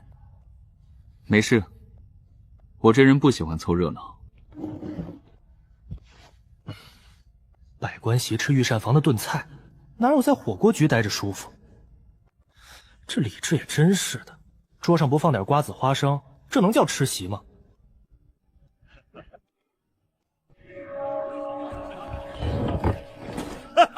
大哥，俺还以为你不来了。什么话？哪有送完礼不吃席的道理？怎么不去你爹的席位？俺可是听说今晚御膳房弄的全是山珍海味，礼都送了，不得吃回来？哼，御膳房全都是炖菜，再山珍海味也不好吃。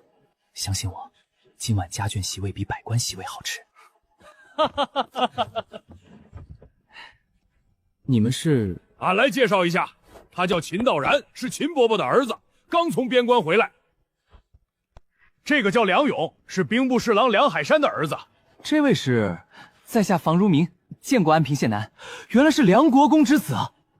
这不是宁阳公主那个怕老婆的驸马吗？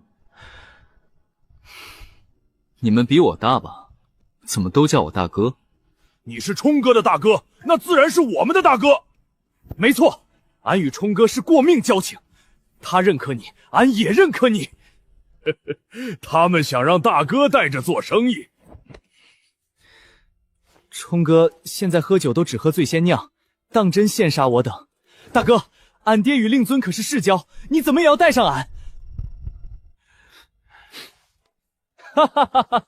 大家看得起我苏恒，我苏恒自然不会吝啬。过几天商行就有新店开业，到时候你们都帮着点，我给你们好处。那就多谢大哥了，待会儿定要与大哥痛饮一番。谢大哥！陛下驾到！万岁！众卿平身。万岁！怎么没见到四皇子和安宁公主？看我干嘛？这个应该问驸马爷啊。四皇子与安宁公主准备了节目，在那后场等候。夫为皇后娘娘懿德千秋慈同坤后，众皇子帝女承欢娘娘膝下，仰瞻母教，祈千岁之义安。不知道李治那家伙礼物准备的如何？放心吧，今晚李治绝对闪耀全场。那几个小子呢？在家眷那边的席位。这些家伙山珍海味不吃，跑去吃家眷的宴席。呵呵，老陈啊，你这就错了。哪儿错了？神神秘秘的。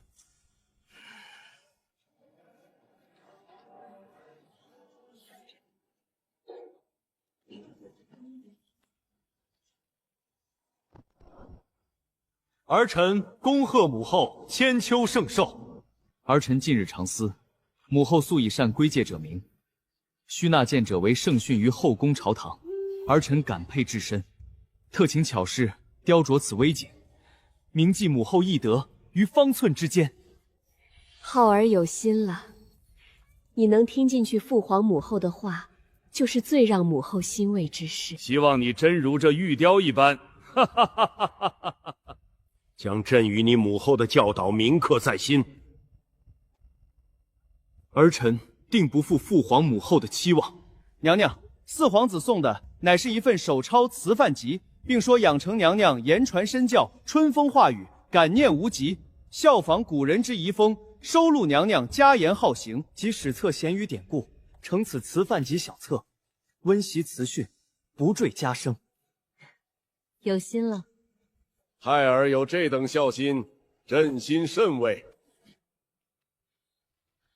安宁公主送的是一幅名为《耕织图》的画作，并说始终铭记娘娘教导，不忘娘娘仁德简约的典范，愿娘娘凤体安康，盛筵长月。安宁待会儿还有节目是吧？回娘娘，安宁公主会献上乐舞。本宫很期待。安宁公主不愧是嫡长女，这耕织图送的恰到好处啊，既不会抢了四皇子风头，又能表现自己的孝心，全都是些毫无新意的礼物。皇室看重的是孝心与贤明，还有深远的寓意，心意倒是其次的。该李治了。儿臣听闻母后喜爱牡丹，特让人制作此香水。此物乃宫人寻遍山川，搜集99909朵牡丹精华，制作出这凤仪天香，希望母后能够喜欢。凤仪天香，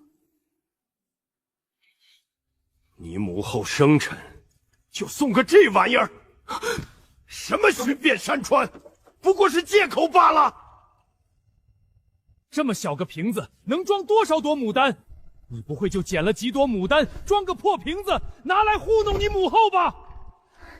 陛下，坏了，李治那小子怎么准备个破瓷瓶？哪怕是玉瓶也行啊！这香水绝对能让皇后爱不释手，但前提是这小子不能怂。只要敢顶着雷演示一下，就是绝杀。李治，你敢不敢反驳回去？